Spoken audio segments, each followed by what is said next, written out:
This is Audible. Hachette Audio presents A Billionaire Between the Sheets, written by Katie Lane, read by Cindy Harden. To Jamie, the author of My Happily Ever After. Chapter 1. Did I close the garage door before I left the house? Slap! Is that moss dripping from those trees, or some type of vine? Slap! Can you die from too many mosquito bites? Slap!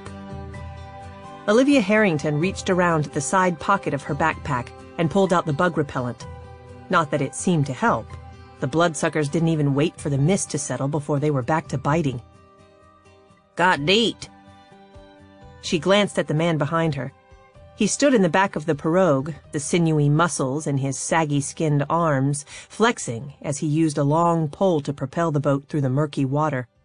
She wondered if that type of pole had a name. Then she wondered if the man was too old for such exercise. He looked to be about as ancient as her neighbors, Mr. and Mrs. Huckabee, who had waved at her from their balcony that morning when she left for the airport. She had waved back, but averted her eyes. The Huckabees were nudists who, at well over 70, completely ignored the city ordinances about flaunting private parts. Thinking about leaving San Francisco brought Olivia full circle to wondering whether she'd closed the garage door. "Deet," the old man repeated in his mumbled Cajun accent as he continued to lift the pole and press it against the bottom of the swamp in a slow and steady rhythm that would have been soothing if she were in Venice on vacation. But she wasn't in Venice. She was in Louisiana on a business trip, the most important business trip of her life, which meant she needed to get a handle on her easily distracted brain and focus. Smiling politely, she tried to motivate him, not that she had ever been good at motivating people. "Do you think you could, pole a little faster?" The old man lifted the pole and repositioned it. "Skeeter spray got deet?" "Oh." She squinted at the ingredients on the bottle of insect repellent. She had bought it from REI, along with a backpack, a wide-brimmed hat, a t-shirt, khaki shorts, and an ugly pair of hiking boots that laced around her ankles. As a non-traveler, she'd been thinking more African safari than Louisiana bayou. What she really needed was a pair of night goggles, a fan, and, apparently, DEET. A splash drew her attention to the left bank. With very little sunlight filtering in through the thick branches of the moss-covered trees, it was hard to tell what had made the sound. Probably one of those long-legged birds. The thought of birds had her thinking of her own bird problem. Jonathan Livingston was an annoying seagull who had taken to landing on her balcony, eating whatever garbage he had collected, and leaving his calling card on her Pottery Barn outdoor rug. It was truly disgusting, and she had bought more carpet cleaner in the last month than she'd bought coffee. And she bought a lot of coffee. It was the only thing that seemed to keep her mind on track. "Gator." The word focused her brain better than a double shot of espresso. She scanned the water between the bank and the boat as she inched back on the seat. "As in alligator? Where?" "Just yonder." "Yonder?" How did that translate? 15 feet? 10? 2?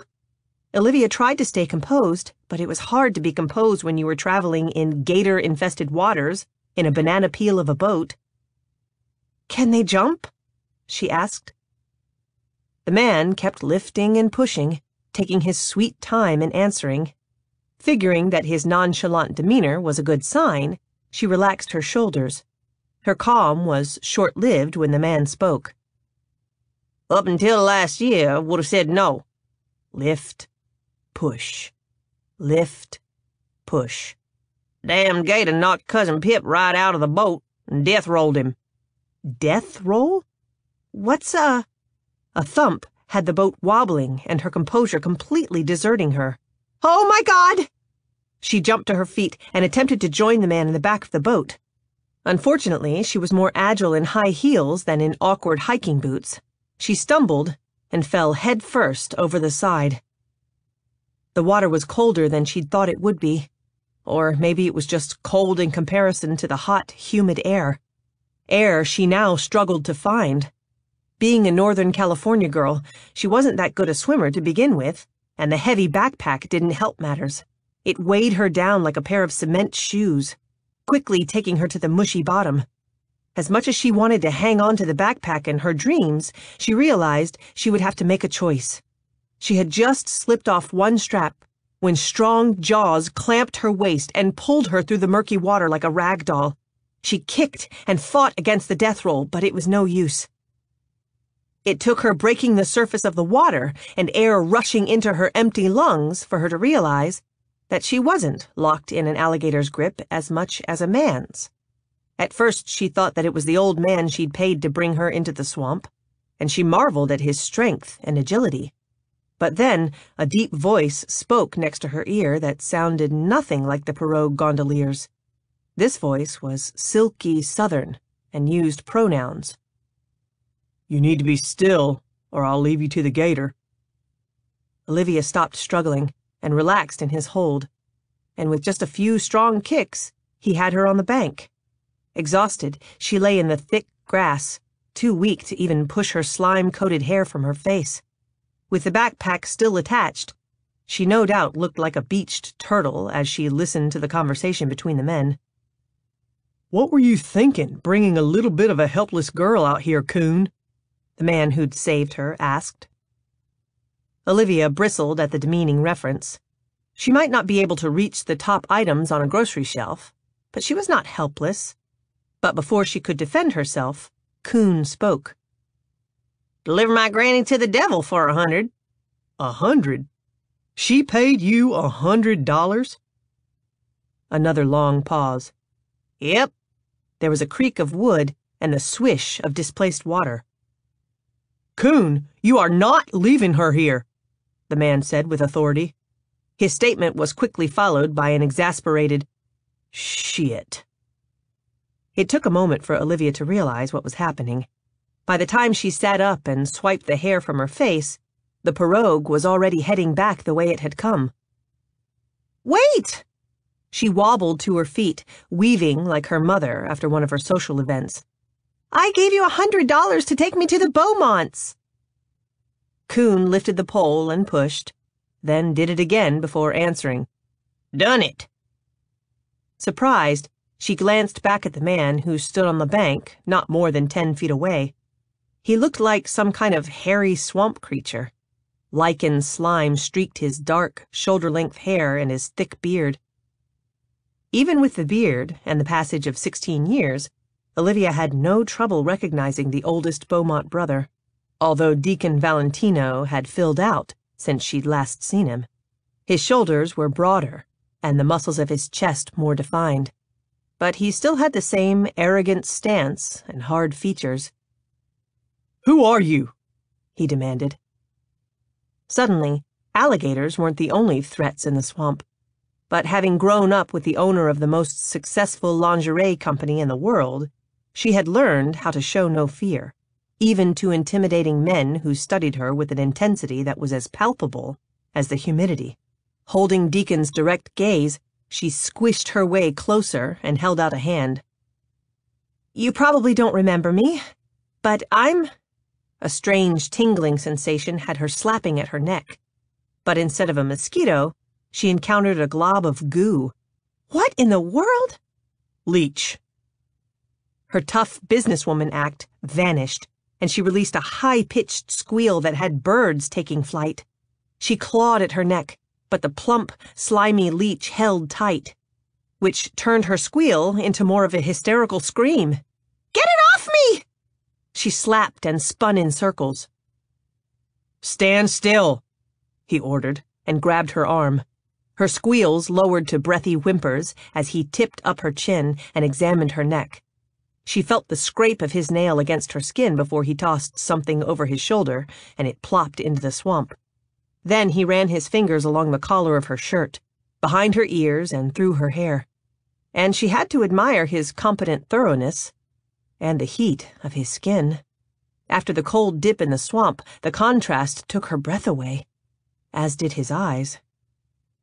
The Beaumont brothers all had deep indigo eyes that bordered on violet, a color she had tried to duplicate more than once in satins and silks. Now she realized she had failed miserably. Deacon's eyes were more intense and almost technicolor vibrant. As she studied them, there was a flicker of something in their depths. "What?" she said. "Are there more leeches?" Without a word, he released her and turned away. She watched as he picked up a cell phone that was lying on the ground. He glanced at the screen with a long, spidery crack and frowned. "It should still work," she said. "I dropped mine once and it cracked, but it worked fine until I could get a new one." His frown deepened before he grabbed his fishing pole and tackle box and headed along a path that led into the trees. "Wait!" She hurried after him to explain why she was there, but it was hard to explain while dodging the tree branches Deacon released in her face. She batted them away and then got distracted by the good 3 inches of underwear that showed above the waistband of his wet camouflage pants. Having spent the last year studying men's underwear, Olivia knew they weren't designer, probably discount store, boxer briefs, cotton with a touch of polyester. Still, she liked the way the wide band hugged his trim waist, and the white, almost transparent, cotton conformed to the top muscles of his butt. If she hadn't been on a mission, she would have asked him the brand. But she was on a mission that involved getting his signature, not the brand name of his undies. He led her farther into the trees to a ramshackle house on stilts that looked like it had come straight out of Critter Country in Disneyland. It was made of rustic, bleached-out boards with a sagging roof and porch. A rocking chair sat on the porch, along with a rusty, antique washing machine. Not the kind that you plugged in, but the kind with 2 tubs and crank rollers that wrung out water. "You live here?" she asked. Instead of answering, he set the fishing pole and tackle box down by the stairs and reached for a coiled garden hose. A part of her felt a little guilty that this was his home. The other part, the business part, jumped for joy. If he and his brothers lived in the run-down shack, in an alligator and leech-infested swamp, her proposition would be all the more appealing, which would make the harrowing past few moments well worth it. Now, all she had to do was convince the Beaumont brothers. But right when she started to speak, he turned on the hose. Green slime was quickly washed away to reveal tanned skin and hard muscle. One would think that, after spending the last week looking at male underwear models, she would be difficult to impress. But Olivia was more than impressed. The boyish models with their overdeveloped stomach muscles and hairless chests didn't hold a candle to the image of virile masculinity before her. Deacon had a man's body, broad shoulders and sculpted muscles that didn't look like they had been formed by protein shakes and hours spent at the gym, but rather by a carnivorous diet and hard work. A line of dark hair ran from the waistband of his boxers up a flat stomach with just the right amount of abdominal definition before it fanned out between his pectoral muscles. 2 perfectly formed pectoral muscles that made Olivia's palms tingle. She had always had fine-tuned tactile perception, and this heightened sense of touch had made her extremely good at picking out the perfect fabrics for lingerie designs. She wanted to touch now, to cup each pec in her hands and test the hardness of the muscle and the rigidness of each puckered nipple. But before she could do something really stupid, he shook his hair, sending water flying. The feel of the ice-cold droplets snapped her back to reality. He scraped his hair off his high forehead and directed those indigo eyes at her. "What do you want?" Since touching was out of the question, she swallowed and got straight to the point. "I'm here to offer you a proposition." "Really?" He took a step closer, then another. His bare, narrow feet stopped a mere inch from the toes of her hiking boots. "You came clear out here to proposition me?" She ignored the innuendo. "Not just you, but also your brothers." The water droplets in his thick beard caught her attention. Does it itch?" His brow knotted in puzzlement before he turned and walked away. "Sorry. Not interested in any proposition." He climbed the long row of rickety steps to the porch. "You haven't even heard what it is." "Don't need to." He shimmied out of his jeans and underwear, jerked open the screen door, and disappeared inside the house with a flash of virile manhood, followed by a longer look of pale, well-defined butt.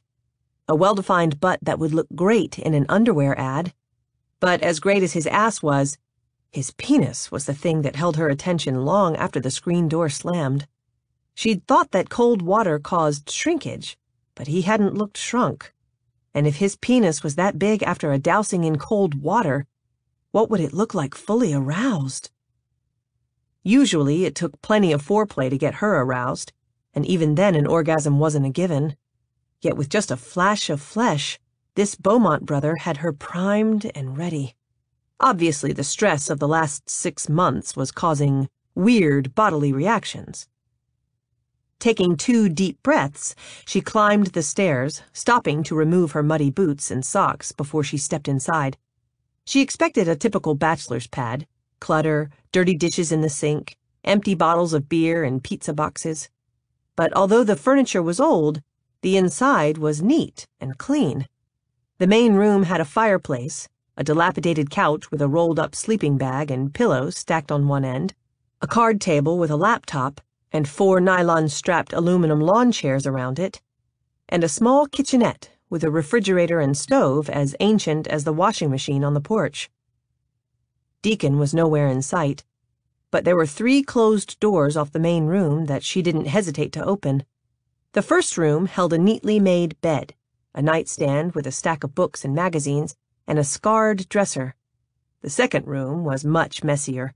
Clothes were strewn across the floor, the twin bed was unmade, and acrylic paint and paintbrushes cluttered the top of the dresser. Next to the dresser, an easel sat in front of the window, holding a painting of a naked woman reclining on a faded quilt. With a minor in graphic design, Olivia knew that whoever had painted this was good. Very good. The squeak of water pulled her attention away from the painting and had her checking the last door. It was a small bathroom with a sink, toilet, and bathtub shower. Through the plastic curtain, she could see the shadowy outline of a man lathering his body. Limbs lifted and hands glided, causing the tingle of sexual awareness to return. She ignored it and cleared her throat. The shadowy figure halted in mid-lather. "I just need a few minutes," she said. 2, tops.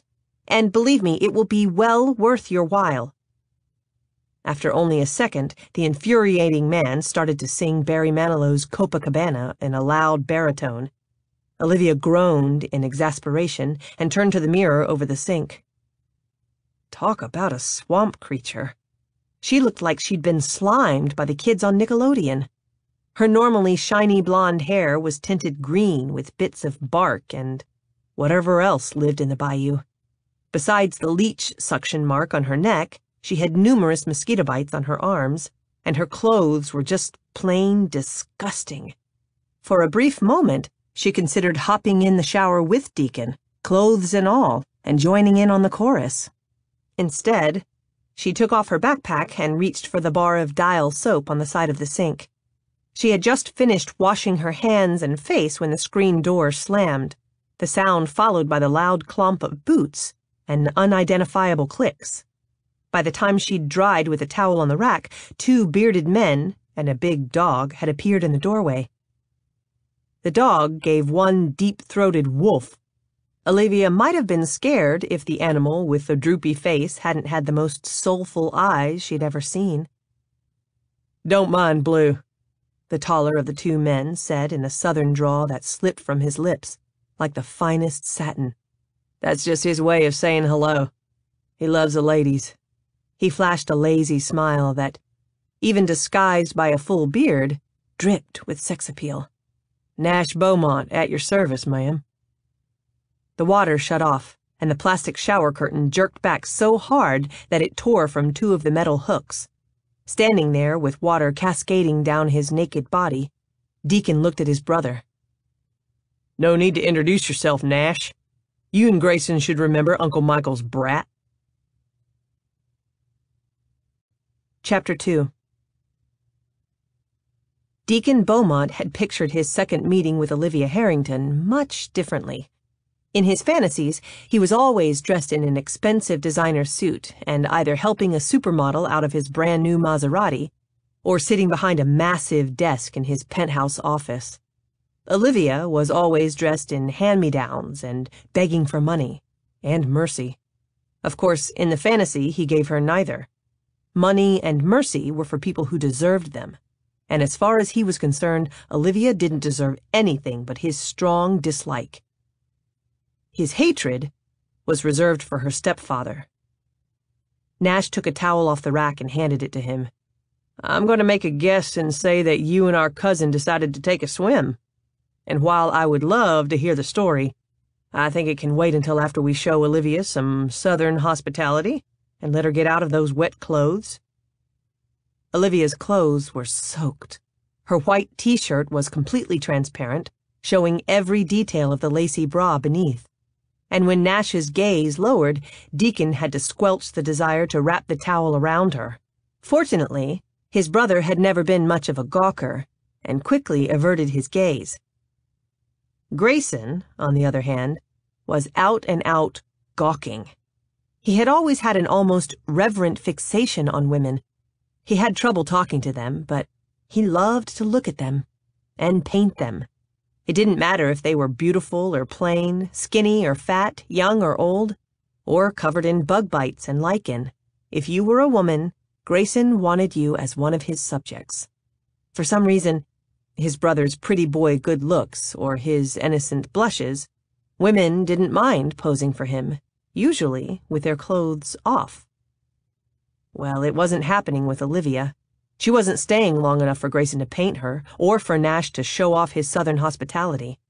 And Deacon made that perfectly clear when he shoved both his brothers out of the bathroom and slammed the door behind him. "She's not staying," he said as he strode into his bedroom.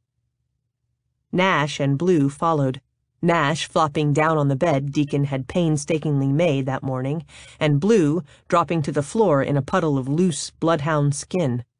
"We can't just throw her out, Deke," Nash said, "especially when she came all the way here to visit her Louisiana cousins." Deacon glanced back to see Grayson standing in front of the closed bathroom door, his hand twitching as if he were sketching Olivia. Jesus. He walked into the hallway and grabbed his brother by the collar of his shirt and pulled him into the bedroom before closing the door.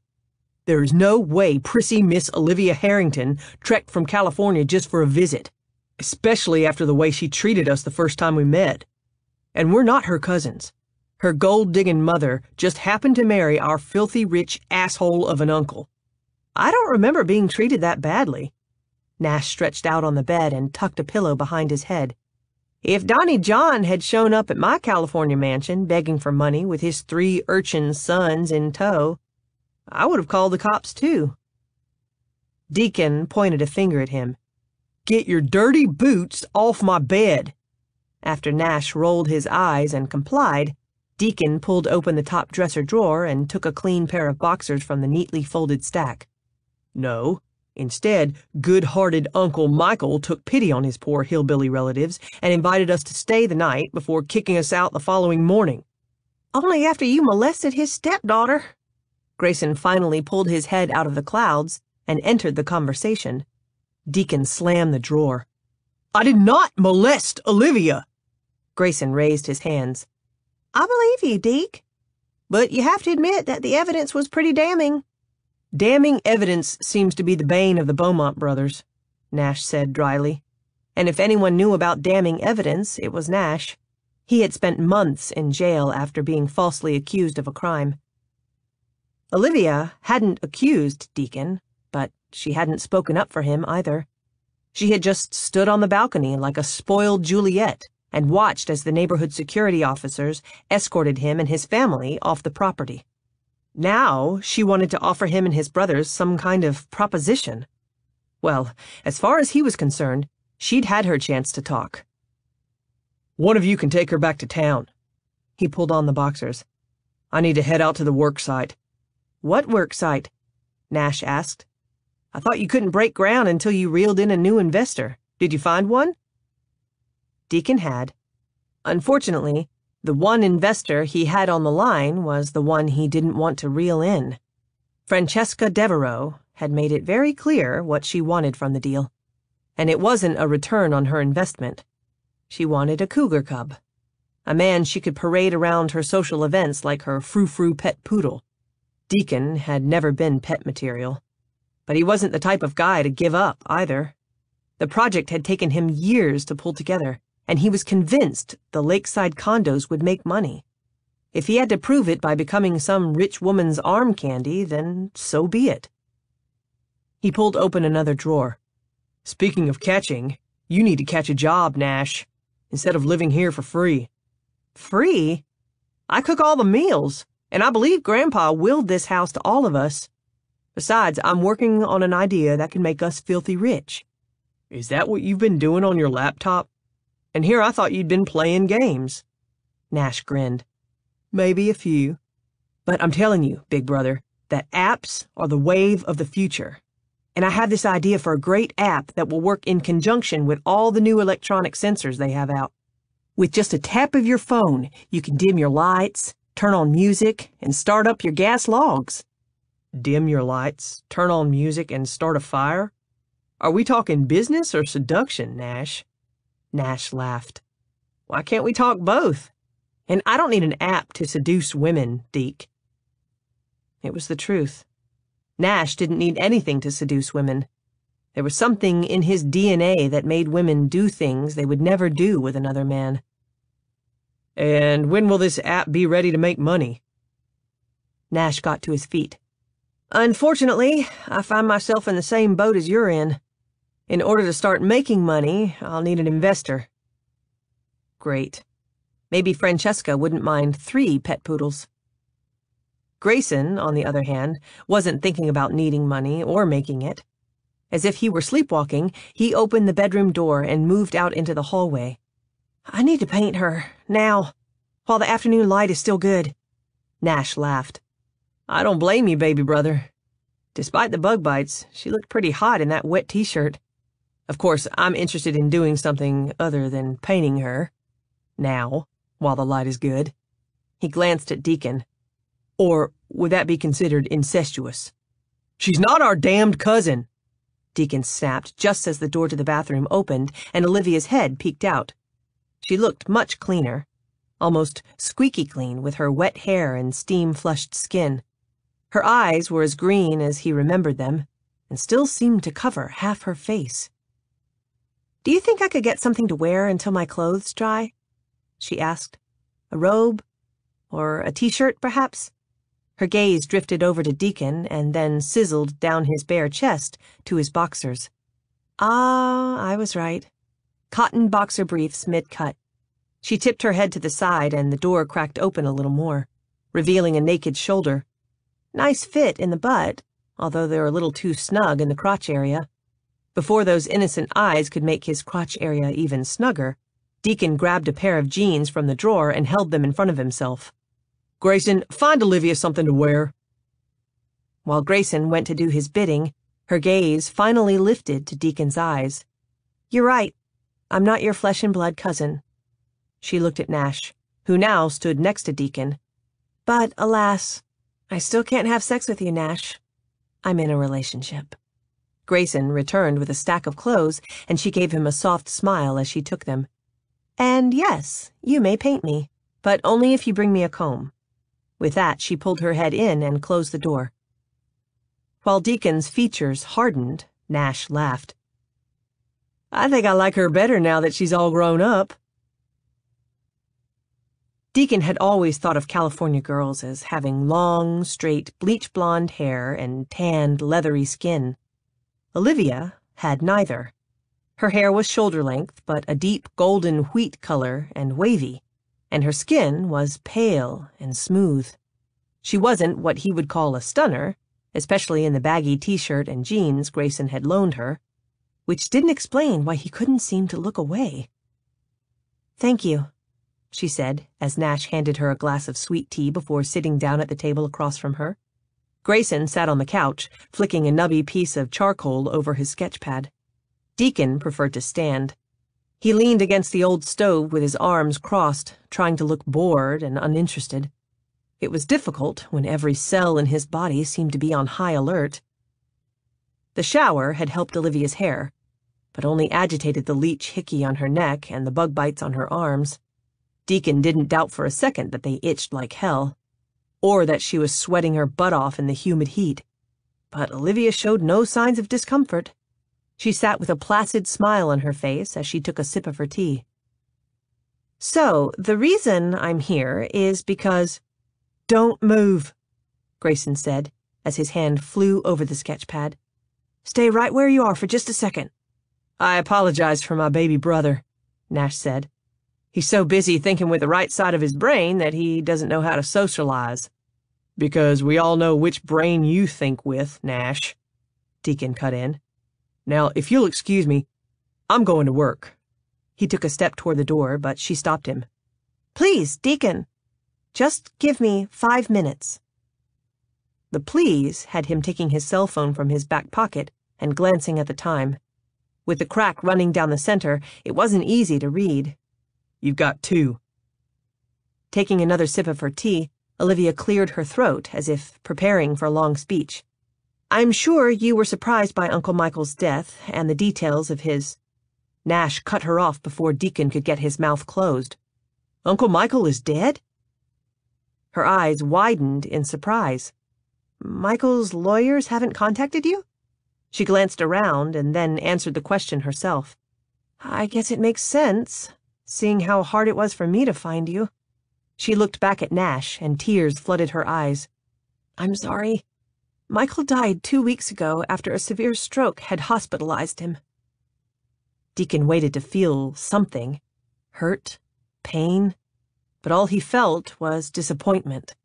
Disappointment that he hadn't been able to achieve success before Michael died. Disappointment that he could never rub that success in his uncle's face. "So if lawyers were supposed to tell us about Uncle Michael, why are you here?" he asked. She turned her gaze on him. "Michael put you in his will." And there it was. After all the years Deacon had waited to be recognized by Michael, the man had waited until he was dead to do it. There was a moment when Deacon wanted to hit something. Instead, he shoved down the anger and spoke in a deceptively calm voice. "Now, why would he do that?" Olivia shrugged. "Believe me when I tell you that I don't have a clue. I can only guess that with you being his blood relatives, he thought it was the right thing to do." "The right thing to do?" His anger flared. "Your stepfather wouldn't have known the right thing to do if it bit him in the ass. He disowned his family and never looked back, even when they needed him most, and I will never forgive him for that." "Stop it, Deacon." Nash got up from his chair. "The man is dead. You don't need to point out his flaws now, and you certainly don't need to take it out on Olivia." But that's exactly what Deacon wanted to do. Now that he could no longer confront his uncle, there was only one person to take his anger out on. He glared at her, but she only stared right back with those deceptively innocent eyes. "I don't know what happened between my stepfather and your father," she said, "but Michael must have felt badly about it because he put you in his will." "I have no use for guilt money," he said, "so you can take the will and go to hell." He strode to the door, but again she stopped him. "Not even for $50 million?"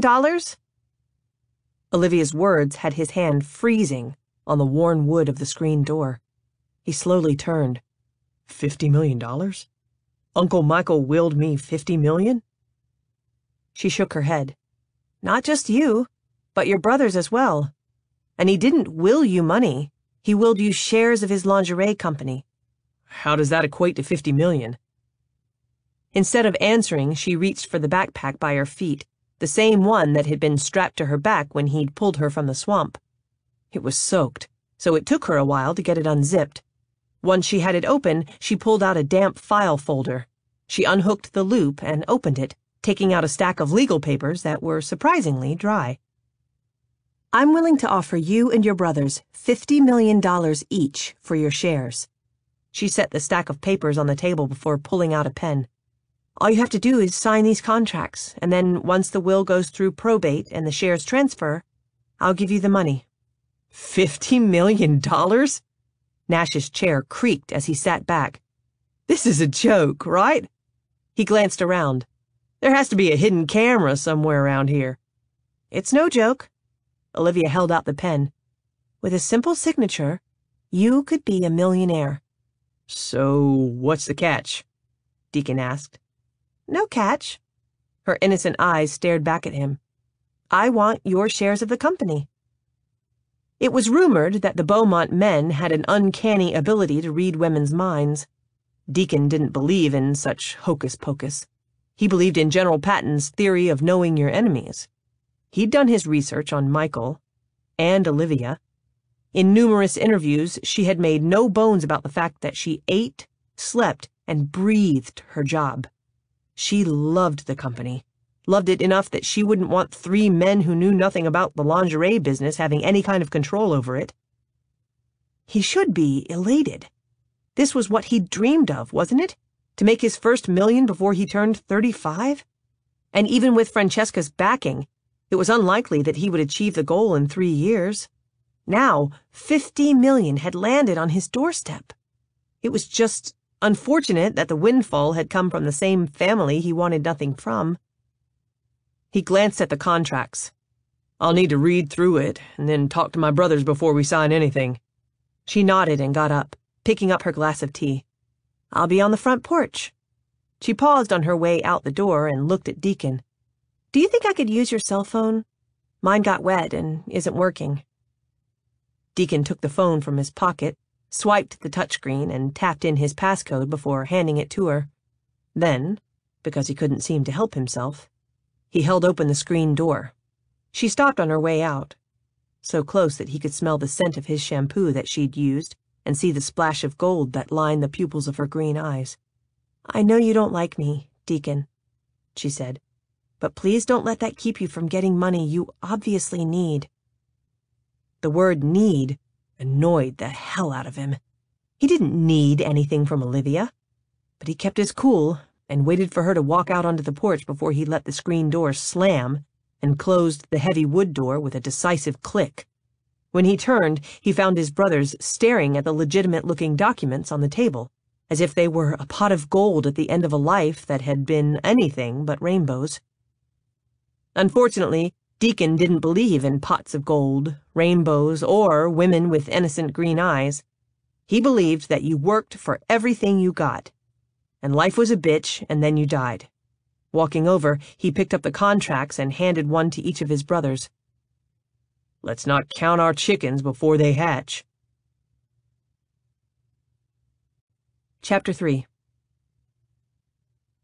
Once on the porch, Olivia would have moved over to the open window and tried to listen in on the Beaumont brothers' conversation, if not for the dog who lay sprawled in front of it. With his floppy ears and droopy face, he didn't look vicious, but she wasn't willing to take the chance. So, instead, she did some snooping on Deacon's phone. Despite the crack, it was a newer version of hers with twice as many apps, and she had to wonder if he needed money as badly as she'd thought. Her question was answered when she scrolled through his recent text exchanges with his brothers.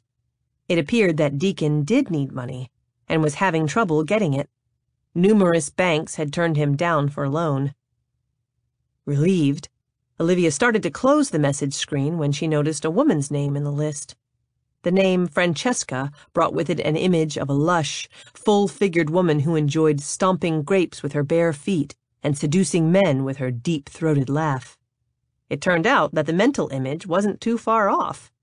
Francesca's text about meeting for lunch was filled with sexual innuendo. Olivia wasn't surprised. Not only was Deacon extremely good-looking, but he also had a sexual aura around him that could make any woman think naughty thoughts. Olivia's brain still clung to the image of Deacon in all his naked glory, and was now trying to insert her into a fantasy that involved lots and lots of touching. Not wanting to go down that dead-end road, she clicked over to the phone app and dialed the French Kiss corporate office. Setting the glass of tea on the railing next to her drying clothes, she moved off the porch and around the corner of the house. She sidestepped an anthill where an industrious ant was trying to get a Cheez-It into the small hole. Olivia couldn't help sympathizing.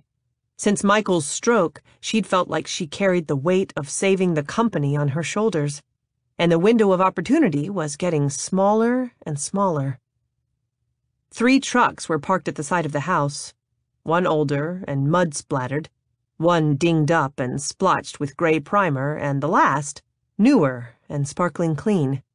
She didn't wonder whose was whose as much as how they had gotten there. Obviously, there was a road to the house, which meant that the old gondolier had cheated her out of $100. While she was fuming over this, her assistant Kelly Wang finally answered.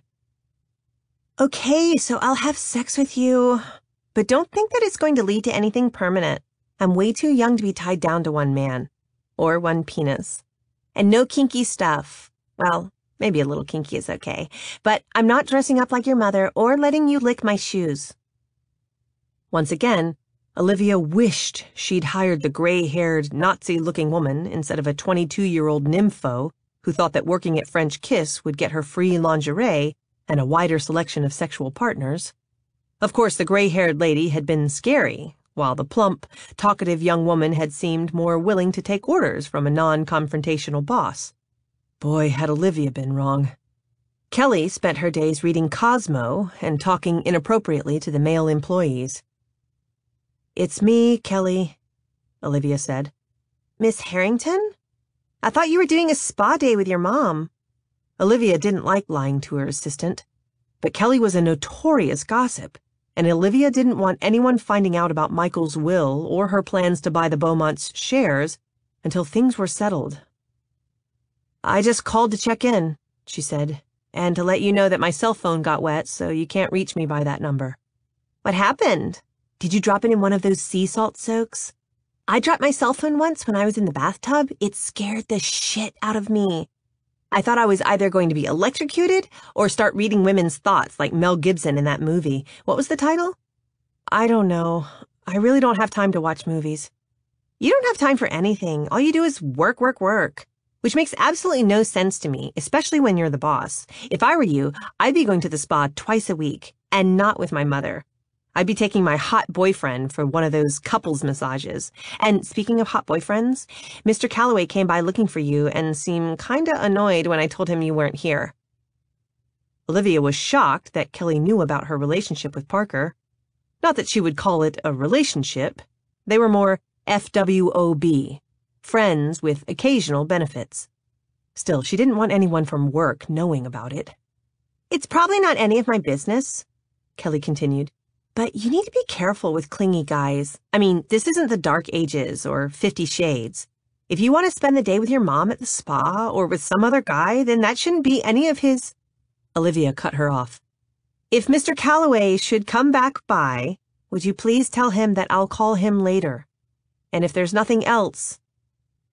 There was a long pause. Well, I did sorta spill my Diet Coke on the computer and it sorta quit working. But that lawyer guy you just hired who always has the food stains on his tie, Jason something or other, came by and got it running. I hate to say this, but I think he wants to have sex with me. He got a major hard-on when I bent over to flip the power off. For a second, I thought he was going to boink me right there on the desk. Not that I would have gone along with it, although he does have pretty eyes.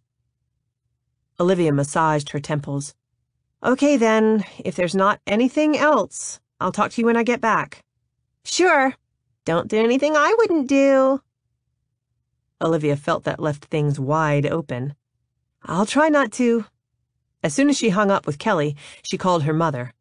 The voice was less friendly, but the morals pretty much the same.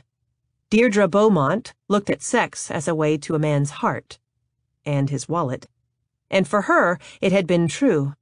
Her beauty and sex appeal had captured the attention of 3 wealthy husbands in her lifetime, which was a good thing, since her mother went through money as quickly as she had gone through husbands.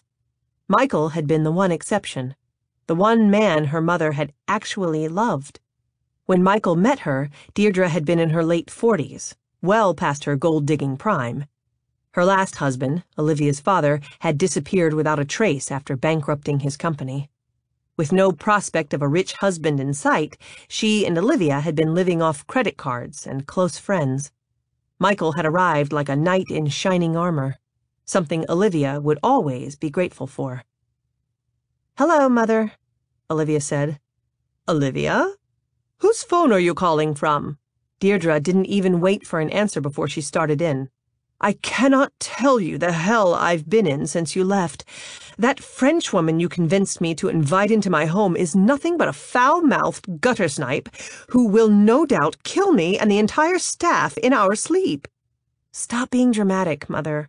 Babette is not going to kill anyone. She's just creative and high-strung." High-strung, yes. Creative, no. I don't have a clue why you brought her from Paris. You are much more talented than she is. Olivia smiled. For all Deirdre's flaws, she had always been a proud, protective mother. "Thank you, but if I was that good, Michael would have had me designing. Babette is considered one of the best lingerie designers in the world." I find that hard to believe. And Michael was always selfish. Even if he liked your designs, he would have wanted you helping him instead of helping Samuel in the design studio. Does Samuel know about Babette? "No, not yet, but I plan to tell him soon." I doubt that he'll be happy. He's extremely sensitive about his work. The head designer wouldn't be happy that Olivia had hired someone else to design the new line. But she had to do what was best for the company. With sales declining, French Kiss needed fresh blood and new ideas. Babette seemed to have both, and had convinced Olivia that adding a collection of men's underwear was the way to save the company from the brink of bankruptcy. "Samuel will go along with what's best for the company," Olivia said. Her mother released an exasperated huff. I cannot understand why you continue to care about the business. And now you've talked me into selling the house and investing in your crazy scheme when I should sell it and retire to the French Riviera. And just so you know, I hate having complete strangers trooping through my home at all hours of the day and night." "They're called real estate brokers and prospective buyers, Mother," Olivia said. "And you don't have to be there when the house is shown. The broker selling my house calls beforehand." "And just where are we going to live if the houses sell at the same time?" "We'll rent an apartment downtown. And it won't be for long. I'm going to get the money from the sale of the house back to you as soon as Babette's new line starts selling. Unless it didn't sell, in which case they would both be in big trouble." "So has Babette been working?" Deirdre snorted. "Not that I can tell. She spends most of her time in the guest wing eating my imported Swiss chocolate and watching the past seasons of Downton Abbey on demand." Olivia really wanted to yell at her mother to light a fire under Babette's tight French ass, but it wasn't her mother's job to keep Babette on task. Olivia was lucky that Deirdre had been willing to keep an eye on the annoying French woman while she was in Louisiana. Until the new line was finished, Olivia didn't want anyone knowing about her plans. "So, did you find the Beaumont brothers?" Deirdre asked. "Yes." She glanced at the house. "And I don't think that they're doing much better than they were when they came to visit years ago." "That was certainly a surprise. I didn't even know Michael had a brother until the ghastly man showed up with his 3 delinquent sons. Of course, Michael never talked about his past. Or talked much, period." Olivia's stepfather had been a man of few words, which had worked nicely for an introverted 9-year-old afraid of her own shadow. Michael's silence and stability had been a welcome relief from her mother's constant chatter and unreliability. After her father ran off without a word, Michael was the strong, reliable father figure Olivia craved, and he didn't seem to mind her tagging along behind him, or spending every possible second she could at the corporate offices of French Kiss. She had always struggled in school with her attention deficit disorder, and the company and Michael became her entire world. And when she went off to college, she followed in Michael's footsteps, majoring in business and marketing, even though she was more interested in design. After college, she'd worked side by side with Michael on every new line, marketing idea, and store opening. Michael was the one person who had known how much French Kiss meant to her, which was why she couldn't understand how he could have willed it to 3 men who had never set foot inside French Kiss's doors. 3 men he didn't know or love. And maybe he hadn't loved her either. Maybe it had all been wishful thinking. The slam of a screen door pulled her out of her thoughts, and she quickly finished the call. "Listen, I have to go. Try not to kill Babette." "You ask too much," her mother said dryly. Olivia hung up just as Deacon came around the corner of the house. After his shower, he had changed into a blue t-shirt that hugged his muscles and a pair of faded jeans that hugged his... "Do you always stare at men's crotches?" Her gaze lifted to Deacon's annoyed eyes. Between the sapphire blue shirt and azure sky, they looked even more purple. "What color would you say your eyes are?"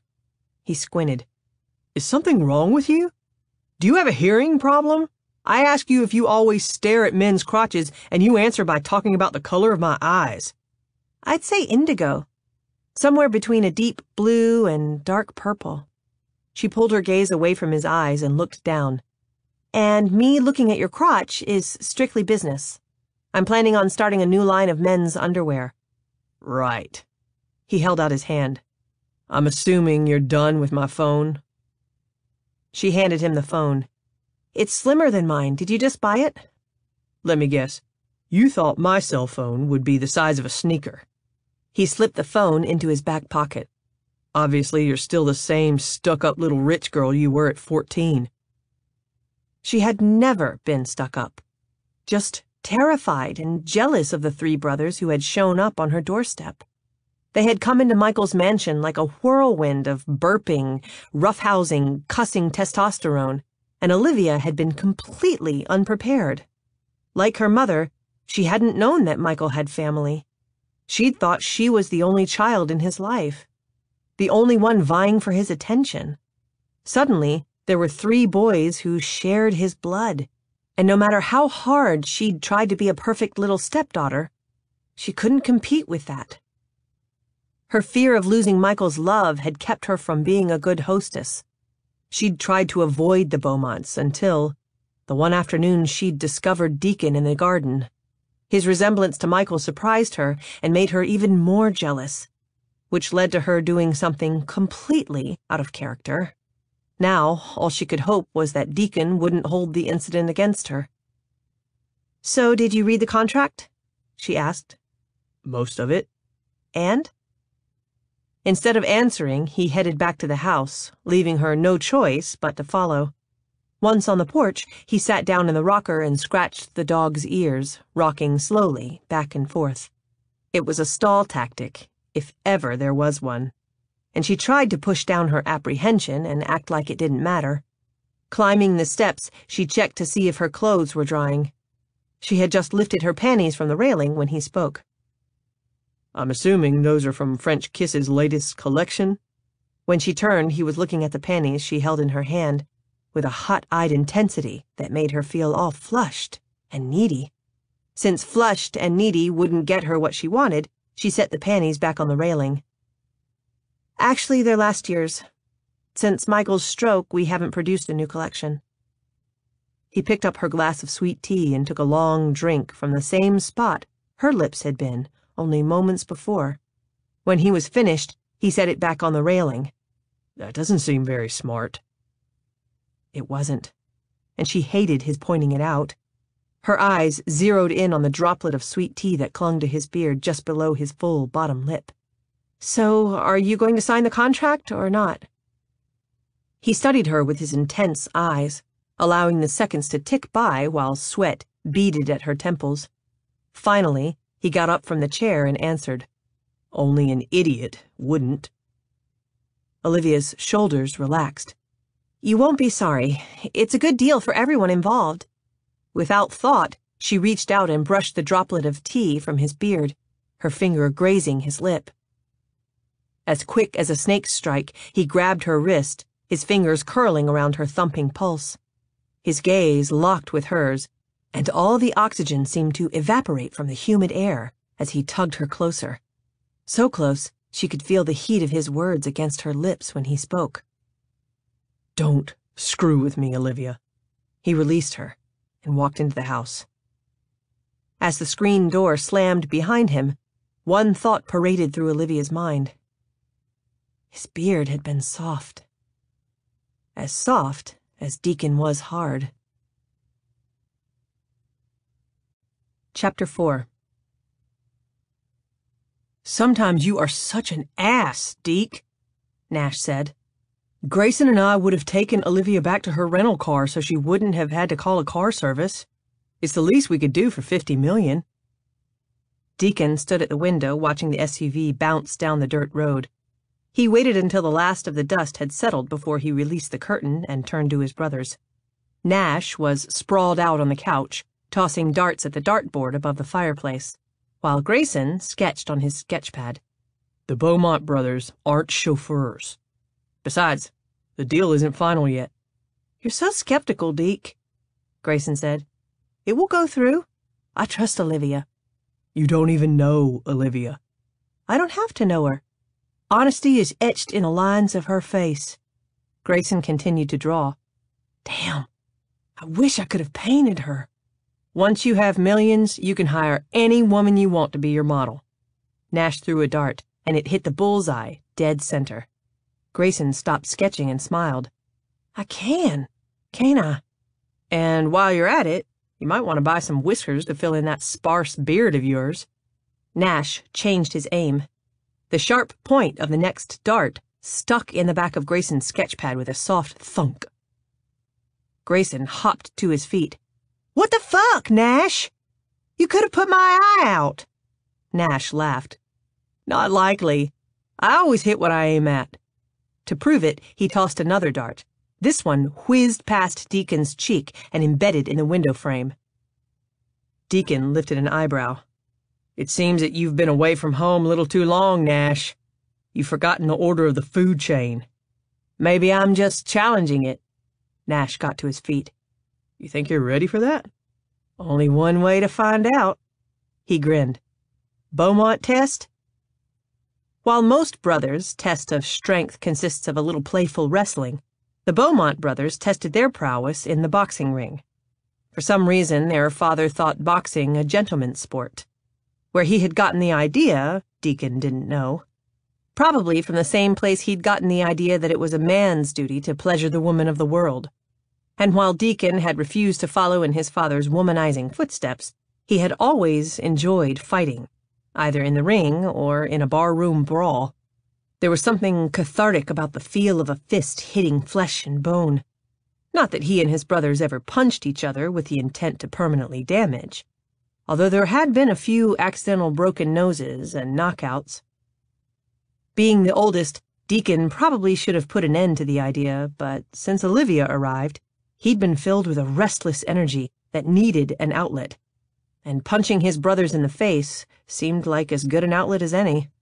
Of course, with no gloves or protective sparring helmets, they needed rules. 1 round only, he said. Nash unbuttoned his shirt. 1 round is all I'll need. You mean all I'll need?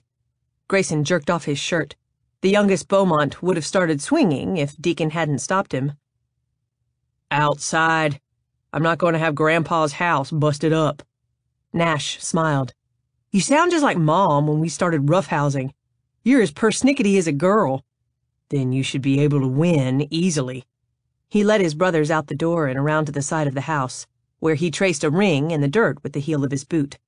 Blue had awoken from his nap and sniffed along behind Deacon's boot, no doubt wondering if the new game involved tracking. His bloodshot eyes looked thoroughly disappointed when Deacon made him sit in a spot out of the way. First person to connect wins, Deacon said as he pulled off his shirt. Grayson and Nash squared off first. Nash was a technical boxer, dodging and hedging until an opening appeared for his wicked right hook. Grayson, on the other hand, was more of a rapid-fire boxer. He threw jab after jab while Nash danced around him. And Deacon had to wonder if, despite his smack talk, Nash hadn't gotten a little soft during his time away from home. When he had the openings to connect with Grayson's chin, he didn't take them. Instead, he ducked and wove until Grayson finally slipped a fist through his guard and sent him stumbling back. And the winner is the great Grayson Beaumont! Grayson jogged around the line, dug in the dirt with his hands in the air. He dropped them and pointed at Deacon. "You're up, big brother." Having always been protective of his littlest brother, Deacon shook his head. "I think it's only fair to let Nash get a chance to redeem himself." It turned out to be a bad idea. While Nash had held back with Grayson, he didn't waste any time swinging at Deacon's jaw. Deacon ducked and came around with a 1-2 body jab, but Nash was too quick. They continued to dance around the ring for what felt like hours before Nash got in a hook that grazed Deacon's cheek and hurt like hell. "Now, this is a sight that warms a father's heart." With a hand cradling his face, Deacon turned to see their father coming around the corner of the house. As always, Don Juan Beaumont was dressed like a pirate version of Don Johnson in Miami Vice. He wore a white button-down shirt, linen pants, and loafers without socks, while his long gray hair was pulled back in a ponytail and a gold hoop hung from one ear. Don Juan, or Donnie John, as most folks called him, lived up to his name in every way. He loved women with the same passion with which he loved life. It was unfortunate that neither passion involved earning money. As he watched his father saunter toward them, Deacon tested his cheek with 2 fingers. "Please don't tell me that you already spent the money I gave you." Donnie John held up his hands. "What good is money unless you enjoy it, Valentino?" The use of his middle name never failed to piss Deacon off. "It's Deacon." Donnie John released an exasperated sigh. "I don't know why you boys insist on being referred to by the ordinary names your mother gave you. Being named for legendary lovers is part of the Beaumont heritage, and Valentino, Lothario, and Romeo are names that get people's attention." "And get your ass kicked on the playground," Nash said dryly. "Which is why I taught you to box," Donnie John said. "Although it looks like Deacon could use a refresher course." He pointed a finger at Deacon. "You forget defense always comes before offense, and timing is everything." He demonstrated by lifting his fists in front of his face. "That's why Nash always gets the upper hand. You've never learned how to close the hole after a jab." No, Deacon had never learned how to close the hole. Whenever life had thrown him a jab, he had always been open to the pain that followed. His father's inability to provide for his family, his mother's death from cancer, his true paternity. The wounds were still there and unhealed, which might have explained his sharpness. "If you want money, I'm tapped. If you want to fish, the poles are on the porch. And if you want something to eat, there's hot dogs in the fridge." His father looked wounded. "Why, I just wanted to spend a little time with my sons." He tipped his head. "Of course. Now I am a little curious about Olivia Harrington. When she passed me in that big old Suburban, she looked in quite a hurry." Damn. It figured that his father would run into Olivia and recognize her immediately. Of course, Deacon had known her as soon as he'd looked into those big, innocent-looking eyes that seemed to take up half her face. "So, I'm going to assume that she was here to tell you about her father dying?" Donnie John said. "How did you find out?" "I ran into Francesca." Deacon didn't have to ask how Francesca knew. Wealthy people kept track of wealthy people, and Francesca had always been overly curious about Michael Beaumont. Donnie John shook his head. "Poor Michael Casanova. I never thought he would go first." His father's eyes were sad. Donnie John might have his faults, but he loved his family. "I'm sorry, Dad," Deacon said. After only a few moments, Donnie John shrugged. "I had hoped that we could reconcile before he died, but I guess that's what this is about." He'd pulled one of the contracts Olivia had left from his back pocket. "I found this on the kitchen table. Now, I'm not good at deciphering legal jargon, but it seems to me that Michael decided to do his forgiving through my sons." Deacon released his breath. Now that Donnie John knew about the money, there would be no getting rid of him until he got his share. A share he would no doubt blow at the crap tables. "Nothing is final yet," Nash said. "Or will it be?" Donnie John unfolded the contract and flipped to the back page. "Especially when Deacon has yet to sign." His brothers turned on him. "You didn't sign?" Grayson said. "But I saw you." Nash grabbed the contract from his father and studied the signatures at the bottom before his gaze narrowed on Deacon. "Are you fucking crazy?" It was a good question, one he'd been asking himself since Olivia had driven away. A sane person would have signed the papers and celebrated all the way to the bank. Instead, Deacon had not just kept himself from realizing his dream of being a millionaire, he'd kept his brothers from realizing theirs. And he wasn't sure why. One minute he was bent over the contract with pen in hand, and the next he was air writing. Since only a fool would screw up a deal for $150 million, Olivia hadn't even glanced at the signatures before putting 2 of the contracts back in the folder and heading out the door to wait for her ride. He had little doubt that his stupidity had to do with the fantasy he'd clung to for all these years.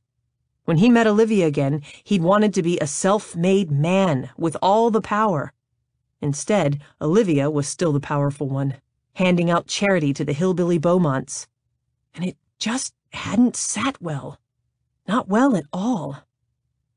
Unfortunately, his damned pride wasn't worth losing millions over. "Look, I'm sorry," he said. "I'll sign this copy and send it to her. I'm sure it won't change the deal." Donnie John slapped him on the back. "Now, that's my boy." He rubbed his hands together. "So, what say we head into town for a steak dinner?" He smiled. "My millionaire son's treat, of course." "No one is celebrating yet," Deacon said. "Not until I see the will for myself and we have the money in the bank." He should have taken the contract from Nash and signed it right then. Instead, he turned and headed for the front porch. He needed some time to think. And since he did his best thinking alone, he grabbed his fishing pole and headed to the same fishing spot he'd been in when Olivia had taken the plunge into the water. An evening mist had settled around the swamp and the moss-draped cedars, giving them an almost surreal look. Some folks found the bayou beautiful. Deacon just found it sad.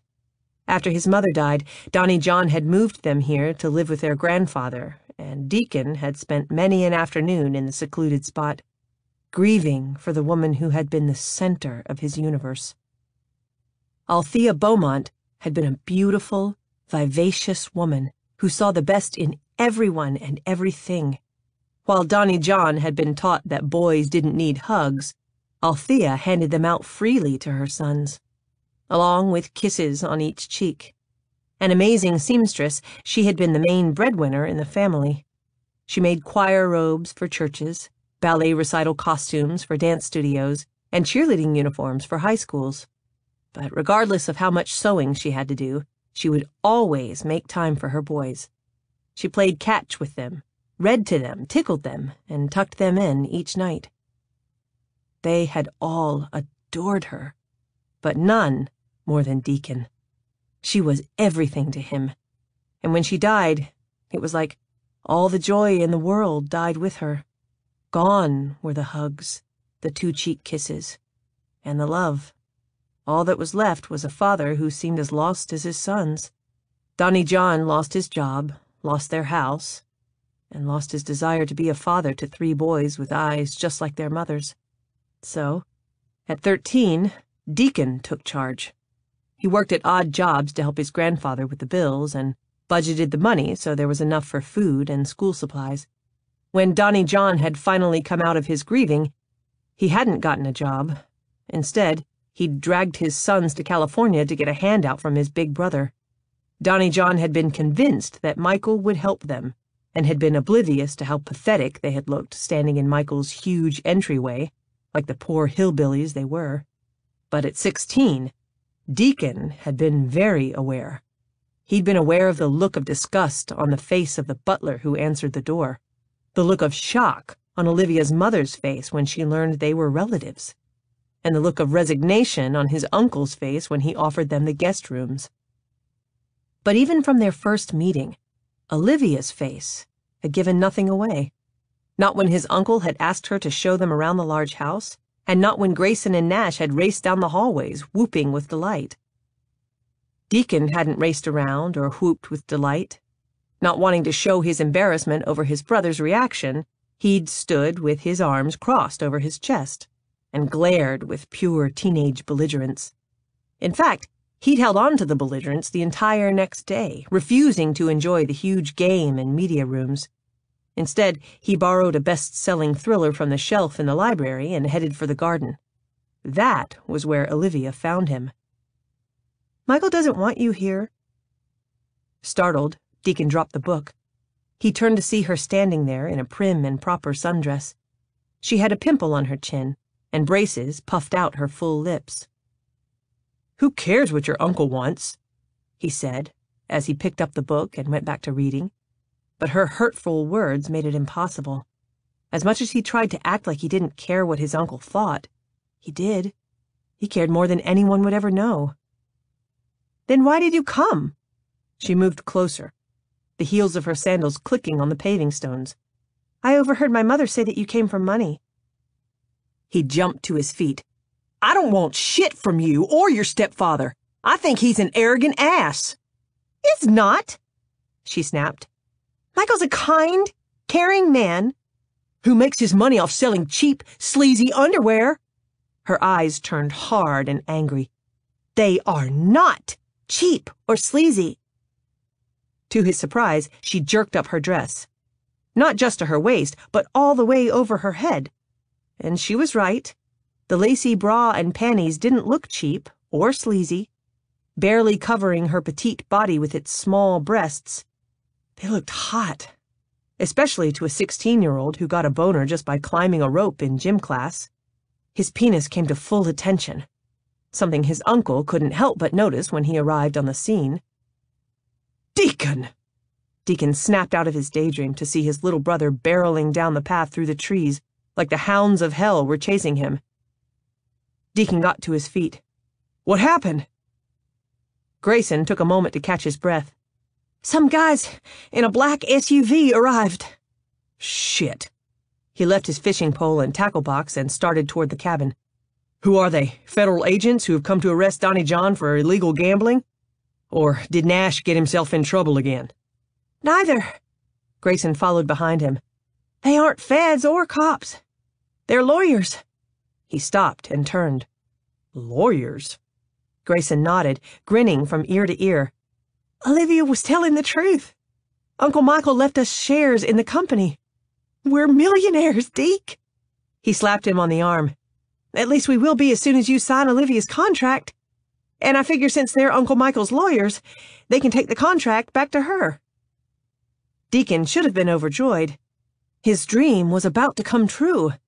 But it was hard to be overjoyed when the daydream had left a bitter taste in his mouth. Which might explain why he wasn't friendly to the lawyers who sat at the card table with glasses of sweet tea in front of them.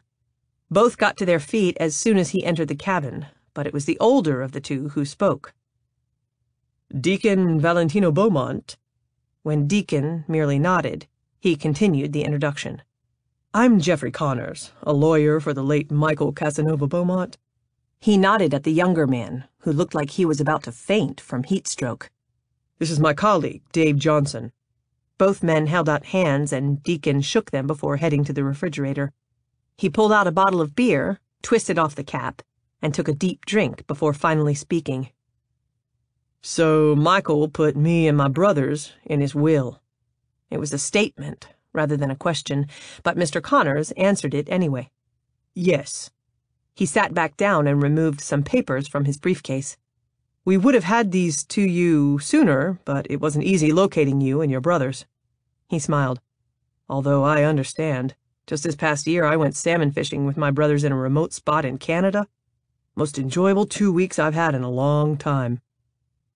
It annoyed Deacon that the man would think this was just a vacation spot. He scowled as the lawyer took a pair of glasses from his shirt pocket. He put them on before he started reading the will. Mr. Connors had a low, soothing voice.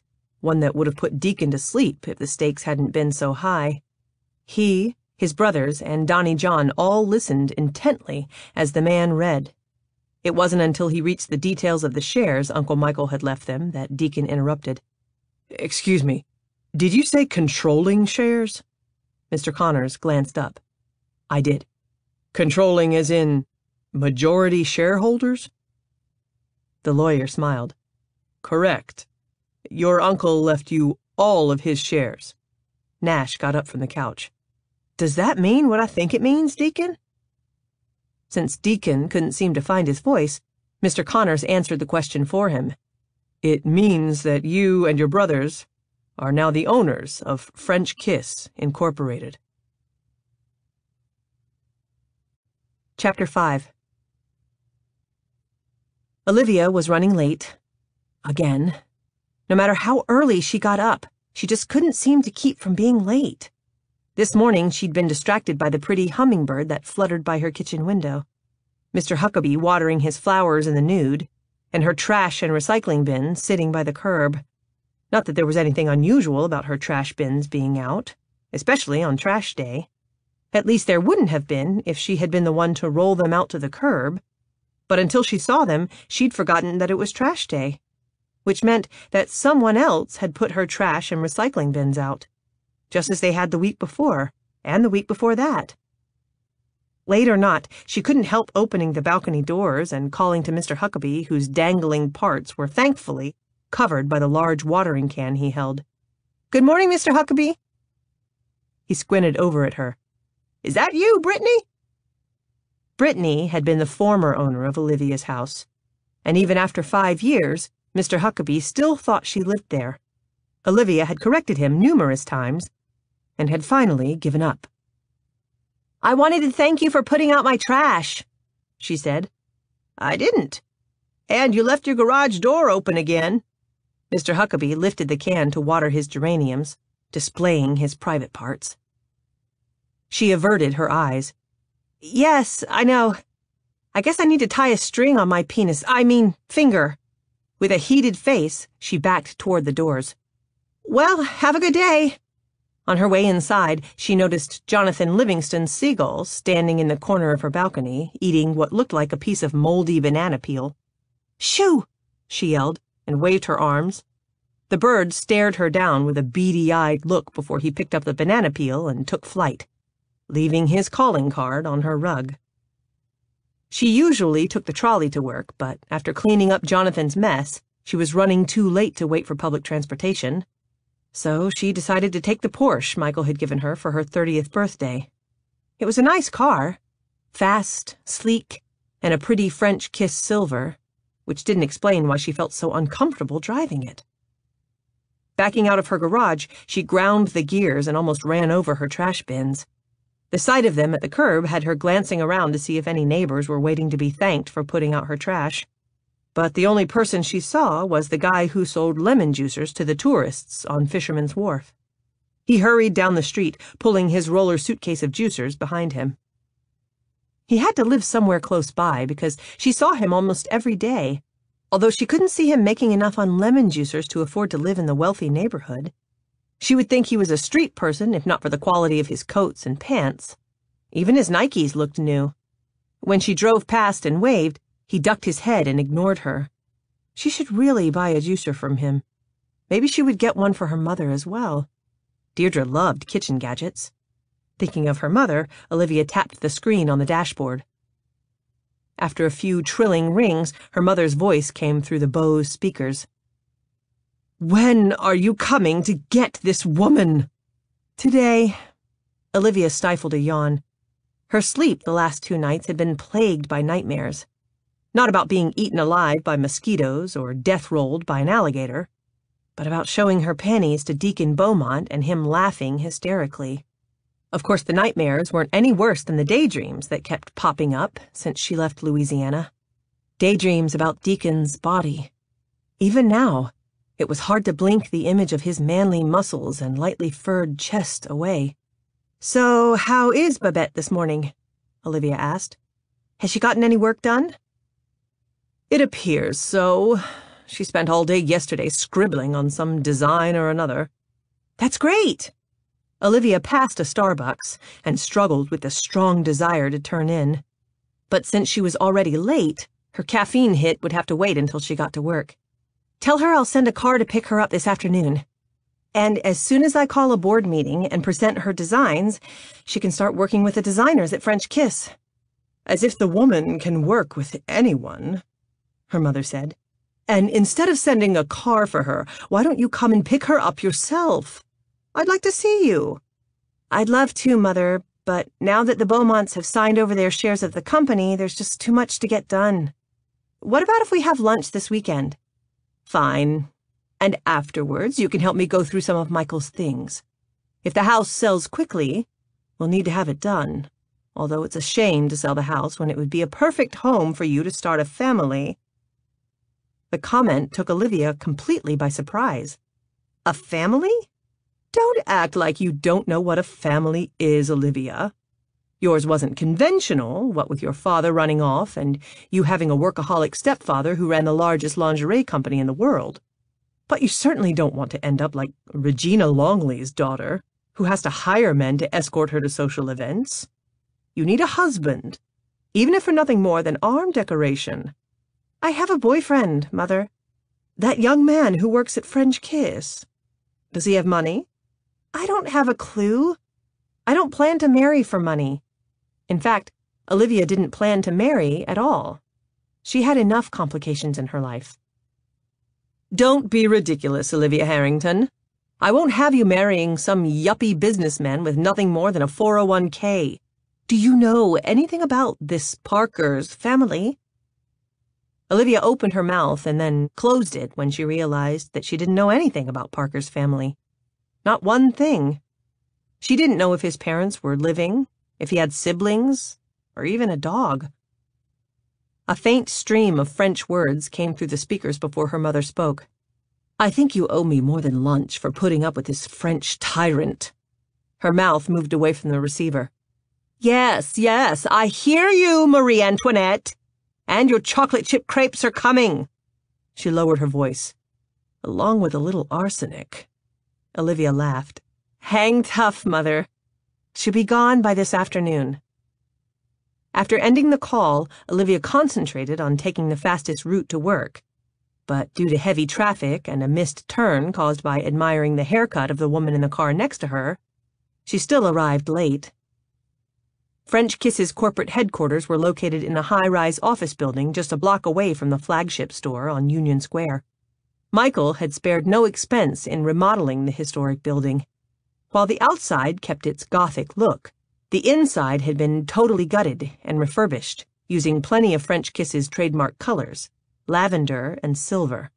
The lavish decor of the lobby included purple variegated marble floors, plush furniture upholstered in gray and purple velvet, and a huge crystal chandelier hanging over the receptionist's desk. The corporate office employed both men and women, but front desk receptionists were always attractive women who wore business attire and lavender high heels. The high heels had been Michael's idea, and he'd expected every female employee to wear them. The men were to wear suits and lavender ties. Olivia waved a greeting to the receptionist on her way to the elevators. Her office was located on the top executive floor in the corner, opposite Michael's. Before his stroke, she had always started her day in his suite. Over coffee and pastry, they would discuss new designs and marketing plans, or laugh over something her mother had said or done. But those days were gone, and had been gone since the morning she'd discovered him slumped in his chair, unable to move the right side of his body. She had hoped that with rehabilitation he would recover, but the second stroke had removed that hope, and the final one had taken Michael's life. The hard punch of grief came from nowhere, and needing to find some remnant of his presence, she bypassed the empty secretary's desk and pushed open the door of his office. The scent of espresso and his expensive cologne was still there, as were the photographs of Olivia and her mother on his desk, and the paintings of Paris on the walls. Michael had loved Paris, and Olivia had never understood why he hadn't located the corporate offices there. especially when the idea for the company had come from a small Paris lingerie shop. She had asked him once, and he'd simply said, "Paris is in my past." Since he had never liked to talk about his past, she'd left it at that. "Oh, it's you." The clipped tone had her turning to the doorway. Anastasia Bradley was the vice president of marketing and an unorganized, punctual overachiever who would never be distracted by a hummingbird, a naked neighbor, or a hot, manly Beaumont brother. While the rest of the executive board treated Olivia like an annoying relative of Michael's whom they had to put up with, Anna treated her like the village idiot. "So nice of you to join us, Miss Harrington." She repositioned the box she carried and glanced at her watch. "Let me guess, you missed the trolley or traffic was bad?" As a matter of fact, she let the words trail off when Anna carried the box to the desk and started unpacking it.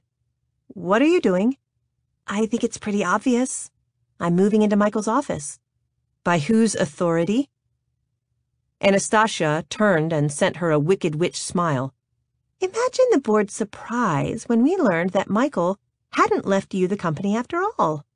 Instead, he gave it to his nephews who will more than likely sell first chance they get.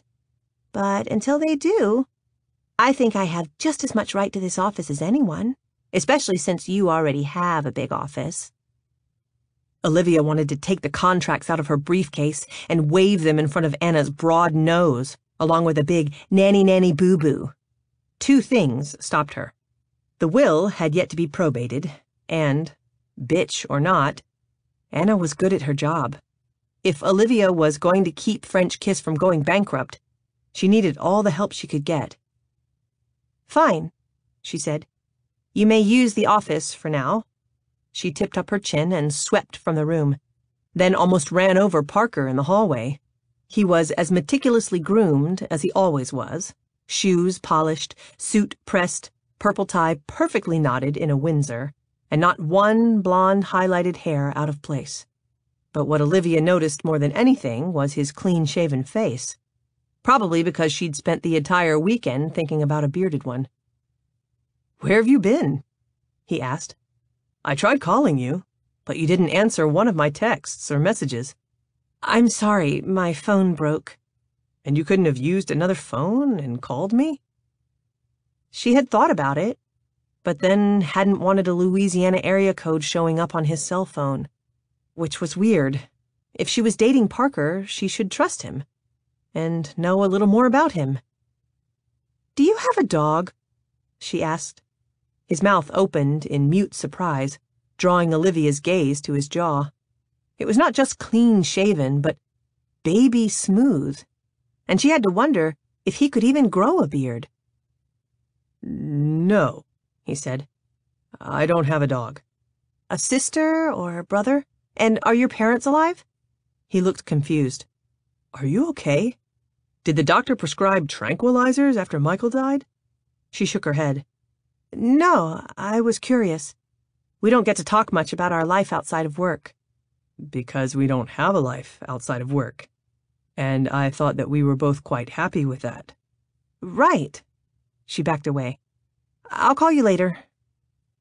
Before she headed to her office, Olivia dropped the contracts by to Jason Melvin. Jason was a young company lawyer who, unlike Parker, always looked like a wrinkled mess. His hair needed a cut, his shirt an iron, and his pants an extra inch of length. Not to mention that his purple ties always had some sort of stain on them. And yet Olivia trusted him more than anyone in the company, probably because he had chosen loyalty over confidentiality. He was the one who had alerted her about Michael's will, the one who had helped her write up the contract to buy back French Kiss. As soon as she stepped into his office, he dropped the jelly donut he'd been eating and jumped to his feet. "So did they sign?"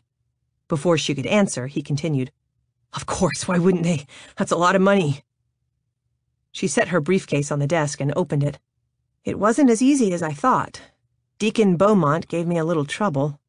She handed him the contracts. "Have you heard anything from your snitch at Michael's law firm?" "They found the Beaumonts. And with the ironclad will Michael set up, it shouldn't take any time at all for you to get their shares. I'm thinking that by this time next week, you'll be the new CEO. Won't that surprise the board? I don't know about that. Someone already leaked the information about the will to Anastasia. Jason held up his hands. It wasn't me. I'm terrified of the woman. That makes two of us. She nodded at the contracts. Guard those with your life. Will do. He winked. Boss lady. Rather than make her happy, the two words made her feel slightly ill. Thankfully, Kelly was waiting at the door of her office with a cup of coffee. As usual, she wore totally inappropriate clothing for work. Her blue jean skirt was too short, her shirt too tight, and her Hello Kitty pink glitter belt too weird. But she had caffeine, so Olivia chose to ignore her outfit. You're a saint, she said as she reached for the cup. Kelly pulled it back. Sorry, but this isn't for you. She nodded at the closed door of Olivia's office. It's for him. Him? Him who? Kelly flipped her waist-length black hair over her shoulder. I didn't catch his name, but I think I'm going to call him Stud Muffin. Olivia rolled her eyes. I'm assuming he wants to have sex with you? No, but I damned well want to have sex with him. Olivia looked at the door. So why is he here? Kelly shrugged. I didn't get that either. As soon as her life became less hectic, Olivia was going to have to fire Kelly. Or have someone else do it. So you just let some man into my office without finding out his name or why he's here? Pretty much. And when you see him, you'll understand why. Kelly turned the door handle. Olivia had a corner office the same size as Michael's. There was a sitting area with wet bar, a bathroom with a steam shower, and floor-to-ceiling windows with a view of the bay and the Golden Gate Bridge. The man was standing at those windows, and if his front looked as good as his back, Olivia understood Kelly's lust. He wore faded jeans that hugged his nice rear, and a white dress shirt that she would bet had never seen the inside of a dry cleaner. The soft, unstarched cotton cuddled broad shoulders and a muscled back, then hung loose to his waist. Since few businessmen wore starchless dress shirts and worn jeans, Olivia figured she knew who he was. I'm sorry, but I think there's been a misunderstanding. She headed toward the man, who didn't appear to be in a hurry to turn around. I don't interview models in my office. In fact, the final interviews for the fashion show runway models aren't until next week. She stopped directly behind him, and her gaze drifted over his dark brown hair. It was nice hair, thick and rich, without a hint of salon highlights. It looked as if it had been recently cut, the layers falling in textured waves that just reached the limp collar of his shirt. He lifted a hand and ran his fingers through the strands almost self-consciously before he slowly turned around. Olivia was impressed. Now here was a face that could make her reschedule an interview. It was a face that could launch 1,000 ships, inflame millions of women, and sell billions of pairs of men's underwear. A tanned throat peeked from the open collar of his shirt and rose to a square chin and angular jaw. A serious mouth, with a full bottom lip and perfectly matched top, sat beneath a strong Roman nose. Long, dark lashes surrounded eyes the color of crushed pansies. Deacon? The word came out of her mouth like a gasp for air. One corner of his mouth hiked up for a brief second before dropping back into a flat line. He tipped his head at the window. Nice view.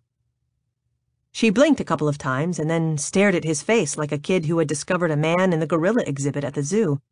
You shaved your beard. He brushed a finger along the sleeve of her lavender jacket. His heat seemed to scorch right through the material. You covered your bug bites. His gaze lowered to her neck. But not your hickey. Hickey? Kelly's voice pulled Olivia out of her shock, and she turned to her assistant. I've got this, Kelly. Thank you. Kelly nodded and would have stepped out the door if Deacon hadn't stopped her. Coffee? Oh. Kelly stumbled over her platform heels to get the cup of coffee to him. Thank you. I'm sure it's perfect. He gave her a smile that had Olivia doing a double take, and Kelly looking like she was about to reach orgasm. Her dark eyes glazed over as she stood there fidgeting with her Betty Boop necklace. "That's all, Kelly," Olivia said a little too sharply, and even after her assistant had left the room, her voice still held an edge that could slice tomatoes. "So I assume that you're here for the money." He took a sip of coffee that Olivia desperately needed. She thought about buzzing Kelly, but she couldn't put up with any more giddy gawking. She was doing enough of that herself, but it was hard to look away from a smooth-shaven Deacon. Not that he was completely devoid of facial hair. Dark stubble covered his lower face and seemed to be growing before her eyes. As if reading her thoughts, he stroked his jawbone as he glanced around the room. "Do you really need all this space?" As she had never thought about it before, it took her a moment to answer. Probably not, but it came with the position. "And that is?" "Vice President of Sales." She paused. "And soon to be CEO. "Hmm?" His eyebrows lifted, and he took another sip. Since she had about a zillion things to do, Olivia sat down behind her desk. "Once all the T's are crossed, I plan to have the money transferred into the bank account of your choice." She opened her briefcase and took out her checkbook. "But I'll be more than happy to write you a check to tide you and your brothers over. I don't know why I didn't think of it before." She had just finished signing the check for $10,000 when a hand covered hers. While most people had a body temperature of 98.6, it seemed that Deacon's was well above. "There's no need for that, Olivia," he said. She studied his long-fingered hand and the dark hair on his muscled forearm. "Then why are you here?" Before he could answer, there was a tap on the door, and Jason stuck his head in. "Sorry to interrupt, Miss Harrington." He glanced at Deacon. "But I need to speak with you right away." Thankful to get away from his mind-altering heat, she pulled her hand from Deacon and excused herself. "Pardon me. I'll be right back." As soon as she got in the hallway, Jason held out the contracts. "There seems to be a problem." He flipped through the pages until he got to the last one. "One of the signatures is missing." "What?" She grabbed the contracts from him. "You have to be mistaken. I was there when all three brothers signed." She stopped and looked back at the closed door, then at the empty line beneath the two other signatures. Her heart tumbled all the way down to her feet. Without saying a word to Jason, she strode back into the office. Deacon was sitting in her chair. He looked at the contract she held in her hand and smiled. Not the smile he'd given Kelly, but a sinister smile, like a cat that had just cornered a mouse. "Problems?" Olivia tried not to show her fear, but it wasn't easy. "It seems that you forgot to sign the contract." That is a dilemma."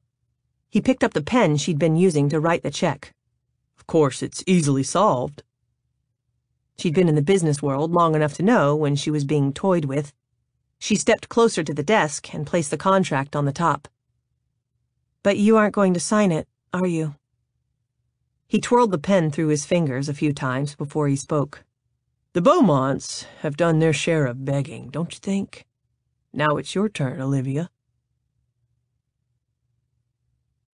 Chapter 6. Deacon was playing a game he had no business playing, especially when the money he was playing it with wasn't his own. It was his brother's as well, and both Nash and Grayson wanted him to sign the contract and make them millionaires as quickly as possible. They had no desire to be owners of their uncle's lingerie company, and Deacon didn't want that either, which didn't explain why he'd refused to send the contract back with his uncle's lawyers, or why he had shaved his beard, cut his hair, and traveled all the way to California to deliver it in person.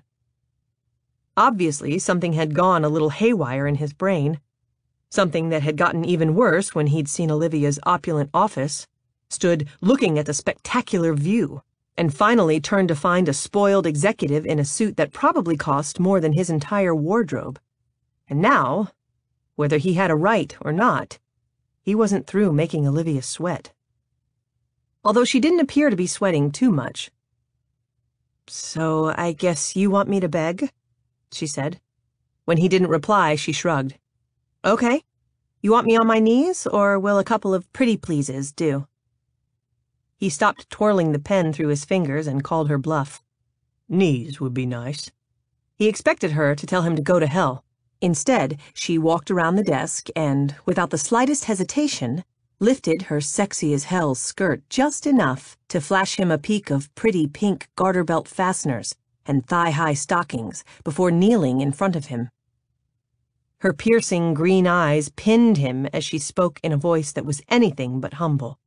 Please, Deacon. Please sign the contract. It was his fantasy all over again. Technically, the desk and office were his. And while Olivia wasn't exactly in rags, she was on her knees, which didn't explain why all the fun had drained right out of the game. Probably because he knew what it felt like to be forced to beg. Knew exactly the feeling of humiliation that came with needing something someone else had. Get up, he said. Why? She gave him a wide-eyed look. Did I do it wrong, Deacon? Sorry, but I'm not as good at begging as the Beaumonts. The pen slipped from his fingers and the leather chair creaked as he sat up, bringing his face inches from hers. Shut up. Or what? You won't sign the contract? She laughed, her breath coming out in a puff of heat. We both know that you won't walk away from $50 million. Her condescending attitude took Deacon from angry to flat-out pissed. So pissed that he couldn't even put together a reply that would wipe the smart-assed smirk off her face. That being the case, he chose a non-verbal way to do it. He kissed her. Not a soft kiss, but a hard, forceful one that ended with him sucking her plump bottom lip between his teeth and giving it a nip. When he pulled back, Olivia was staring at him with shocked eyes. He expected her anger and didn't even tense when she lifted her hand. But instead of delivering a stinging, much-deserved slap, she slid her hand over the stubble of his jaw before pulling him back for another kiss. She kissed much better than she begged. He actually believed that she was enjoying it. He sure as hell was. Her lips were hungry and aggressive, her mouth hot and wet, and her tongue slick and teasing. Deacon opened his legs, and she moved right into the space like a moored ship. Her hands curled around his neck, while his curved over her ass, lifting her knees off the plush carpeting. As he squeezed the firm cheeks, his mind ran through the list of things he would need to accomplish before he could be surrounded by the heat of her body. Lift skirt, remove panties, unzip jeans, pull out cock, get condom. Damn. He pulled away from those scorching lips. Then, just to make sure he didn't succumb to a pair of desire-drugged eyes, he shoved the caster chair back a good 3 feet. Even with the added space, it took a while for him to get a hold of his raging hormones. Olivia didn't take quite as long.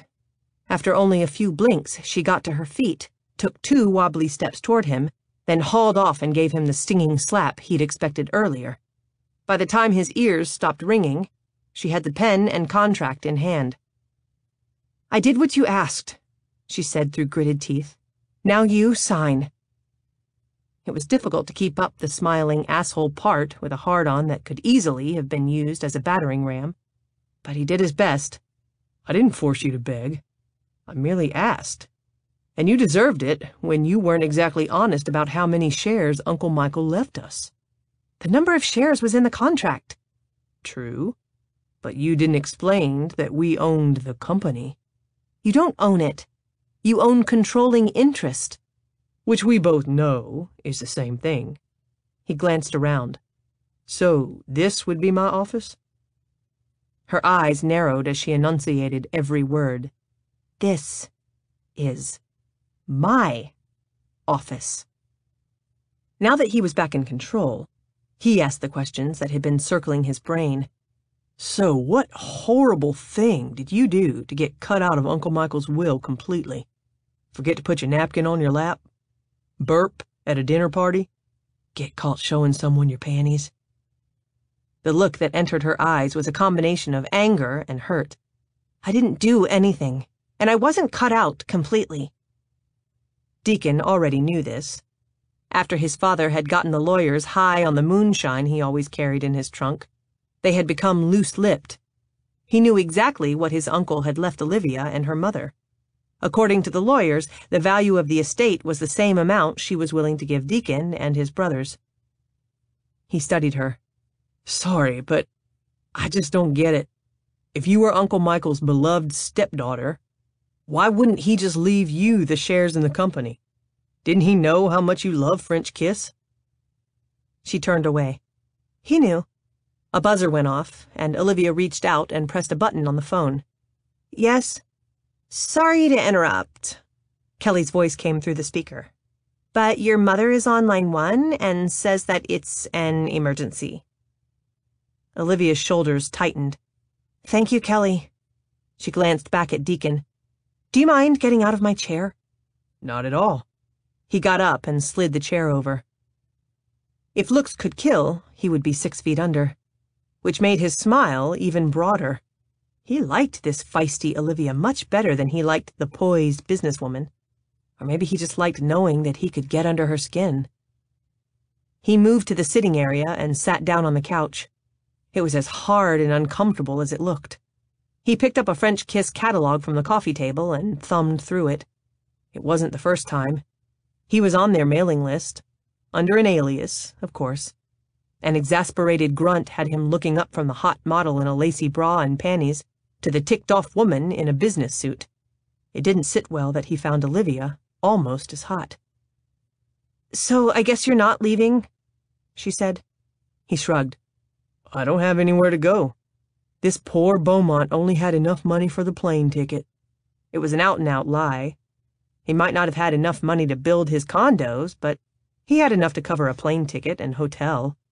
But damned if he wasn't enjoying toying with Olivia. However, the kiss had been a mistake. One that wouldn't be repeated. She sent him a glare before pressing a button and picking up the phone. I'm sorry I kept you waiting, Mother, but I'm kind of busy right now, so what's the emergency?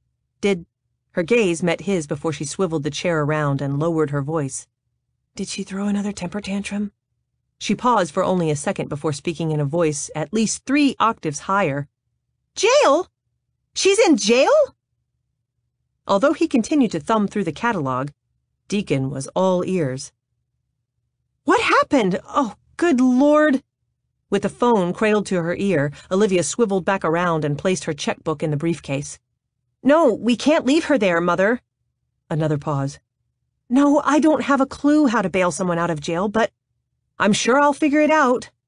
Hanging up the phone, she stood and grabbed her briefcase. Deacon flipped down the catalog and got to his feet. You'll probably need a bail bondsman. She stopped on her way to the door and turned to him. Excuse me? That's what you'll need if you want to bail your friend out of jail.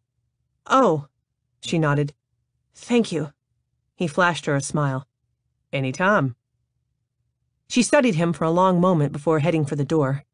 As soon as she had it open, she spoke to her assistant. But not as to an employee as much as a friend she didn't want to offend. Kelly, do you think you could reschedule my morning meetings? I need to drop something off at my house and won't be back until the afternoon. And once Mr. Beaumont signs the paperwork on my desk, would you mind making him a reservation at a nice hotel and taking care of anything else he might need before he leaves town? She glanced over her shoulder, her eyes almost daring him to contradict what she'd just told her assistant. Goodbye, Deacon. Have a safe trip home. Then, with a twitch of shapely hips and a click of purple high heels, she strode toward the elevators. Once she had disappeared around the corner, Kelly spoke. Is there a hotel you prefer? She gave him a slow once-over, followed by the flirtatious bat of her overly long eyelashes. Or, if you like cozy, you could sleep on my couch, Mr. Beaumont. And whatever hotel you choose is fine. Kelly's eyes widened. Beaumont? Are you related to Michael Beaumont? He was my uncle. So, you're his nephew? The one he willed the company to? Deacon nodded. That would be me. But you don't have to worry. I don't have any plans to take over. Her excitement dimmed. That's too bad. What French Kiss needs is someone to take charge. Miss Harrington is nice and all, but she's a bit of a pushover, which might explain why we're going bankrupt. Bankrupt? French Kiss is going bankrupt? She glanced in both directions before she leaned in.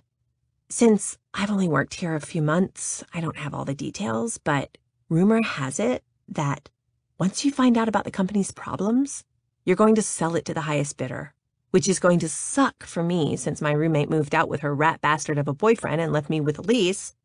And do you have a clue how expensive it is to live in San Francisco? Not that I'm hinting for a raise or anything. I would just like to keep my job. Deacon was stunned.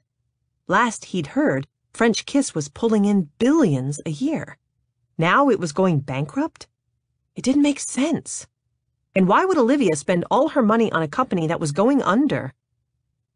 As if reading his mind, Kelly continued, Although I think Miss Harrington has something up her sleeve to save the company. I overheard her talking to her mother about a secret weapon. A secret weapon? She nodded. Some Paris designer. Unfortunately, now that person is in jail for a sexual assault. Obviously, Olivia's assistant didn't mind eavesdropping on phone calls. Do you know what jail Miss Harrington went to? No, but I do know that once she bails the designer out of jail, she's taking her back to her house. She turned to her computer. And I have that address. Olivia didn't live in a mansion, as her stepfather had, but Deacon didn't doubt for a second that the 3-story house had cost a pretty penny. Property values in San Francisco were higher than a cat's ass, which explained why the houses were snugged together like toes in a tight boot. He'd planned on waiting in front for Olivia to return and was surprised when he pulled up and found the garage door wide open. Had Olivia gotten the secret weapon out of jail that quickly? Or had Kelly given him the wrong address?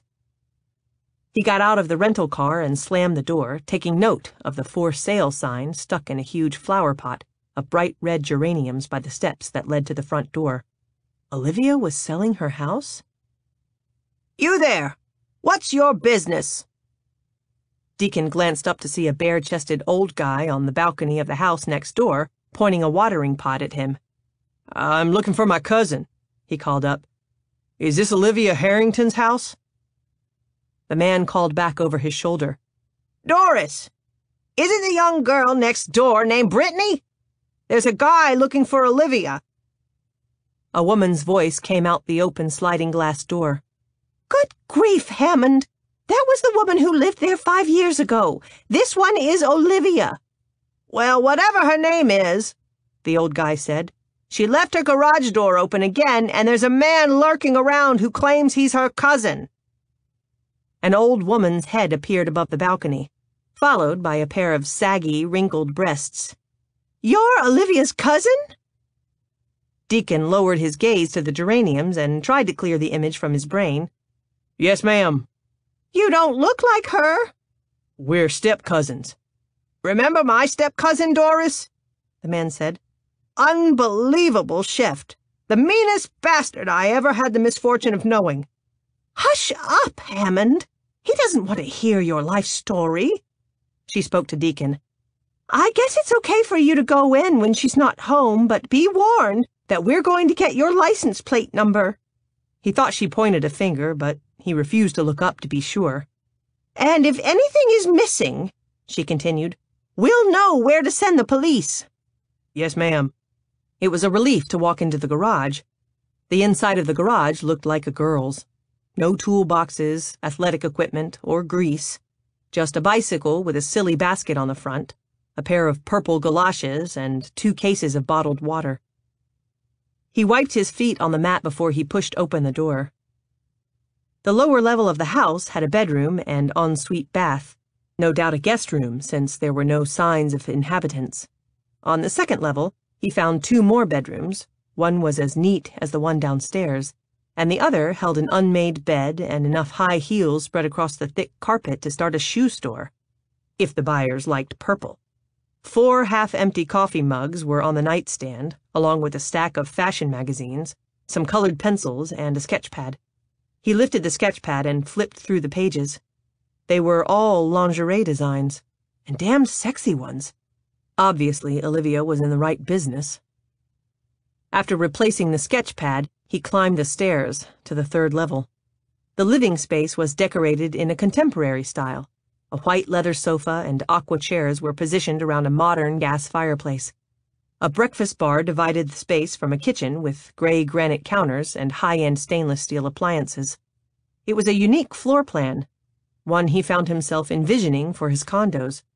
Unlike the two-story design he had now, increasing to 3 levels would give more square footage, and the higher balcony a better view of the lake.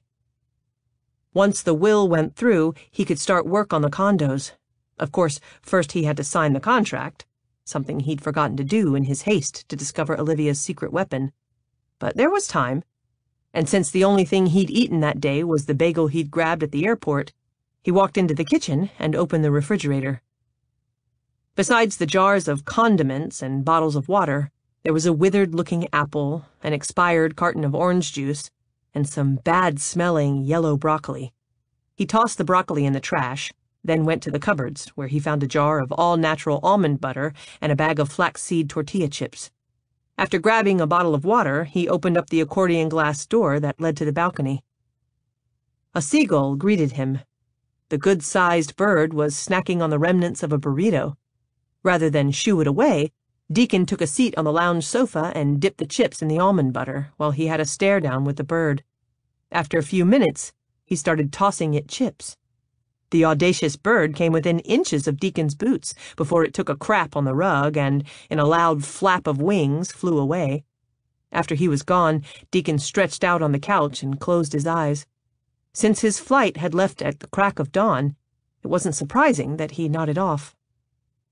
He awoke to a door slamming. Sitting up, he blinked the sleep from his eyes and listened to the sound of high heels clicking up the flights of stairs.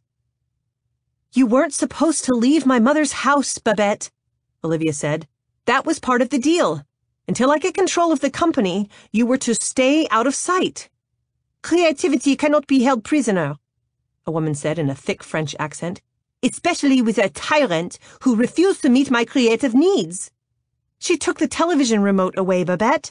Olivia's heels clicked to a stop just feet away from the balcony door. "And only when you refused to work on the new line. The new line that I'd planned to present to the board in just a few days. The new line is almost ready and exquisite. Now make me an omelette." "I'm not making you an omelette," Olivia said. "I'm going back to work so we have a company to sell your exquisite line." A string of French followed. Having grown up with a French-speaking Cajun father, Deacon understood most of it. He got up and stepped through the balcony doorway. Olivia stood at the refrigerator. When she saw him, she dropped the carton of orange juice she'd been taking out of the refrigerator, and it splattered all over the floor. He shrugged. "Sorry, but it's probably for the best. It was expired." Then he turned to the petite, dark-haired woman and spoke to her in her native language. "I agree that, at times, Olivia can be a little bitchy," he said. "But fat." Chapter 7. The discovery that Deacon spoke French affected Babette much differently than it did Olivia. Babette released a sob and fell into Deacon's arms, as if he were there to save her from the barbarian Americans, while Olivia wanted to pick up the 10-pound glass vase her mother had given her and bludgeon him with it. Instead, she stepped away from the vase and reached for the roll of paper towels. "What are you doing here?" she asked as she started cleaning up the spilled orange juice. "And how did you get in my house?" He patted Babette's back and whispered a few French words that sounded soothing and annoyingly sexy. Babette whimpered like a homeless puppy and cuddled closer as Deacon lifted his gaze to Olivia. "You left the garage door open. Something Hammond and Doris say you do a lot." "Hammond and Doris?" "The naked couple next door." He shook his head sadly. "What is it with you Californians? Don't you know your neighbors' names?" She started to jump into an argument, then reminded herself to stay focused on a much more important issue. "So, did you sign it? Did you sign the contract?" "So, this is your secret weapon that is going to save French Kiss?" As Babette continued to sob, he thumped her back a little harder. "What is she developing? A new wonder bra that grows breasts? Panties that give you a J-Lo butt?" A nightie that will give men orgasms just by looking at it? Olivia's eyes widened. Who told you? When he didn't say anything, she answered the question herself. Kelly. So what's the secret weapon? That's none of your business. One of his eyebrows arched. Considering the fact that I own the company, I think it is. But instead of asking her again, he spoke to Babette in French. Between loud sniffs and dramatic hand gestures, she answered him, and there was little doubt that she'd spilled the beans when Deacon's eyes widened, and he spoke in English. Men's lingerie? When Babette nodded triumphantly, he looked at Olivia. That's it? That's your big secret weapon to save the company from bankruptcy? He disengaged himself from Babette. Lacy panties for men? Olivia tipped up her chin. Don't be ridiculous. Of course we're not going to use lace on men's underwear. Perhaps, Babette cut in, just a wee bit. She demonstrated a wee bit with her thumb and forefinger. Not on the waistband, of course, but right around the genitalia area would be very, very sexy, no? No, Olivia said. It would not be sexy. We've talked about this before, Babette.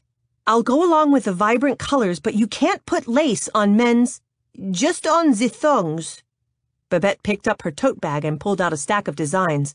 She spread them out on the breakfast counter, then waved a hand in the air. Voila!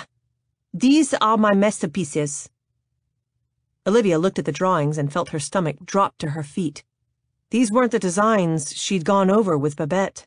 These were drawings of costumes for Cirque du Soleil performers. The thick Egyptian cotton robes they discussed had become long satin dressing gowns with feathered lapels that looked like they belonged on a Mardi Gras float. The satin pajamas were right, but the pink and purple colors were all wrong, as was the sagging MC Hammer crotch that draped to the knees.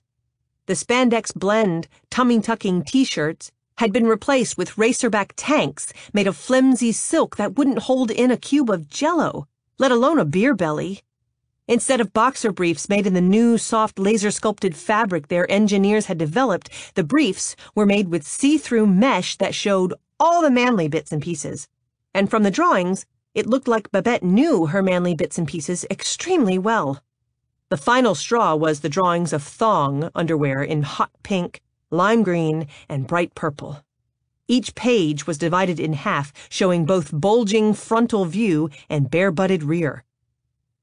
Olivia was struck, speechless. Obviously, while she'd been in Louisiana, Babette had gone completely off track. Or completely off her rocker.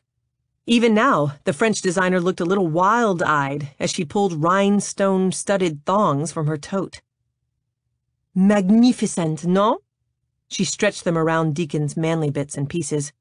I can only imagine how you say in English, awesome this will look on you. She sent him a seductive look from beneath her eyelashes. Shall we go see? Deacon looked as if she'd just asked him to murder one of his brothers. Have you lost your mind, woman? He jerked the thongs away from her and held them up, the rhinestones flashing in the sunlight that spilled in through the balcony doors. I wouldn't be caught dead in these, nor would any man I know. He glanced at Olivia. I would expect some confusion from a foreigner about what American men want, but not from a woman who has been in the business for as long as you have. What were you thinking? No matter how much she might agree with him, his condescending tone had Olivia's shoulders stiffening, and her defending something that had no defense. This coming from a backwoods hillbilly who wouldn't know style if it smacked him in the face. He held out the underwear. You don't have to know style to know shit when you see it. Who would buy these? Olivia sniffed. Cosmopolitan men who are much more open-minded than you. And just what percentage of the men in the world do you think are cosmopolitan, Olivia? 50%? 40? 30? How about under 10%? And of those 10% of cosmopolitan men, how many do you think are going to like walking around with a strip of diamonds stuck up their ass? They were good questions. Questions someone with a knowledge of marketing would ask, which made Olivia wonder if Deacon was more educated than she thought. Women wear thongs all the time, she pointed out. They also wear painful high heels, tight, uncomfortable clothes, and carry purses that weigh a good 30 pounds, he said. All because they want to look good. Men aren't interested in looking good as much as they are in feeling good. And I don't have to try these on to know that these aren't going to feel good. He's right. Babette's French tongue rolled over the R's. He's absolutely correct. I completely forgot that, for men, the ultimate thing isn't fashion as much as comfort. Without any warning, she grabbed the designs off the counter and started ripping them to shreds. Garbage! Trash! Poo-poo! Olivia tried to stop her, but when Babette got on a roll, there was no chance of that happening. She tore up every design, then grabbed the mock-up thongs from Deacon, raced to the balcony, and sent them sailing over the railing. When the last twinkle of rhinestones had vanished, she turned with a dramatic wail and flounced from the room. Once she was gone, Olivia looked down at the ripped designs and couldn't keep the tears from her eyes. Not because she had liked them, but because Babette had wasted weeks on something that would never sell. Weeks that Olivia didn't have.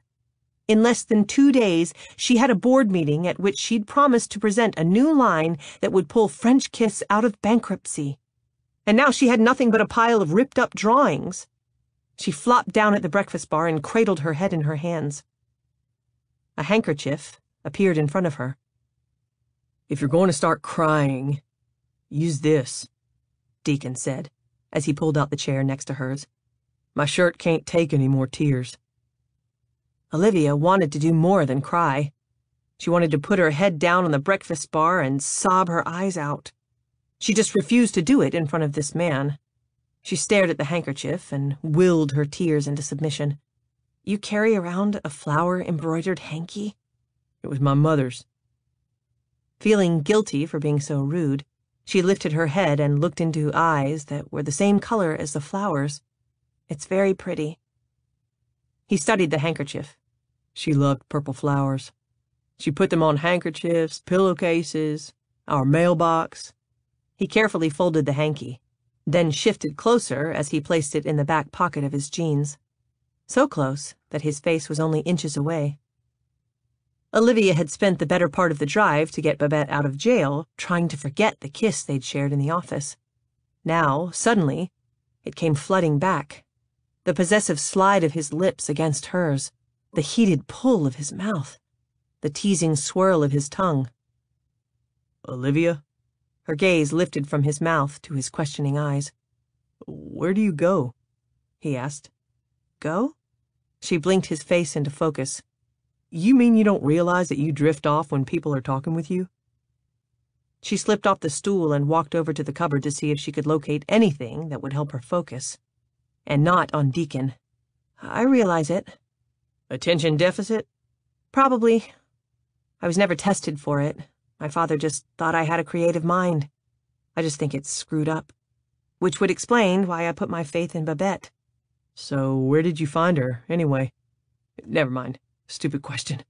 Obviously you found her in France. The better question would be, why did you hire her? Especially when her specialty seems to be burlesque costumes." She searched through the teas her mother had given her. Herbal obviously meant no caffeine. Babette has talent.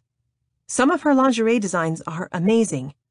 She closed the cupboard and turned around to find Deacon studying a ripped piece of one of Babette's pages. "I wouldn't go that far." He crumpled the piece in his hand and tossed it at the trash can. It hit dead center, of course. "So what did she do to get arrested?" "She walked to the high school by my mother's house and started talking underwear with a group of young boys. Thankfully, once I got there and confirmed her story about working for French Kiss, they released her with a warning to stay away from underage kids." "That sucks," he said. "Almost as much as her idea for men's lingerie." She bristled. "It isn't such a bad idea. And the statistics support that men are spending more and more money on clothes these days. Why wouldn't they want their own lingerie line?" She glanced down at the sketches. "No, not thongs or see-through boxers, but I think men would buy nice robes, tummy-tucking t-shirts, and sexy but comfortable briefs. And why can't men look as sexy in their underwear as women?" Deacon smiled, a sensuous smile that made Olivia's tummy do a cartwheel. Because men's bodies aren't as beautiful as women's. Although I'll admit that the premise isn't such a bad idea. I have trouble finding underwear that fits, doesn't shrink up, and is comfortable. And I wouldn't mind a nice thick bathrobe. But regardless of how good the idea is, men are creatures of habit. It's going to take a while for men's lingerie to catch on. Too long to save the company if it's that close to bankruptcy. So, what happened? I thought French Kiss pulled in $7.1 billion a year. She stared at him. How do you know our sales figures? He shrugged. It's not like they're a secret. The sales figures weren't a secret, but they weren't exactly common knowledge either.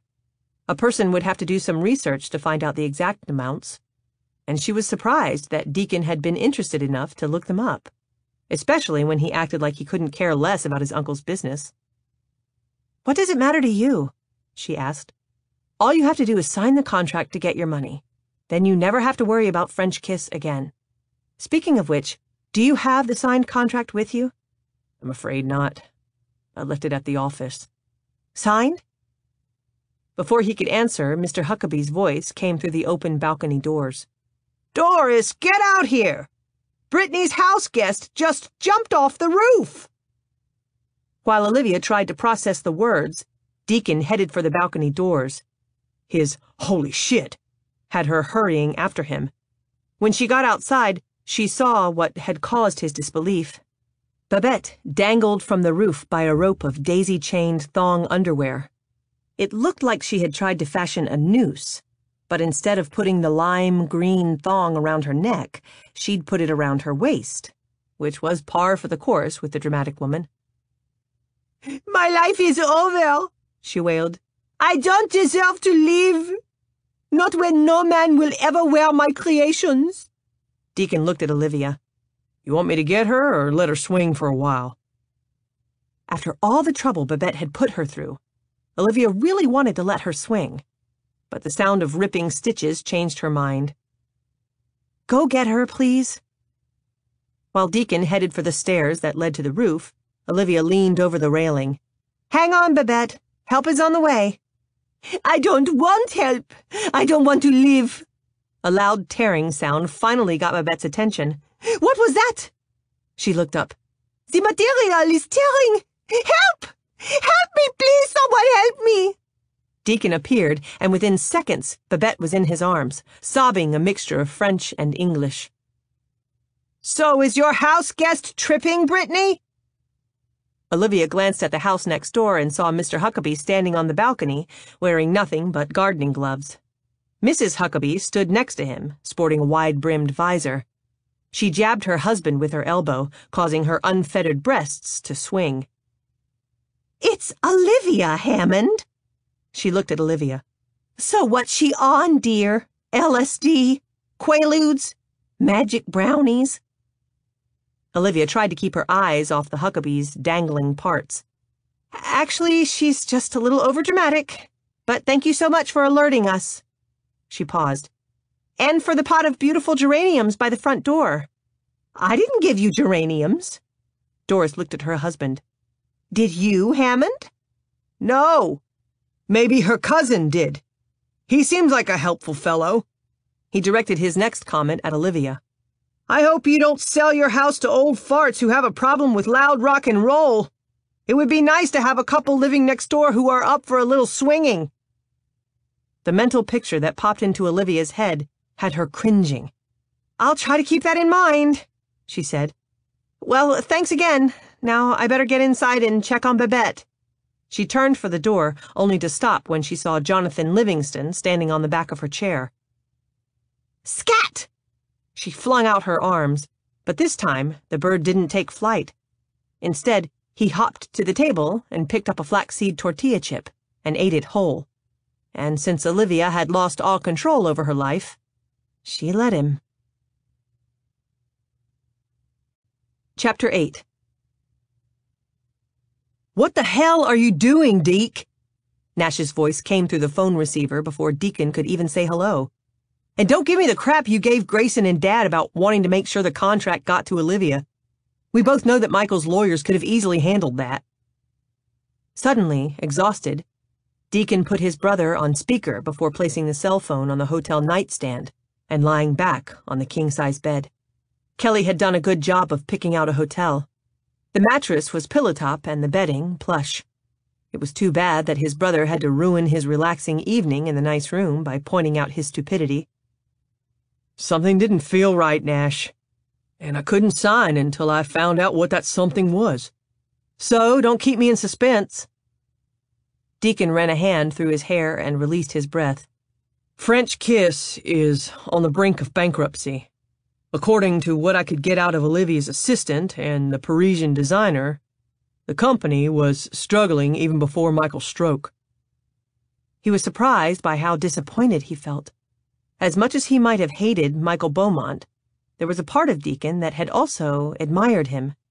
Unlike Donnie John, he had made something of himself. The only Beaumont who had.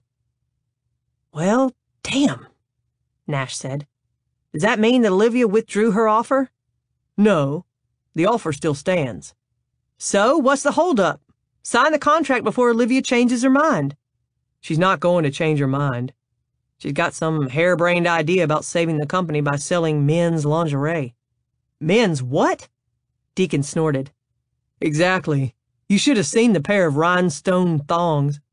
I swear, I don't know who was more crazy, the French designer who designed them or Olivia for putting her trust in the no-talent woman in the first place. So, I take it that Olivia isn't as business savvy as Michael was. Not from what I can tell. If she were business savvy, she would jump ship while she could. Instead, she's willing to use all her money to buy the shares of a bankrupt company. I'm sure she won't go broke, Nash said. At one time, Deacon had been sure of that too, but after seeing the for sale sign at her house, he had to wonder how deep in debt Olivia was willing to go for the company. He massaged his temples. The crazy woman is gambling on a dream. She wouldn't be the first, Nash said. You sold everything you owned to buy the land by the lake. Yeah, but my plan is at least feasible. No man I know is going to buy feathered robes and rhinestone thongs. And Olivia needs to pull her head out of the clouds and realize that. Hell, the woman doesn't even remember to close her garage door. And do you know all the nuts that wander around a big city? When I was leaving her house tonight, I saw some peeping Tom in a trench coat trying to peek in her windows. The pervert ran off when I jumped out of the car. There was a long stretch of silence, and Deacon wondered if their connection had been lost. He had just reached for the phone to check when Nash spoke. So that's how it is. Deacon took the phone off speaker and held it to his ear. What? That's how what is? Nash released his breath in one long sigh. Olivia has become a damsel in distress, and you want to be her knight in shining armor. What are you talking about? Have you been drinking some of Dad's moonshine? I'm talking about your Lancelot complex. The one where you feel like you have to come to the rescue of every woman in need. Deacon laughed. You have been hitting the moonshine. You know I don't drink after what happened, Deke. You have issues with saving women. Don't tell me you've forgotten about getting your butt kicked by those bullies when you defended Katie Day, or giving Rhonda Lyons money until she found a job, or fixing that single mom's car for free when it broke down on her way through town. I even think you agreed to be Francesca's cougar cub because you felt sorry for her. And there were at least a dozen more times that you've given money and time you didn't have to help some woman in need. But you can't help Olivia, Deke. Not only because you don't know shit about the lingerie business, but also because Olivia doesn't want your help. From what I could tell, she wants us to sign the contract and get the hell out of her life. Nash paused. Look, I love you, bro. You were more of a father to Grayson and me after Mom died than Dad was. And it's not about the money. I don't need much to survive, but this money could help you achieve your dream, Deacon. A dream that you put off because of my screw-up. You didn't screw up, Nash, Deacon said. It was a trumped-up charge. Was it? Nash's reply surprised Deacon, as did the raw emotion attached to the words. He'd thought that Nash had released the past, but it looked like he'd been wrong. She said no, Deke, he continued. Did it matter when she said it? Hell yeah, it mattered. And the jury thought so too. He sat up. You've got to let this go, Nash. There was a long pause. Okay, I'll make you a deal. I'll let it go if you let French Kiss go. After his conversation with Nash, Deacon didn't sleep well. He woke up still on Central Time with a headache and a firm resolve. Nash was right. He needed to sign the contract. It was what his brothers and Olivia wanted, and it should be what Deacon wanted, too. If he signed the contract, he could finish his condos, build a new house, find some sweet little Sunday school teacher to marry, and set his brothers up for life. He didn't know anything about the lingerie business. His life was back in Louisiana, certainly not San Francisco. Getting up, he showered, shaved, and packed before paying his hotel bill and heading for French Kiss. When he entered the lobby, the pretty receptionist behind the large Art Deco desk greeted him. Good morning. Are you here to see Miss Harrington again? Because I'm afraid she doesn't get in until around 9 o'clock. That's okay. He headed for the elevators. I'm sure her assistant can help me. Except Kelly wasn't at her desk. But the door to Olivia's office was cracked open. Thinking he would find Kelly inside, he was surprised when he peeked in and saw a thin, blonde woman in a red power suit bent over Olivia's desk, reading the contract he'd left there the day before. It's a contract for $150 million, all right? She said into the cell phone she had pressed to her ear. What an idiot. Who would pay that much for a company that's going under?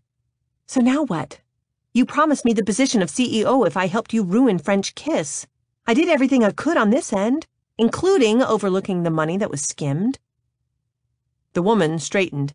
Deacon took a step back, but continued to listen. Be patient, she said.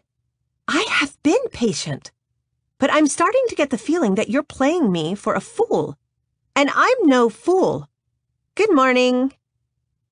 Deacon turned to see Kelly walking down the hall, carrying a stack of empty boxes. As she peeked around them, the top two went tumbling to the floor.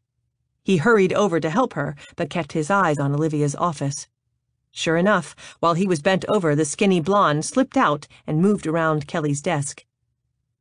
I thought I asked you to take those boxes to my office, Kelly, she said. Kelly rolled her eyes at Deacon before answering. I was planning on it, Miss Bradley, but then I noticed Mr. Beaumont. Miss Bradley's eyes narrowed. Mr. Beaumont? After what he'd heard, he couldn't help playing the part. Michael's nephew, and the new owner of French Kiss. Her eyes widened before she glanced back at Olivia's office. But I thought you had... Had what? Miss Bradley, is it? She pulled her gaze away from the door and collected herself. Yes, Anastasia Bradley. I'm the vice president of marketing. She held out a hand, and he shook it briefly. Then I guess we'll be seeing each other again. He stacked the boxes and picked them up. Let me help you with these. Where is your office? She's moving into your uncle's office, Kelly said with a gleeful smile. Deacon lifted an eyebrow at Anastasia. Really? Anastasia quickly took the boxes from him. Thanks, but I think I can handle it. Then, without an, "It's nice to meet you," she turned and headed down the hallway. She hadn't even disappeared around the corner before Deacon turned to Kelly. So, what do you know about Miss Bradley? Besides the fact that she's a Class A bitch? He agreed, but he wasn't about to tell Kelly that. The young woman needed to learn a few basic rules of business. He took note of her inappropriate dress with the plunging neckline. Okay, so maybe more than a few. There are certain words that should be reserved for happy hours, he said, which means that I would like you to answer the question without your personal opinions. She looked a little taken aback at first, but quickly recovered. From what I've heard, she came to work here around the same time Miss Harrington finished college. She graduated comma sum la-di-da and thinks she should be CEO and not Miss Harrington. And I'm going to assume that she bullies Miss Harrington? That's putting it mildly. The woman not only bullies her, but she also bullies everyone on the board. And I think she's boinking the old guy with... Deacon lifted a brow, and she rephrased. Yes, she's a bully. So, are you here to see Miss Harrington? She usually doesn't get here until around 9, which doesn't seem right since I have to be here at 8. He stared at the door of the office where the contract was waiting. Don't be stupid, Deacon. Sign the contract and get the hell out of here. But instead of doing that, he glanced at his watch. I guess that gives me a good hour. Kelly seemed thrilled. I'll be happy to get you a cup of coffee while you wait. Black, right? He smiled. You read my mind. She started to turn when she noticed the open door of Olivia's office. Her head cocked. That's strange. I don't remember unlocking it. She pulled the door closed before heading down the hallway. Once she was gone, Deacon's mind ticked. If the office had been locked, it meant that Miss Bradley had done some breaking and entering. He wasn't that surprised. He had met his fair share of women and men who were willing to do whatever it took to get ahead in the business world. And it sounded to Deacon like Miss Bradley wanted to get ahead, but not as much as the person she had been speaking to. So, did you sign it, Mr. Beaumont? Deacon was pulled away from his thoughts by the same man who had shown up in Olivia's office the day before. He was a disheveled-looking guy with messy hair, wrinkled pants, and a grease spot on his purple tie. But regardless of his appearance, he seemed to have some guts. Jason Melvin. He held out his hand. I'm the one who drew up the contract. Deacon shook his hand. Deacon Beaumont. I assumed as much by Miss Harrington's reaction yesterday. He hesitated for only a second. So, did you sign it? Or would you like to do that now? Smart man. He had very politely placed Deacon in a corner, which made Deacon wonder if he had been the one talking to Miss Bradley on the phone. It didn't seem likely. A lawyer wouldn't have the power to appoint Miss Bradley to the position of CEO. Call me Deacon, he said. And may I call you Jason? Before he could agree, Deacon continued. Actually, there were a few things in the contract I'd like to discuss, and since you drew it up, I figure you'll be able to answer them better than Olivia can. Of course. My office is just... His face turned a bright red that clashed with his tie as Kelly walked up with the coffee. Be careful, she said as she handed Deacon the cup. It's still a little hot. She looked at Jason and sent him a knowing smile. Would you like me to get you some coffee, Mr. Melvin? Or are you interested in something else? Jason's chin lifted. No, thank you, Miss Wang. There's nothing you can get me that I want. Really? Kelly's smile was more like a baring of teeth, and Deacon wondered if he should step between them or pull out the boxing gloves, because it looked like you were pointing me out the other day. If I point you out, Miss Wang, you'll know it. His eyes flashed with anger before he turned to Deacon. My office is this way. With a nod of thanks to Kelly, Deacon followed him down the hallway. So I'm going to make a guess and say that you're interested in Kelly. Jason glanced at him. What?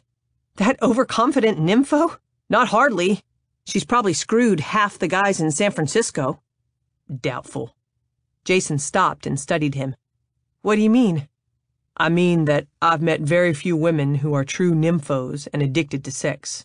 But I've met plenty of women who act sexually aggressive as a way of hiding their insecurities. And you think that brassy woman is insecure?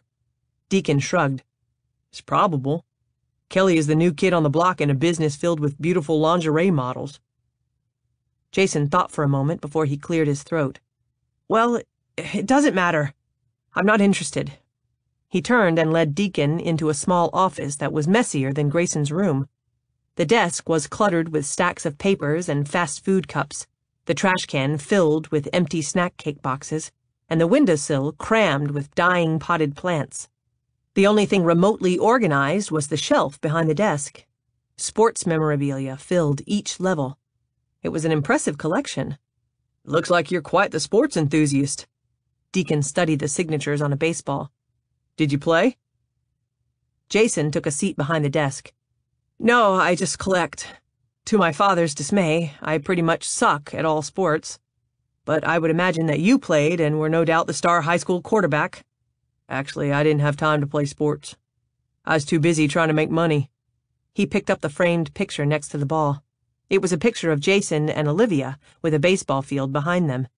Both were smiling brightly, a little too brightly for Deacon's taste. Obviously, I was wrong. Kelly isn't the woman you're interested in. That was at the company charity game, Jason said defensively. Olivia took pictures with a lot of the employees. She's that kind of a boss, the type that cares about the people who work for her. He cupped his hands on the desk. And now you don't need to work for money, Mr. Beaumont. Now all you need to do is sign on the dotted line. Deacon set the picture down and ignored Jason's statement. If Olivia is such a perfect boss, why is French Kiss going bankrupt? Jason looked surprised. Miss Harrington told you? We talked about it, and her plan to save the company. He picked up a football. It's a bad plan. How would you know? You don't know anything about the business. Deacon put the football back in its stand. You're right. So, fill me in. He took the chair in front of the desk, starting with Miss Bradley. Jason's chair squeaked as he leaned forward. What's with all the questions? What difference does it make who's in charge if you're planning on selling your shares? He paused. Unless you're not planning on selling your shares. Unless you're toying with Miss Harrington. His eyes narrowed. Well, I'm not having it, Mr. Beaumont. She's a good person who only wants what's best for this company and the employees who work here. That's why she's using every penny she inherited and selling her home so she can keep French Kiss. And I'll be damned if I'm going to let some southern, slick-talking con artist ruin that for her. The loyal speech and protective tone made up Deacon's mind, and he smiled and leaned back in the chair. Number one rule when dealing with sexual women is don't play their game. Next time Kelly asks you what you want, tell her. No blushing, no sparring, no egos involved. Look her straight in the eyes and tell her. Tell her I want to have sex with her? Is that all you want? No, I'd like to take her to dinner. So start with that and see where it goes. He leaned in. And you're right. I've been playing with Olivia, seeing just how much crap she'd be willing to take to get me to sign the contract. You asshole, Jason said. Deacon pictured Olivia kneeling in front of him and had to agree. She hadn't even blinked. To her, a little lost pride was no big deal when compared to getting what she wanted, while to Deacon, pride came first, followed closely by honor, and no honorable man could leave Olivia in a pit of scorpions. Asshole or not, I own the company, he said, or will after it clears probate. It already has. Deacon wasn't surprised by the news as much as the feeling that accompanied it. He suddenly felt overwhelmed by the enormity of owning a huge company and being responsible for it and every employee in it. And he had to wonder if Olivia hadn't felt the same way when Michael had his stroke. He nodded. Then, I guess that means I'm your boss. And right now, I want to get a look at your accounts. Why? Because I think there's another asshole who is skimming money off the top and trying to lower the stock so they can buy out the company. He briefly ran through what he'd overheard Miss Bradley saying. When he finished, Jason flopped down in his chair in disbelief. I knew she was mean, but I didn't think she would do something like that. Who do you think she was talking with? I was hoping you could shed some light on that. Jason shook his head. I don't have a clue. She doesn't hang out with anyone that I know of, except Parker Calloway from accounting. They occasionally have lunch together, but he would never do anything to hurt Olivia. They're dating. So Olivia hadn't been lying when she told Nash she was in a relationship. Deacon didn't know why he felt annoyed by the information, but he did. Let's start with the accounts and see what we can find, he said. Jason studied him for only a moment before he leaned in and grabbed his computer mouse. I don't have the passcode to get into all the accounts. Only Olivia and Miss Bradley have those. But I can get you into a few. Let's start with the ones you have access to. Then, once I have the passcode, we'll look at the others. Jason stopped moving the mouse and looked at Deacon. So you're on Olivia's team? Deacon took his time answering. It would seem that way, at least until I sign the contract. Chapter 9. Eek! Are you trying to kill me? Babette barely made it on board before the trolley started moving. Olivia easily fit between two men in business suits, while Babette had a harder time squeezing in. Once she was situated between a plump woman and the railing, she continued her dramatics. I do not understand why the people in this country don't walk to work. In Paris, I walk to work every day. She pressed a hand to her chest. Oh, how I miss my precious Paris. If not for you, I would be enjoying an espresso and cream puff at Popolini right now. Instead of being here in this. She waved a hand at the traffic that whizzed past. Madness you call home. You were the one who applied to French Kiss, Olivia said. Because I thought I would get good money. But so far, I've been paid less than a street cleaner. Olivia wanted to point out that she would get her money when Olivia got her designs. And she wasn't talking about a bunch of flamboyant burlesque costumes. But she didn't want a repeat of yesterday's dramatics. After the thong hanging, it had taken the rest of the day to calm Babette down. Not that Olivia had been involved in the calming process. It had been Deacon who carried a sobbing Babette to the guest room. Deacon who placed her on the bed and spoke to her in soft French. Deacon who ordered Olivia to bring Babette some wine to soothe her nerves. Olivia had opened a bottle of her best Merlot and taken it and a glass to the guest room. Instead of thanking her, Babette had sobbed even louder. You seem to agitate her, Deacon said as he ushered Olivia out of the bedroom and closed the door. Talk about agitated. Olivia had been so agitated she wanted to kick in the door and order him out of her house.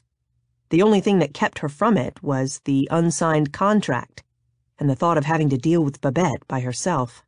So instead, she had gone upstairs and waited, and waited, and waited. When Babette's loud moans drifted up the stairs, Olivia couldn't believe her ears. It took a good 5 minutes of moans before her naive brain could accept the truth that Deacon was having sex with a woman right under her nose. Furious, she marched down the stairs with the intent of kicking them both out of her house. But when she arrived in the guest room, she found the bottle of wine empty, Babette sleeping like a contented baby, and Deacon gone. So will Deacon be at your office? Babette's question pulled her out of her daydream. Kelly had called to inform her that Deacon had stopped by the office and was waiting to see her. Olivia had little doubt that he had signed the contract. He'd made no bones about how ridiculous he thought her idea for a men's lingerie line was. Olivia was relieved.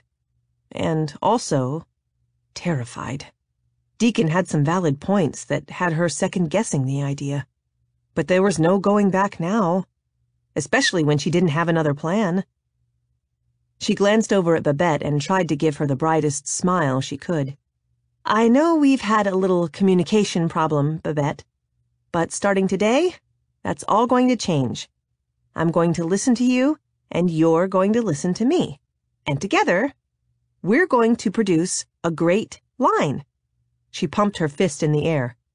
Viva la girl power! Babette stared at Olivia as if she were wearing a pair of granny panties. Sacre bleu!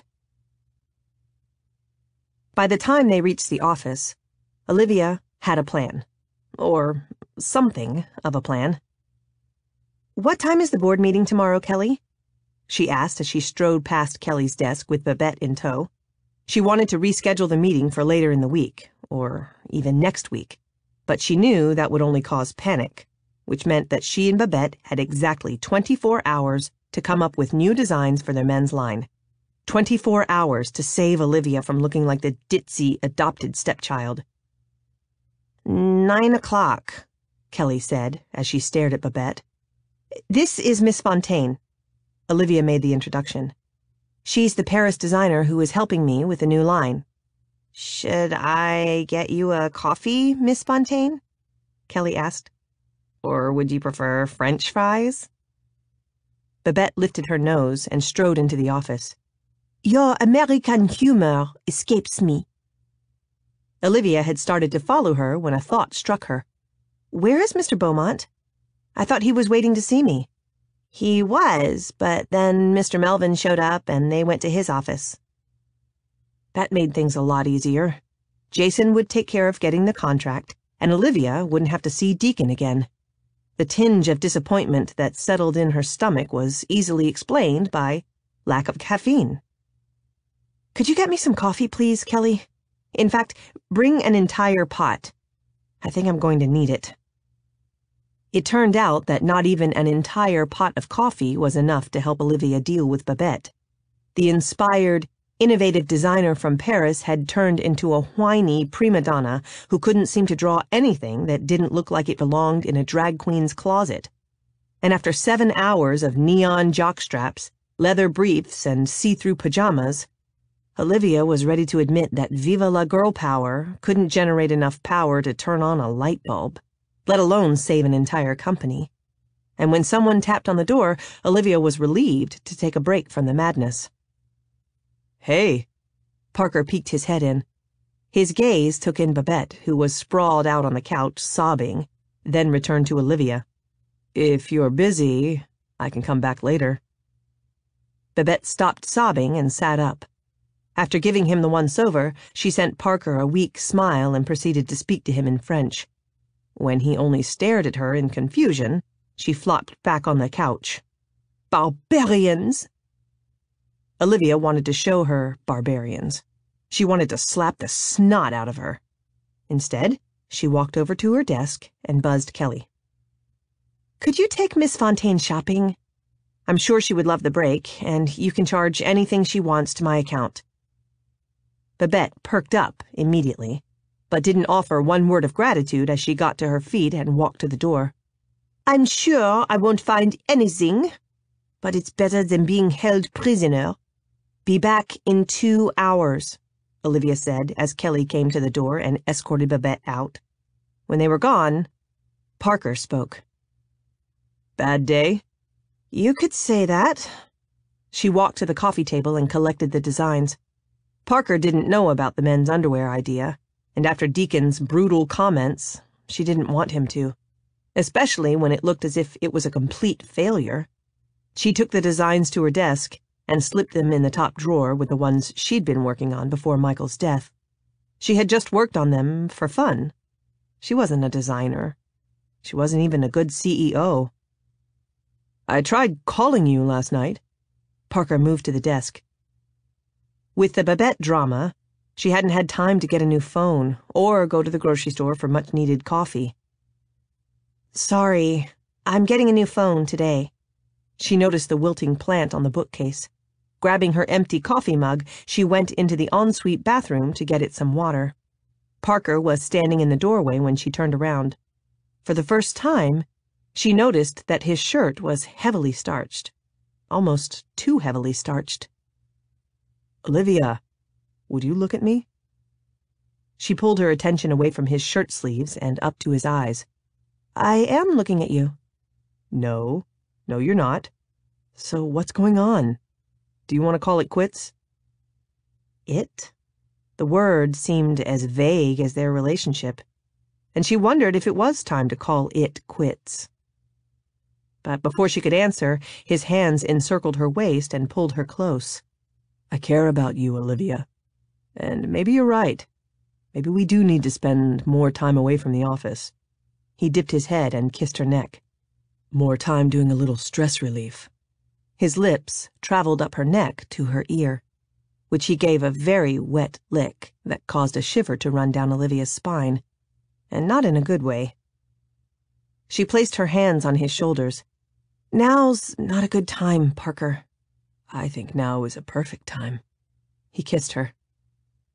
With Deacon's kiss still fresh in her mind, it was hard not to make some comparisons, none of which tipped in Parker's favor. Deacon's kiss was hot and demanding, while Parker's was more lukewarm and hesitant. Deacon used the gentle sweep of his tongue to entice. Parker used the quick thrust of his to annoy. Like, really annoy. She pulled away from Parker, only to discover the kissing champion standing in the doorway of the bathroom.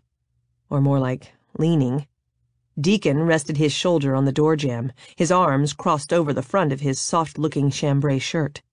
Just the sight of him gave her a jolt of adrenaline that she quickly attributed to the pot of coffee she'd consumed. "I guess kissing in your office is an everyday occurrence," he said in that silky southern voice. While Olivia's face flamed, Parker looked between the two of them. "Who is this, Olivia?" Before she could reply, Deacon uncrossed his arms and held out a hand. "Deacon Beaumont." He hesitated for only a second. "Your new boss." The word boss hung in the air like an anvil over Olivia's head. She didn't know who was more shocked, her or Parker. They both stared at Deacon while he smiled that annoying smile, although his eyes didn't look all that happy when they narrowed on Parker. "And you are Olivia's boyfriend, I take it," he said. "Or just another office fling?" Olivia had always been a non-aggressive person, but since Deacon had shown up in her life, her mind had been filled with very violent thoughts. Like right now. She wanted to wipe that smile off his face with the jab she'd learned in the one and only kickboxing class she'd taken. Instead, she spoke through clenched teeth. "Parker, could you give Mr. Beaumont and me a moment in private? There are a few things I'd like to clear up." Looking confused, Parker nodded and turned to leave. Except it was hard to leave when Deacon continued to block the doorway that led back into her office. "Excuse me," Parker said. Deacon studied him from beneath his long, dark lashes, as if he had no intention of excusing him. But then he pushed away from the door jamb and stepped back. "Of course." Once Parker left, Olivia turned all her anger on Deacon. "I'm through playing your little games." She jabbed a finger at him. "For every second that you wait to sign that contract, the amount I'm willing to pay you and your brothers goes down by $100,000. Do you understand?" Deacon studied her. "So, is he your boyfriend?" $40,900,000. "Because if he is, I think you can do better." She gritted her teeth. $40,800,000. "Did you notice that he didn't even hesitate to leave you here with me? I mean, what kind of guy leaves their girlfriend alone with a Beaumont?" She stood on her tiptoes and leaned in his face. "The kind of guy who trusts me, even with an obvious womanizer." She tapped him in the chest with her finger. $40,700,000. "What does womanizer mean, anyway? If it means that I go around making women feel like women, then I guess I am a womanizer." He reached out and caressed Olivia's cheek with his finger before running his thumb over her bottom lip. "Are you saying you don't like to feel like a woman, Livy?" With heat coursing through her veins, it was hard to disagree. But it wasn't hard to step away. $40,600,000 and counting. And I don't like the name Livy. She brushed past him. He followed her to the desk, and for a second she thought there was going to be a fight over who got the chair. Instead, he pulled it out and waited for her to take a seat before leaning on the edge of the desk, far too close for comfort. "You haven't even thanked me for saving your crazy designer and putting her to bed," he said. "Oh, you put her to bed all right. How could you seduce a mentally unstable woman?" "I did not seduce Babette." "Then how do you explain all those breathy moans?" His eyebrows popped up. "Eavesdropping, Olivia." The sexy smile slipped into place. "Want to try a little of what I gave Babette to make her moan?" Before she could decline, he stepped behind her and placed his hands on her shoulders. Then, with a technique that would make an experienced masseuse envious, he massaged the tense muscles in her shoulders and neck. "Good Lord, woman," he said as he used his thumb to roll out a lump. "You're as knotted as pine flooring. You need to relax." She tried to keep from moaning, like Babette, but it was hard when the man had such talented fingers. "I need you to sign the contract." He released her shoulders and swiveled the chair to face him. "You can't save French kiss with men's underwear, Olivia. especially when you have enemies in your camp that don't want you to succeed. What do you mean? This morning, before you got here, I discovered Anastasia Bradley talking on the phone in this very office. It seems she doesn't mind breaking and entering. Olivia should have been surprised, but she wasn't.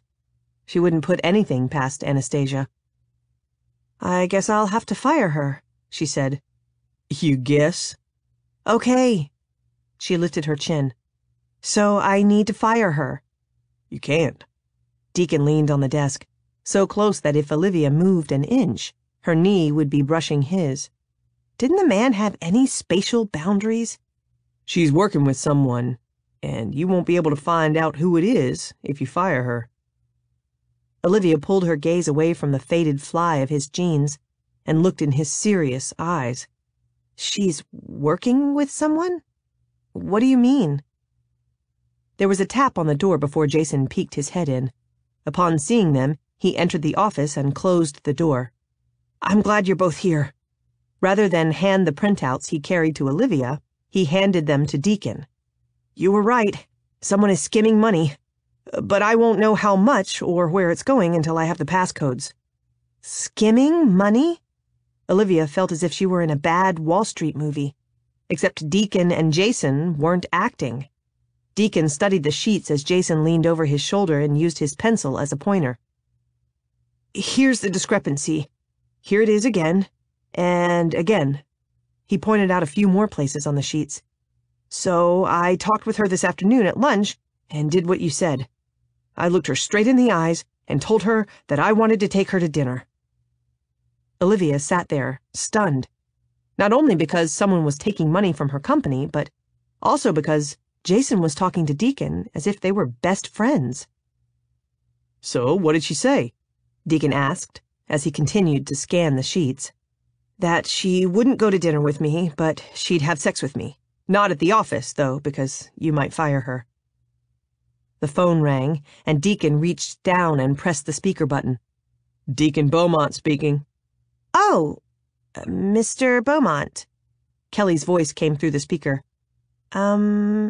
Is Miss Harrington there? Deacon glanced at Olivia and waited for her to respond. She couldn't.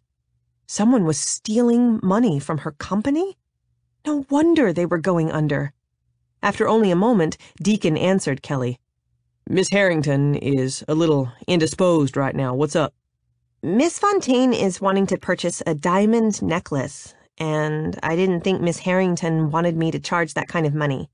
But when I told Miss Fontaine that, she threw a major fit. I wouldn't care. I mean, if the woman wants to make a fool of herself, I say let her. But the security guard at the jewelry store is about to call the cops.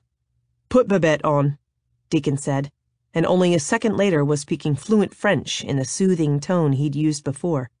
He paused, then went back to English. I think Babette's shopping spree is over for the day, Kelly. Besides, I need you to help Jason Melvin with some accounting. After he hung up, he handed the accounting sheets back to Jason. You realize that she's using sex as a smokescreen? Jason shook his head. I don't think so. He took the sheets from Deacon. I'll make some copies of these and keep digging. He looked at Olivia. You okay? She wasn't okay, but she nodded anyway.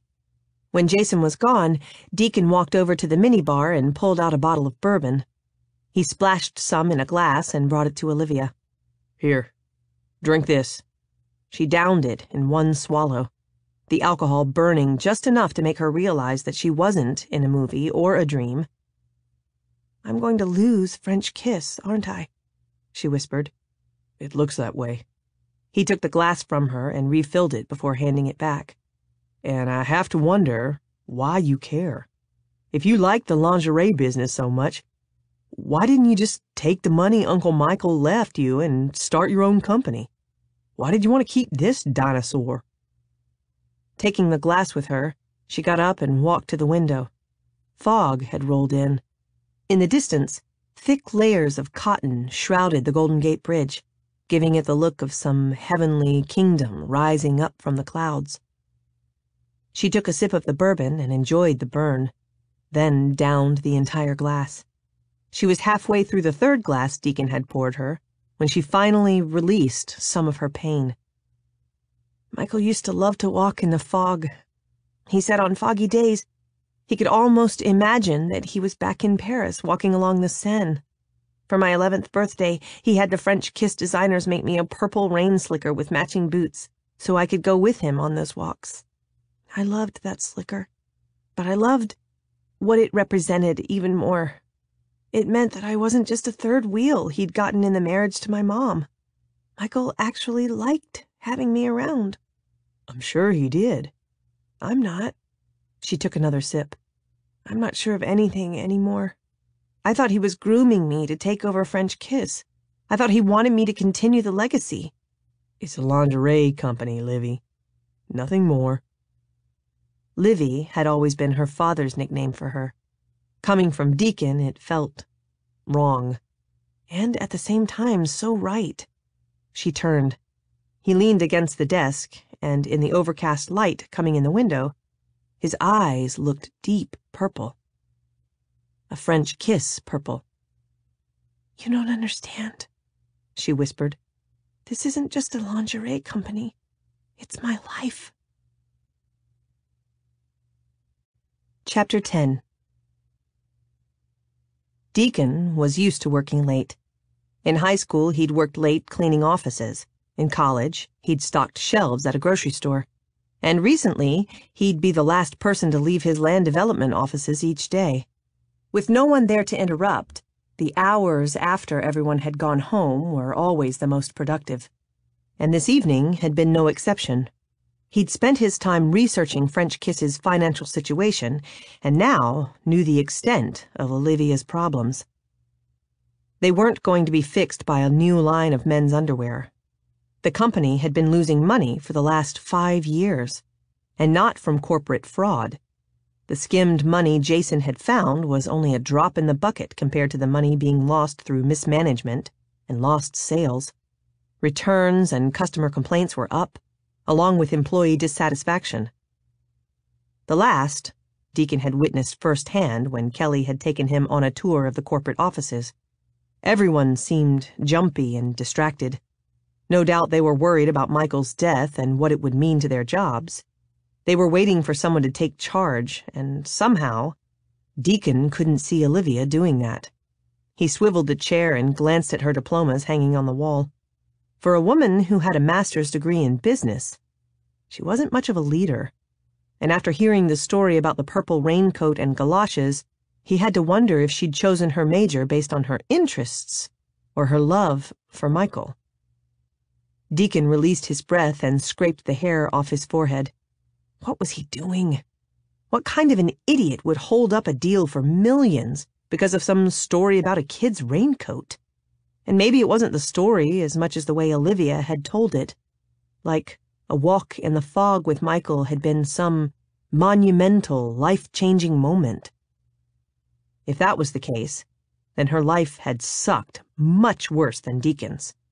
At least Deacon had had his brothers, a loving mother, and a part-time dad. It sounded like Olivia had had only her gold-digging mother until Michael showed up. And if Michael had been as much of a workaholic as the press had claimed he was, he couldn't have been that great a stepfather. From nowhere came another question, one that Deacon had spent the last 20 years of his life trying to avoid. Would Michael have made a better father to his son? Deacon's gaze drifted down to the photo on the bookshelf. A photo of Michael and Olivia cutting the ribbon to a new French Kiss store. Both were smiling, but Michael's didn't quite reach his eyes. Had he ever regretted leaving Deacon's mother? Had he ever regretted leaving his son? His hand shot out and knocked the photo to the floor. The glass didn't break, and Michael's vacant brown eyes continued to stare up at him. Thankfully, Deacon hadn't gotten his father's eyes, he'd gotten his mother's. A mother who had gone to her grave with the secret that her firstborn belonged to her husband's brother. She had told her sons about her college graduation trip to Paris, had told them about seeing the Eiffel Tower and the Louvre. She had even made sure Donnie John taught them French and cooked them beef bourguignon and French pastries on special occasions. but she had never shown them the pictures. Deacon had found them by accident. He'd been looking for a screwdriver to tighten the wheels on his skateboard in the messes of boxes and tools his father kept in the garage when he stumbled on the small photo album. It held pictures of a man standing in front of small shops, looking out at a river, laughing in the rain. At first, Deacon had thought it was his father, but then he'd looked closer and discovered that the man had darker hair and harder features. Deacon had never met his Uncle Michael, but he had seen pictures. Of course, all he had to do was look in the mirror. Deacon was the spitting image of Michael Beaumont, something his grandfather had mentioned time and time again before he died. With a sick feeling in his stomach, Deacon had shuffled through the pictures until he found one of Michael and his mother kissing in front of the Eiffel Tower, and one glance at the date on the back of the picture had confirmed Deacon's worst fears. The date was exactly 9 months before Deacon had been born. The cell phone buzzed in his pocket, startling him. Angry with himself for letting his thoughts wander, he answered without looking at caller ID. Beaumont. Right back at you, big brother. Nash's voice came through the receiver. So how goes the contract signing? Deacon swiveled in the chair. I'm taking care of it. That's what you said when I talked with you last. You said you were going to take care of it ASAP, which I thought meant as soon as possible, but now appears to mean as soon as you please. It's been 2 days, Deacon. Just how long does it take to write your name? I'll be home tomorrow. There was a pause. So is that what you're doing in that big office building on this foggy San Fran night? Packing? He glanced at the door. Where are you? Grayson and I are standing outside, waiting for our big brother to finish signing the damned contract so we can go celebrate. Well, hell. Deacon tossed down the pen and massaged his temples. He could have done without his brothers showing up. So are you going to let us in? Nash asked. Or did I interrupt something other than contract signing? Hold on, he said. I'll call down to security and meet you by the elevators. You do that, Nash said before he hung up. On the way to the elevators, he couldn't help noticing the light coming from beneath Jason's door. When he peeked his head in, he was surprised to find Jason and Kelly sitting in front of his computer. Sex with me would blow your mind, Kelly said as she used the mouse to scroll through the document. More like bore my mind. He pointed at the screen. Go back. That total isn't right. She scrolled back and squinted at the screen. You'll never know until you try. I'll let you be on top. I'd rather kiss my grandma. And get a pair of glasses. You're as blind as a bat. He pointed at the line of figures. Right here. I see it, she said, and then clicked on the printer icon. As the copy came out of the printer, she laughed. This is fun. We're like corporate sleuths. She picked up a donut from the box on the desk and took a big bite before offering it to him. And you want me. Not even a little. Jason took a big bite of donut. Before they could spot him, Deacon moved away from the door and continued down the hallway, wondering if he'd created a bad situation that Olivia would have to deal with. Hopefully, Jason was professional enough to keep things platonic in the workplace. Kelly certainly wasn't. When Deacon reached the elevators, he found Parker talking on his cell phone. He didn't like the guy. He didn't like his prissy name, or his designer suits and the perfect knot of his tie, or the possessive way he'd been kissing Olivia. And his phone conversation only added to Deacon's dislike. No, I'm not imagining things, Olivia, Parker said, completely oblivious to the fact that Deacon stood behind him. The man is interested in you as more than just a business associate.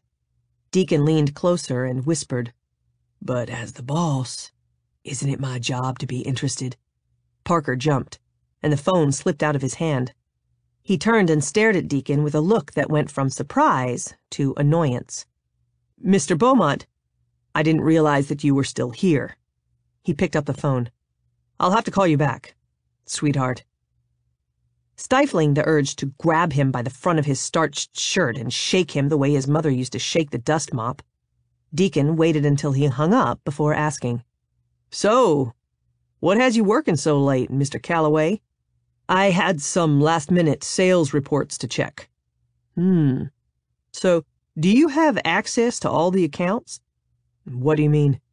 "I mean, do you have passcodes for all accounts?" "Why would you ask?" The elevator pinged as Deacon pinned Parker with his gaze. "As the boss of French Kiss, I don't need to give a reason for anything I ask. Or do. Something you need to remember, Mr. Calloway." The elevator doors opened, and there stood Nash and Grayson. Parker's eyes widened as Deacon's bearded, camo-dressed brothers stepped out. Before they could say anything in front of Parker, Deacon dismissed him. "Have a good evening, Mr. Calloway." With his eyes still pinned on Grayson and Nash, Parker sidestepped into the elevator. Once the doors were closed, Nash spoke. "By the looks of things, I'd say you haven't made any friends, Deke. Who is that guy?" "I'm starting to think he's the guy that's skimming money from the company." He headed to Parker's office to see if he could confirm his suspicions. Unfortunately, a cleaning lady was there emptying a trash can into her cart. When she saw all three of the Beaumonts, she released a squeal and dropped the can. Documents spilled to the floor as she held up her hands. "I have no money." Deacon tried to calm her. "It's all right. As much as my brothers look like outlaws, we're not here to rob you. We're the new owners of the company." Her eyes widened before she made the sign of the cross. "Trouble?" Nash laughed. "That's probably putting it mildly." After Deacon apologized for scaring her, he and his brothers helped her pick up the paper, then headed to Olivia's office. When they stepped through the door, Grayson released a long whistle. "Damn!" Nash glanced around the opulent room. "I guess I can see why you're not in a hurry to come home. This is pretty much your dream, isn't it, Deke?" "And this is an original Monet," Grayson said as he studied the impressionist painting behind Olivia's desk. "Do you know how much this is worth?" Nash ignored him and continued to study Deacon. "But it's not the office you want, is it, Deke? It's the power that goes with it." It was surprising how quickly Nash had hit the nail on the head. In the last 12 hours, Deacon had enjoyed the power that came with being the boss of a billion-dollar corporation. It was a nice change of pace for someone who had spent his life powerless. Powerless to stop his mother from dying, powerless to stop his father from gambling and womanizing, and powerless to stop life from crapping on the Beaumont brothers. Now, for once, he had the power. He was in control. But only if he was willing to throw away millions on a failing company. Walking over to the desk, he opened the top drawer and pulled out the contract. He picked up a pen and had started to sign when Grayson noticed the design drawings in the drawer. "Holy shit! What are those?" Deacon looked at the drawing of a man in a leather corset and shook his head. "Olivia's idea to save the company." Grayson walked over and pulled out the stack of designs. "You've got to be kidding. These are ridiculous." "That's what I told her, but she obviously refused to listen. You should have seen the first set." Nash sat in the chair across from the desk. "She really thinks men's lingerie is going to sell? I think she's willing to try anything to save the company." Deacon sat down and released his breath. "But after looking at the financial statements, it will take nothing short of a miracle to save French Kiss." "That's too bad," Grayson said as he flipped through the sketches. "I like Olivia." He stopped flipping. "Now this is more like it. This is what lingerie should look like." Nash crossed his booted feet on the desk. "Which only supports my theory that you've become a little sissy girl since I've been gone." "Shut up, Nash." He turned the sketch. "Tell me that you don't think this is hot." The sketch was of a woman in a wispy bluish-purple nightgown that left little to the imagination. The drawing wasn't as good as Babette's, but the design was twice as hot. Deacon sat up. "Where did you get that?" "It was at the back of the other sketches." He flipped to another page. "And there appears to be more." Deacon took the sketches from his brother, tossed Babette's crazy creations on the floor, and spread the rest across the desk. Or at least what would fit. There had to be around 30. "Damn," Nash said. "How can French Kiss be going under if they sell stuff like this?" He picked up a sketch of a woman in a black studded bra, satin garter belt, and silky thigh-high stockings. "I'd pay a fortune to see a woman in this." "You've always liked your women dark and edgy, Nash," Grayson said. "I like my ladies in something a little softer." He pointed to the sketch of the sheer pink bra and panties, then tipped his head as he studied it. "But the models need a few more curves to really show off the excellent design of the lingerie." Deacon stared at a drawing of a purple and silver corset. "Whose are these?" Grayson pointed to the scribble in the corner of the sketch. "I'm not positive, but that looks like an O-H to me." Olivia had drawn these designs? If so, then why hadn't she chosen these for the new collections? The answer came quickly. Because she didn't think they were good enough. Just as she didn't think she deserved to be the boss of French Kiss, or the daughter of Michael Beaumont. Deacon sat down in the chair. "She's going to hide these in a desk drawer and walk into the boardroom tomorrow with Babette's pile of crap that will make her the laughingstock of the company." "And isn't that what you wanted, Deke?" Grayson asked. "I thought you wanted to get back at Olivia for getting you kicked out of Michael's." It had been what he wanted. Once. Now, just the thought of Olivia embarrassing herself in front of a bunch of snobs made him want to hit something. He glanced at the sexy corset. Or come up with a new plan. He swiveled toward Grayson. "How long would it take you to copy these designs and put them on a curvier model?" Grayson shrugged. 5 or 6 hours, probably." Deacon opened the desk drawers and searched until he found a sketch pad and colored pencils. "Then have at it." With a grin, Grayson took the pad and pencils, grabbed one of Olivia's sketches, and headed for the couch. Deacon turned to Nash, expecting to catch some grief.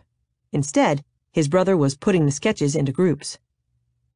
"These should be put together according to male preference, don't you think?" Nash said. Deacon started choosing the designs he liked best.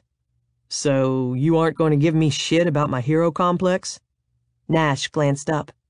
"This board meeting is pretty crucial tomorrow?" "It could be the straw that breaks the camel's back. If Olivia doesn't show the board something amazing, most are going to sell their shares for pennies on the dollar to some company that plans on selling substandard lingerie to discount stores. And I have to wonder if that wasn't someone's plan all along. The person who's skimming the money? Probably." A long silence followed before Nash spoke. "As far as I'm concerned, family is family. Now let's help our cousin so we can sign that contract and go home."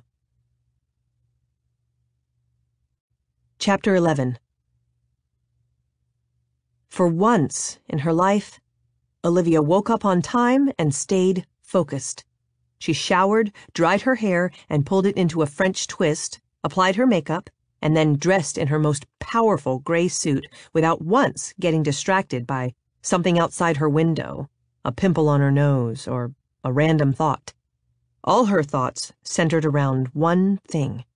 She was going to lose French Kiss, and there was nothing she could do about it.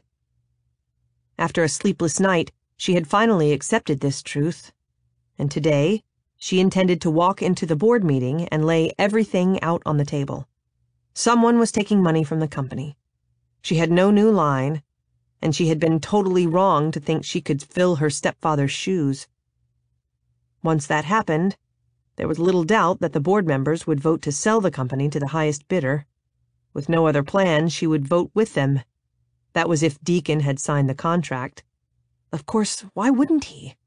He now knew the full extent of French Kiss's trouble and would have to be an idiot not to have signed, which meant that she now owned controlling shares. It was too bad that owning those shares still left her with little control. "You look like hell. With your blonde hair, gray is the worst possible color you could wear." The rude comments greeted Olivia as soon as she stepped into the living room. Babette sat at the breakfast bar eating what looked to be a scone, But since Olivia had yet to go to the store, she didn't know where Babette had gotten it. She only hoped that she had gotten coffee at the same place. She nodded at her cup. Coffee? Babette shook her head. All you had was tea, and seeing as how you were trying to starve me, I was forced to whip something up. She held up the scone. They are not croissants, but they aren't bad. Olivia didn't feel like eating. She felt like throwing up. Thank you, but I need to get to the office. You Americans, always in such a hurry. She dunked the tea bag in her cup. Well, you'll have to wait because, as you can see, I'm not ready. That's okay, because you're not coming. My plan failed. Therefore, there's no need for you to come to the office with me. In fact, you should be back to your beloved Paris by this weekend. If Olivia hadn't felt so crappy, she might have enjoyed Babette's shocked look. You are sending me home? Yes, but I'll pay you for your time. For once, Babette had nothing to say. She just sat there at the breakfast bar with her hand frozen in mid-dunk. Since Olivia didn't have anything to say either, she turned to leave, her glance sweeping over the balcony. Jonathan Livingston's beady eyes looked back. But having a pesky bird poop on her balcony no longer mattered. In order to pay off the Beaumonts, she would have to sell her house, and soon, which meant that Jonathan would become someone else's problem. As would Mr. and Mrs. Huckabee's dangling parts. Although when she stepped out of the garage and looked up at their balcony, Mr. Huckabee's parts weren't dangling. Instead, they were covered by a rhinestone thong that sparkled like a mirrored disco ball in the morning sun. Hello, Brittany! He lifted a hand and waved. After the tension-filled night, Olivia couldn't help laughing. Hello, Mr. Huckabee. Are those comfortable? Not at all, but Doris thinks they're hot. Olivia bit back a grin. They are that. A movement to the side of her garage caught her attention, and she watched in surprise as the lemon juicer salesman came around from the side of her house. Excuse me? She said. Can I help you? He glanced up, startled, then quickly hurried off with his roller bag clicking on the sidewalk behind him. Confused, she walked through her gate and discovered bright blooms of every color and variety filling the flower bed that ran the length of her small backyard. It made no sense. Why would some guy she didn't even know plant flowers? And if he'd done it in her backyard, he had probably left the geraniums by her front door and taken out her trash. She really needed to buy a lemon juicer from him. Feeling even more depressed, she turned and walked up the street to catch the trolley. When she stepped into French Kiss's lobby, she struggled to keep the tears from her eyes. Most people thought she had grown up in a mansion in Pacific Heights, but it was inside these purple and silver walls that she had truly grown up. Before school, she had sat in the design department and tried to copy the designer's amazing pictures. In the afternoons, she had used scraps of satin and lace to make her own creations for her Barbie dolls. In the evenings, she'd raced through the deserted halls or sat at Michael's desk and done her homework before they headed home to dinner. On the drive, he would ask her about what designs she liked best, what colors, what fabrics. At the time, she'd thought he'd valued her opinion, but now she realized it had been because he didn't know what else to talk about. French Kiss and business had been his life, and consequently, they had become hers. What was she going to do when that life ended?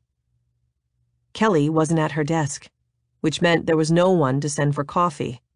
Olivia thought about going to the break room, but then glanced at her watch and realized that she didn't have the time.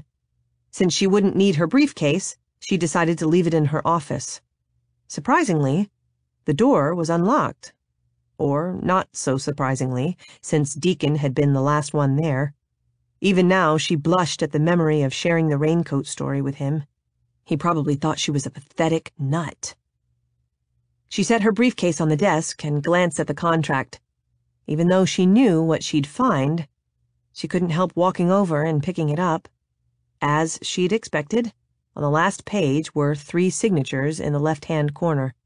Grayson's was flowing and artistic, Nash's scribbled and illegible, and Deacon's neat and concise.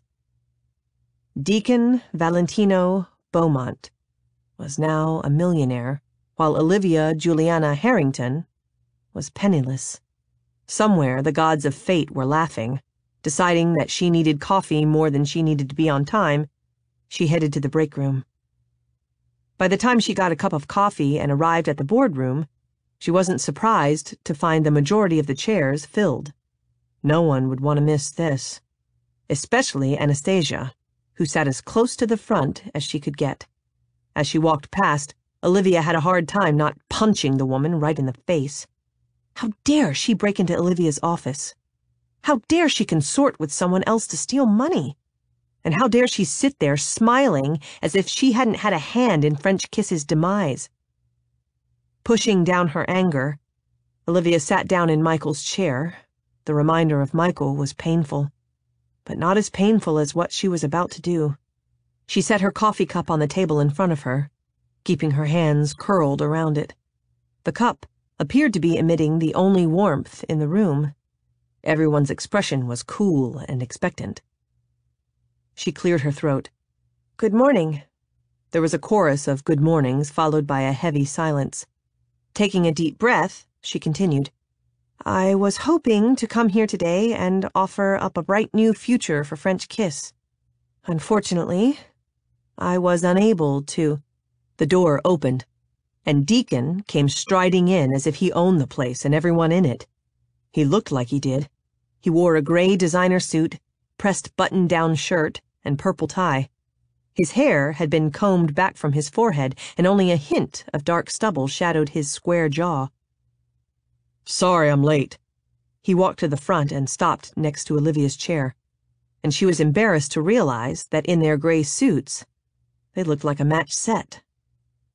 She glanced at the confused board members before whispering under her breath, "What are you doing here? I thought you left." I probably should have, but sometimes you have to go with your gut instead of your head. He nodded at her chair. I believe this is my seat, Miss Harrington. "Excuse me?" My chair. Aren't you sitting in my chair? Suddenly, she didn't care if everyone in the room heard her. "You signed the contract. I saw it." His smile got a little wider. Yes, I did sign a contract, but not the one you gave me. I had Jason draw up a new one, and until you agree to and sign that one," he tipped his head, "you're sitting in my chair." "But how did your brothers—" The door opened again, and Nash and Grayson walked in. Unlike Deacon, they looked like they had come straight from a hunting trip, or an episode of Duck Dynasty.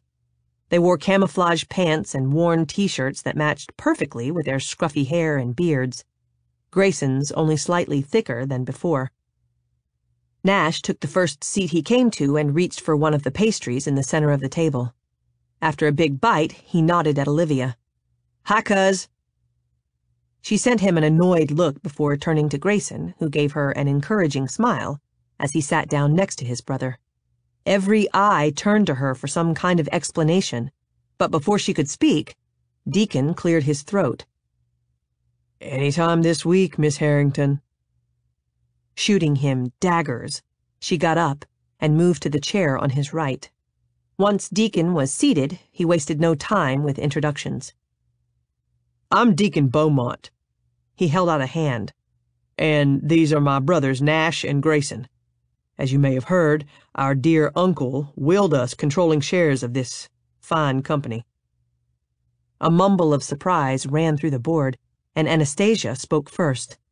"But I thought Miss Harrington bought your shares." Deacon nodded. "She's in the process of buying us out. But for the time being, my brothers and I are in control." When the mumbles started again, he cut them off.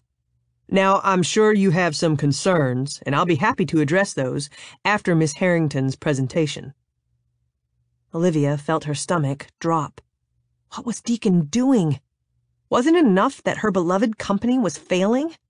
Did he have to embarrass her in front of the entire board? Obviously, the answer to these questions was yes.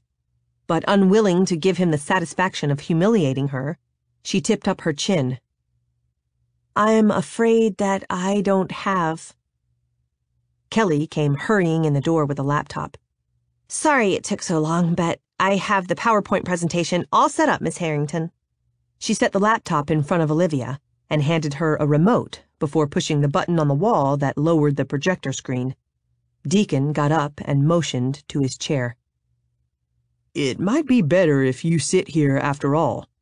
When she just stared at him in confusion, he walked over and pulled out her chair, leaning down to whisper in her ear. You've got this, Olivia. Let's show these clowns what you're made of. At the moment, she was made of fear, confusion, and anger that Deacon was putting her on the spot. But there was something in his tone, conviction and kinship, that had her tapping the button on her laptop that started the PowerPoint presentation before getting to her feet. A title popped up on the screen in scrolled purple letters. She stared at the words for a moment before clearing her throat and reading, The Legendary Lover's Line. She clicked the remote. The next frame gave her pause, and she shot a glance at Deacon, who only shrugged. She turned back to the screen and read the words, The Valentino Collection. She clicked, expecting to see Babette's flamboyant designs. Instead, she was shocked to see one of her own designs. The drawing was much better than hers had been. The woman's full breasts and curvy hips were the perfect mannequin for the sheer nightgown and matching peignoir. She glanced at Grayson, and he winked. Her hand tightened around the remote, and she spoke in a hesitant voice. I got the inspiration for this collection from the 1940s Hollywood starlets. She clicked to the next drawing. The colors are dark and dramatic, the material sexy and feminine. It was strange, but by the time she clicked to the next drawing, everything had just sort of fallen into place. She knew the story behind every drawing, what had inspired it, why she thought it would sell. She wasn't surprised to find 2 more collections after Valentino's. Lothario's consisted of her edgier, more erotic designs, while Romeo's were younger, softer, and more romantic. What did surprise Olivia was how perfectly her designs had been organized into collections, and how perfectly the names went with each one. Deacon might not know the lingerie business, but he knew marketing. With simple organization and titles, he'd changed Olivia's designs into something special. Something saleable. Halfway through the presentation, she knew it, and by the time she set the remote down on the table and turned to the board members, her heart was beating so loudly in her ears that she was worried she wouldn't be able to hear any questions people might have. Fortunately, no one seemed to have questions. After only a moment's pause, Deacon started clapping, and everyone in the room soon joined in the applause. Everyone but Anastasia, who looked slightly ill, although she quickly started clapping when Deacon arched an eyebrow at her. He stood and reclaimed everyone's attention. To her surprise, Olivia was more than relieved to give it to him. Thank you, Miss Harrington. He nodded at her as she took a seat. Now I understand why my uncle put so much trust in you. She didn't know why those words made her feel so happy. All she knew was that she couldn't keep the blush from her face or the sincerity from her voice. Thank you, she whispered. He studied her for a long, uncomfortable moment before returning his attention to the board members. If there are no questions, I think we can adjourn. Anastasia couldn't wait to jump in. I just don't see how a few new collections are going to save the company from going under. I think we should take a vote on selling to Avery Industries. They gave us a fair offer. 50 cents on the dollar is not a fair, Olivia started, but Deacon held up his hand and stopped her. You're right, Miss Bradley. Right now, with the way things are, a couple of new collections aren't going to pull the company out of bankruptcy. After looking at the accounts, I think there are, as my grandfather would say, too many holes in the bucket. But instead of throwing away the bucket, we need to find out where all the money is going and plug up some holes. And it's interesting that most of the problems are in your department." He gave her a pointed look before directing his next words to the board. "Now, if you want to take a vote, we certainly can, but I think I can tell you how it's going to turn out. And if you want to jump ship, I'm sure Olivia will be glad to take your resignations. Now, if that's all the concerns, this meeting is adjourned." After only a few exchanged glances, the boardroom cleared. Although there was little doubt in Olivia's mind that there would be some major discussions on the way out, once the door was closed, Nash spoke up. "Impressive, Deacon. I always knew you were meant to be a boss." He grinned. "You certainly practiced enough on Grayson and me." "I don't think it was Deacon as much as Olivia's presentation that won them over," Grayson said. "Your designs are beautiful." Olivia couldn't accept the compliment without giving one of her own. "Your sketches didn't hurt. How did you have time to do those?" Grayson yawned and stretched his hands over his head. "It wasn't that hard, but I could certainly use some sleep now. What hotel are you staying at, Deacon?" Before Deacon could answer, Olivia found herself speaking up. "After all you did for me, you're not staying at a hotel. You're staying at my house." She grabbed a notepad and pen off the table. "Here's the address and security code. Although, now that I think about it, the garage door is probably still open." She shook her head. And here, she thought she'd been so focused. "Babette is sleeping in the guest room, but you and Nash can take the bedroom next to mine until she leaves." Nash took the piece of paper. "Thank you, Cousin Olivia." He smirked at Deacon before he followed Grayson out. When they were gone, Olivia turned to Deacon. "Why'd you do it?" He started shutting down the laptop. "You shouldn't leave your garage door open. Big cities have high crime." "I get distracted easily." Right then, she was distracted by the way Deacon looked in a suit and by the way his long fingers stroked over the keyboard, all smooth and efficient. She couldn't help wondering if that's how they would feel sliding over her body. "Nash thinks I have a hero complex," he said. She was so mesmerized by his fingers and the fantasy they evoked that it took her a moment to catch up with the conversation. "And you see me as needing to be saved?" He closed the laptop and turned to her, his eyes intent and his expression solemn. "Don't you? You have great ideas, Olivia." He waved a hand at the laptop. "Your designs are amazing. Any man would love to see these on a woman, and any woman would feel sexy as hell wearing them. But for some reason, you decided they weren't good enough and hid them away.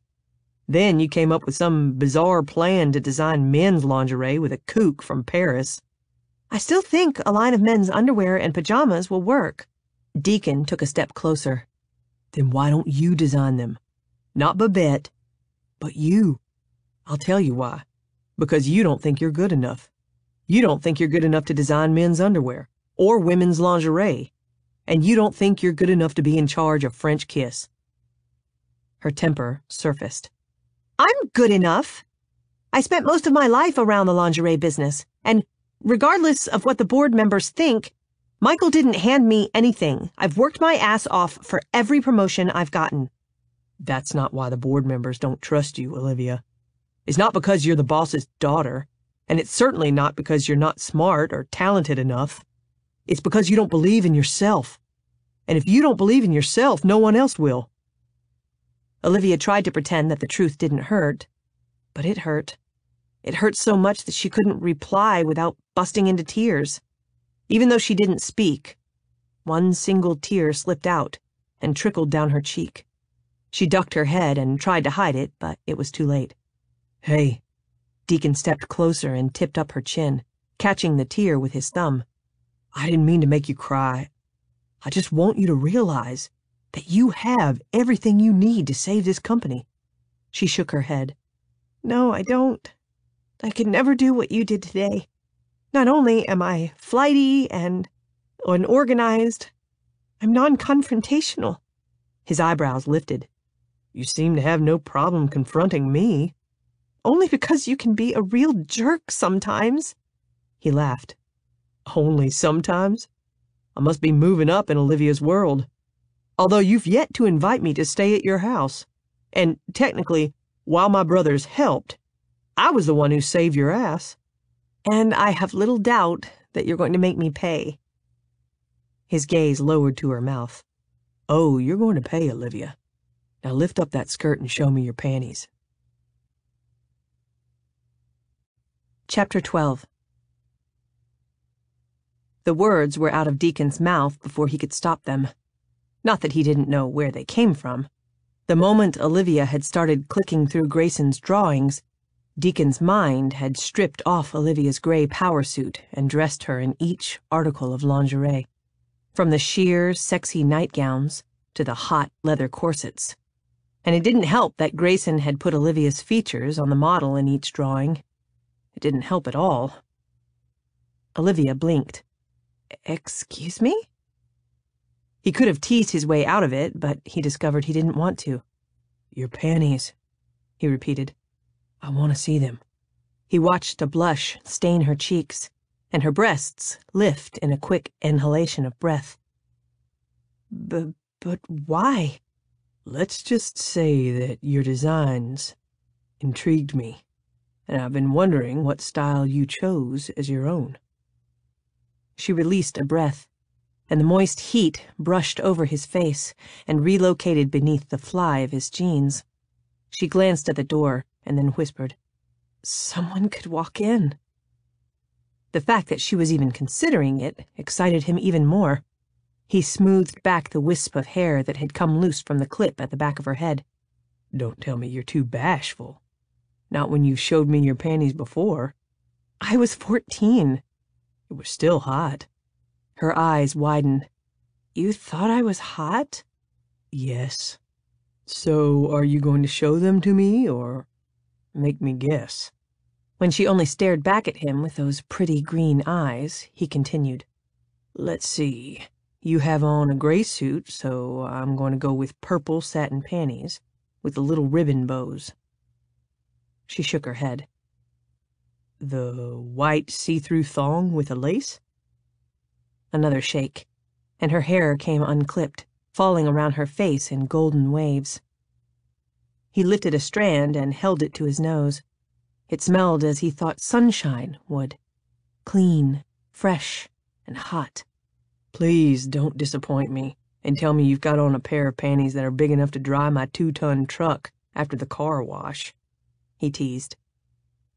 There was a moment's hesitation before she spoke so softly that he had to tip his head closer just to hear.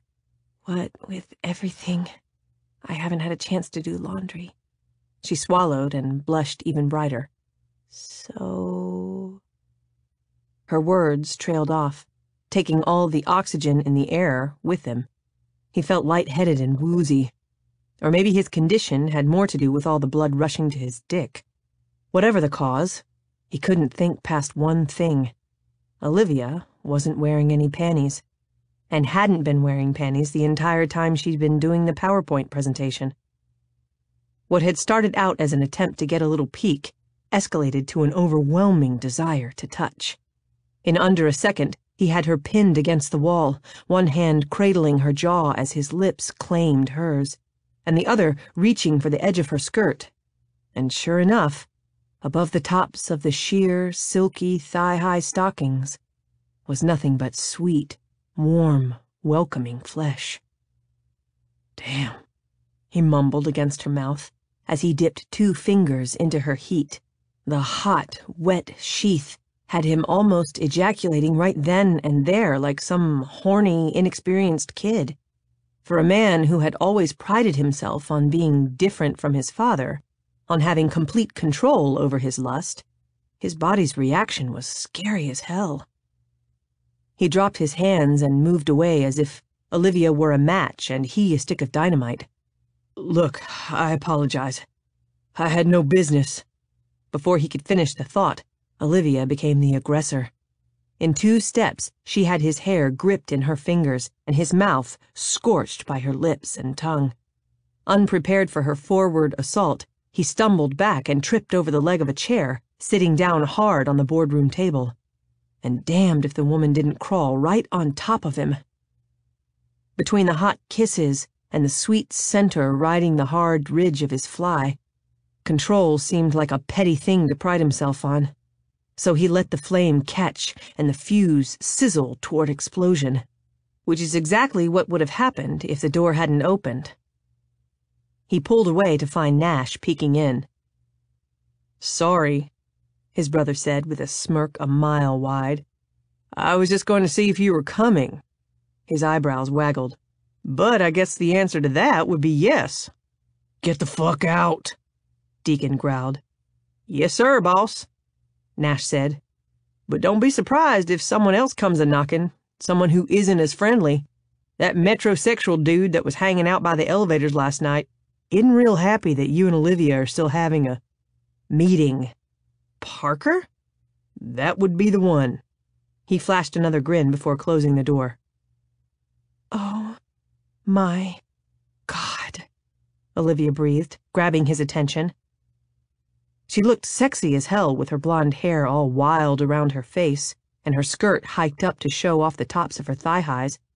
It was too bad that her face had gone from flushed passion to pale shock. He had to admit that he felt a little stunned himself. He did not lose it like this. Ever. He was the logical, level-headed Beaumont. And yet from the moment he met Olivia, she'd made him crazy. But he refused to let her know that. Tucking his hands behind his head, he smiled up at her. "Well, I think you've inspired another new line, Olivia. Women might not pay for invisible panties, but I know men would." Her eyes darkened. "You are such a jerk!" She climbed off him, offering one more view of heaven that stuck with him long after her heels hit the floor. "Would you stop gawking?" she hissed, "and get off the table. Parker could walk in at any minute." Those words made him stay right where he was. "What is up between you and Parker, anyway? I mean, the guy doesn't seem to know where you are half the time. What kind of a boyfriend is that?" "The type of boyfriend most women want. The non-stalking type." She got on her hands and knees and looked under the table. "What happened to my hair clip? Do you have it?" "You say that like you think I'm the stalking type. I'm not a stalker. I just like to know where I can find my woman." Olivia stood and glared at him. "That terminology went out with the cavemen. Women aren't possessions." "They are if they're mine." He sat up.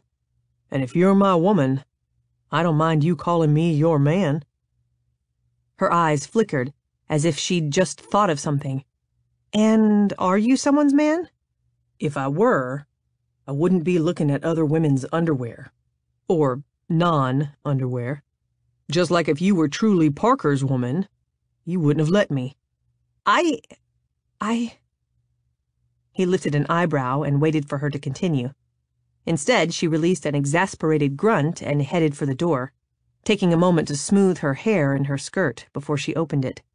Nash stood guard on the other side, his back to the room and his front to Parker Calloway, who looked about ready to bust like an overfilled balloon. When he saw Olivia, he released some hot air.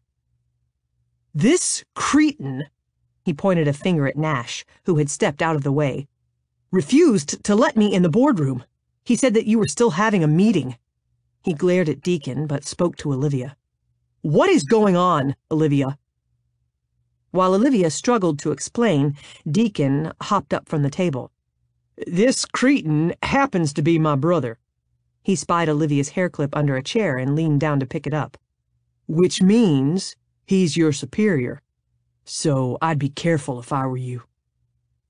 Parker's gaze ran over a grinning Nash, and his eyes widened. "My superior? You've got to be kidding." Deacon walked to the door and stood next to Olivia. "One thing you need to learn, Mr. Calloway, is that I never kid. I'm what you would call a no-bullshit kind of guy." He opened up Olivia's hair clip and clipped it to the lapel of her jacket, his hand, not so accidentally brushing across the top of her breast, and turning her face red all over again. But this time, he figured it was more from anger than embarrassment. I enjoyed our meeting, Miss Harrington. With a wink, he shouldered his way past Parker and headed down the hall. As soon as he rounded the corner to Olivia's office, Kelly jumped up from her desk like an expectant puppy. So, how did it go? Do they like the new collections? She came around the desk. I mean, I thought it was brilliant, and the titles are so romantic. Who wouldn't want to own a pair of Romeo panties? Deacon headed for the office. I appreciate you pulling the PowerPoint presentation together so quickly this morning, Kelly. A thought struck him, and he paused and slowly turned. I'm wondering if you could do something else for me. Anything, sir. I want you to come up with an emergency that will get Parker Calloway out of the office. Like, now. It was a pretty underhanded thing to do. Deacon had no business screwing around in whatever Olivia had going on with Parker. In fact, he should be thankful that she was in a relationship and wouldn't put too much time or thought into what had just taken place in the boardroom. But for some damned reason, Deacon wanted her to put some time and thought into it. Probably because he knew he would. Even now, he couldn't forget the heat of her kisses, or how she'd looked straddling him. And he'd be damned if he let Olivia be alone with Parker when she wasn't wearing any underwear. Is Mr. Calloway the one who's skimming money? Kelly asked with wide eyes. Are we going to case his office? Since it wasn't a bad idea, Deacon pointed a finger at her. Smart girl. Although until we know for sure, it's best if we keep this under our hats. Have you lost your mind? Deacon turned to find Nash standing behind him. Not wanting to get into this in front of Kelly, Deacon thanked her and ushered Nash into Olivia's office. The door had barely closed before Nash started in. And here I thought you wanted to help Olivia because she was our dear cousin. She's not our damned cousin. Deacon snapped a little too sharply as he walked around the desk and sat down. Nash stood over the desk. Which makes it okay for you to screw her? I didn't screw her. Only because I interrupted you. The sleepless night finally caught up with him, and Deacon released his breath and rested his head on the back of the chair. Fine. I'll admit that things in the boardroom got a little out of hand. Who are you trying to bullshit, Deacon? You didn't just let things get out of hand in the boardroom. You let them get out of hand the minute Olivia showed up with a contract. I get it. You were embarrassed when Johnny Don dragged us here and tried to mooch money from Uncle Michael. And you were really embarrassed that he did it in front of a girl you thought was pretty. I wasn't worried about what Olivia thought. And I don't know what you're remembering, but she wasn't what you would call pretty. She was too skinny and had braces, not to mention the pimple on her chin. A pimple? You remember a pimple? Deacon grew uncomfortable under his brother's disbelieving gaze, probably because Nash had a point. Why had he remembered a pimple? The point I'm trying to make, Deacon, Nash continued, is that having sex with Uncle Michael's daughter isn't a good idea. The bathroom door opened and Grayson walked in. Deacon had sex with Olivia? So that's where you disappeared too, Nash said. You've been in there the entire time? Grayson flipped a pile of catalogs on the table. I was doing some research. They need to get a new photographer. The guy they have sucks. He looked at Deacon. So you had sex with Olivia? I did not have sex with Olivia. But he's planning to, once he gets rid of her boyfriend, Nash said. So what's wrong with the catalogs? I think the models are amazing. That's the problem. They're too amazing. I'm not saying that models shouldn't be beautiful, but they should also look real. And beautiful women come in all shapes and sizes. While Nash rolled his eyes, Grayson flopped down in the chair across from the desk. So, since the board members liked Olivia's lingerie line, when are we going home? I promised Miss Stanford that I'd paint her kitchen again, even though I've painted it 3 times in the last 6 months. He shook his head. She seems to like the color on the swatch, but hates it when it gets up on the wall. Nash laughed. I bet she does. He looked at Deacon. So, that's a good question, Deacon. When are we going home? Deacon looked away from his brother, and his gaze caught on the contract. Olivia hadn't signed the new contract yet. But we all know that she will, Nash said. Only an idiot wouldn't sign it when we gave her such a deal. The new contract was set up so Olivia would buy only a portion of the stocks. Then, when the new line of lingerie started making money, she would buy the Beaumonts out for the rest, plus interest. There was only one small hitch, a hitch that Deacon hadn't exactly made clear to his brothers. If the new line didn't sell and the company went belly up, the Beaumont brothers would be out millions of dollars. And since he'd convinced his brothers to sign on the dotted line, it was up to him to make sure that the company didn't fail. I'm not leaving just yet, he said. I want to make sure that everything is on the right track before I come home. But what do you know about the lingerie business, Deacon? Grayson asked. He had a good point. Deacon didn't know shit about lingerie, but he knew about business. He knew that the collections Olivia had come up with were going to sell, but that wouldn't be enough. If French Kiss was going to survive, it would need to be assessed and reorganized from the bottom up, and Deacon had always been damned good at organizing. You're right, Nash. I don't know anything about the lingerie business, but since I now own stock in the company, I need to learn. Nash studied him. Don't you mean we, Deacon? Are you saying you want to stay and help, little brother? I'm saying that you're right. As stockholders, we need to keep an eye on our investment. He frowned. And our big brother. Chapter 13. What the hell is going on, Olivia? Parker didn't even wait for Olivia to close the door of the boardroom before he started in, and she couldn't blame him. She wanted to ask herself the same question. What the hell is going on, Olivia? How could you almost have sex with Deacon Beaumont on the boardroom table? There was no good answer, save for one. Deacon was very good at giving orders and having people follow them. Now lift up your skirt and show me your panties. And she'd done it. Not because he'd liked her designs and given her a way to save French Kiss, but because of the look in his eyes. A hungry, pleading look that wiped out all thoughts of resistance. Then he'd kissed her, and her brain had stopped thinking and desire had taken over. She wanted Deacon, and if Nash hadn't opened the door, she would have had him right there on the boardroom table. She closed her eyes and cringed. Olivia, are you listening to me? Parker's angry voice pulled her out of her thoughts. She opened her eyes to find him glaring at her. I'm sorry, Parker. She sat down in the chair and studied her hands like a guilty kid in the principal's office. I should have explained things to you sooner. What things? Don't tell me you're having an affair with your cousin. Her gaze flashed up. No!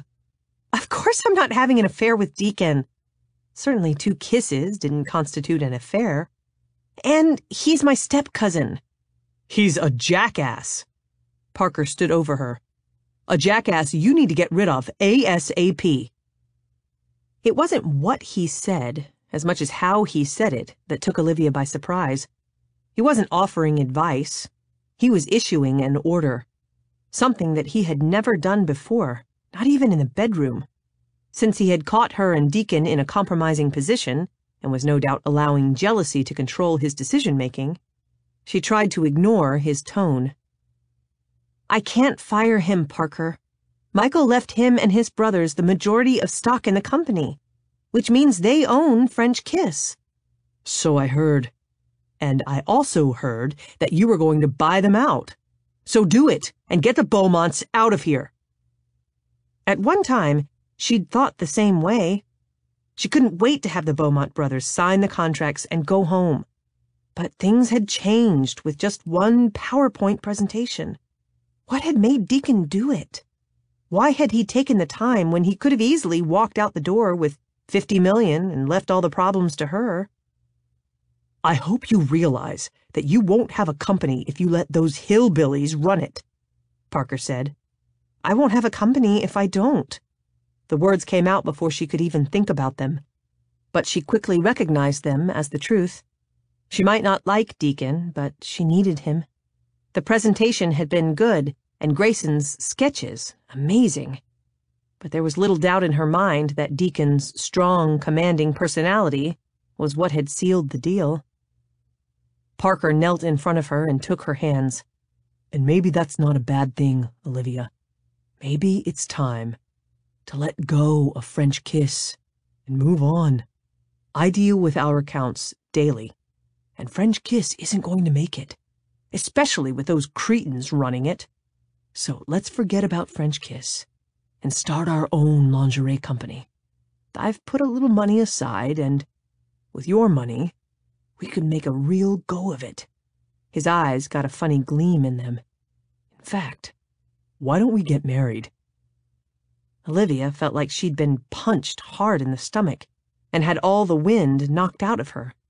And somehow, she didn't think that was a normal reaction to a marriage proposal, even a really bad one. The conversation with Deacon came back to haunt her, and she had to wonder if he wasn't right. If she was Parker's woman, why had she let Deacon kiss her? The answer came quickly. Because she didn't see herself as Parker's woman.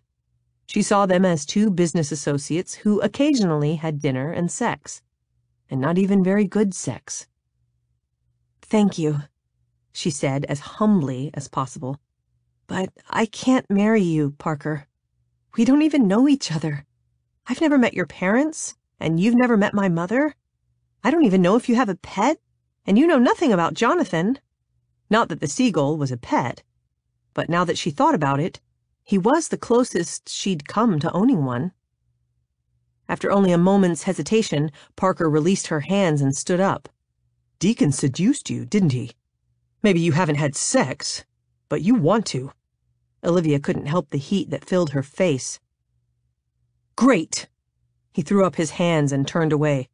"That's just great!" A few minutes passed before he turned back around. "So, you're planning on staying and running the company with that cretin and his brothers?" When she didn't answer, a look of disgust entered his eyes. "I should have known you'd do anything for French kiss." She couldn't blame him for being angry when she had turned down his marriage proposal and practically told him she wanted to have sex with Deacon. She should have adamantly denied it. Except she couldn't. She did want to have sex with Deacon, which was wrong. So terribly wrong. "I'm sorry, Parker," she said. "Yeah," he said. "Me too. This is going to make things much more difficult." She nodded. "But I hope you don't quit. I'm sure we can still work together." A knock sounded on the door before Kelly stuck her head in. "Sorry to interrupt, but I thought Mr. Calloway would like to know that his car is being towed." "What?" Parker hurried to the door. "Why would it be getting towed? I parked it in the space I always park it in." Kelly shrugged. "I couldn't tell you. All I know is that the security guy from downstairs called to say it was towed away." "They already took it?" Kelly nodded. "I'm afraid so. But the guard did get the name of the company, and I'm sure you can track them down and clear up the matter." Parker didn't even glance at Olivia before he brushed past Kelly, who seemed to be a little too happy about the situation, although her smile dropped when she looked at Olivia. "Do you want to talk about it? Talk about Parker's car getting towed?" "No. Talk about breaking up with him? Although I can't say as I blame you. That was one sucky proposal. He should have at least taken you to dinner and hidden a huge diamond in a rose. My friend's boyfriend hid the ring in a ding-dong. The diamond wasn't big, but it was big enough to chip a tooth." Olivia stared at her. "So you were eavesdropping on our conversation?" "I had to. You certainly wouldn't want me to interrupt you boinking each other, would you?" She covered her mouth. "Sorry. I promised Mr. Beaumont that I wouldn't talk about sex anymore at the office." It annoyed her to no end that Deacon had had the discussion with Kelly that Olivia should have had a long time ago, and that Kelly had actually listened. Of course, she shouldn't have been surprised. It was obvious that Deacon had a way of getting people to do what he wanted them to do. Kelly moved into the room. "Of course, if we were girlfriends just shooting the shit on our break, He probably couldn't get mad at that. She grabbed a chair and pulled it closer to Olivia. So, what's going on? Did you have sex with Mr. Beaumont? Because if you did, you are my new hero.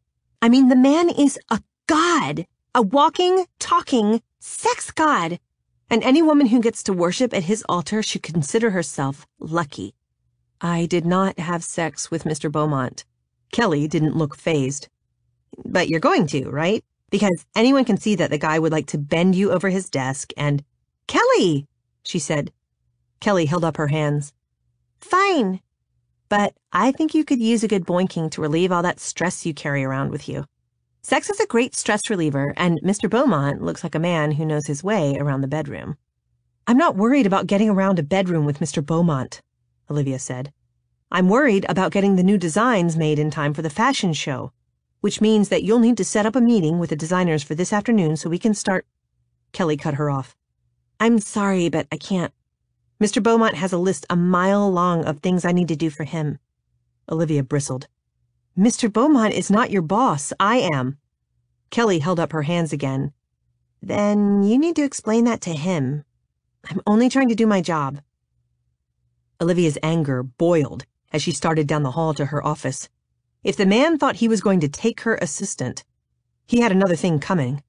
He might have saved her butt today, but that didn't mean he could completely take over. Seething, she jerked open the door of her office to find Deacon sitting at her desk, looking like a cover model for GQ magazine. His hair was mussed and his gaze intent as he studied the computer screen. He'd removed his jacket and rolled up the sleeves of his shirt, and the muscles of his forearms flexed as he typed. Just that quickly, all her anger melted, replaced with lust so hot and thick that it took her breath away. The whoosh of released air had him glancing over. Olivia, just the person I wanted to see, he said. I thought we should meet with the designers this morning. The sooner we start the collections, the better, don't you think? When she didn't say anything, he looked concerned. Livy? What is it? It took a strong will to shake her head while drowning in desire. Nothing, she squeaked as she took a step back. Nothing at all. I just stopped by to tell you that I'll take care of meeting with the designers. She turned and hurried out the door on wobbly legs. It wasn't until she was on the elevator that her breath came back and her pulse slowed. Kelly was right. Deacon was a god, and Olivia really wanted to worship at his altar. With Michael's stroke, the funeral, and the Beaumont brothers, it had been a while since Olivia had stopped by the design studio.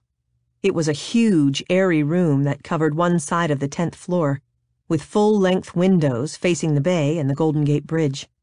While you got only a partial view from the large corner offices, here you got the entire view. It was spectacular, but no more spectacular than the sight of work tables cluttered with sewing machines, bolts of fabric, tape measures, scissors, and patterns. Unfortunately, no one was working at the tables. The designers were all huddled in one corner of the room, gossiping. I kid you not, bitches. Jose waved his hand dramatically. I heard the man just walked into that boardroom as sweet as you please and told those uppity snobs what end was up. No please, thank you, or go to hell about it. I swear I just love a man who knows how to take charge. I don't care how well he takes charge, Margot said. I care about keeping my job. Is he going to sell or is he going to keep the company? From what I heard, he's going to keep it. He has 3 new collections coming out. 3? Effie asked. That means... Samuel Sawyer stepped out of his office. He was the head designer and a man who had always intimidated Olivia. He never had a hair out of place or a wrinkle in his fashionable suits. If he smiled, she had never seen it. He usually wore a solemn look that bordered on a frown. If the rumors are true, he said, then we'd better get busy and quit gossiping like a bunch of overfed hens. He glanced over and saw Olivia standing in the doorway. He acknowledged her with a nod before clapping his hands and getting his designers back to work. When they were busy at their tables, he motioned her into his office. It was as fastidiously neat and somber as Samuel. There were no family pictures on his desk, not a speck of dust or dirt either. Just a stack of design books and the first laptop ever made. Once in his office, he gave Olivia an air peck on either cheek. "How are you holding up, doll?" It was the first time anyone had asked, and Olivia felt like dissolving in a puddle of tears. But knowing that would not go over well with Samuel, she nodded. "I'm fine. I miss him, though." "Don't we all?"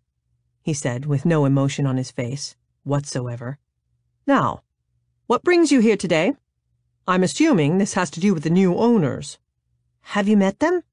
"I think one of them showed up in the studio this morning. It was before any of the other designers had arrived. I was on the phone with a new fabric broker and got a chance to observe him. I'd say he was an artist by the way he studied the design board." "Grayson," Olivia said. "He's the youngest Beaumont, and he is an artist, an amazing artist. You'll be seeing his work shortly." "So the rumors are true. These Beaumont brothers from Louisiana are going to take over?" She walked to the window that looked out on the studio. "For now. They have plans for 3 collections." "This Grayson's designs?" She felt her face flush. "Actually, they're mine." There was an audible sigh, followed by, "Well, it's about damned time." Olivia turned to find Samuel smiling. Not a big smile, but a slight lifting at the corners of his mouth. "What do you mean?" The smile died. "I mean it's about damned time that you figured out where you belong, and it's not behind Michael's desk." He waved a hand. "It's right here in the design studio, creating." She stared at him. "But why didn't you say anything? All the time I spent here as a kid, and you never once acted like I had any talent." He sat down behind the desk. "I told you all the time, Olivia. You just didn't listen. You couldn't. You were too busy concentrating on every word out of Michael's mouth. And Michael wanted you to follow in his footsteps and run the company." "Then why didn't he leave it to me?" "Maybe he actually listened the last time I talked with him." Olivia moved closer. "You talked to Michael about me?" Samuel nodded. "It was after his first stroke. I stopped by the hospital to see him." He shook his head. "It was sad to see the commanding owner of French Kiss reduced to someone who had no control of his speech or the right side of his body. But his brain still worked. I started to talk about my ideas for new designs, but he stopped me. After a few grunts and a jabbed finger at your picture, I figured out that he wanted to hear about you and how you were taking care of the business." Michael had wanted the same information every time she'd visited him, but she'd refrained from talking about the company, mostly because she didn't want him knowing how bad things had gotten. "So I guess you told him." Samuel leaned back and smoothed out the creases in his pants. "He needed to know. Not only about the company going bankrupt, but about his mistake in trying to force you to be something you aren't." He looked up. "You know why you're so easily distracted, Olivia? It's because you're a creative person, and creative people struggle to think with the left side of their brain. Their mind isn't on everyday life. It's on their last creation, their last brushstroke, pencil sketch, piano note, or typed word. And Michael couldn't see that because he thinks with his left brain. So he just thought you were forgetful. He didn't know you were a genius." "I'm not," she started, but he held up a hand. "You are. You just needed to have someone give you the confidence." The faint smile reappeared. "And if the new boss is responsible, then I love the man." He winked at her. "And you should too." Chapter 14. Deacon didn't know what he expected when he walked into Michael's office for the first time. Maybe he expected to feel some kind of visceral connection. Instead, all he felt was anger. Anger over the paintings of Paris that covered the walls. and anger that Michael had died before Deacon could prove that he cared nothing about his biological father. So it felt good to release some of that anger on the presumptuous woman who sat behind the desk. His plan had been to wait Anastasia Bradley out and see if she led him to the person who was trying to sabotage the company. But the sight of her reclining in the leather chair with one purple high heel on the desk, while she leafed through a magazine, didn't sit well with him, and he discovered that he'd lost his patience with Miss Bradley. He cleared his throat, and she glanced up from Harper's Bazaar magazine. The distaste that crossed her face mirrored his own feelings. Did you need something, Mr. Beaumont? Actually, he strolled into the room. There are a few things I need, Miss Bradley. He held up a finger. 1, I need your resignation. He held up another finger. 2, I need you out of this office. Another finger went up. And 3, I need the name of the asshole who's trying to rear-end French Kiss. While she stared at him like a large-mouthed bass, he stepped closer. The first you have 2 hours to deliver. The second you'll need to do within the hour. And the last you'll need to give me now. Unless you'd rather I call the FBI. He didn't want to bring in the federal government. Government and big business didn't mix. But it wasn't an idle threat. If push came to shove, he would have no problem calling the feds. He just wasn't about to call them until he had a handle on what was going on in French Kiss. It didn't look like Anastasia was going to help him out with that. Shock was quickly followed by anger, and her true colors came out with a vengeance. You have nothing on me, she hissed as she rose to her feet. So go ahead and call the FBI. Nothing? He lifted an eyebrow. What about breaking and entering? I saw you in Miss Harrington's office. Now, who were you talking to? A slight flush colored her cheeks, but other than that, she was one tough cookie. If you're referring to the other morning, that was strictly business. I stopped by to leave Olivia the new catalog mock-ups. When she wasn't there, I left them on her desk. In a locked office. She smiled slyly and shrugged. I guess her air-headed assistant forgot to lock up. Deacon crossed his arms to keep from reaching out and shaking the truth from her. And the phone call I overheard? What phone call? I don't remember a phone call, and unless you have a recording, it's your word against mine, Mr. Beaumont. He studied her for a long moment. On second thought, I think I want you gone from French Kiss now. He picked up the phone and dialed. Kelly, could you have security send someone up to escort Miss Bradley off the premises? Thank you. He hung up the phone. You're right, Miss Bradley. I don't have proof. But unfortunately for you, in order to ruin a person's reputation, you don't need proof. You just need a rumor. And I intend to start that rumor. Her eyes narrowed. As if anyone would believe an ignorant hillbilly. An ignorant hillbilly with the power to fire your ass. She sent him another scalding look before she jerked open the top desk drawer and started pulling things out. He grabbed one of the empty boxes by the door. Here, let me help you with that. I don't need any help, she snapped as she grabbed the box from him. He watched her remove everything from the drawers, but stopped her when she reached for the laptop on the desk. Unless you have proof that it's your personal laptop, it stays. She pressed her lips in a thin line. You won't save French Kiss, you know. You can come up with all the collections you want, and it's still going to end up sold to the highest bidder. Why, Miss Bradley, you sound almost gleeful about that. He cocked his head. It makes a person wonder if you're not in cahoots with one of the companies that have made an offer. Avery Industries, perhaps? The flicker in her eyes was all the answer he needed.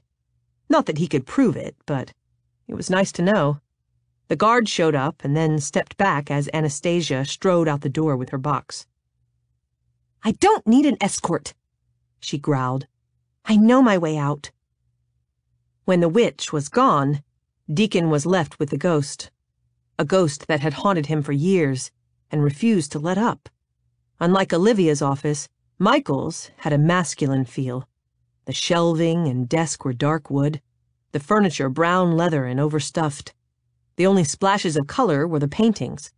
Paintings almost identical to his mother's pictures that he'd found in the garage.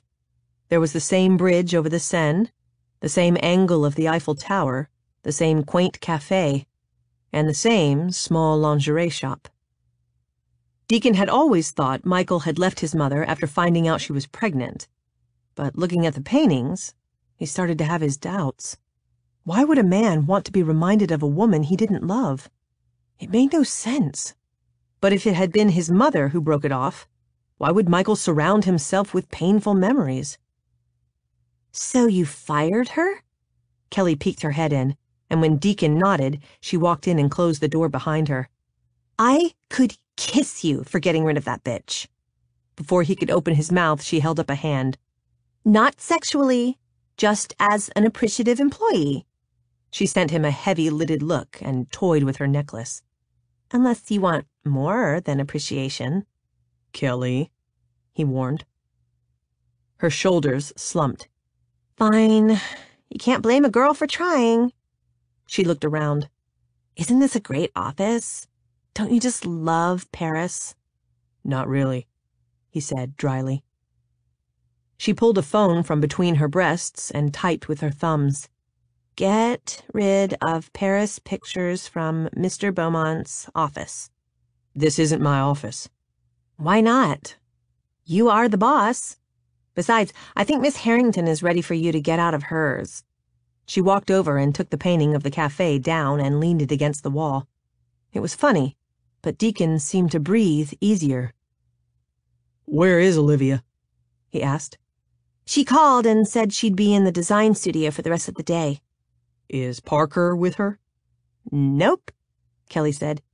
He's getting his Corvette after I had it towed. Did you get a chance to case his office? Not yet, he said absently. Are there men who work in the design department? Sorta. She winked. If you know what I mean. Although I'm not too sure about Samuel. If he's not gay, he's asexual. There are no pheromones coming from that guy at all. Good Lord! Jason walked into the office. Is sex all you think about? Kelly's smile drooped as her chin hiked. As a matter of fact, I think about plenty of other things. Name one. While Kelly pondered the question, Jason looked at Deacon. You want to go to a Giants game tonight? I've got 2 tickets for right behind home plate. If Deacon hadn't been up all night, he might have accepted. But he was dead on his feet and envied the fact that his brothers were now tucked into Olivia's guest room, sleeping peacefully. Damn them. Thanks, he said. But now that Anastasia is gone, I wanted to get a look at her computer and see what I could find. You fired her? Jason asked. When Deacon nodded, he turned and high-fived Kelly. After the celebration was over, they dropped their hands and looked stunned by the show of solidarity. Jason cleared his throat. So, how did she take it? How do you think she took it? Kelly said. When I saw her being escorted to the elevators, she looked pissed. That's putting it mildly, Deacon said, although not pissed enough to rat out her accomplice. And I don't think they'll be as blatant as Anastasia was. Even though this wasn't his office, and would never be his office, he sat down behind the desk and turned on Anastasia's laptop. So did you find any more discrepancies in the accounts? Before Jason could answer, Kelly spoke. I'll go to the game with you. For the first time since Deacon had known her, she blushed. I mean, if you need someone to go with you, I'm not doing anything else tonight. Jason's expression wasn't exactly thrilled. Thanks, but since there's no sex involved, you'd probably be bored to tears, and unenthusiastic fans can really jinx a team. Kelly snorted. As if the Giants have to worry about being jinxed. Their record this year has sucked worse than my last boyfriend. Their batting is dismal, and their pitching is even worse. Jason's eyes widened. You follow the Giants? Follow them? I've had sex with half the team. She flipped her hair over her shoulder. Now, if you gentlemen will excuse me, I have work to do. Jason watched her go before he looked at Deacon. What do you think? I think it's doubtful. There have to be at least 40 guys on the roster. No, I mean, do you think I should take her to the game? Jason continued to stare at the doorway. Just so the ticket won't go to waste, of course. Of course. Deacon bit back a smile. After Jason left, Deacon checked out Anastasia's computer. He didn't find much. The files were all work-related, and if she'd corresponded with anyone from Avery, the emails had been deleted. Maybe he had misread her facial expressions. He was pretty beat, so it was possible. Figuring he wouldn't get anything productive done until he got some sleep, he closed the laptop and decided to call it a day. When he stepped out of the office, he was surprised to find that Kelly had set up residence at the assistant's desk. All her girly knickknacks cluttered the top, and she was happily tapping away on the computer with some kind of cartoon cat headphones clipped to her head. He was about to wave a hand in front of her face when she noticed him. Oh! She yelled before slipping the headphones to her neck. So, did you need something, Mr. Beaumont? Okay. He held up a hand. I get that you want me to move into this office, but even if I decide to, you're not my assistant. You're Miss Harrington's. Look, I'm not putting down Miss Harrington. I think she's a real nice lady. But except for a few phone calls and setting up meetings, she really didn't know what to do with an assistant. And if you're worried about her being mad, don't be. I checked in with her just a few minutes ago, and she seems pretty happy right where she is. In fact, I've never seen her so happy. Where is? Design studio, 10th floor. She popped the headphones on and went back to her computer, yelling her next words. But beware of Samuel. He doesn't like non-designers in his domain. But it wasn't some asexual designer who had Deacon pausing just outside the studio door. It was the sight of Olivia standing at a table with all the other designers gathered around her. They were talking about one of her designs, asking questions and throwing out ideas for fabrics. And while she had seemed hesitant in the boardroom, here, she seemed right at home. She answered each question competently, didn't cut off anyone making a suggestion, and yet stood her ground when she needed to. But it wasn't her confidence that surprised him as much as the happiness that radiated from her like the rays of sunlight that spilled in through the windows. She had always been attractive, but now she was utterly and completely captivating. And there was a part of him that was jealous as hell that he wasn't responsible for her look of joy, which was crazy. Once he made sure French Kiss was solvent, he was out of there. He had no right to be jealous of a group of designers, or her boyfriend. He was turning to leave when she glanced up. If he'd thought he was captivated before, it was nothing to how he felt when their eyes met. Suddenly, he was drowning in twin pools of lush green and a rush of emotions so intense he had trouble catching his breath. Not just from desire, but also from something much more potent. But before he could examine the feelings more closely, his cell phone rang. With a simple nod, he broke eye contact and headed toward the elevators. Shaken, he answered without checking to see who the caller was, which he regretted as soon as he heard the throaty voice. Did you forget something? Deacon waited until he was alone in the elevators before he answered. Hello, Francesca. Hello? Francesca said. You stand me up for the Fletchers' benefit dinner and all you can say is hello? You do realize that those tickets were $600 a plate. Damn, he'd forgotten all about the dinner. I'm sorry, he said as he scrubbed a hand over his face. But you've heard about my uncle's death. There were things I needed to take care of in San Francisco. So I've heard. I talked with your father and he mentioned that you and your brothers have come into some money. Deacon rolled his eyes. He should have known that his father couldn't keep his mouth shut, especially around a beautiful woman. And even at close to Donnie John's age, Francesca was beautiful. Not yet, we haven't. Difficulties with a will? You could say that. There was a pause before she spoke. You don't need to wait for the money, Deacon. I've already transferred money into an account for you. All you have to do is say the word, and work will start on your dream. This was exactly what he'd hoped for. The reason he'd spent the past few months escorting Francesca around. And once he got the money from Olivia, he could pay off Francesca, and the condo project would be his, free and clear. So why wasn't he more excited? He stared at the scrolled F and K on the elevator doors. Maybe because he'd gotten a taste of something bigger. The elevator silently slid to the bottom floor and opened with a ping. Before him, the lobby beckoned like Emerald City. Suddenly, Deacon realized that he belonged in this world as much as Dorothy belonged in Oz. His life was back in Louisiana, without this glitter and glitz, and without the confusing emotions a certain blonde evoked. He stepped out of the elevator. "Let's go for it, Francesca. I'll contact the contractors and we'll start breaking ground as soon as possible." Chapter 15. "I was only 9 when my father disappeared," Olivia said, as she hand-stitched the binding to the mock-up corset. "And yet I still think about him almost every day, which is silly since he probably hasn't given me a second thought."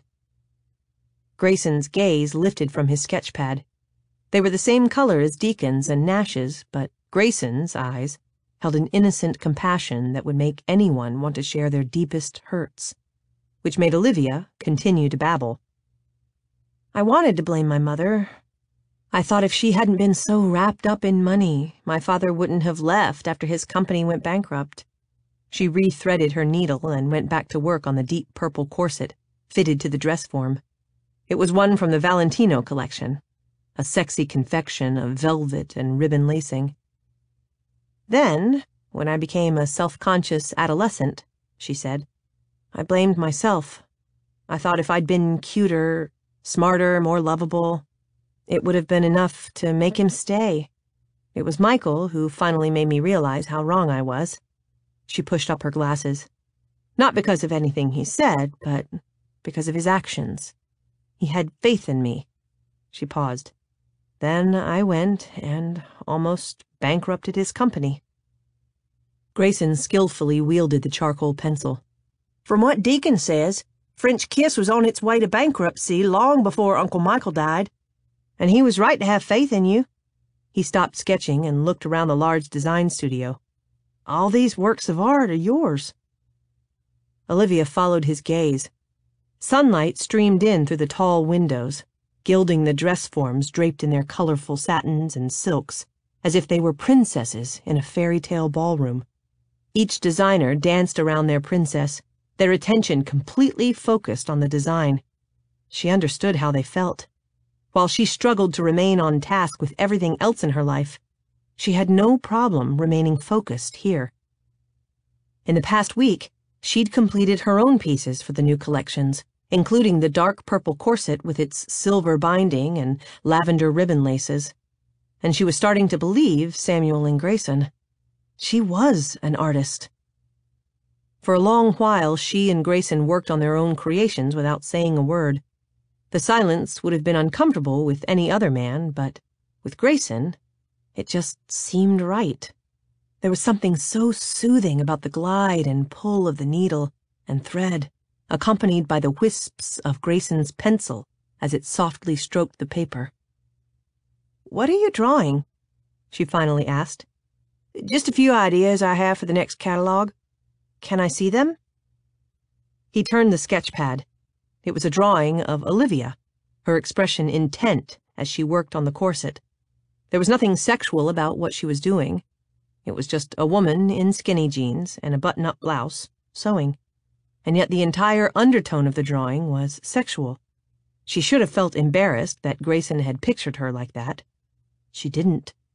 Probably because there was nothing sexual about their relationship. He treated her like a sister. And surprisingly, she felt that way. "It's beautiful, Grayson," she said. "But we can't use that in the catalog. We need models." He shook his head. "No, we don't. We need ordinary women in love." "Are you saying that I'm ordinary?" she teased. He blushed. "Not at all.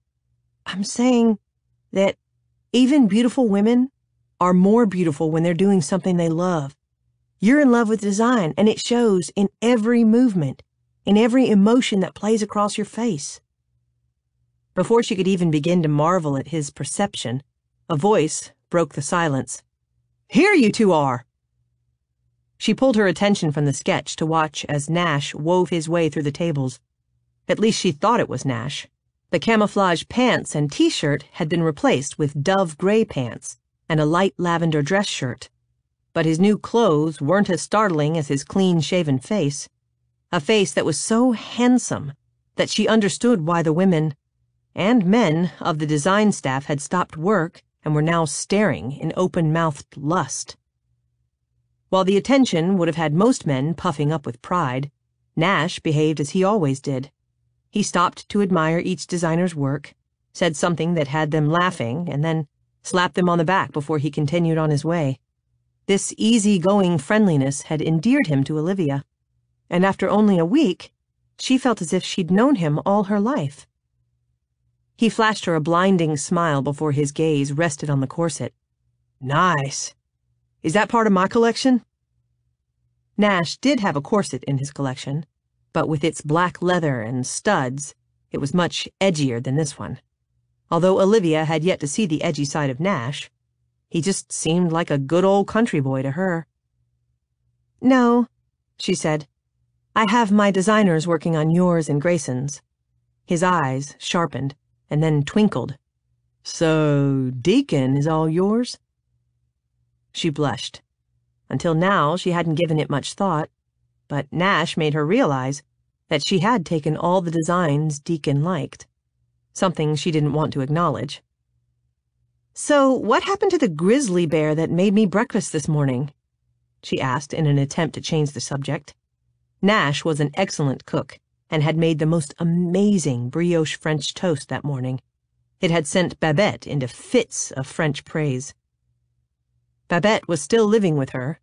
Olivia had bought her a plane ticket, but Babette kept postponing the departure date, and Olivia didn't know if it had to do with the fact that she didn't miss her beloved Paris as much as she claimed, or with Nash and Grayson's shirtless morning runs. Even now, Babette ogled Nash from the table where she worked. Once Samuel had taken charge of the whiny woman and given her direction, she had turned out to be quite a talented seamstress. "A grizzly bear?" Nash stroked his chin as if his beard were still there. "I'm crushed." "Right," Olivia said. "I don't think you'd be crushed over anything a woman said to you. So, why did you shave?" His smile dropped. "I had an idea last night, and I made the mistake of telling my big brother." "An idea? For the new line?" "Sorta. It has more to do with the image of French kiss." He glanced at Grayson, who had gone back to sketching, but now with a smirk on his face. "I wouldn't look so smug about being beardless, Grayson. Your beard is next on the shaving block. Although with 3 hairs, tweezers will probably work better." Grayson lowered the sketch pad. "I'm not shaving my beard. It just got going." "It doesn't look like it's going anywhere to me. But you'll need to take that up with Deacon. He scheduled some photo shoot for us this afternoon." "Us? Your big idea was taking pictures of us without beards?" "No. My big idea had to do with releasing the news that French Kiss has new owners." Nash glanced at Olivia. "At least, for a short time. I got to thinking about how much women love men to buy them sexy lingerie. But there are a lot of women who don't have a husband or boyfriend to do that for them. So that's where the Beaumont brothers come in. Since we picked the ones we like the most from your designs, Olivia, it's like we're choosing lingerie for all the women of the world. I thought we could open up social networking accounts where we can actually tweet and post with the customers." "That's genius," Olivia said. Nash looked uncomfortable with the praise. "Look, I'm not a businessman like Deacon, but I figured it was worth a shot." "It's an amazing idea, Nash," she said. "With the new collections coming out, it makes perfect sense to present the Beaumont brothers as the new faces of French Kiss." "Well, I think it sucks," Grayson said. "You and Deacon can go barefaced if you want, but I'm keeping my beard." As popular as beards had become with young men, Olivia knew that they weren't quite as popular with young women. And if the marketing strategy was going to work, Grayson would have to shave. Okay, she said. But I have heard that if you shave off a beard, it grows in thicker. Grayson's eyes narrowed. Thicker? So I've heard. And if you want to test the theory, I just happen to have some disposable razors in my bathroom. It took only a second for Grayson to make his decision. Fine, he said as he got to his feet. But only for you, Olivia. And I'm growing it back right after the shoot. Nash rolled his eyes as he followed his brother. I'm sure that will only take a few hours. Once they were gone, Olivia went back to work. But her heart was no longer in it. She kept thinking about the photo shoot. Of course, she shouldn't go. If she'd learned anything from the boardroom kiss, it was that she and Deacon couldn't be in the same room without sparks flying, which was why she'd been hiding out in the design studio. Obviously, Deacon had felt the same way. He hadn't once sought her out. Instead, he'd kicked Anastasia out of Michael's office and pretty much taken complete control of the company. She should have felt angry. After all, she was the one who was supposed to be in charge. But instead, she felt as if a huge weight had been lifted off her shoulders. Since Michael's first stroke, she'd been responsible for everything, every concern and complaint from the board, her staff, retailers, customers, and what felt like the world had been her responsibility to deal with, until Deacon had stepped into the boardroom. According to Kelly, who had become more his assistant than Olivia's, in the last week, Deacon had set up meetings with every department in the company and asked for their ideas, opinions, and concerns. Once he had Kelly compile the information, he'd made decisions that Olivia had never been able to bring herself to make. Some people had been fired, some issued warnings, and others promoted. Every judgment he'd made, Olivia completely agreed with. With Deacon in charge, she felt it was possible to save the company. And not just possible, but probable. There was only one fly in the ointment of her contentment. Parker had become a bit of a stalker. Under the guise of remaining friends, he'd started showing up to take her to lunch, and because she felt guilty about breaking up with him, she went. But it was starting to get old, especially when he talked non-stop about how Deacon was out to get him and was having Kelly send him on wild goose chases just to keep him away from the office and Olivia. So, are you trying to avoid me? The words, spoken in a silky southern voice, had Olivia pricking her finger with a needle. Before it could spill a drop of blood on the velvet, she stuck it in her mouth and turned around. Deacon no longer wore jeans and an untucked-in shirt to the office. He wore a gray suit similar to the one he'd worn at the board meeting. But this one looked more fitted. The jacket clung to his broad shoulders and tapered at his waist, and the pants hugged his hips and outlined his long legs. His designer shirt was French kiss lavender, bringing out the deep violet blue of his eyes. He didn't wear a tie, and it was hard to look away from the open collar of his shirt, where solid chest met 100% silk. Since she wore jeans and a loose-fitting blouse, it was as if they had traded places completely. He was the well-dressed boss, and she the casually dressed relative. She turned back to the corset. I don't remember being called into a meeting. Not that I've had the time. There was a long pause, followed by a tired sigh. Time does seem to slip away from you here. Damn, I can't even remember what day it is. He paused. Obviously, casual Friday. She could almost feel his gaze running over her. He moved closer, so close that the soft wool of his pants brushed against the denim of her jeans. She tried to stay focused on the corset, but her hand shook so badly that her stitches would have to be taken out and redone. Mine.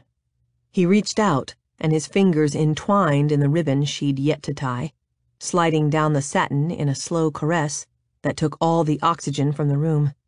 For some weird reason, suddenly Olivia didn't feel as if the sexy underwear was on the lifeless mannequin. She felt as if it were on her, the rigid frame hugging her waist, and the low bodice offering up her breasts. Taking the ribbon ends in each hand, Deacon pulled until the crossed lacing gathered and the eyelets almost touched. The air in her lungs rushed out, and her heart jarred almost painfully against her ribcage as he tied a perfect bow. While she struggled for breath, his fingers slid to one end of the ribbon, his thumb rubbing the smooth satin against the pad of his forefinger. The slow, circular motion caused heat to settle between her legs. "I like it," he said, in a voice barely above a whisper. "I like it a lot." She glanced up from his hypnotic fingers and found him watching her with hot eyes that took the rest of her breath. Then she was leaning toward him, grabbing the front of his shirt and pulling his lips toward her. The kiss was hot, wet, deep, and over much too quickly. He pulled back, and she opened her eyes to find him studying her with a mixture of surprise and desire. "Olivia?" Her name came off his kiss-dampened lips, sounding so sexy that she leaned in for another kiss. He stopped her. "Unless you want me to take you in front of every designer here, I think we need to stop." She blinked, and her gaze moved around the room. Sure enough, everyone had stopped working and was watching their boss almost rape the new owner of French Kiss. Samuel looked amused, while Babette shot eye daggers. Before Olivia could die from embarrassment, Deacon did what he was good at. He took charge. Giving her arms a reassuring squeeze, he spoke loudly enough for the entire room to hear. "My apologies, Miss Harrington. Obviously you and your design team are on the right track. That corset had the desired effect." There was a long pause before people broke out in laughter. Everyone but Babette. Deacon flashed them a slight smile before looking back at Olivia, whose face still burned. "Two things," he said in a voice for her ears only. "First, I want you to be at the photo shoot in 15 minutes. I need your creative input. And second, I want you to break it off with Parker." Before her mouth could finish dropping open, he headed for the door. He stopped halfway there and turned around. "Make that 3 things. The corset. I'd like to see it modeled. Soon." Chapter 16. It didn't take long for Deacon to figure out that he hated being photographed. Or maybe what he hated was being photographed by a photographer who had singled Deacon out for his outrageous flirting.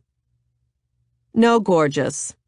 The photographer swatted in front of Deacon with his camera poised.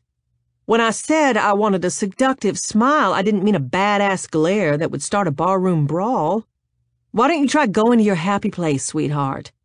Somewhere calming and seductive, like a candlelit bedroom with a bottle of chilled champagne and a sexy naked woman stretched out on the bed." He winked. "Or a naked, very appreciative man." His brothers, who were standing beside him, burst out laughing, which made Deacon wonder if he wasn't going to start a barroom fight after all. He was certainly pissed enough, not just at the photographer's flirting and his brothers laughing, but because Olivia had completely ignored him. He had asked her to be here in 15 minutes, and it was going on an hour since he'd tracked her down in the studio. And maybe that was what really pissed him off. He'd had no business tracking Olivia down. The kiss in the boardroom had made that perfectly clear. He wanted her. Not a couple of stolen kisses, but lots of stolen kisses, followed by lots of steamy sex. And having sex with Olivia was stupid. Money and sex worked only with hookers and porn stars. In real life, having sex with business associates could complicate things in a hurry. And things were already complicated enough.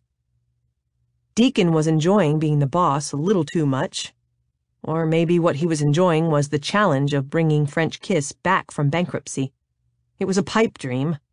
In the last few days, he'd discovered the depths of the company's problems, and it would take much more than a hillbilly from Louisiana, even one with a degree in business, to save the company.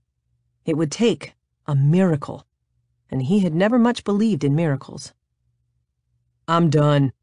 Tossing the photographer one final annoyed look, he stepped off the set and ducked around a white umbrella that was being used for lighting. He stopped short when he saw Olivia sitting in the director's chair, in one dimly lit corner. "He's right, you know." She sounded slightly breathless. She got up, and for the second time that day, he noticed how hot she looked. Her hair was down and hung in soft golden waves around her face. The white shirt was loose and sheer, the jeans tight and butt-hugging, and the purple high heels sexy as hell. They clicked against the tile floor as she moved closer. Women won't be tempted to buy from a surly man. "You're here." She took a soft breath. I thought it was an order. She hooked an arm through his and led him back to his brothers, who were grinning from ear to ear. "Hey, cuz," Nash greeted her. "Long time no see." She smiled, and Deacon tried to remember if she'd ever smiled at him like that. It annoyed him that the answer was no. Of course, the smile didn't annoy him as much as Olivia's reaching out to straighten Nash's shirt collar. "Kelly mentioned that you and Grayson don't have a car. Feel free to use my Porsche."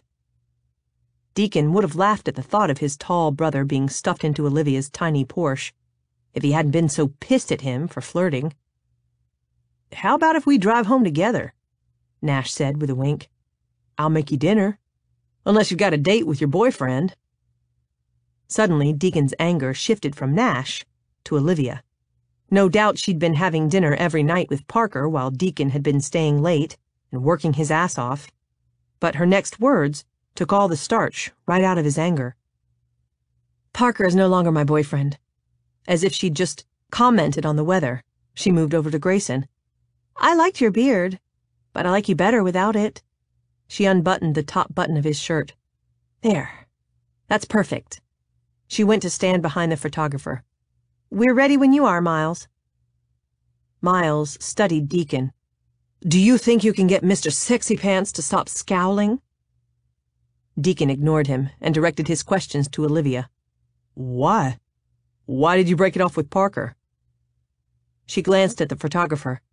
"Miles, would you excuse me and Mr. Beaumont for a second? We'll be right back."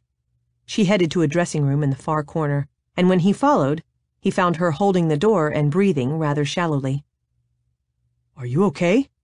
"Just a little out of breath," she said before she closed the door and rested her back against it.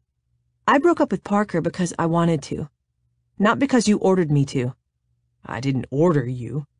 She laughed, or more like released her breath in a sexy chuckle.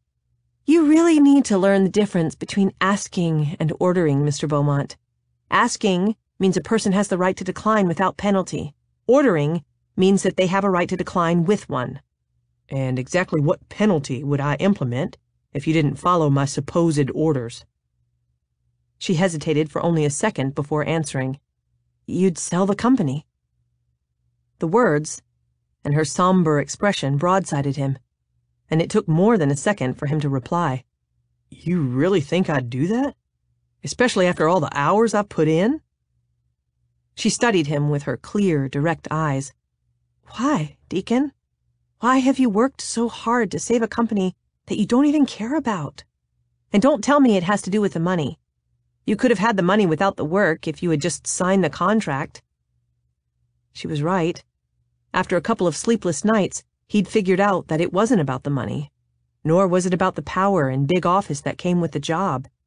But he'd be damned before he admitted the truth to her. The truth that it all had to do with his ego and the desire to prove to her, and a ghost, that he was more than just a stupid hillbilly from Louisiana. And if that wasn't stupid, he didn't know what was. "So you broke up with Parker because you wanted to?" he asked. "I'm not good at taking orders, even with the fear of losing the company.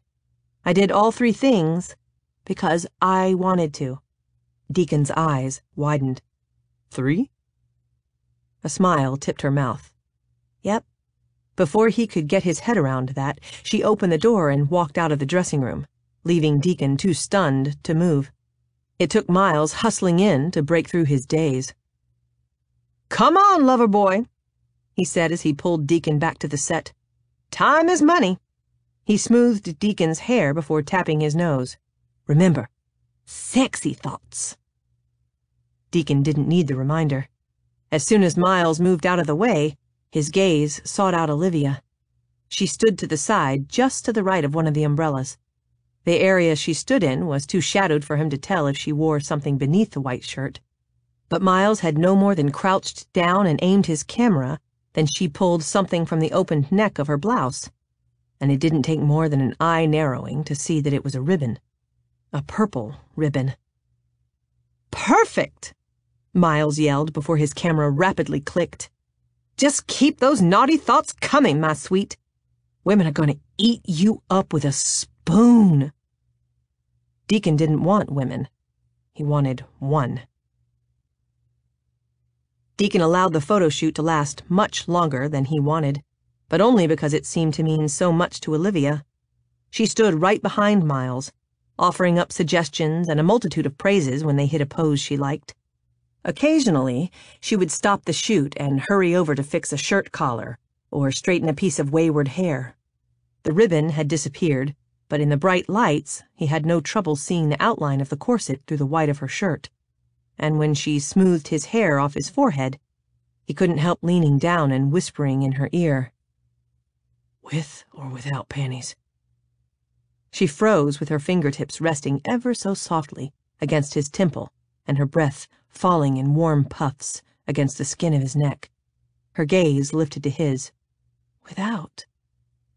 He squeezed his eyes shut and tried to control the wave of desire that threatened to overtake him. It was a losing battle. It had been brewing since the moment she'd flaunted the ribbon, or possibly from the moment he'd first kissed her sweet, plump lips. Deacon opened his eyes to discover Olivia licking those lips with a heat in her eyes that scorched his very soul. "Enough fawning, Olivia," Miles said. "I only need a few more shots."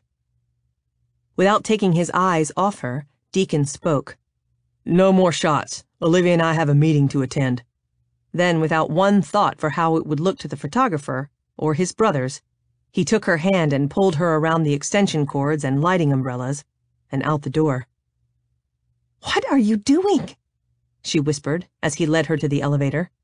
She struggled to catch her breath, and he now knew why. "People are going to talk." "Let them." He pulled her into the elevator, where he would have kissed her and taken a quick peek at the corset if two women hadn't joined them. He probably should have let go of Olivia's hand. Instead, he continued to hold it as Olivia greeted the women in a strained voice. "Hi, Elaine? Tiffany?" They nodded a greeting and then studied their purple high heels until the elevator doors opened on the executive floor. Hoping to avoid Kelly, Deacon headed for Olivia's office. Unfortunately, his assistant seemed to be everywhere these days. "Oh, there you are," she said as she hustled up. "I was just going to interrupt the photo shoot to tell you that Mr. Calloway wants a meeting with you, and he seemed pretty pissed off. Like, so pissed off that he might explode. I think it might have to do with the rotten egg I placed in his desk drawer." "Later," Deacon said, as his hand tightened on Olivia's. "Right now I want you to hold all calls and interruptions." Without waiting for a reply, he pulled Olivia into the office, closed the door, and locked it. His grip loosened, but he refused to let her go. "I think you know where this is headed." Her breath caught. "Yes." "And you know that mixing business with pleasure isn't smart." A smile tipped up the corners of her mouth before she bit her lip, as if to contain it. "I guess that depends on your definition of smart. A very smart man just recently told me that sometimes it's better to go with your gut than with your head." He didn't even try to bite back his smile. "And what is your gut telling you?" She linked her fingers with his. That it would be really stupid to pass up this opportunity. Something inside his gut said the same thing, although he wasn't as concerned with the feeling in his gut as he was with the feeling in his chest. His heart thumped much too rapidly, as if it was scared of an impending doom. He ignored it and tugged Olivia closer. As much as he wanted to devour her, he took his time. Linking their hands, he lowered his head and sipped at her soft lips. 1 kiss, 2, 3, followed by 20 more. She tasted like sweet tea, smooth, amber-colored sweet tea that had been brewed and steeped to perfection. And as with a southern drink, sipping Olivia was addictive. Something he could have gone on doing forever if she hadn't released his hands, slid her fingers through his hair, and pulled him closer for a deep, wet, tongue-mating kiss that had his cock lengthening and his hands curling around her waist. A waist that had been cinched into a rigid cage of material and ribbon. A waist he could easily span. She pulled back from the kiss, her eyelids lowered, pupils dilated, and breath coming out in soft pants. So, I guess you want to see the new design, boss. Before he could do more than nod, she reached for the fly of her jeans. It took more than a few hip wiggles to get the jeans down her hips. She stepped out of the heels before peeling them off. "Keep the shoes," Deacon said. Her eyes grew even hotter as she kicked the jeans out of the way and slipped her feet back into the heels. Starting at the top, she slowly unbuttoned her shirt, her nimble fingers twisting and sliding to reveal a peak of soft cleavage, followed by dark purple, crisscrossed with ribbon resting against a patch of golden blonde. Deacon's breath mimicked Olivia's, and he had to fist his hands to keep from reaching out for her and stopping the seductive show. And she was seductive. Not only now, but in a business suit, or a wet t-shirt and shorts, or a sundress and panties. Since meeting him, she'd seduced him with whatever she wore. Once the shirt was unbuttoned, she merely shrugged her shoulders and it dropped to the floor. He had seen numerous women in sexy lingerie, but none had made his heart feel as if it would jump from his chest, or his breath rush out, or his knees almost buckle. And maybe it wasn't the lingerie as much as the body inside. Her breasts were small, but perfect, offered up like 2 scoops of vanilla ice cream in a bowl of purple velvet. Her torso, encased in velvet and crisscrossed ribbon, curved down to a small waist before flaring out over shapely hips. Silver binding lined the scalloped edges like a curtain framing the thin strip of hair a shade darker than the golden waves that fell around Olivia's face. He allowed his eyes a long moment of worship before he lifted his gaze. "So what do you think?" she said in that breathless voice that made him want to devour her. He pushed away from the door, hoping his knees would hold. "I think we need to up our order." He reached out and lifted an end of the ribbon, rubbing it between his fingers. "What's the population of men in the world?" "A couple billion, but women are our buyers." "Believe me, men are going to buy this." He took the end of the ribbon and brushed it over the top of one breast, then dipped into the cleavage before stroking the other breast. He went back and forth until her eyes closed and she swayed on her heels. Then he dropped the ribbon and scooped out her breasts. He gently squeezed and watched with heavy lids as her deep rose-colored nipples puckered up like twin sets of lips. Unable to resist the invitation, he lowered his head and kissed first one and then the other. Olivia's head lolled back, and her hands grasped his shoulders as if she were falling. He knew how she felt. He felt as if he were falling, free-falling. And while the thrill was like nothing he'd ever experienced, he couldn't help but be concerned about the landing, but not enough to release what he held in his hands, or what he wanted to hold. While he deepened his nipple kisses, his hand slipped down her cinched waist, over the crossed ribbon, to the strip of her hair. He traced the plump seam with one finger before dipping into the heat beneath. Lifting his mouth from her breast, he kissed his way up her arched neck as his finger traveled her hot, moist folds. Then, unable to resist the temptation a moment longer, he slid his finger inside, where she was wet and slick and more velvety than the material of the corset. Her breath caught and held as he worked his thumb over her clitoris and slowly thrust his finger inside. When she was whimpering, he added another finger, then one more. Her hands tightened into fists on his shirt, and she tugged as if demanding release.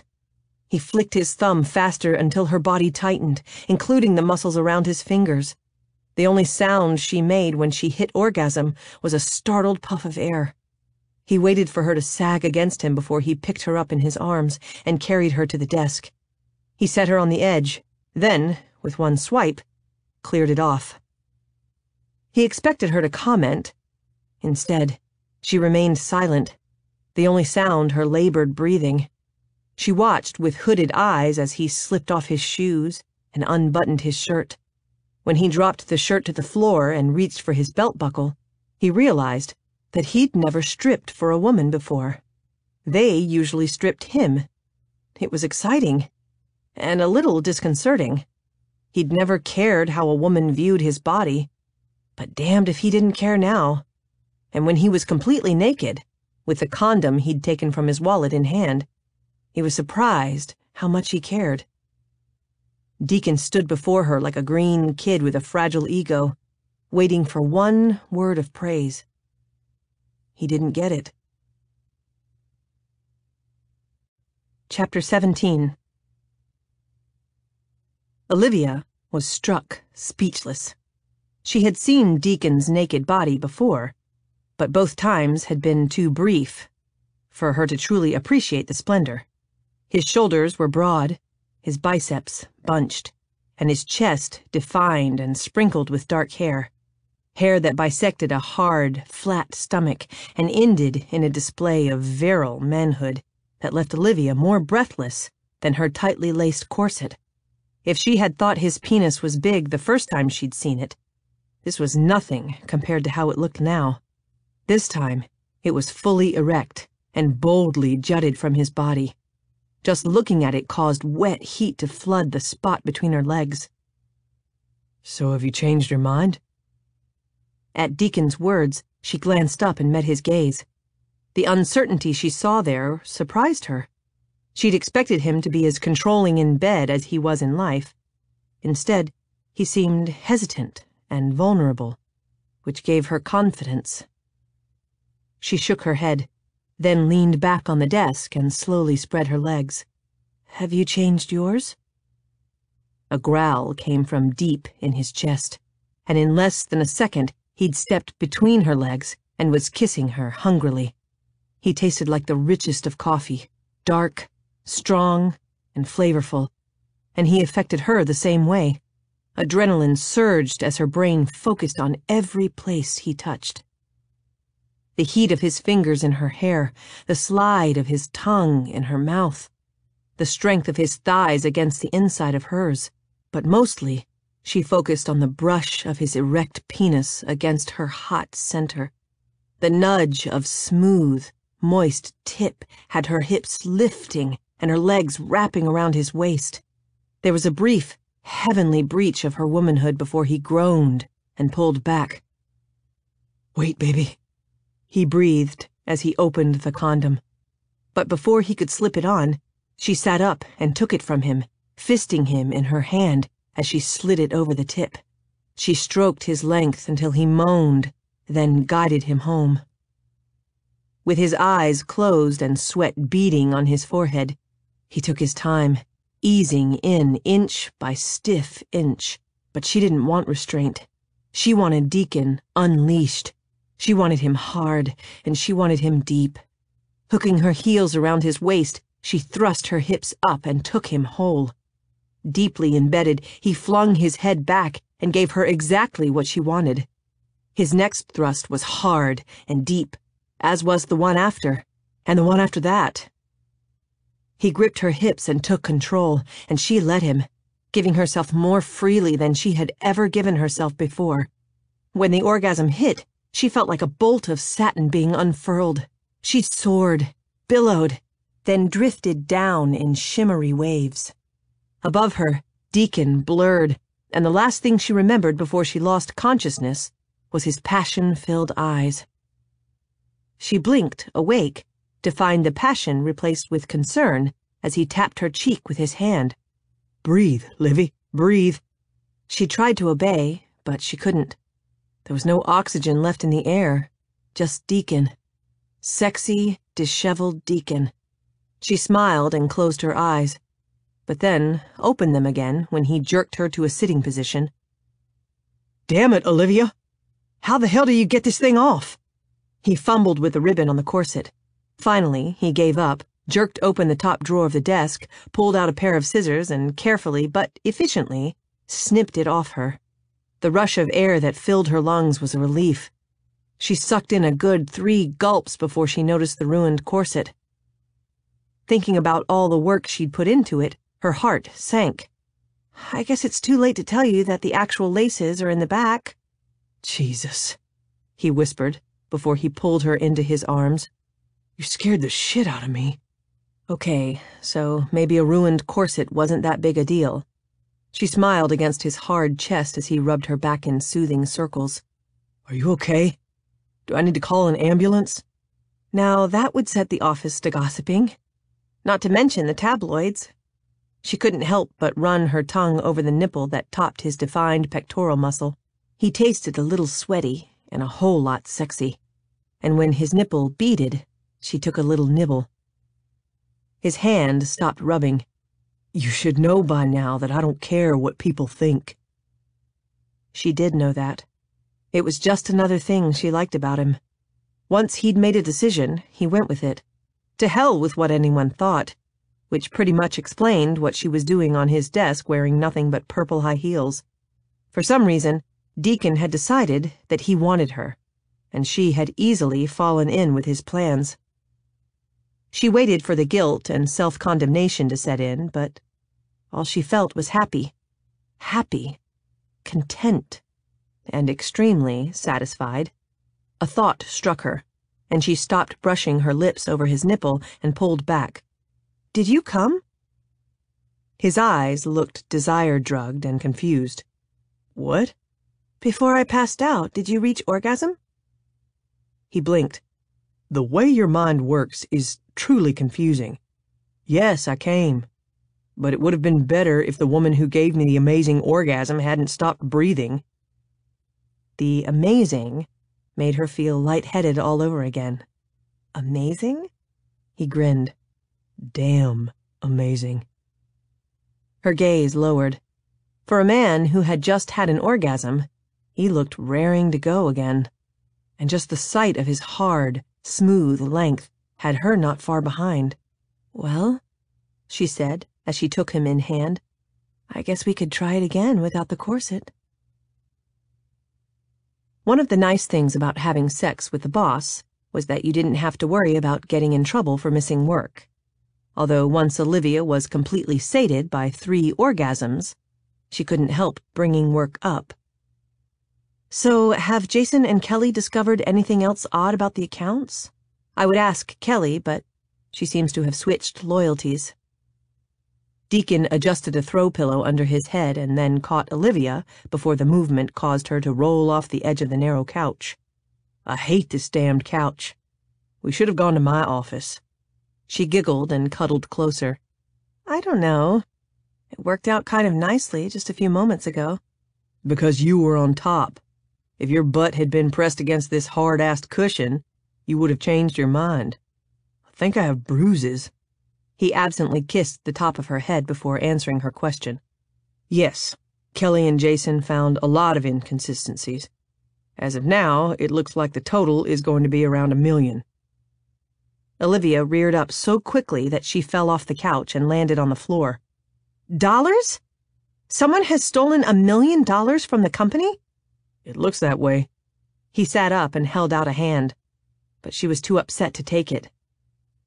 So what are we going to do about it? We, he sent her a pointed look, aren't going to do anything. I'm going to turn this over to the feds. We aren't talking about small change anymore, Olivia. People who steal that kind of money can do some pretty desperate things. But I think we've found enough that it won't take long for the FBI to pinpoint the culprit. Do you think we can get the money back? He pulled her onto his lap. Probably not, but at least we won't be losing anymore. He traced a finger up her arm, over her shoulder and down to a spot right above her nipple.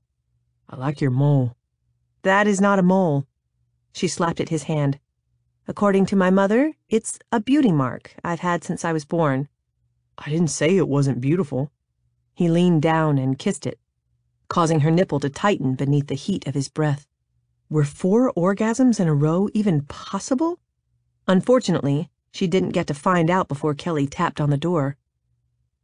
Mr. Beaumont? It sounded like her mouth was pressed against the crack of the door. Sorry to bother you, but I'm leaving, and I wanted to let you know that your father called 3 times. Completely ignoring Kelly, he kissed his way up to Olivia's ear, where he did a gentle flick that had her insides melting. Unfortunately, she couldn't ignore the urgent part of Kelly's message. Shouldn't you call him back? She asked, breathlessly. He probably just needs some money. But if he's called 3 times, it might be an emergency. He released a groan and moved her from his lap. Fine. But remember where I was. He rolled to his feet and went in search of his cell phone, calling to Kelly on his way past the door. Thanks, Kelly. Have a good night. There was a pause, followed by a giggle. You too. Olivia blushed and covered her face with her hands. Great. She had just gotten over the stigma that came with being the boss's daughter. If word got out about this, everyone in the office would think that she was now trying to sleep her way into the new boss's good graces. What did you need, Dad? Deacon sat down in the chair behind the desk, as if he weren't naked, and completely hot. When he noticed her looking at him, he smiled and winked. The smile dropped a second later. Yes, I'll send you some money. He glanced at Olivia. No, not yet. His scowl deepened. How would Francesca know about that? Olivia felt her spine stiffen as Deacon swiveled the chair around and continued in a hushed voice that she couldn't hear, no matter how much she strained to do so. Was this the same Francesca who had repeatedly texted him? Again, the image of a beautiful Italian woman dressed in a low-cut peasant blouse that displayed her plentiful breasts popped into Olivia's head. But this time, the woman wasn't squishing grapes as much as feeding them to Deacon. Compared to a lush, bodacious Italian, Olivia felt like pale, flat-chested chopped liver. Stupid chopped liver, because she'd believed Deacon when he'd said that he didn't have a girlfriend. Of course he had a girlfriend. How could you not have a girlfriend when you looked like he did? And when your father was the biggest womanizer in Louisiana? He probably didn't just have one girlfriend. He probably had an entire harem. Suddenly, Olivia felt like she wanted to throw up. Instead, she put on her business face and searched for her clothes. As she drew nearer to the desk, she could hear more of the conversation. Look, I need to go. I'll talk to you tomorrow after I get into town. Deacon was leaving? The news was almost as bad as finding out that he had a girlfriend. She'd known that he wasn't planning on staying in San Francisco forever, but she had thought he would stay until the collections were complete. Instead, he was waltzing out as quickly as he'd waltzed in. And had she thought that he was going to stay indefinitely? Yes. That's exactly what she'd started to think, or at least long enough that desk sex wouldn't make her feel like a sleazy slut. She located her shirt crushed under a design book and stapler and shook it out with a snap just as Deacon hung up and swiveled back around. His gaze wandered over her, and his eyes turned steamy. Come here, he said in a husky voice that made her want to drop the shirt and walk straight into his arms. The feeling fizzled when the image of his grape-stomping girlfriend popped into her head.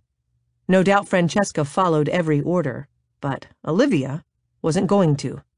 At least not anymore. She really hated the feeling of disappointment that welled up inside of her. I need to get back to work. Since he'd destroyed her corset, she pulled on her shirt without undergarments. At 6 o'clock in the evening? I like working late. So you're leaving? She wanted to sound nonchalant, but instead, she sounded bitchy and panicked. And she was bitchy and panicked.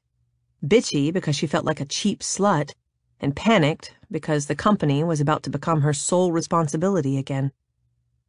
The leather chair creaked as he leaned back, completely unconcerned with his nakedness, as he glanced at his watch.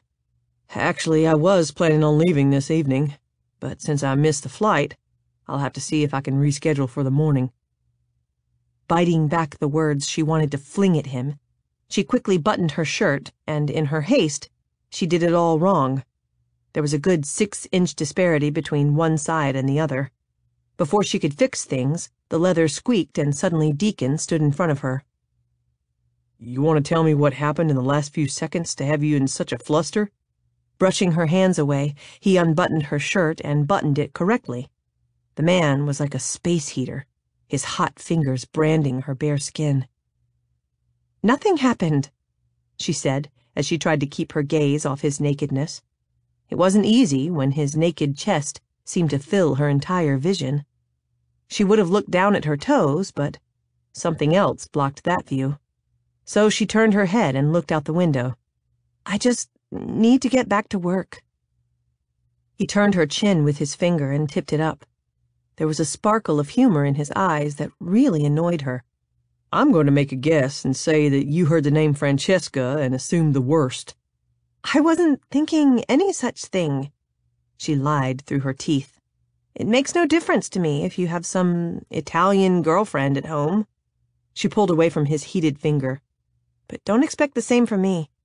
I'm an adult woman with her own mind who understands that what happened here was nothing more than an office fling. Her words were cut short by a deep, wet kiss that brought her to her toes and had her arms looping around his neck. When she was thoroughly dazed, he pulled back and pinned her with his laser gaze. Let's get something perfectly straight. I don't do flings, office or otherwise. If I want to be with a woman, I want to be with her for more than just one night, or one really amazing hour on a desk. And I want to be with her exclusively. He released his breath, and his eyes softened.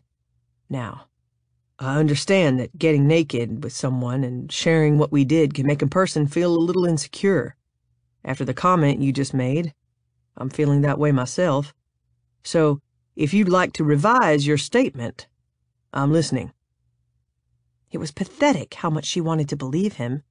So why are you leaving? I have a business. For a second, he looked almost embarrassed. It's just a small development company, but I'm building these condos, and I need to get my foreman started on them while I'm working here. So you're coming back? A smile bloomed on his face. What happened to the woman who couldn't get rid of me fast enough? Relief welled, along with a feeling that was almost giddy, which was probably why she let her guard down and told the truth. Maybe she finally figured out that she needs you. To say French kiss? That wasn't the only reason, but Olivia wasn't willing to examine the other reason too closely. Among other things, she said. Standing on her tiptoes, she trailed kisses over his chin that was already dark with stubble. But before she reached his sweet mouth, he pulled away, his eyes serious. I don't know if I can say French kiss, Livy. This vulnerable side of Deacon made her want to kiss him even more. I do, and so does everyone else in the company. I find that hard to believe. Nobody likes the boss. She smiled. I didn't say they liked you. I said that they believed in you. Something they never did with me. Maybe you didn't give them a chance. She shook her head. Maybe I'm not a good boss. She paused as she remembered Grayson's sketch of her working on the corset, and a realization hit. But I am a good designer, and it just took the Beaumont brothers to inspire me. He effortlessly picked her up in his arms and carried her to the desk. If that corset is an example, you're not a good designer. You're a great designer. And as far as you're concerned, it's not the Beaumont brothers, it's the Beaumont brother. From now on, I want to be the only one who gives you inspiration, Livy. Got that? She did. Chapter 18. The lakeside property was as beautiful as Deacon remembered. Pines and cedars grew thick around the perimeter of the large lake, bordering the deep blue summer sky with their dark, craggy edges, and filling the air with the fresh scent of evergreens. The area he'd planned for the condos had been surveyed and sectioned off, and the heavy equipment sat in the clearing, waiting to start excavation. This had been his dream, something he obsessed about for years. Now, he had another obsession, and it had nothing to do with building condos and making his first million. It had to do with a petite blonde with a wild side that set his hair on fire, something he should have figured out the first time she'd shown him her panties. And maybe deep down, he had known. Maybe that was why he hadn't been able to take her offer and run. They had spent the night together. With his brothers at her house, he had taken her back to his hotel room, where they had explored her wild side. And his. He had missed his flight, again, something that Olivia had found quite amusing. But when he grumbled over it, she'd picked up the phone and made a call. 2 hours later, he'd been on French Kiss's private jet, a slick silver plane with an embarrassing pair of purple lips on the tail. The plane was now waiting at a small airfield for him to conclude his business. He had planned to come back and get the ball rolling, meet with a foreman, set up a timetable. Instead, he stood there, like the new kid on the first day of school. He felt disoriented and out of place, like he'd stepped into someone else's life, which was crazy. Louisiana was his home, and he and his brothers had gone duck hunting in these woods and fishing in this very lake with their father. Perhaps because he had grown up in the bayou, Donnie John had never liked to spend much time there. Instead, he had brought his sons here to the lake, a good 2 hours from their home, and taught them how to bait a hook and to wait patiently for the second nibble before they yanked the rod. When they had caught their limit, they'd return to camp, where Deacon's mother would be waiting to fry up their catch. Then they would gather around the campfire and toast marshmallows while his mother told ghost stories that were more funny than scary. The memories were some of the happiest Deacon had. A shriek of girlish giggles had him turning from the lake and looking at the path that led into the trees. Curious, he followed the sound until he found a clearing and 3 teenaged girls sitting cross-legged in a circle. They appeared to be trying to start a fire with a flint stone and pocket knife. Their efforts were pathetic at best, mostly because they couldn't seem to stop giggling. The giggles died when one looked up and saw Deacon. Her eyes widened, and she swatted each of her friends on the arm. All 3 looked at him and guiltily jumped to their feet. Each wore shorts and a navy blue t-shirt with the words Camp Chittimacha printed on the front, which pretty much explained what they were doing there. The real estate broker had informed him that a camp was located on the land, but the previous owner was supposed to have evicted it by now, which meant it would be up to Deacon. Not that he could evict 3 young girls. He nodded at the flint and knife they'd left on the ground next to a pile of sticks. "Trying to start a fire?" When they exchanged fearful glances, he introduced himself. "I'm Deacon Beaumont. I'm building condos down by the lake." So you're the jerk who's closing down the camp? The tall, skinny girl asked. There was a moment when all 3 pairs of eyes narrowed on him, when Deacon thought about backpedaling and lying through his teeth. Instead, he nodded. "I am." "But it's not fair," the redhead said. "We've been coming to Camp Chittimacha for the last 4 years, and now you're just going to tear down the camp cabins? Where are we going to go next year?" The short, plump teenager spoke up. "I'm going to Fat Camp. My mom already said." She glared at Deacon and mumbled something under her breath that sounded a lot like butthole. Realizing that things were about to get ugly, Deacon took a few steps back. "I'll just let you girls get back to building your fire.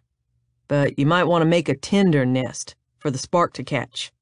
"Thanks for the tip," the plump girl said belligerently, but the tall, skinny girl had more common sense. "You know how to start a fire?" she asked. "Emily!" her plump friend snapped at her. Emily shrugged. "It's not like we're going to keep him from tearing down the cabins, Izzy. And if he can build us a fire so we beat the tiger lilies, then I don't see why we shouldn't let him.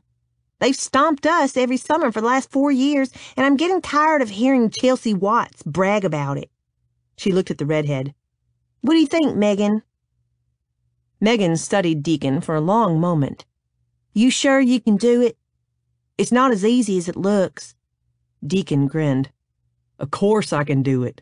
I spent every summer camping here with my family, and fire starting was my specialty." He rubbed his hands together. In no time at all, you girls are going to be toasting marshmallows and enjoying s'mores." Unfortunately, no time at all turned into much longer than he had expected. Sweat rolled off his temples and the muscles in his forearm ached from repeatedly flicking the flint against the steel blade of the pocket knife.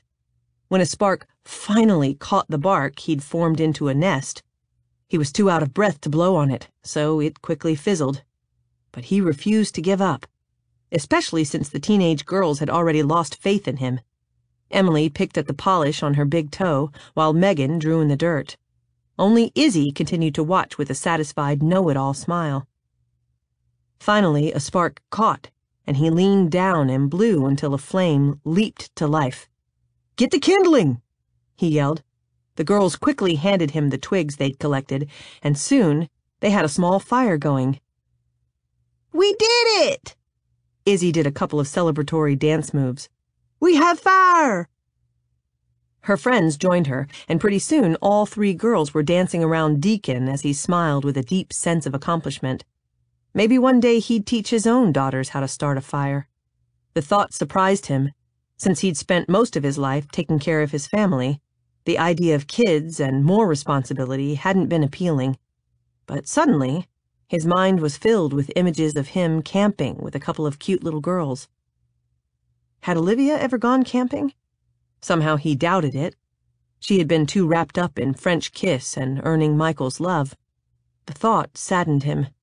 He hadn't had the best of lives. He had lost his mother at an early age and had worked hard to keep food on the table. But he'd had fun in between the hard work, especially the summers spent here at the lake. A hand waved in front of his face. "Hey, are you okay?" Izzy asked. "You look kind of dazed out and sad." He blinked away the images. "Yeah, I'm good. Now let's get some wood so that fire doesn't go out." After tending the fire, he had the girls line it with rocks. "You have to go," Emily said as she placed the last rock in the circle. "Mandy, the camp counselor, will be coming back soon to check our progress, and if she finds you here, we won't win the Firestarter Award." He wasn't exactly thrilled to leave a bunch of girls and a fire unattended, but he figured he'd check on them once he met with his project manager. So after instructing the girls on how to properly put out a fire, he headed to the work site. On the way down, Deacon enjoyed the view of the crystal blue lake and deep green forest. Or at least he did until his gaze landed on the earth mover and backhoes that sat in the clearing. They seemed as out of place in the beautiful setting as three-story condos would be. The thought came out of nowhere, but he realized it was true. No matter how good a job he did, the buildings would still stand out like a man-made sore thumb in this God-made beautiful setting. The thought stuck with him as he waited for his project manager and settled into a hard knot of discontentment. To ease the uncomfortable feeling, he picked up a rock and tried to skip it across the lake. But his rock skipping was as rusty as his fire starting. The rock disappeared into the water with a loud pluck. It took a few more tries before he got it right. "Impressive." He turned to find the project manager getting out of a dually truck. Corey Davis had gone to school with Nash. He was a good guy, with a strong work ethic, which was why Deacon had hired him. "Hey, man." Deacon shook his hand. "Thanks for meeting me out here on such short notice." "No problem. So, as you can see, the equipment is here, and I planned on breaking ground on Monday. Is that okay with you?" A few hours ago, that would have been more than okay. But now, Deacon wasn't so sure. Instead of answering, he picked up another rock and tossed it. "So, have you ever been to the camp out there?" "Yeah, my brother's kids have gone to it the last couple years. And I came out once for Family Day." He picked up a rock and threw it. It skipped twice as far as Deacon's, which had Deacon grabbing another rock. "Is it a good camp?" he asked. "It appears to be, but whoever built the cabins could have taken a course in carpentry. They can't be more than 10 years old, and they already need new roofs. But since we're going to be tearing them down anyway, I guess it doesn't matter." Deacon chucked the rock as far as he could, but it still didn't go as far as Corey's had. Then he remembered what his mother had taught him. Rock skipping had nothing to do with strength and everything to do with technique. He picked up another rock and tossed it, this time letting the rock easily sail from his fingers rather than forcing it. It skipped past Corey's spot and then disappeared into the darkness of the water, just as so many memories of his mother had disappeared from Deacon's life.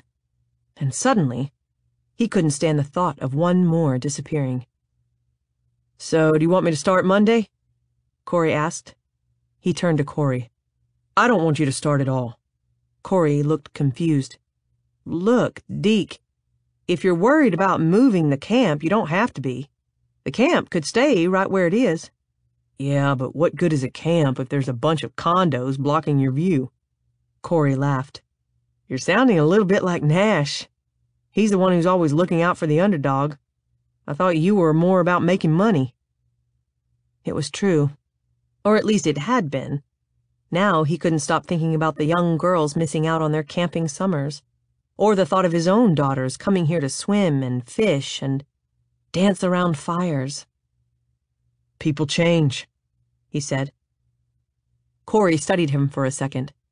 "Yeah, I guess they do. So you want me to have the equipment picked up?" "Yes. Bill me for the cost.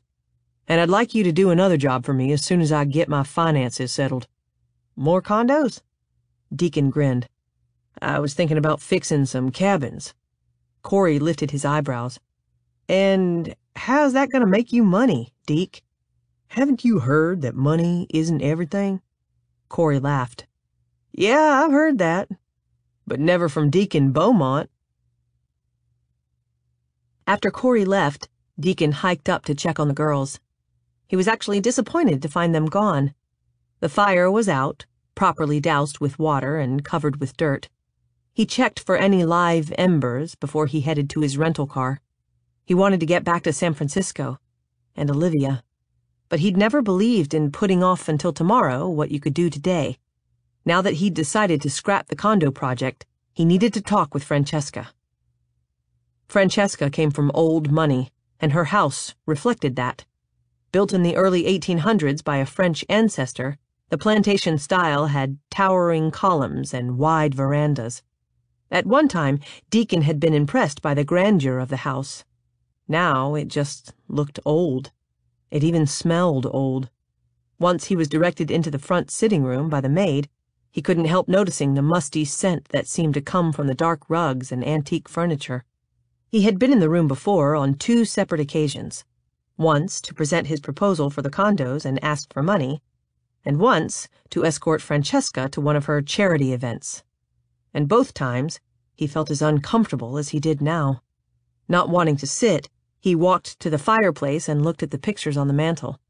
Most were of Francesca, which wasn't surprising. The woman had an ego the size of Louisiana, but a few were of a dark-haired man close to Deacon's age. Obviously, Deacon wasn't the first younger man Francesca had been interested in. Moving over to the bookcase, he browsed the fiction titles until he came to a high school yearbook. Since she had gone to high school with Donnie John and Michael, curiosity had Deacon pulling it out. It was surprising how much Donnie's senior picture looked like Nash.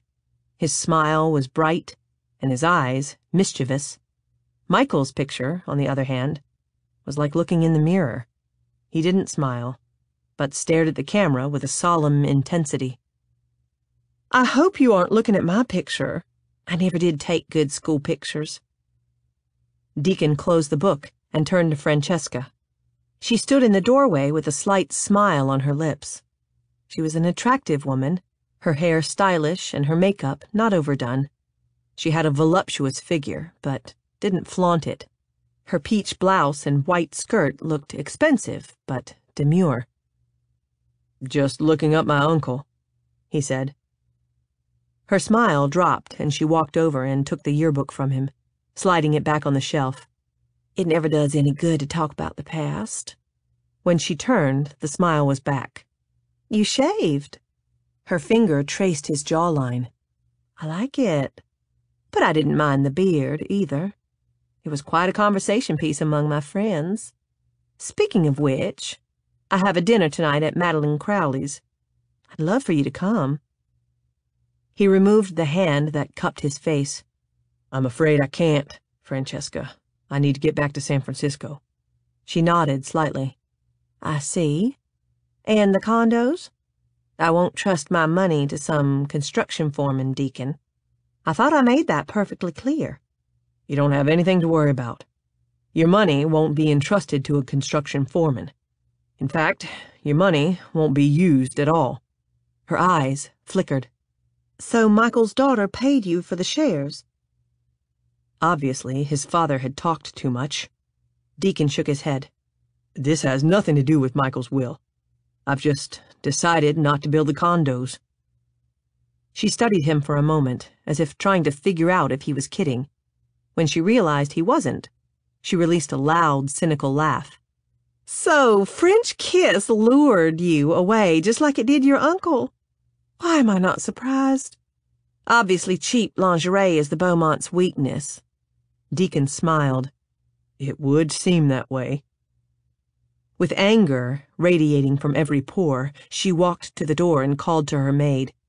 "Sadie, would you show Mr. Beaumont out? Our business is concluded." As he walked past, she added, "I'd be careful putting all my eggs in one basket, Deacon. From what I hear, French Kiss isn't going to be around very long." "Then you heard wrong," Deacon tossed over his shoulder as he walked out the door. Chapter 19. "What are you looking at, cuz?" Nash asked. Olivia continued to peer out the kitchen window. "Did you sweep my driveway?" "No, but I'll be happy to do it once I finish the omelets." She turned and looked at Nash, who stood at the stove flipping the fluffy yellow eggs with a spatula. In the last 2 days, he'd become Olivia's shadow, almost like he was under strict orders not to let her out of his sight, and she didn't doubt for a second that he was. But if Deacon was so worried about her, then why hadn't he called? "Some guy in a trench coat did it." Olivia glanced at Grayson, who sat at the breakfast bar, spooning Cap'n Crunch cereal into his mouth. In the last week, he'd gotten more comfortable around Olivia and wasn't quite as soft-spoken or shy. "You saw him?" she asked. "Yeah. I caught him after I'd beaten Nash like a drum." "You did not beat me like a drum." Nash turned from the stove and pointed the spatula at Grayson. "The only reason you got back to the house first was because I slowed down to talk with that cute jogger." Grayson shrugged and spoke around a mouthful of cereal. "Doesn't matter how. It only matters that I got back here first. So who is the guy, Olivia? The trench coat is more than a little creepy, but he has one righteous beard." Still stunned by Grayson's revelation, it took her a moment to answer. "He sells lemon juicers to the tourists, but I don't know his name, nor why he would put out my trash, plant flowers in my garden, and sweep my driveway." Nash set a plate holding an omelet in front of her. "And you've never met the guy?" "Not that I know of. In fact, when he sees me, he never says a word." The hardness that entered Nash's eyes took Olivia by surprise. Obviously, the easygoing Beaumont had another side. "The next time you see him, I want you to call me," he said. "I really think he's harmless, Nash." "Maybe, but I don't want you taking the chance." His cell phone pinged, and he took it out of his pocket and read the text before quickly texting a reply. Trying to act nonchalant, she took a bite of her omelet. "So I guess that was Deacon?" Nash put the phone back in his pocket. "Yes, it's hard to get away from controlling Deacon." "Unless you've had sex with him, then it isn't hard at all." 2 days, almost 48 hours, and she hadn't heard a word from him. Talk about feeling insecure. And annoyed. Very, very annoyed. "So I guess his business took him longer than he thought," she said. Nash went back to cooking. There were a few loose ends that needed tying up. With his company? Or Francesca? She had no business bringing Francesca up. especially when Deacon had assured her that the woman wasn't his girlfriend. But she couldn't seem to help herself, and the reactions from both men only added to her jealousy. Nash's eyes widened, while Grayson laughed. I'm sure Francesca would love to be tied up with Deke, he said. She might act like her loaning him money is only business, but we all know that she expects more than interest in return. Nash reached out and cuffed his brother by the back of the head. Shut up, Gray. Hey! Grayson glared at Nash. What's your problem? My problem is that you don't know when to keep your mouth shut. First, you can't talk to women, and then you say too much. What difference does it make if Olivia knows about Francesca? Grayson paused. Unless... He glanced at Olivia, and she couldn't help blushing. His eyes widened before he released a puff of air.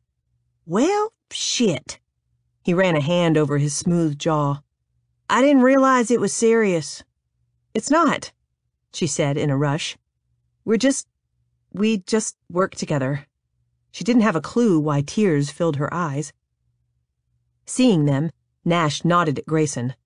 Why don't you go outside and see if you can find the trench coat guy? I'd like to have a few words with him. Grayson's concerned eyes remained on Olivia as he got up. Sure. Once he was gone, Nash took his vacated chair. So, it's worse than I thought. She hadn't thought it was that bad until Grayson placed the image of Deacon tying up Francesca in her head. Now she felt like she might be sick. She pushed away the omelet. Nash swiveled her bar stool toward him. Up close, he was just as good-looking as any top male model. Maybe even more so. But Olivia discovered that while she could appreciate his good looks, she wasn't attracted to them. She liked her men a little more bossy and intense. You need to know something, Olivia, he said.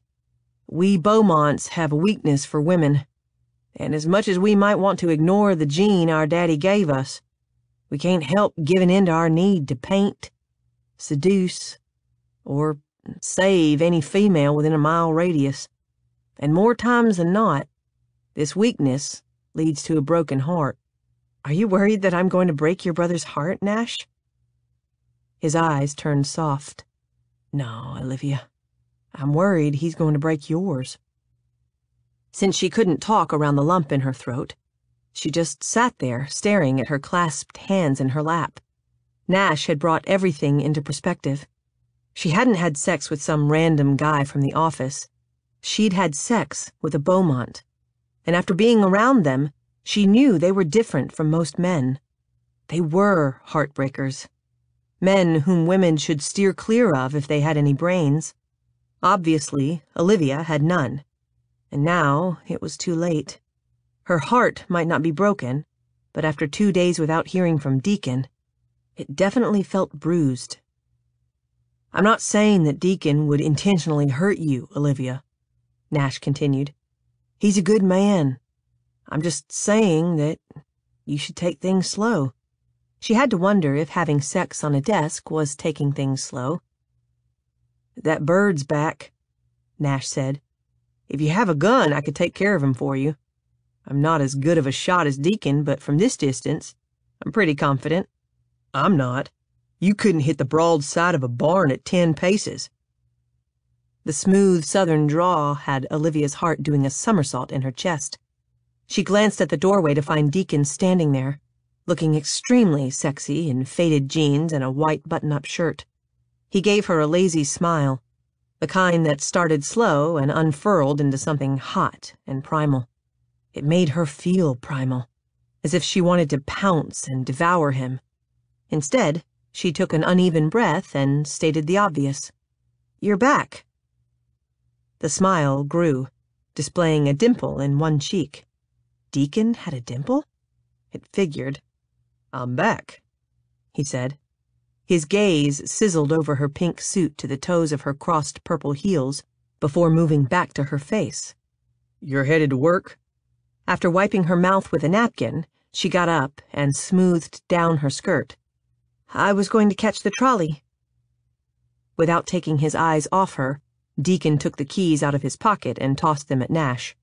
You and Gray can take the rental car. I'd rather take the Porsche, Nash said. I'm sure you would. Deacon continued to stare into her eyes. But it's not happening. Now get Gray's butt in gear and get to French Kiss and keep an eye on things. It's Saturday, which is a perfect time to catch someone doing something they're not supposed to be doing. And talking about doing something you're not supposed to, Nash said dryly, where will you be, big brother? Olivia and I are going out of town to do some research. Nash stepped closer, and the hard look returned. I'm not liking this, Deacon. She's in over her head. What is all the commotion? Babette stood at the top of the stairs in a pair of ugly poodle pajamas. Can't a woman sleep in on a Saturday morning? Without a word to his brother or Babette, Deacon took Olivia's hand and led her down the stairs to her bedroom on the second level. She had made up her mind to take Nash's advice. Unfortunately, Deacon had other plans. Within 2 seconds flat, he had the door closed and Olivia in his arms. The kiss was hot and deep, and almost made up for the lack of communication. Almost. Olivia pulled back. Why didn't you call? He looked surprised by the question. I thought you didn't want a stalker for a boyfriend, so I figured I'd give you some time to consider the question. The question? His brow nodded. Okay, what happened while I was gone? Because when I left, I felt like you and I were on the same page. But if something's changed... What question? He studied her for a moment before speaking. Do you want to be my woman, Olivia Harrington? Nash's warning dissolved beneath the hard ka-whack of her heart.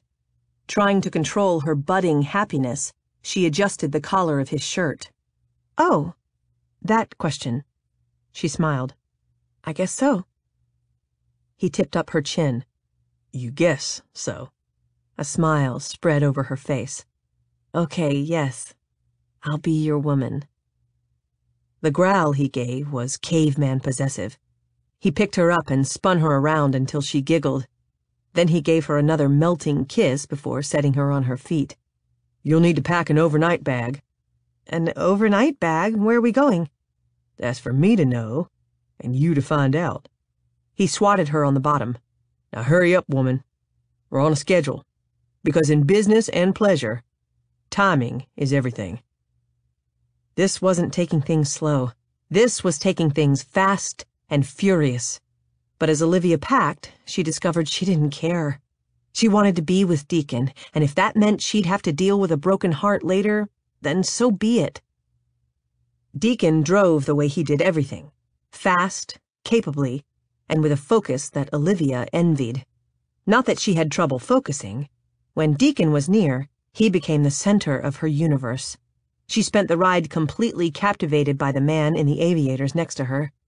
He'd put the top down and the wind ruffled his thick, dark hair. There were crinkled lines at the corners of his eyes, and since he wasn't much of a laugher, she figured they had come from all that eye-narrowing. It looked like he had forgotten to shave that morning because dark stubble covered his angular jaw and looked extremely sexy. What's going through that head of yours? He asked, as he took a corner like a Formula One racer. She studied his hand on the gear shift, his forearm muscles flexing as he shifted to a higher gear. I'm wondering why you're being so secretive, she said. Especially if we're just scoping out some settings for catalog photo shoots. He glanced over. You aren't very patient, are you?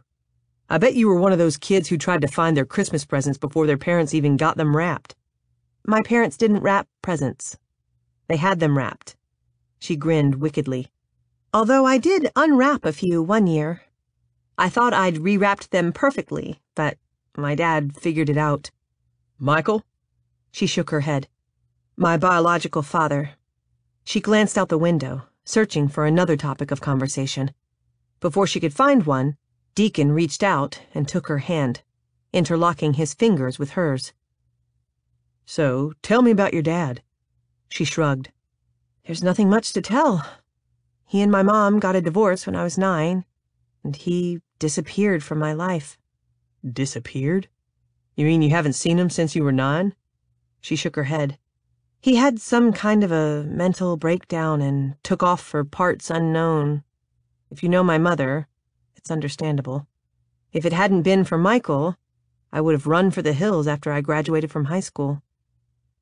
Deacon let go of her hand to downshift. Once he had, he took her hand again and stared out the windshield as if in deep thought, no doubt worried about the genes she'd inherited. "I was kidding," she said. "I'm not much of a runner." He glanced over at her. "It's not understandable, Olivia. I don't care what your mother did. That doesn't excuse your father from leaving his only daughter and never once trying to get in touch with her. Donnie John wasn't the best dad, but at least he stuck around. And if he hadn't, I would have been pissed." "What good would that do? Getting mad wouldn't have brought him back." "No, but sometimes it just feels good to let off some steam, to confront the injustices of the world and yell out your anger about them. Or is keeping your emotions in check something else my uncle taught you?" "We can't all be like you, Deacon. Someone who has no trouble letting people know exactly how you feel." "And why not?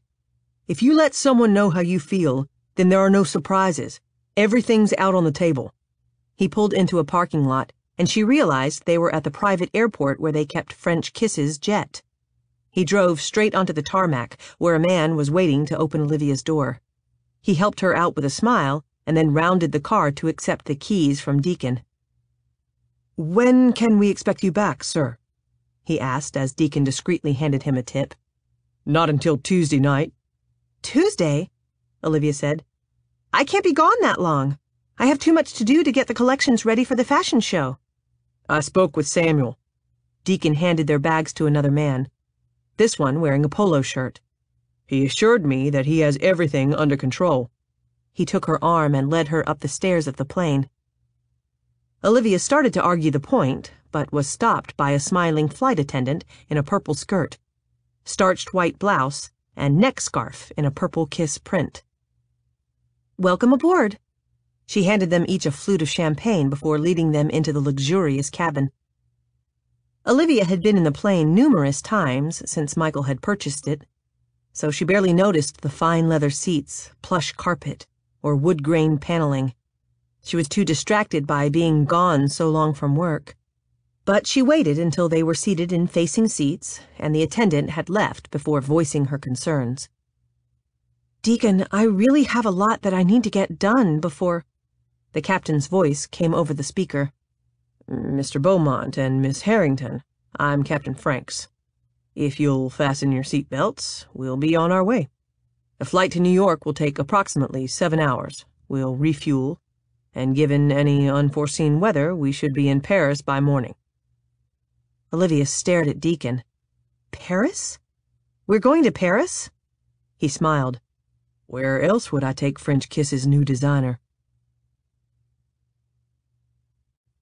Chapter 20.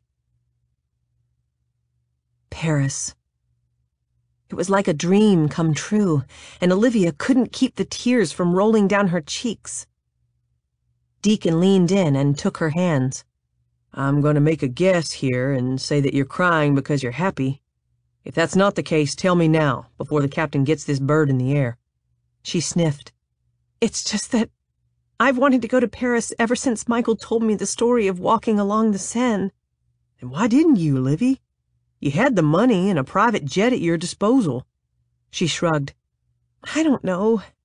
I guess because I was always so busy with French Kiss." "I think consumed is a better word. With French Kiss and Michael." He gently squeezed her hands. "I know you idolized him, Olivia. To a young girl, he must have seemed like a god.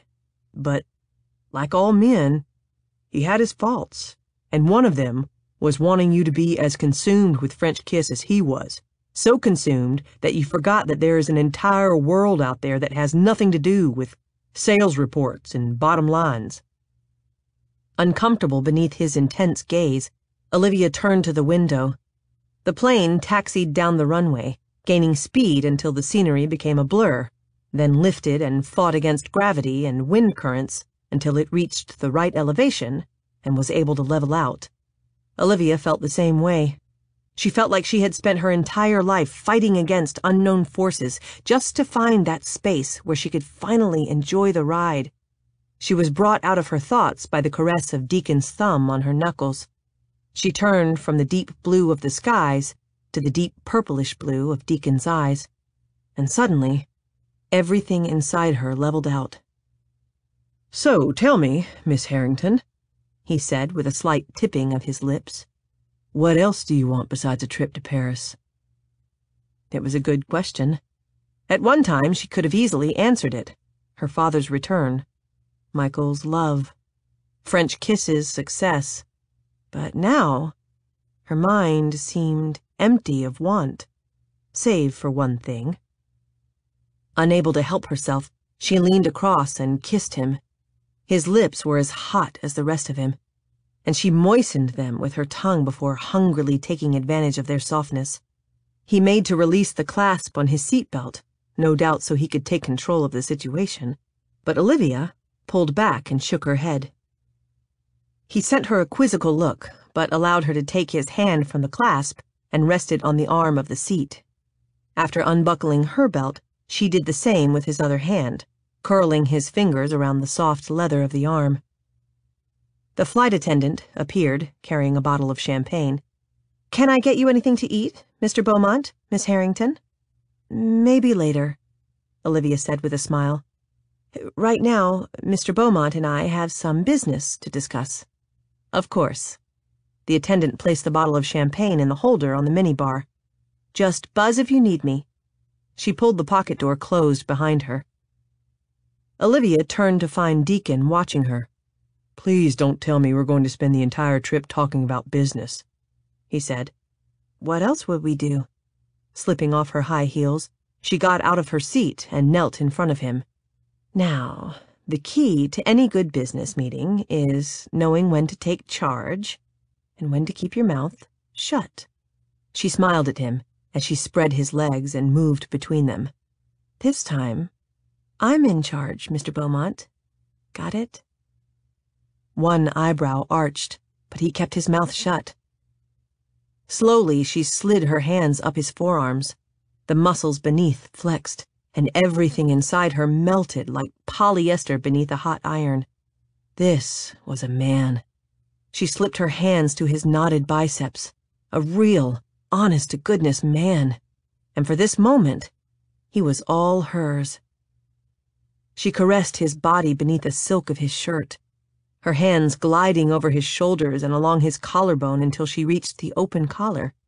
Button by button, she opened the shirt to reveal his hard pectoral muscles and the sprinkle of dark hair between. She kept unbuttoning until she reached his waistband. With a tug, she freed his shirt from his jeans. Deacon watched through half-masked eyelids. He had the longest lashes, a thick fringe that would make any woman green with envy. But once his shirt was open, Olivia didn't spend a lot of time admiring his lashes. Spreading his shirt wide, she let her gaze wander over his masculine perfection before she leaned in to place a kiss on the hollow of his throat. Beneath her lips, she felt the vibration of his groan and smiled. She liked being in charge with Deacon. She kissed her way along his collarbone, then down to one pectoral muscle. He didn't make another sound, but he shifted in the seat, his knees pressing into her sides as if to prod her on. But she took her time, gently kissing all around the tiny nipple before she took it into her mouth. She sucked, and his hips lifted. She rolled his nipple against the roof of her mouth, and his hands white-knuckled the arms of the chair. "Livy," he groaned. She ignored his plea and moved lower, along each abdominal muscle to the waistband of his jeans. The fabric was worn enough that she could easily unbutton it with just a twist of her fingers. The zipper was a lot harder. Metal tooth by metal tooth, she inched it down to reveal the hard length of him beneath the stretched cotton of his boxer briefs. She spread the denim and, using only a finger, traced his erection from base to tip.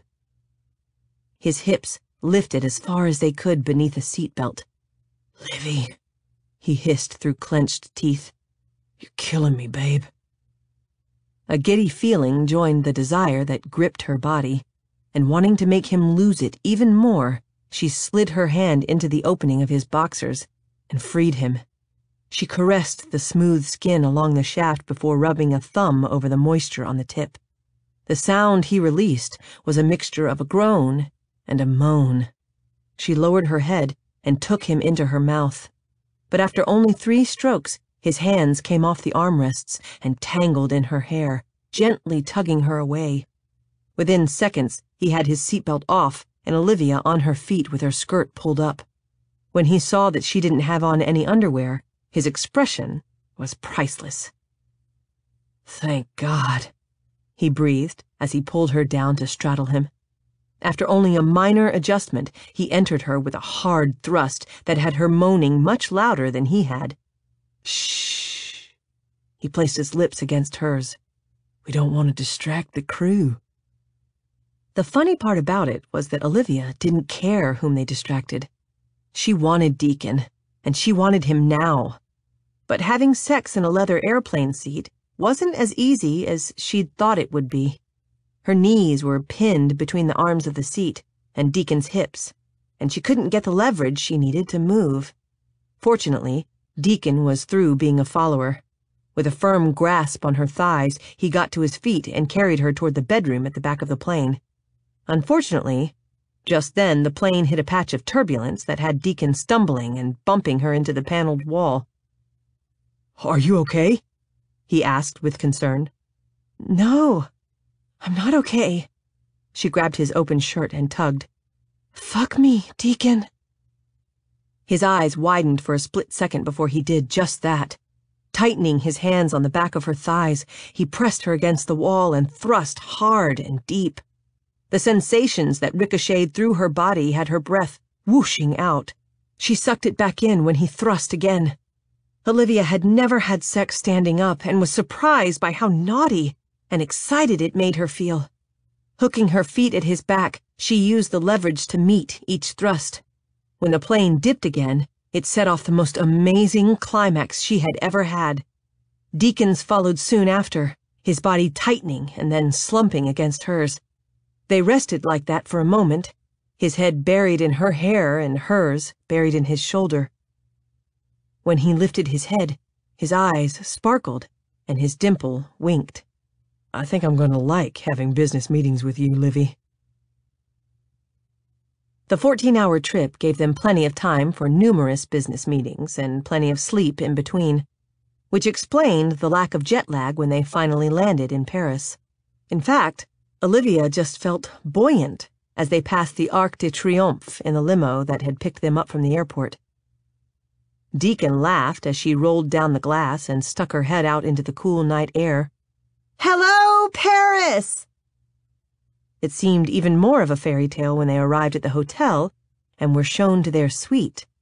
It was decorated in French provincial blues and gold with chandeliers and a huge balcony off the sitting room.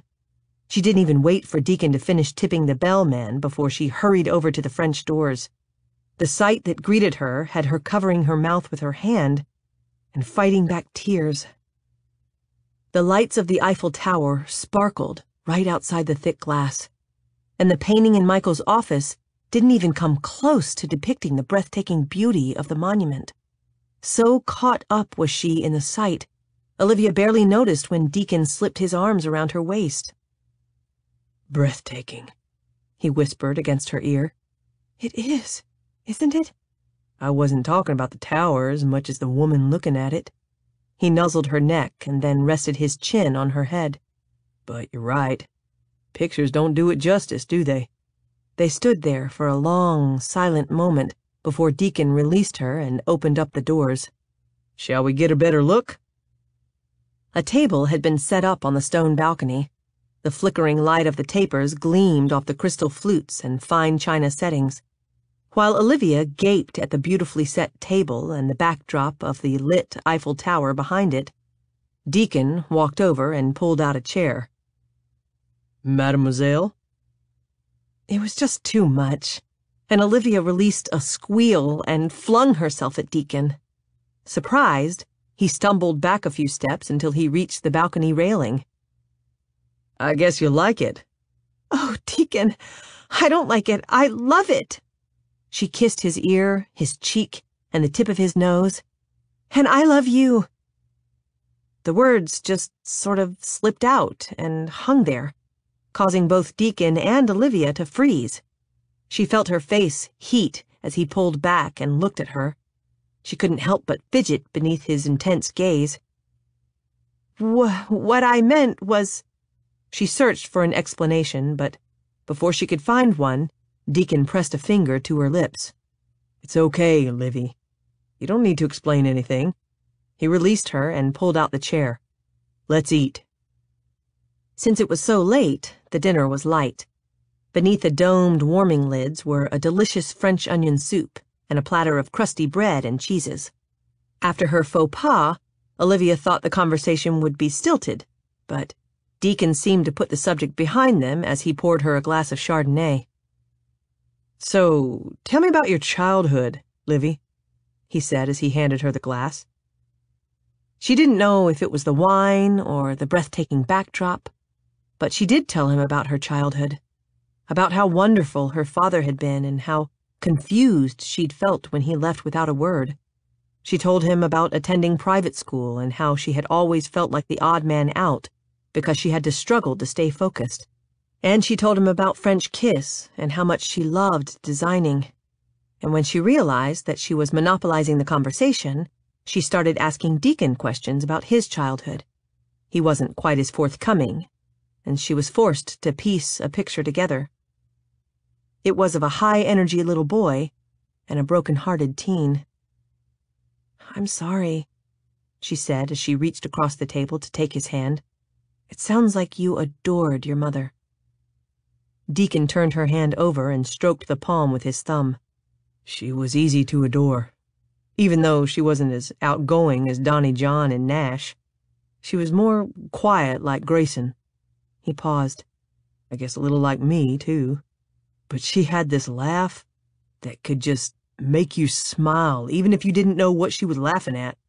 He shook his head. My dad said it reminded him of a sick goose. It just reminded me of happiness. Guilt assailed her, and she pulled her hand away and studied the napkin on her lap. I'm sorry, Deacon. If I had known about your mother, I never would have let Michael think that you'd... She let the sentence trail off. That I had molested you? The humor in Deacon's voice had her glancing up. He was grinning, wickedly. Olivia didn't see the humor. It's not funny, Deacon. If I had spoken up, Michael wouldn't have kicked you out. He would have mended whatever had gone on between him and your father. His smile died. No, he wouldn't have done anything of the sort. He was pissed from the first that your mother had invited us to stay, and I have little doubt that he was coming to kick us out when he discovered us in the garden. No. She shook her head. Michael wouldn't have done that. Not after he found out that your mother had passed away. Deacon studied her for a moment, as if he were making some type of decision. Then he tossed his napkin on the table and got to his feet. Okay, you're right. He would have welcomed us like long-lost relatives. He pulled her into his arms and kissed her so deeply that she felt it all the way down to the marrow of her bones. When he pulled back, he was smiling. Now, what are you going to do to make it up to me? They stayed awake until close to 2 in the morning so she could make it up to him, although it wasn't much of a chore. Deacon could be as tender at lovemaking as he was tough at business. In the morning, they had breakfast in bed before heading out to see the sights. They spent most of their time at the Louvre. Olivia couldn't seem to get her fill of the priceless paintings and sculptures. Her mind worked overtime as she imagined how she could use the different colors and textures of the art in her designs.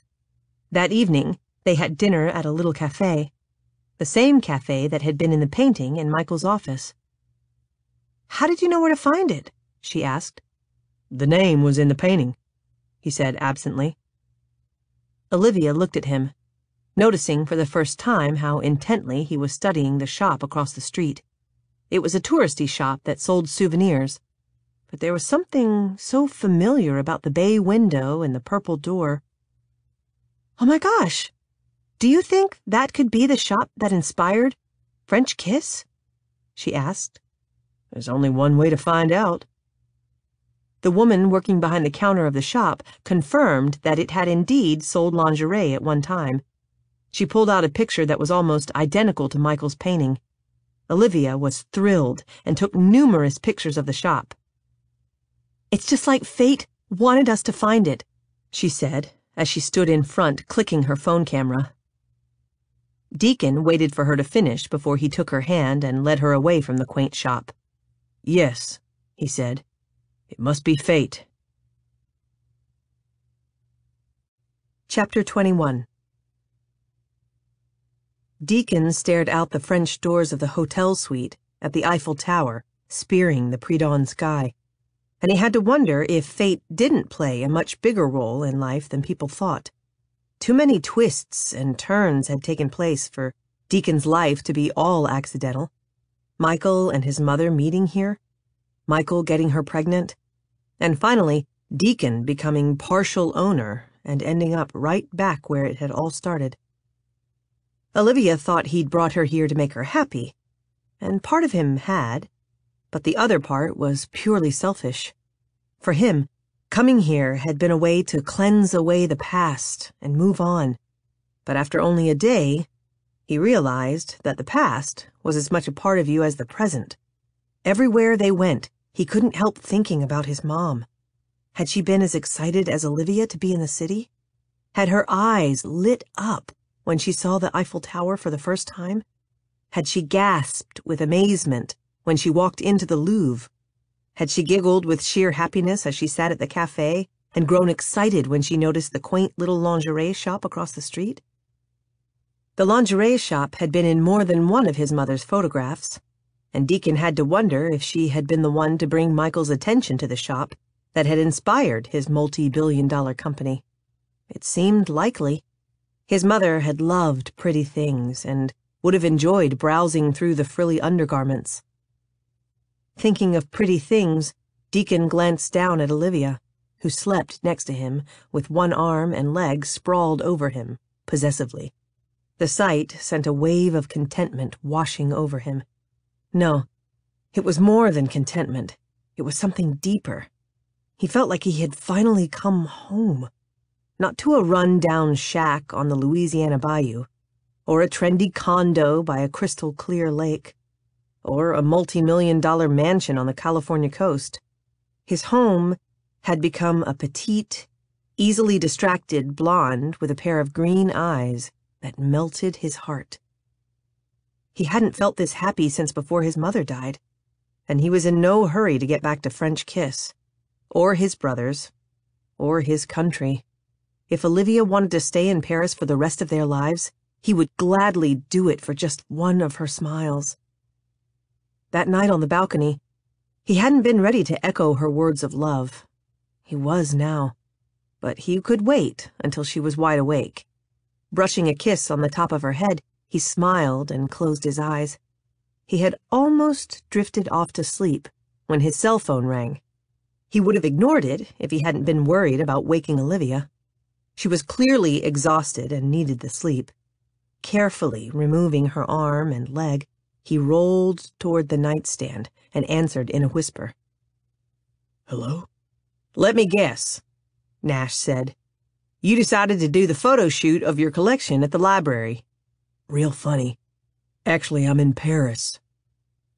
There was a slight pause. Then you better get your ass on the plane ASAP, 'cause we've got problems. The tone of his brother's voice had him quickly sitting up on the side of the bed. Olivia moaned and rolled over, her hand brushing his back. Deacon, she said in a sleepy voice. He got up and tucked the blanket around her. I'm right here, my love. Go back to sleep. She sighed contentedly before snuggling down into the pillow. He waited until he was in the sitting room before continuing the conversation. What kind of problems? You're starting to piss me off, Deacon, Nash said. My love? You're calling Olivia your love? And what's that to you, Nash? A few weeks ago, I would have said nothing. But I've gotten to know our cousin, and I like her, Deacon. I like her a lot. She's like this wide-eyed kid who needs a keeper. The accurate description made Deacon smile as Nash continued. And I don't want to see her get hurt. I don't want to see that either. Then you need to end your relationship now. Nash paused. Look, I get that you and Olivia are sexually attracted to each other, but don't make it more than that, Deke. Don't make her fall in love with you, because if you break her heart, I'm going to have to break your face. Deacon walked to the windows and looked out. Fog had settled, shrouding the lattice iron of the Eiffel Tower like fresh-spun cotton candy. What if she breaks my heart? There was a long pause before Nash spoke. Are you saying you're falling in love with her? Because if you are, then you need a reality check. Whether it's conscious or subconscious, your infatuation with Olivia has to do with your preoccupation with her stepfather. That's all, Deacon. And if you don't cut it off now, things are not going to end well. At one time, he would have agreed with Nash, but not now. For the first time in his life, he was thinking clearly. He wasn't falling in love with Olivia. He loved her. He loved that she was the worst boss ever, and the best designer. He loved the way she looked in a suit and heels, and the way she looked in nothing at all. He loved to make her smile and to watch her eyes light up. He loved how she zoned out, but could focus when it counted. He loved everything about her. You're wrong, Nash. But I'm not going to get into it right now. Right now, I want to know why you called me. Did you find out who was skimming money? As a matter of fact, we did. I put a trace on Parker's computer and discovered the account where the money is going. Parker's personal account, no doubt. Actually, no. It was going into Elsa Sanchez's account in Mexico. Who the hell is that? French Kiss's office cleaning lady. Deacon adjusted the phone to his ear. The one we scared the other night? The same. It seems she didn't empty the trash as much as go through it for passcodes. Deacon shook his head. Well, that's surprising. Did she mention anything about Anastasia?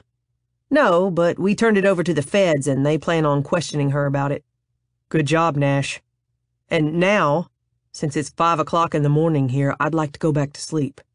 But before Deacon could hang up, Nash stopped him. Sorry, big brother, but that's not the only news I have for you. There seems to be a problem with Michael's will. Deacon released his breath. Look, we've talked about this before, Nash. You're going to get your money. It just won't be in one lump sum. I'm fine with not getting a lump sum. But now it looks like we won't even be getting a small trickle. What do you mean? I mean that Uncle Michael's will has been contested. Contested? Who would contest it? He glanced back at the bedroom. Olivia? No, his illegitimate child. The words were like a 1-2 punch in the face. It took Deacon a moment to find his voice. What? Illegitimate child? We don't know. The only way we found out about it was through a friend of Jason's. I guess the guy works for some big-time lawyer here in San Francisco. He wouldn't go into detail, because I think he knew he was pushing the ethics thing, but he wanted Jason to have the heads up that Michael's illegitimate kid is going to try to get a piece of the pie. A piece? Or all of it? I don't know, but either way, it can't be good. Deacon? He turned to see Olivia standing in the doorway. She had tossed on one of his shirts, but left it unbuttoned, and as she walked toward him, the edges played peekaboo with soft breasts, a flat stomach, and a strip of golden hair. Is something wrong? She asked. Just the sight of her calmed him, and he smiled as he spoke to Nash. We'll head back as soon as possible. Until then, try to get as much information as you can. He hung up the phone and placed it on a nearby table. Before he had even turned around, Olivia was in his arms. She held him like she never wanted to let go, her arms wrapped tightly around his waist and her head pressed against his heart. I woke, and you were gone. I'm sorry. He kissed the top of her head. Nash called, and I didn't want to wake you. She peeked up at him. So it sounds like the vacation is over. He should have told her then about Nash's phone call and what it could mean to the company, but he couldn't stand the thought of ruining her dream vacation. There would be plenty of time to tell her on the return trip. Sweeping her up in his arms, he carried her back to the bedroom. Not yet, it isn't. Deacon planned to tell Olivia about the will contest on the flight home, but one thing led to another, and they spent the majority of the flight in the bedroom. Not just making love, but going over the pictures of their trip and looking at Olivia's new ideas for designs. She seemed so happy that he couldn't burst her bubble. Besides, there was a good chance that Jason's friend had gotten misinformation, and until Deacon had all the details, he decided it was best he keep Olivia in the dark so she wouldn't worry. Due to the time difference, it was only late afternoon when they landed in San Francisco. They were both jet-lagged, but Deacon knew he couldn't sleep until he'd talked with his brothers, so he dropped Olivia off at her house before heading to French Kiss. As soon as he arrived at the office, Kelly greeted him at the elevator with a cup of coffee. He sent her a curious look. Thank you, but how did you know I was here? I told Denny, the security guard, to keep a watch out and let me know when you arrived. I figured you'd be jet-lagged and need a little pick-me-up. But don't get used to it. I'm not a waitress. She led the way down the hallway. Your brothers are waiting in your office with Jason. She glanced at him and blushed. I mean, Mr. Melvin. He took a sip of coffee and sighed. So I'm going to assume that you and Jason are getting along better. Her blush got even brighter. I guess you could assume that. Is that okay? Deacon bit back a smile. I don't mind inter-office relationships as long as it doesn't interfere with work. In other words, I don't want you two acting like a couple of horny teenagers. Why, Mr. Beaumont, she said. I thought we weren't supposed to use words like horny at work. She stopped at the door of his office. But if it puts your mind at ease, we won't be boinking each other on the desk. Jason isn't into sex as much as sports. He says he won't have sex with me until he sees how I do during football season. She pushed open the door. His brothers and Jason all looked as tired as he felt. Obviously, they had been up all night. Nash slumped in the chair behind the desk with his eyes closed. Grayson sat on the couch, his hair mussed and his eyes red-rimmed as he drew on his sketch pad. And Jason paced in front of the large windows, his tie pulled loose and his top button undone. He was talking on the phone and merely glanced up when Deacon entered, before moving into one corner and going back to his conversation. As soon as Kelly closed the door, Deacon started firing off questions. So did you get a name? Nash dropped his feet off the desk and slowly got up. I'm afraid not. Jason's friend got a bad case of ethics and clammed up. But the lawyers at his office just called Jason, so we should have news soon. They both looked at Jason, who didn't appear to be too happy with his conversation. He kept running a hand through his hair and shaking his head. For once, he didn't have a stain on his shirt or his tie. Deacon couldn't help but wonder if Kelly was somehow responsible. Jason hung up his cell phone. It's confirmed. Thomas, Bentley, and Thomas have been hired to contest Michael Beaumont's will. They filed the contest this morning and would like to meet with you, your brothers, and your lawyers tomorrow morning to discuss settling out of court. And their client? All Matthew Thomas would say was that the mother is the one who hired them and she has clout. But all it will take is me calling the courthouse to find out. Once the contest is filed, the information is public. Deacon nodded. So, what does this mean for the company? Jason moved over to the chair in front of the desk and sat down. That will depend on how legitimate their client's claim is and what the client wants. If Thomas, Bentley, and Thomas are willing to take it on, there must be some pretty good proof. And if that's the case, and it turns out that Michael has a child, the kid could ask for controlling shares of the company. After all, you're only nephews, while he's directly related. Deacon exchanged looks with his brothers while Jason lifted his phone and dialed. Let me see what I can get from the courthouse clerk. While Jason was trying to get information, Deacon walked to the windows. It surprised him how comforting the view of the Golden Gate Bridge and the bay was. His brothers soon joined him, Grayson on one side and Nash on the other. "What are we going to do if it is Michael's kid?" Grayson asked. I mean, if it is, doesn't he deserve to own the company? Deacon turned on him. "And what about Olivia? She's worked her ass off for this company. She doesn't deserve to lose it to someone who doesn't even know a bustier from a corset." There was a slight pause before Nash burst out laughing. Deacon scowled at him. "What's so damned funny?" Nash sobered, but a grin still creased his face. "I guess I was wrong, big brother. I guess you can fall in love. Because only love would have you thinking of someone else when it came to billions of dollars." Grayson grinned. He does have a point, Deke. Before Deacon could reply, Jason spoke. "I've got it." He handed Deacon a piece of paper with a name written on it. A name that was very familiar. Chapter 22. Something had happened at French Kiss. Something that had Deacon worried. After the phone call in Paris, Olivia immediately sensed a subtle change in him. But surprisingly, she wasn't concerned. She trusted Deacon to handle the situation, whatever it might be. So rather than question him, she decided to take his mind off it. She had never been much of a seductress, but suddenly she found herself seducing and loving every minute of it. She enjoyed tempting Deacon, enjoyed watching his eyes darken and his body tremble with need, enjoyed feeding that need until it consumed them both. And she didn't just enjoy the sex. She enjoyed being with him, sightseeing, talking, or lying together in bed, which was why she couldn't help feeling disappointed when she woke and he wasn't next to her. Sitting up, she blinked the sleep from her eyes and tried to get oriented. She wasn't in a hotel in Paris, or on French Kiss's private plane.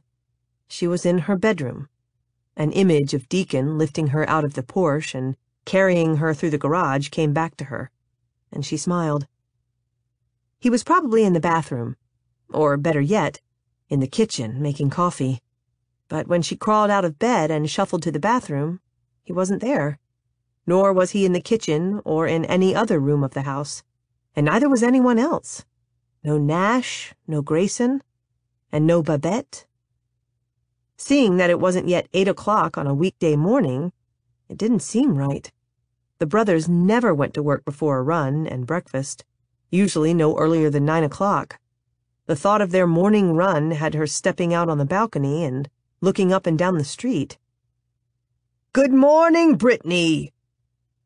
She turned to find Mr. Huckabee sitting on his balcony, reading the newspaper. She lifted a hand in greeting. Good morning. He got up, and she was relieved to find his dangling parts covered by a hot pink thong. "What do you think?" He held out his hands and turned to display his flabby butt.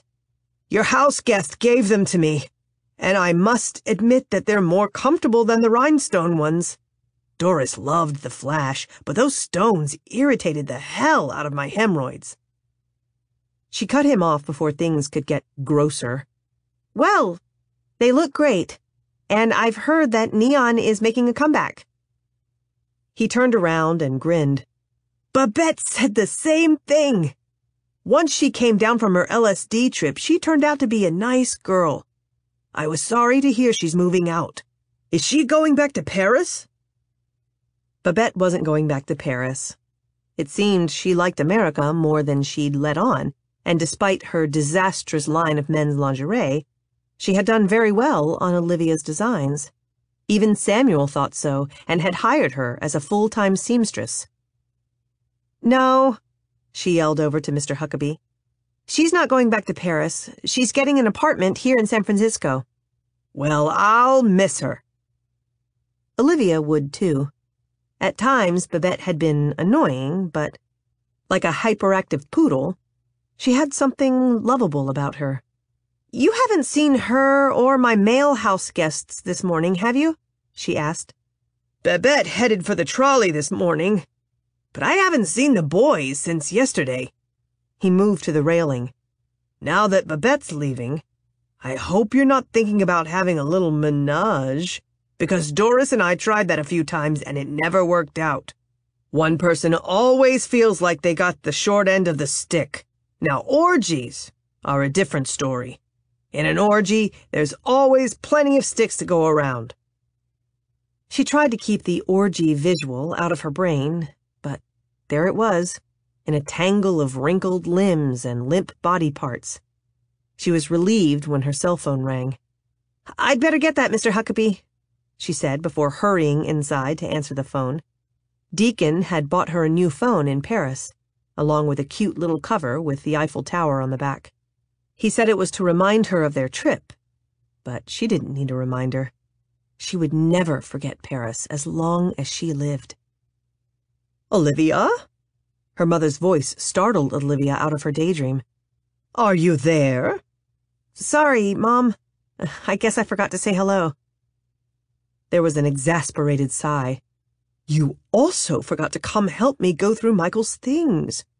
That annoying real estate broker wants to show Michael's study, and, to be honest, I don't trust him as far as I can throw him." Olivia realized she had put off the job for as long as she could. "Okay, Mom, I'll head over now." "Fine, but we have to be done by 1. I have a tennis match at the club." After Olivia got off the phone with her mom, she tried calling Deacon. When he didn't answer his cell phone, she made herself a cup of coffee and headed for the shower. Since Deacon had her car, she called a car service. On the way, she tried Deacon again, and when he still didn't answer, she called the office. "Mr. Beaumont's office." Olivia rolled her eyes. "Hi, Kelly. It's your other boss, Miss Harrington." "Oh, hi! Did you have fun in Paris?" "Nash told me that Mr. Beaumont took you to look for photo sites. Did you find one?" "As a matter of fact, we did. I think we're going to shoot the catalog in Paris." "No shit!"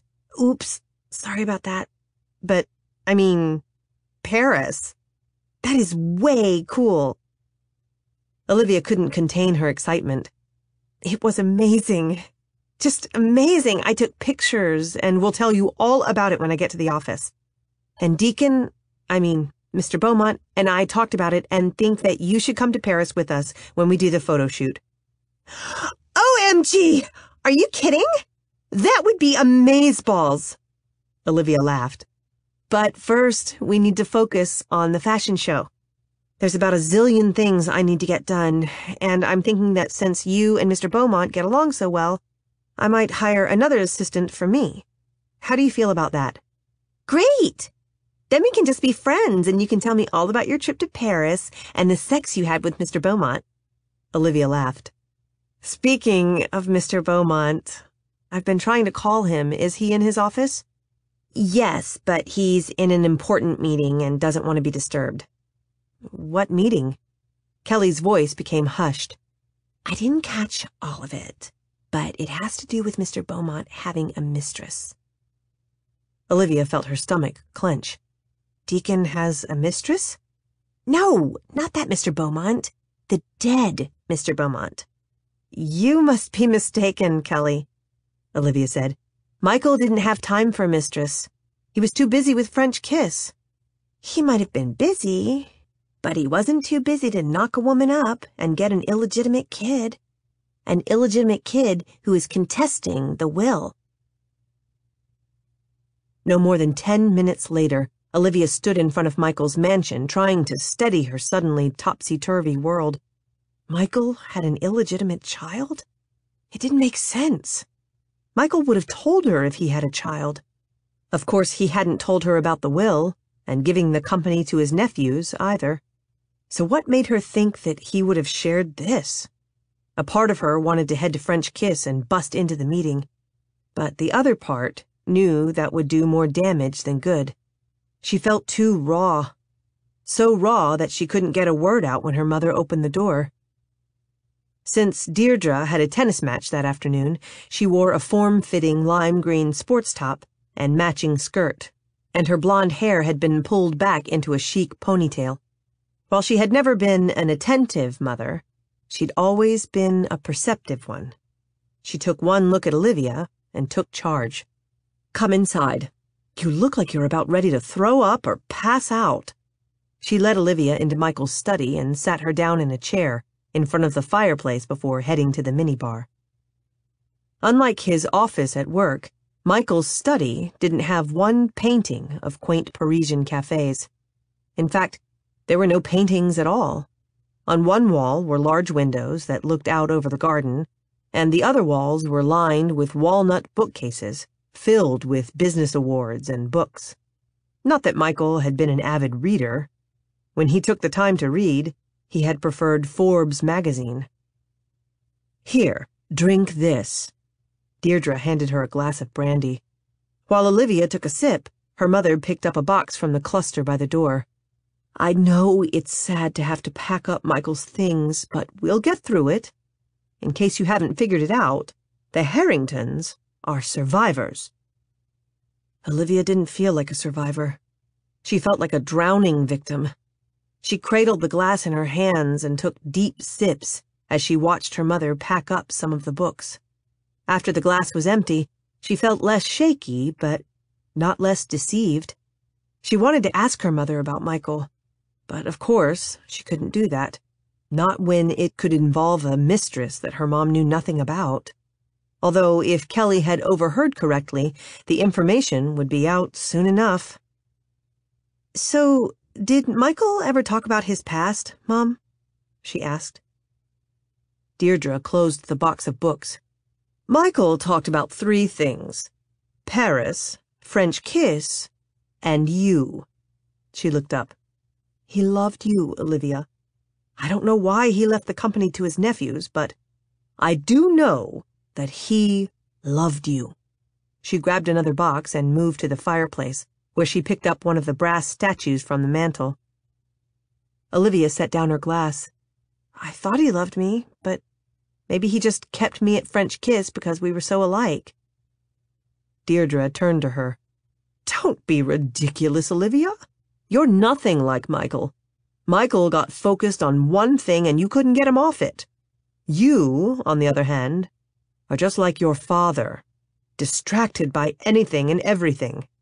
When Olivia stared at her with surprise, she laughed. "Don't tell me that you don't know you drive people nuts with your inability to stay focused. Your poor teachers begged me to medicate you. Of course, your father wouldn't hear of it, and Michael felt the same way. He said you just needed something to focus on.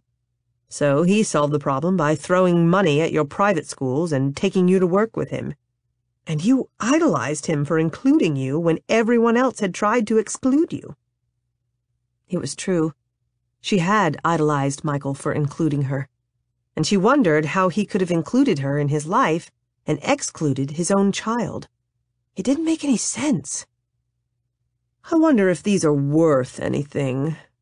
Deirdre examined the bottom of a bronze statue of 2 little boys fishing. Michael had them specially commissioned by a famous sculptor. Olivia got up and walked over to the fireplace to look at the sculptures. Since they had been too high up for her to notice as a child, and too familiar when she was an adult, she had paid little attention to them. Each depicted a different scene. 2 barefoot boys fishing on a riverbank. An old man hunting with a rifle poised for the shot. An old woman in a rocker on the porch of a ramshackle house. A laughing woman sitting in a cafe. A little girl splashing in puddles in a rain slicker and boots. "Michael commissioned these?" she asked, as she reached out to reverently touch the little girl in the rain slicker. "This is me." Deirdre leaned closer. I don't remember you being so cute." Olivia rolled her eyes. "Well, it's me in the exact raincoat and boots he gave me for my 11th birthday." She pointed to the 2 boys fishing. "And I bet that's Michael fishing with his brother Donnie John. And these 2 old people must be his parents." She leaned closer to the woman at the cafe. It looked exactly like the cafe in the painting. the one she and Deacon had gone to. Is this you, Mom? I didn't know you went to Paris with Michael. I didn't. You know I hate traveling out of the country. It's hard to find a clean public bathroom. So, who? Olivia stopped, realizing too late what she was asking. But Deirdre didn't seem to be upset. I don't have a clue, although she must have rated with Michael if he had her bronzed. It would appear that only the people he loved got the distinction. And don't look so forlorn, Olivia. I knew that Michael never loved me, but he was good to both of us, and I'll always love him for that. Her eyes narrowed on the laughing woman. I wonder if this is the woman who had his child. Olivia turned to her. So Michael told you about his child? Why didn't you tell me? Because I found the letter she sent him by accident, and since Michael never mentioned it, I figured it was a secret he wanted to keep. How did you find out? Michael's child is contesting the will. Deirdre's eyes widened. The company? The house? Or everything? I won't know the details until I talk with Deacon, but it doesn't sound good. She looked at the bronze. So who is she, Mom? I don't know, but maybe we can figure it out. She walked to the bookcase behind the desk and slid a stack of books to the side to reveal a wall safe. Olivia followed and stood behind her. I didn't have a clue this was here. Deirdre started dialing the combination. I'm sure Michael told you in the instructions that were left with the house, but knowing you got distracted before you got to that part. Between French Kiss and Deacon, Olivia hadn't even gotten a chance to read the sheets of information the lawyers had sent her. But as soon as she got home tonight, she planned on doing so. How do you know the combination? She asked. I used to keep my jewelry in here. The lock clicked, and Deirdre pulled open the safe door. She reached in and took out a stack of papers and handed them to Olivia. Somewhere in here is the letter. I need a drink. While her mother walked to the liquor cabinet, Olivia took the papers to the desk and sat down. There were the usual documents that one would find in a safe. Deeds, stocks, Michael's birth certificate. But beneath the legal papers were 2 letters and a sketch pad filled with designs. Olivia leafed through the pages and recognized the drawings immediately as Michael's original designs. There was even a design for the French Kiss logo. But what she hadn't noticed in the designs she'd seen before was the scrolled A at the bottom. Why would Michael sign his designs with an A? Hoping to find the answer, she picked up the first letter. It was addressed to Michael and held one thin sheet of stationery with tiny purple flowers running along the top and bottom.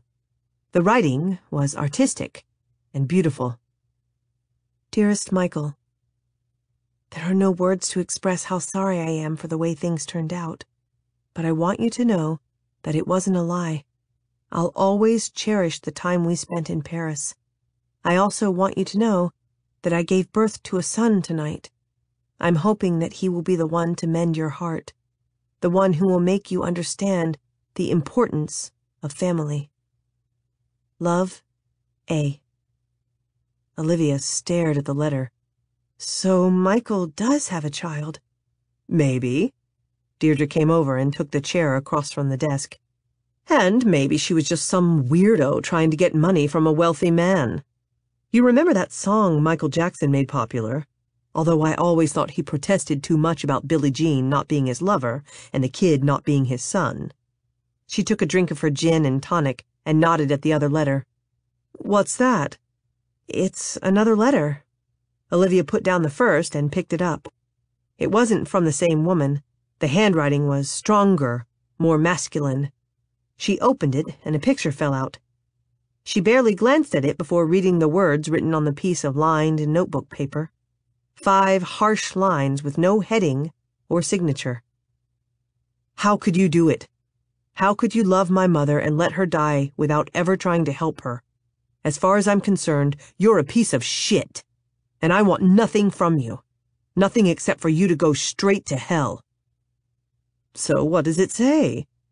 Deirdre asked. Please don't tell me we have another illegitimate child who wants a cut. Without answering, Olivia reached for the photograph. It was a picture of Michael and a woman standing in front of the Eiffel Tower. The woman was looking at the camera, but Michael was looking at the woman. It wasn't his expression of adoration that Olivia noticed, as much as the familiarity of his features. At this young age, Michael looked exactly like Deacon, except for the eyes. Deacon didn't have Michael's eyes. He had this woman's. Chapter 23. The hotel was one of the most expensive in the city, which wasn't surprising considering the woman who was staying there. As Deacon pulled the Porsche up to the front, a young valet hurried over to open his car door. Deacon got out. There's an extra 20 in it if you keep it parked out front. He didn't plan on staying long, just long enough to find out what was going on. The kid nodded. As Deacon pushed through the revolving door, he heard the grinding of gears. It barely registered. Even after a good night's sleep, he still felt jet-lagged. Or maybe what he felt wasn't jet-lagged as much as broad-sighted. He hadn't expected someone to contest the will, and he certainly hadn't expected someone he knew to contest it. At first, he'd thought it was a joke, but after speaking to her lawyers that morning, he'd realized it wasn't. Now, he wanted answers, and the best place to get them was at the source. Since the person he'd come to see had a penthouse, a bellboy accompanied him up in the elevator. The kid tried to start a conversation, but Deacon didn't feel much like talking. There were too many questions running through his head. He didn't even wait for her to finish opening the door of the suite before he started asking them. What the hell is going on, Francesca? Francesca smiled like a satisfied cat. Well, hello to you too, Deacon. She held open the door. Won't you come in? Since you wouldn't explain things on the phone, do I have a choice? Deacon stepped into the foyer of the opulent room, but refused to go further. Since when do you have a kid? She laughed, a harsh sound that grated on Deacon's last nerve. You've always been so impatient, Deacon. Something that doesn't always work in business transactions. She swept past him in a waft of expensive perfume. And this is a business transaction? She went to the minibar and pulled out a bottle of orange juice. I learned from my workaholic daddy that everything is business. She poured some orange juice in a glass, followed by a splash of vodka. She held up the glass. Drink? He ignored the offer and moved farther into the room. So where is this illegitimate kid? He's in New Zealand right now. He lives there with his wife and 2 kids. Deacon snorted. You'll have to forgive me if I have trouble seeing you as a grandmother. Instead of getting angry, she just shrugged and took a sip of her drink. You're right. I've never been much of a grandmother, or a mother for that matter, which is why he was quite happy to take his inheritance from my father and leave the country. So, if he has money, why are you contesting the will? Her smile dimmed. It's not about the money, Deacon. It's never been about the money. It's about setting things right. She ran her long nails along the back of the couch on her way to the windows. Do you realize that this is the first time I've been here? I've always resented the city for taking Michael from his hometown. And me? She stood with her back to him, her voice taking on a hard edge. He wasn't supposed to go to Paris and fall in love. He was supposed to come back to Louisiana and marry me. I gave him my love, and I gave him my virginity when we were in high school. And how does he repay me? By bringing home his fiancée, who he knew for all of 2 weeks. 2 weeks! She laughed. What kind of idiot wants to marry a woman after only 2 weeks? Francesca turned. But then fate took charge. Your mother fell in love with Donnie John and broke it off with Michael. So his mother was the one who had broken it off. Deacon didn't know why that made him feel better, but it did. So if this isn't about money for your son, Francesca, he said, what is it about? Revenge for Michael not loving you like he did my mother? Because in case you haven't figured this out, Michael's dead. You contesting his will makes no difference to him now. She downed her drink and refilled it with straight vodka. As it turned out, Michael didn't love your mother. He didn't even return home when she was dying. No, he loved money and power. He loved French kiss. And as long as it continues, memories of Michael's betrayal continue. At her words, the pieces of the puzzle slipped into place for Deacon. You were the one Anastasia was talking to on the phone that day. You're the one sabotaging French kiss. Let me guess. You own stock in Avery Industries. She smiled. You are just like Michael. Smart and business savvy. Which is probably why I'm so attracted to you. Of course, you won't be able to prove any of it. Nor will you be able to stop French kiss from being sold. Especially when all Michael's money will be tied up in a lawsuit.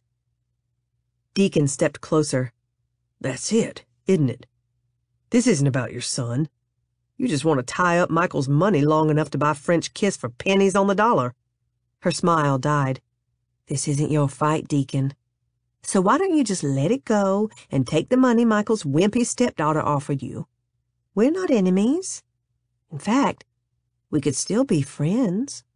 We were never friends, Francesca. He turned and walked out the door. Once he left the hotel, he drove around to clear his head. Francesca was right. Unless Anastasia was willing to talk, he couldn't prove that Francesca had had anything to do with trying to lower French Kiss's stock for a buyout. And he couldn't see Anastasia talking, especially when she would become CEO when Francesca took over.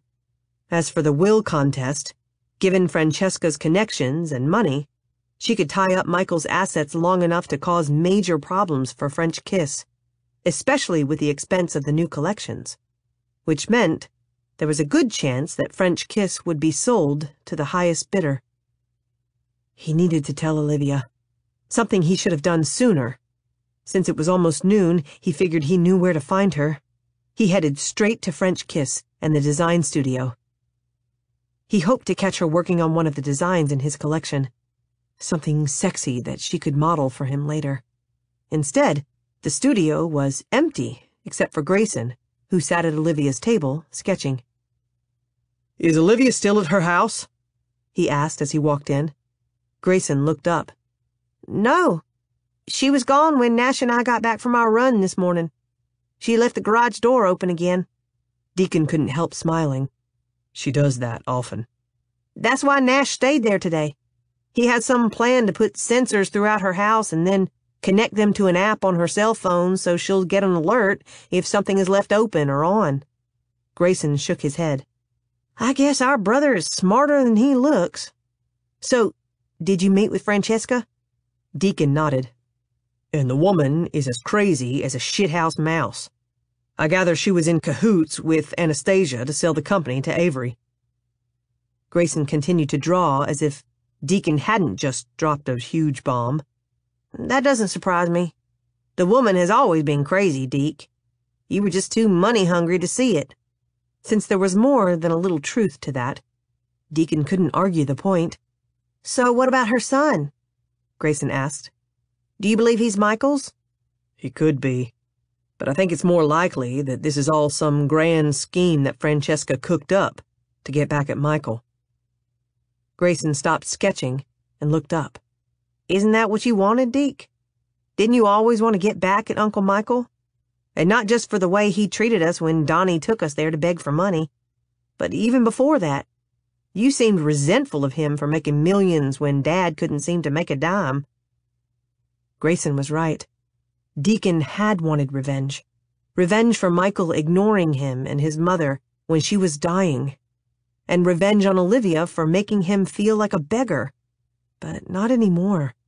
Now, he wanted to save French Kiss and Olivia. Or maybe he wanted French Kiss and Olivia to save him. Okay, so maybe I was consumed with Michael, but he could have helped us, especially when Mom was so sick. Grayson stared at him. Michael couldn't have kept Mom from dying, Deke. Her cancer was too advanced for his money to have made a difference. He set the sketch pad down on the table. The top drawing was of a stern businessman in an expensive suit, his eyes intent, his mouth unsmiling. It took a full minute before Deacon realized it was a drawing of him. Was that how Grayson perceived him? Or was that how he really looked? Nash thinks that you're using Olivia to get back at Michael, Grayson said. Using her just like you used Francesca to get money for the condos. Is it true? His gaze swept to the doorway, and his eyes registered regret. Deacon turned to see Olivia standing there. She was dressed casually, her sweatshirt faded, her jeans holey, and her flip-flops inexpensive. With her golden hair falling out of its ponytail and her face completely devoid of makeup, she looked young, fresh, and wholesome. Just seeing her filled him with an uncontainable joy. In 2 strides, he had her in his arms and was breathing in all that wholesome goodness. It took a moment before he realized that she wasn't hugging back. In fact, her body was stiff and unresponsive. Deacon pulled away and noticed what he hadn't noticed before. Her normally warm green eyes were cold, the kind of cold that froze a man's heart. Chapter 24. Olivia felt cold, and even the warmth of Deacon's arms couldn't dispel the iciness that seemed to be hardening around her heart. She had come to French Kiss to talk with Deacon, to give him a chance to deny that he had written the letter, to deny that he was Michael's son. But deep down, she knew that there would be no denial, and Grayson's words only confirmed this. Nash thinks you're using Olivia to get back at Michael. There was only one reason he'd want to get back at Michael, and that reason made everything that had happened between them nothing but a lie. All the deep kisses, all the passionate love-making, all the sweet talk about her being his woman, all of it had been nothing but lies. Nothing but a way to get back at Michael for not acknowledging Deacon as his son. But even knowing this, her body still wanted to melt into his embrace, to feel his hands on her waist, to hear his heart beat against her ear. And it took everything she had to ignore the confusion in his eyes and keep her voice steady. So you're Michael's son? It wasn't a question, just a tired statement filled with all the pain she felt. His eyes flickered with surprise, and then he did what he did best. He took charge. Without a word to Grayson, he led her from the room and guided her to the elevator with his hand on the small of her back. She wanted to slap it away, to yell at him not to touch her, to never touch her again. But the elevator was crowded, so she just stood there like a zombie while he greeted the people around them. They greeted him back, completely oblivious to the fact that they were only pawns in the game Deacon played. Just like Olivia, except now, she knew. When they got to his office, Kelly and Jason were talking at the desk. For once, Kelly wore a conservative suit with the trademark purple high heels, although her headband was Hello Kitty. She was giggling at something Jason had said, but when she saw them, she quickly got to her feet and brushed at her skirt. Good afternoon, Mr. Beaumont, Miss Harrington. I put your messages on your desk, Mr. Beaumont, and I'll get you some coffee.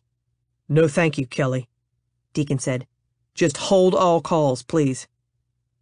She must have read their solemn expressions, because her smile dropped. Yes, sir. She exchanged looks with Jason as they walked into Michael's office. Once inside, Deacon removed his hand from her back and closed the door. The paintings of Paris were back up on the walls, and everywhere she looked, she was reminded of the time they'd spent together. She realized he had taken her to the exact spot in every single painting. The Eiffel Tower, the Seine, the small cafe, and the quaint shop that had started it all. An uneasy feeling crept up her spine as she tried to place all the pieces into a coherent picture. But what she'd thought was the truth was starting to get muddled. Even the images of her in this room as a child weren't the same. At one time, she'd pictured herself doing her homework or drawing in her design book at Michael's desk. But now, she realized that he had never allowed her to sit at the desk with him. She had sat on the couch while he worked, and the morning coffee and pastry image turned into her taking hurried notes as he rattled off orders. Suddenly, her legs felt like they were made of the sheerest of nylons. She slumped down in a chair and tried to remember how to breathe. Are you okay? Deacon stood over her. He wore another gray suit, this one as tailored as the one he'd worn for the photo shoot. She looked away and stared out the windows.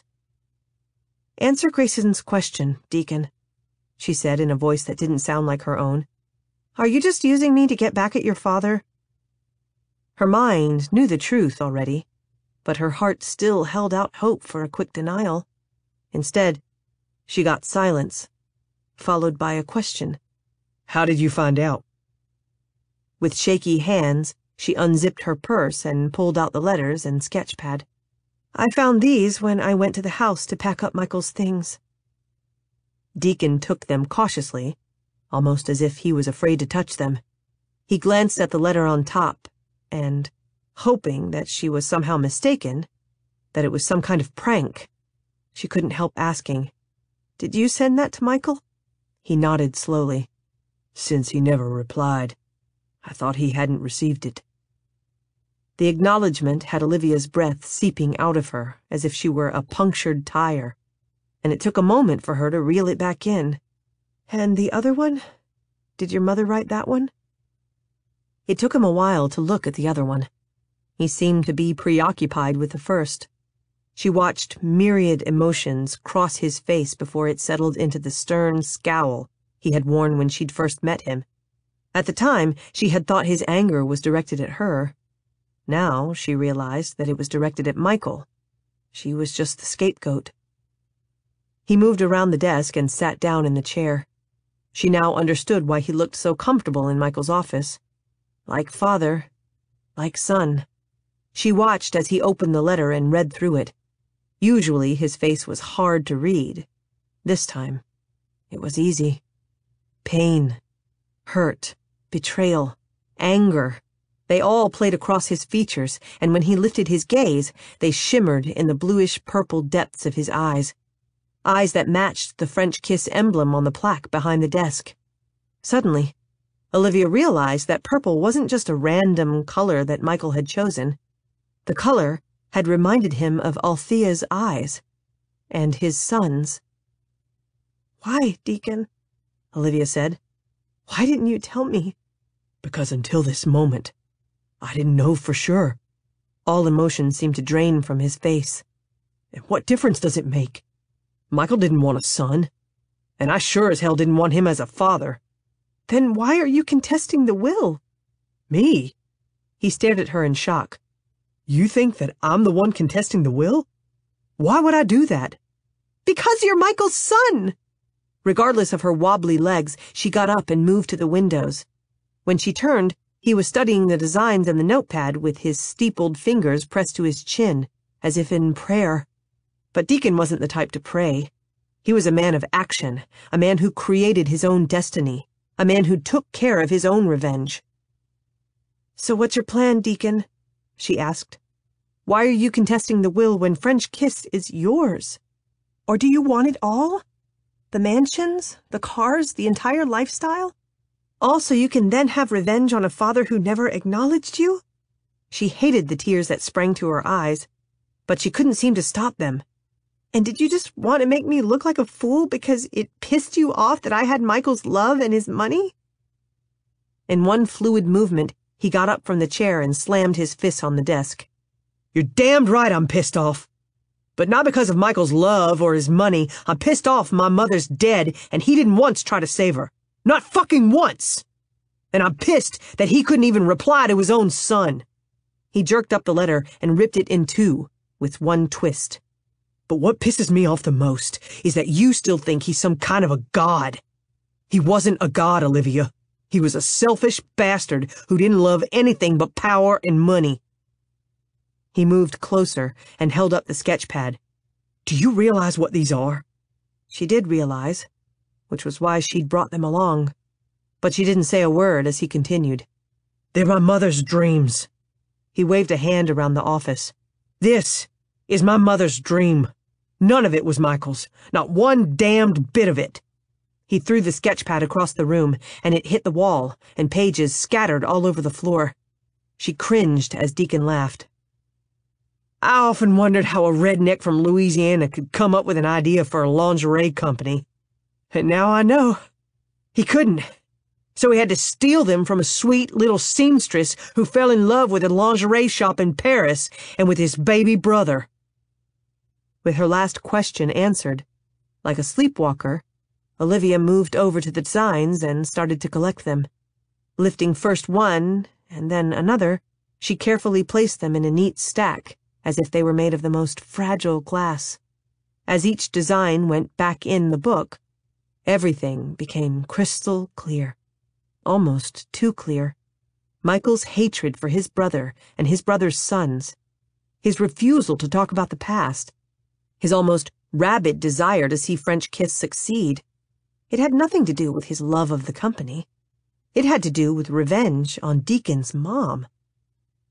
Emotions welled up, and tears dripped from her eyes, landing on the drawing of the French Kiss logo and smudging the purple pencil etchings like raindrops on sidewalk chalk. Don't cry, Livy, Deacon said as he pulled her into his arms. I'm sorry I didn't tell you sooner. He hugged her close, but she was too numb to feel his arms or the heat of his body. I'm not contesting the will, Olivia. He spoke against the top of her head. Francesca Devereaux is the one contesting it. She claims she had Michael's son, but I think she just wants to keep Michael's assets tied up so that her company can buy French Kiss. Olivia recognized the name, but couldn't bring herself to care. It was just one more piece of bad news heaped on the pile that had formed around her. She felt weighted down, as if she were drowning under yards upon yards of brocade, and there was no way out. After a moment, Deacon pulled back to study her with his intense eyes. I know you're scared, Olivia, he said, but you don't need to worry. I'm not going to let French Kiss fail. I'm going to fight for the company, and I'm going to make it bigger and better than Michael ever could. For you and my mother. He smiled and traced a tear track with his finger. Marry me, Livy. His words snapped her out of her trance, and she felt as she had when she'd fallen out of the pirogue and into the bayou. A wave of emotion closed around her, and she couldn't find her way to the surface. Her inability to talk made him smile even wider. I know it's crazy, especially since we've only really known each other for a couple of weeks. And when, for most of that time, you didn't like me. But I love you, Olivia Harrington. It was ironic. Olivia had spent her entire life looking for a man's love. Her father's, Michael's. And here, Deacon was offering it to her. It was too bad that, like her father's and Michael's, it wasn't real. I could never marry you, Deacon, she said, in barely a whisper. His smile faded. What do you mean? I thought... in Paris... It was hard to speak when looking into his eyes, so she turned away and walked back to the windows. It wouldn't work, she said. Not when Nash is right. You are using me to get back at Michael. She paused. And maybe I was using you, too. Maybe I was using you to keep French Kiss. She turned and glanced around the opulent office. But now I realize that I don't want it. I don't want any of it. Deacon looked confused for a second before he walked over and took her hands. You're upset, Olivia, he said. The jet lag and going through Michael's things were too much for you. You don't know what you're saying. No. For once in my life, I know exactly what I'm saying. I don't want this. She waved her hand to encompass the room. I've never wanted this. This was Michael's dream, and I wanted it because I thought it would make him love me. But now I realize that you can't make people love you. They either do, or they don't. She looked at him and lied. And I don't love you, Deacon. The hurt in his eyes looked real, but she was learning that sometimes what you thought was reality turned out to be only a dream. The truth of that came when the look of hurt faded to be replaced with nothing. Nothing at all. After a moment, he laughed. It was a harsh sound that echoed off the high ceiling and tightened the knot in Olivia's stomach. I guess what they say about Paris is true.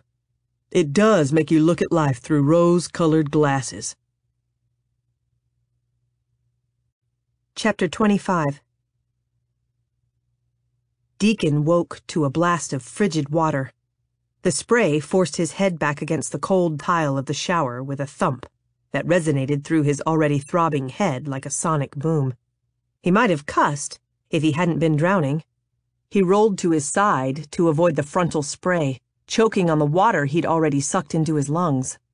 The movement made him aware of the queasiness in his stomach, and the choking soon turned to gagging. The water was turned off, and Nash's voice cut through Deacon's misery. From what I just found in the toilet, I would say that you don't have anything left, big brother.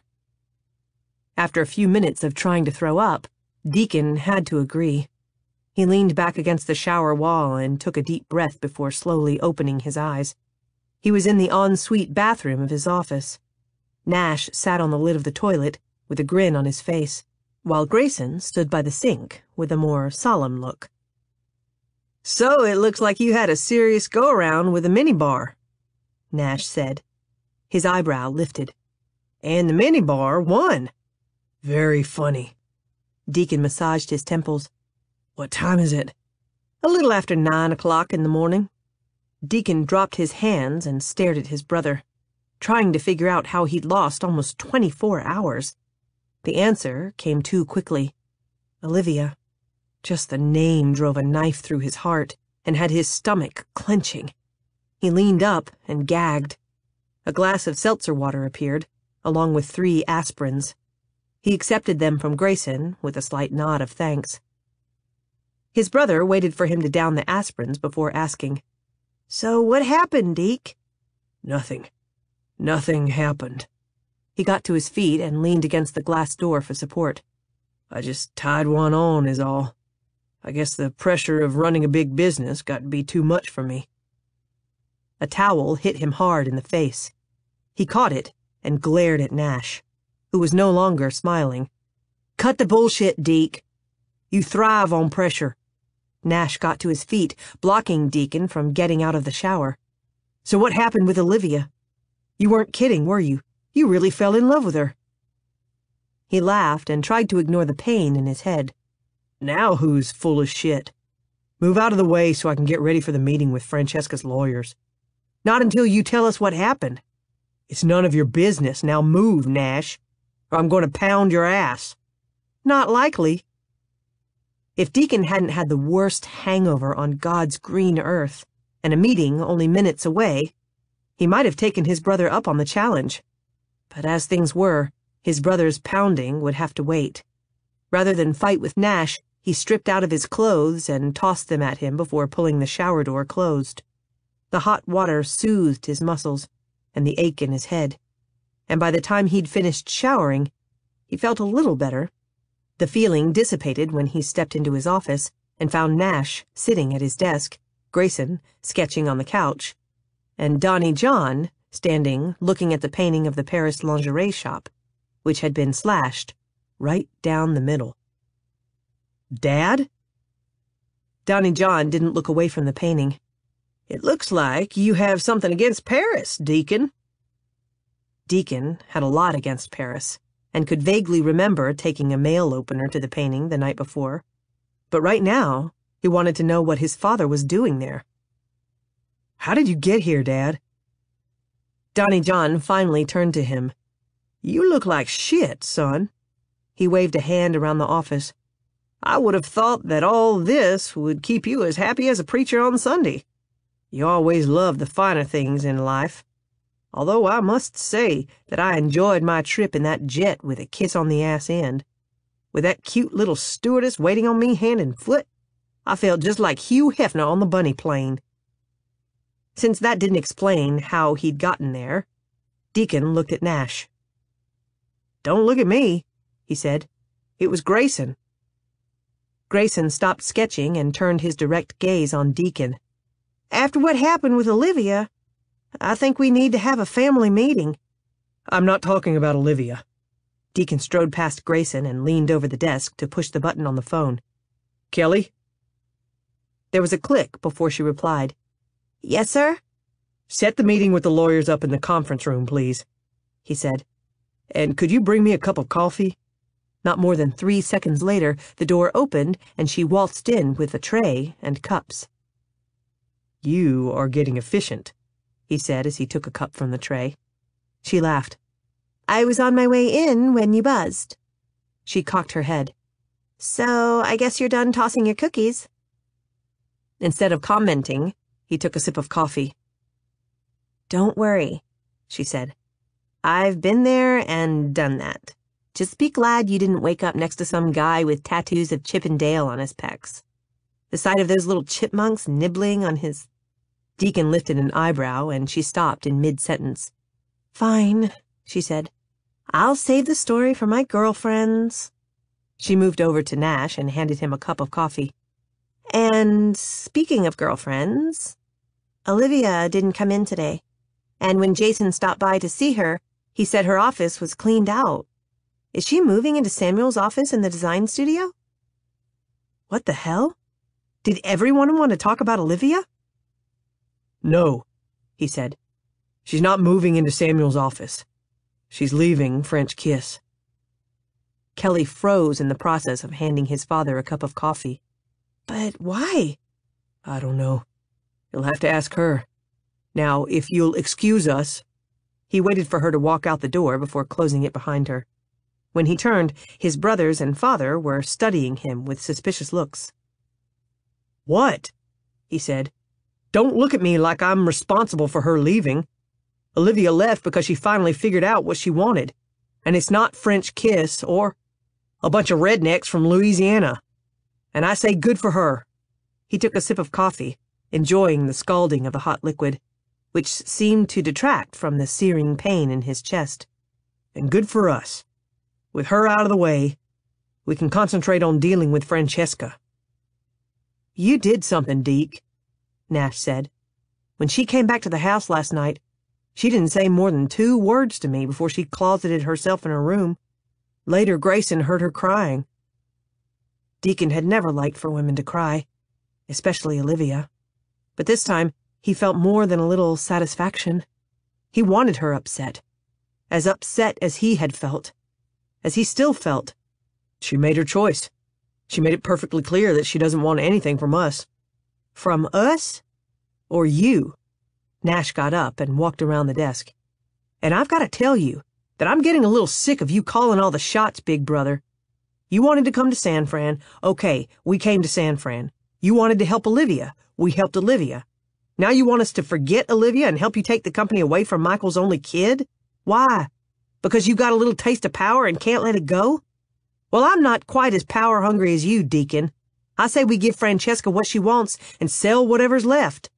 He glanced at Grayson. What about you, Gray? Wait a minute. Donnie John held up his hands. What's this about Francesca and Michael's only child? Michael's other child.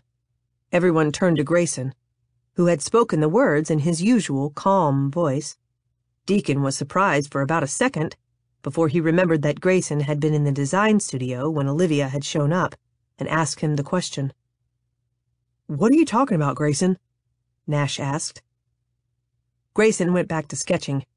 Deacon thinks he's Michael's son, which is why I thought we needed to have a family meeting. While Donnie John looked at Deacon with shock, Nash laughed. Is that your new plan to keep control of French Kiss, Deke?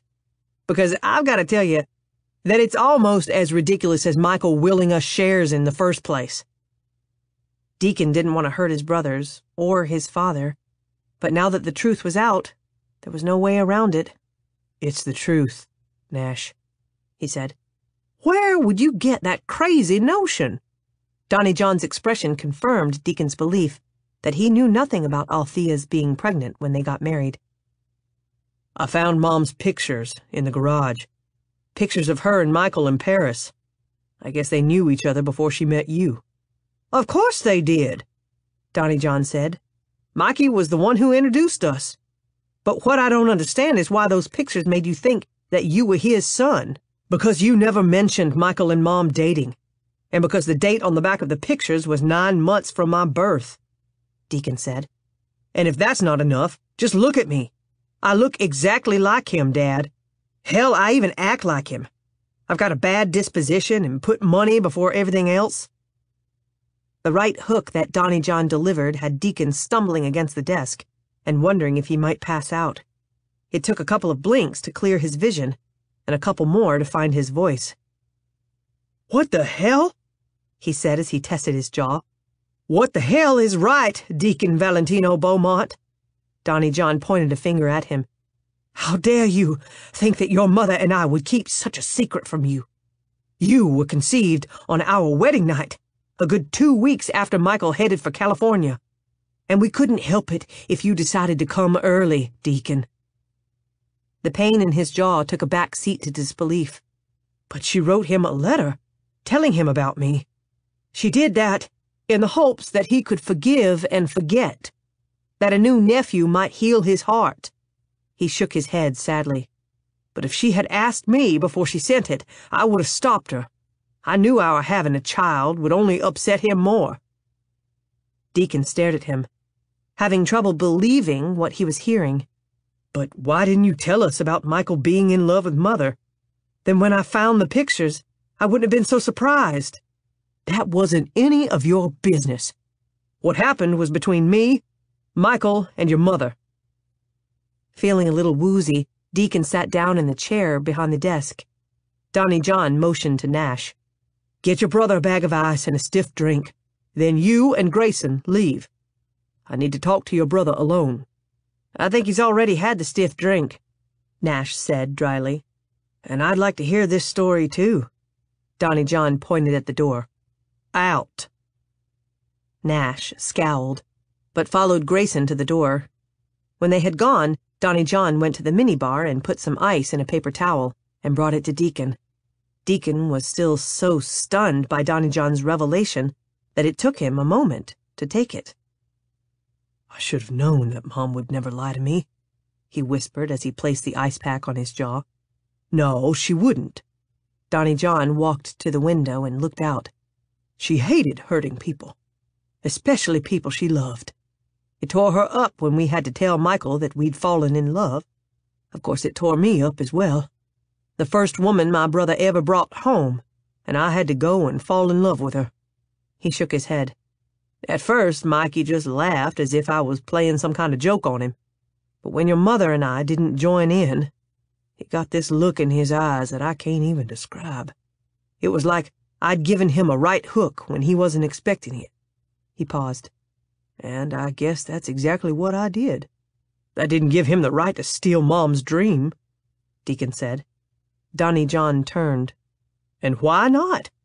We had stolen his. Your mother thought that it was only fair." Deacon got to his feet. "But it wasn't fair. Not Michael taking her dream, and not her dying. None of it was fair, Dad." Donnie walked over and pulled Deacon into his arms. It had been a long time since his father had given him a hug. "You're right. Life isn't fair. We can't spend our lives trying to make things even. That's what Michael did, and he died a lonely man. Your mother never once looked back, and she died with a smile on her face, surrounded by the ones she loved." Unable to bear the pain, Deacon had pushed that memory from his mind. But his father was right. His mother had died with a smile, surrounded by her family. "So, she never regretted it?" he asked around the lump that had formed in his throat.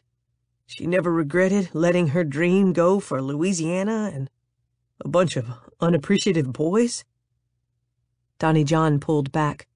"I worried about that every time a French kiss fashion show came on television." He smiled, and his eyes brimmed with tears. "And as if reading my mind, your mother would always pull me close and whisper, 'You and my boys are worth much more to me than a bunch of panties.'" Moments passed before Deacon could speak. "So you think that's why Michael left the company to us? It was a way of repaying Mom for taking her idea?" "I think that was some of it. That, and I think he still loved her. He stared at the picture of Michael and Olivia, with tears in his eyes. You once asked me about the purple flowers that showed up on your mother's grave every week. I told you that I didn't know, but there was only one person who would want forget-me-nots placed on her grave. Uncle Michael? He nodded. I caught one of the groundkeepers putting them on. He said that someone had paid to have the flowers put there each week. Since Michael's death, they haven't been there. Suddenly too tired to stand, Deacon fell back in the chair and pressed the ice on his chin. His father gave him the time he needed to digest what he'd just learned by walking back over to the windows. But after a few minutes, he spoke. So, what happened to Olivia?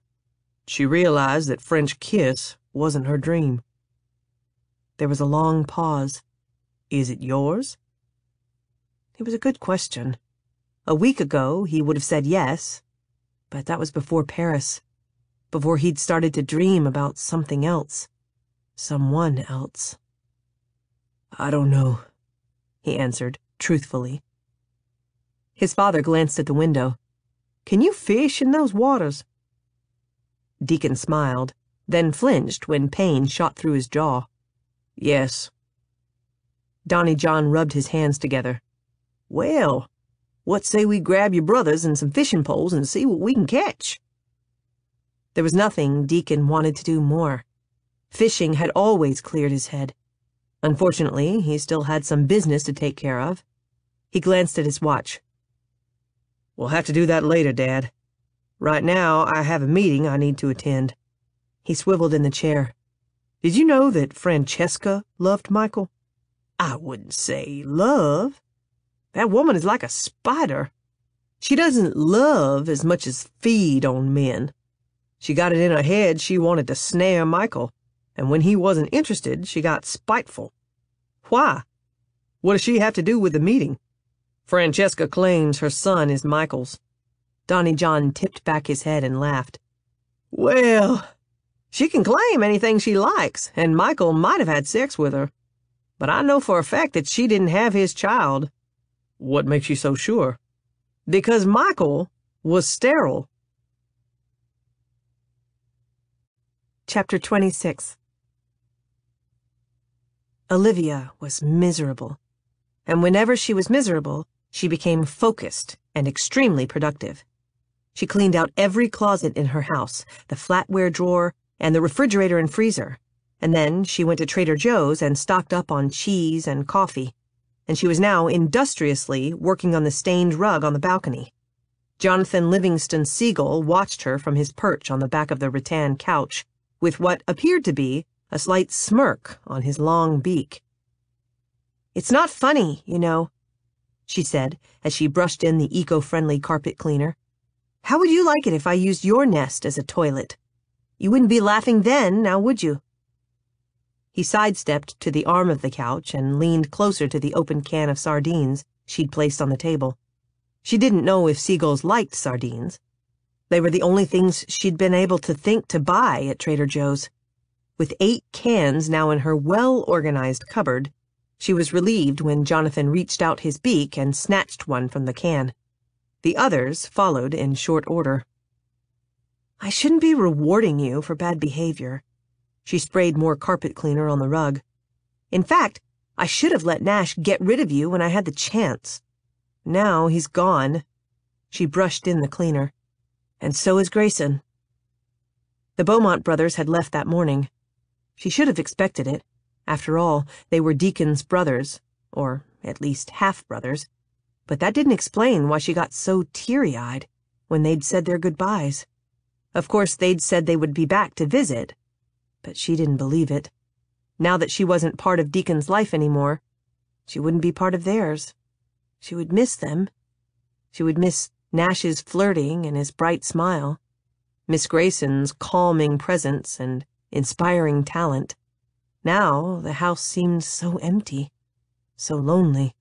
Maybe she should call Babette and invite her back. Even her snooty arrogance would be better than this silence. She gave up on getting the stains out and sat back on her butt. At least I have you, Jonathan. Hammond! happened?" Mrs. Huckabee's loud yell scared Jonathan, and in a flap of wings, he took flight. His poop landed almost dead center on the spot Olivia had been cleaning. "I'm busy, Doris," Mr. Huckabee yelled back. "I'm sitting out here on the balcony listening to Brittany talk to her new lover. Now that the two so-called cousins left, she's got some guy over there who goes by the name of Jonathan." Olivia rolled her eyes and got to her feet. Mr. Huckabee was sitting on his balcony holding a pair of binoculars that were directed straight at her. Not that he needed them when their houses were so close. She waved. "Hello, Mr. Huckabee. See anything interesting?" He lowered the binoculars, not at all embarrassed that he'd been caught spying. "So you remember to close the garage today when you left for the store?" She didn't know how Nash had done it, but somehow he'd set up an alarm on her phone that went off when she pulled away from the house without closing the garage door. "Thank you for always keeping an eye on my house," she said. Mr. Huckabee nodded. "So, where's this Jonathan?" She could have explained, but she was coming to realize that Mr. Huckabee didn't want explanations as much as some excitement. Excitement that he could no longer get for himself. "Passed out cold," she said as she looked down at the empty couch. "He must have eaten too many of my magic brownies." Mr. Huckabee grinned. "That will do it." He set the binoculars on the table. "You should try Mrs. Huckabee's sometime. She has them down to a science. Just enough buzz without the side effects of a gassy stomach. She sounds like quite a cook." He craned his neck and called back into the house. "Doris! I'm going to invite Brittany over for dinner." "Olivia!" Mrs. Huckabee yelled. Mr. Huckabee didn't miss a beat. "Who is Olivia?" Surprisingly, and fortunately, Mr. and Mrs. Huckabee dressed for dinner. Mrs. Huckabee wore a peasant blouse and long skirt, and Mr. Huckabee wore a tie-dyed t-shirt and ripped jeans. Mr. Huckabee was right. His wife was an excellent cook. Olivia had seconds of the vegetable couscous, but declined the brownie for dessert. Instead, she had a glass of wine and listened to the couple relive their life together. They had married right out of college and traveled the world. Africa, South America, India. After living in a commune in Arizona, they'd settled in San Francisco and opened a restaurant for vegans. By the end of the evening, it was plain to see that they had lived a long and adventurous life, one that made Olivia's life look dull by comparison. By the time the dinner was over and she'd walked back to her house, she was feeling more than a little morose, not only because the Huckabees had experienced so much of life, but also because they had done it together. All Olivia had was her mother and a pooping seagull. She had wasted her adult life on a company, and on a man who hadn't even cared enough to tell her about his son. If Michael had told her, she would have understood his leaving the company to Deacon, and it would have saved her the last few weeks of hell. Of course, not all of it had been hell. Most of it had been heaven. She had loved designing, loved having Grayson and Nash around, loved Deacon. Yes, she loved Deacon. The time away from him had allowed her to finally accept it. But it didn't change the fact that they could never be together. She would always remind him of the man who had stolen his mother's dream. As she punched in the security code for the garage, she caught a movement out of the corner of her eye. She whirled to find the lemon juicer salesman sneaking away from the side of her house. When he saw her, he dropped the empty flour containers, grabbed his roller suitcase, and made a run for it. She didn't know if it was the wine or her guilt about not thanking him sooner that had her chasing after him. She caught up to him after a block and grabbed the sleeve of his jacket. It was a surprisingly nice trench coat. The material an expensive nylon and polyester mix. "Wait," she said as she pulled him to a stop. "I just wanted to thank you." He stared down at his shoes. "You don't have to thank me," he said in a gruff whisper. "Of course I do. You've taken out my trash, swept my driveway, and planted those beautiful flowers in my garden. I really appreciate it. And I'd like to buy a lemon juicer. He quickly unzipped the roller bag and pulled a juicer out. It looked a little like a gun. There was a round chamber where the lemon went, a handle you squeezed, and a long barrel the juice came out of. He handed it to her. "This is ingenious," she said. "Did you design it?" He nodded, continuing to stare at his shoes. "You don't have to pay me. I want you to have it." "Absolutely not." She dug through her purse for her wallet and then pulled out a 20. Although 20 didn't seem like enough for all that he had done for her. "Look," she said, "I know this probably isn't any of my business, but do you have a place to sleep? I mean, I know how expensive this neighborhood is, and—" She stopped when she realized how arrogant she sounded. "What I'm trying to say is, if you need a place to stay, I have an extra room." His head came up. "What? Are you crazy, Olivia Harrington?" It wasn't just her name that had Olivia looking closer. It was the familiar voice that went with it. A voice she'd thought she would never hear again. "Dad?" Her father pointed a finger at her. "Don't you dad me, young lady. What were you thinking, asking some stranger to live in your house? Why, I could be some kind of lunatic who kills you in your sleep for all you know." Olivia was struck, speechless, as she stared into her father's green eyes. Then she took Deacon's advice about letting your emotions out and got pissed. "What was I thinking? What were you thinking?" She pointed a finger at his finger. "You haven't contacted me once since I was 9, and then you show up at my house masquerading as a lemon juicer salesman? Ugh! I hate men! All men!" She turned and strode back toward her house, then stopped and came striding back. "How could you do that to me? How could you do it to Mom?" She was yelling, but she didn't care. "For years, we thought you were dead, and here you are selling lemon juicers." She pointed the juicer at him like a gun. "Lower your voice, Livy," he said as he glanced nervously around. "No! I'm not 9 years old anymore, and I won't take orders from a father who couldn't even call me to tell me he wasn't injured or sick." His gaze settled on her. "But I am sick." Some of her anger drained away. "You're sick?" He nodded. "That's why I didn't contact you. It was better if you thought I was dead." She tried to think of a disease that would keep you away from your daughter for 20 years. "Leprosy?" A smile tipped the corners of his mouth. "I wish it was that simple."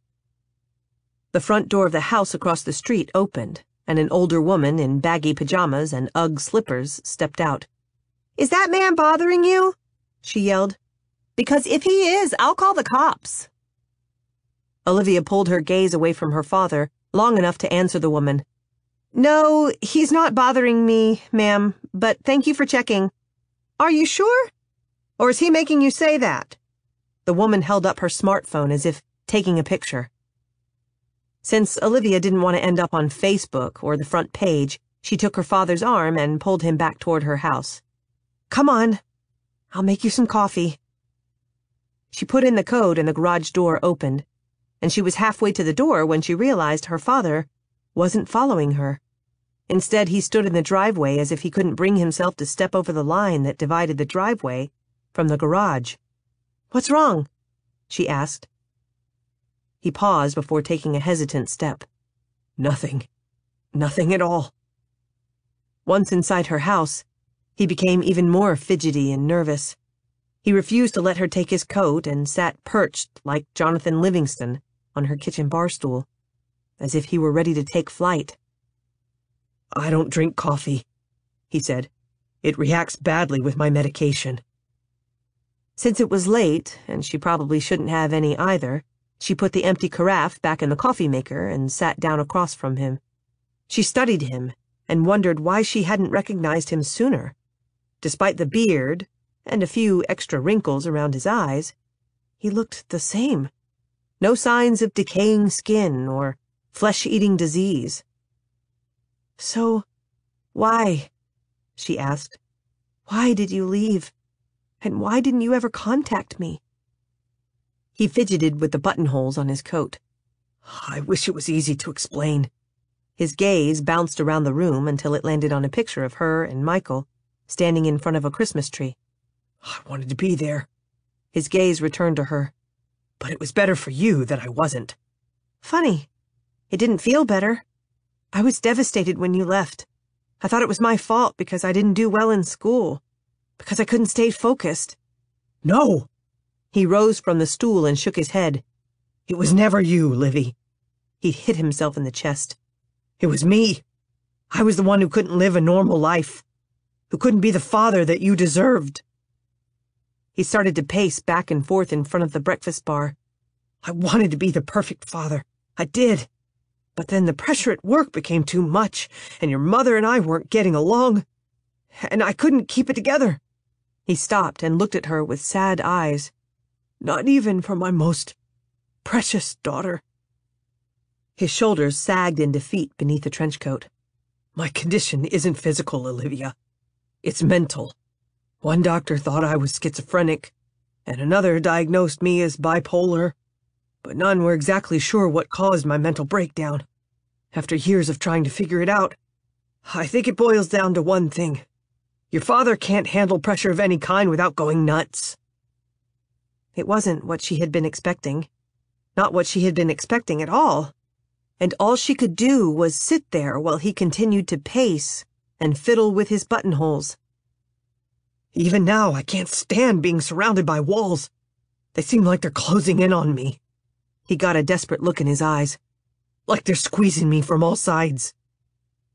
Since it looked like he was about to have another mental breakdown, Olivia got up and hurried to the balcony door. As soon as she had it open, he pushed past her and stood at the railing, panting like he couldn't breathe. Not knowing what to do, she rubbed his back the way he used to do when she was a little girl and upset. "It's okay," she said in a soothing voice. "There are no walls, just open sky and fresh air." She pointed at the sky to distract him from his panic attack. "Look, Cassiopeia." He looked up, and his breathing slowly returned to normal. Do you remember the story? Olivia knew it, and all the stories he'd told her by heart. Cassiopeia was a vain queen who bragged to the sea spirits that she and her daughter were much more beautiful than they were. They reported back to Poseidon, who sent a sea monster to destroy their city. The king, Cassiopeia's husband, decided that the only way to stop it was to sacrifice his daughter to the monster. Her father turned to her. I couldn't sacrifice you or your mother to the monster that lives inside me. So I left. But I love you, Livy. You have to believe that. Olivia looked away. I don't know what to believe anymore, Dad. Every man I've ever trusted with my love has abused it, and I don't understand any of it. Because if you love someone, you don't leave them without an explanation. Lie to them, hurt them, that's not love. There was a long stretch of silence before her father finally spoke. I'm sorry, Livy, but you're wrong. I do love you. He fiddled with his buttonholes. I guess love isn't always perfect. Not knowing how to reply, she just stood there next to him and tried not to cry. It was a losing battle. Soon tears streamed down her cheeks. Her father shifted toward her and placed a tentative hand on her back. It wasn't a hug, but it felt nice. Maybe he was right. Maybe love wasn't perfect. Or maybe what wasn't perfect was people. Maybe Olivia was like Cassiopeia's daughter, a princess who felt as if she'd been sacrificed to the sea monster of life and was waiting for a savior. The squeal of tires on asphalt had her eyes opening. She might have looked down to see who was driving so recklessly if a bright beam of light hadn't blinded her. They're up here, Mr. Huckabee yelled. The bum's trying to make a move on her, but I've got him in my sights. Heavy footsteps sounded on the stairs. She turned to see who it was, but before she could blink the spots from her eyes, someone stepped out on the balcony and attacked her father. If you've hurt her, you son of a bitch, I'll kill you. Olivia's vision cleared enough to see Deacon holding her father by the throat while Mr. Huckabee held his flashlight on them and yelled. "Keep a tight grip, son. The police are on their way."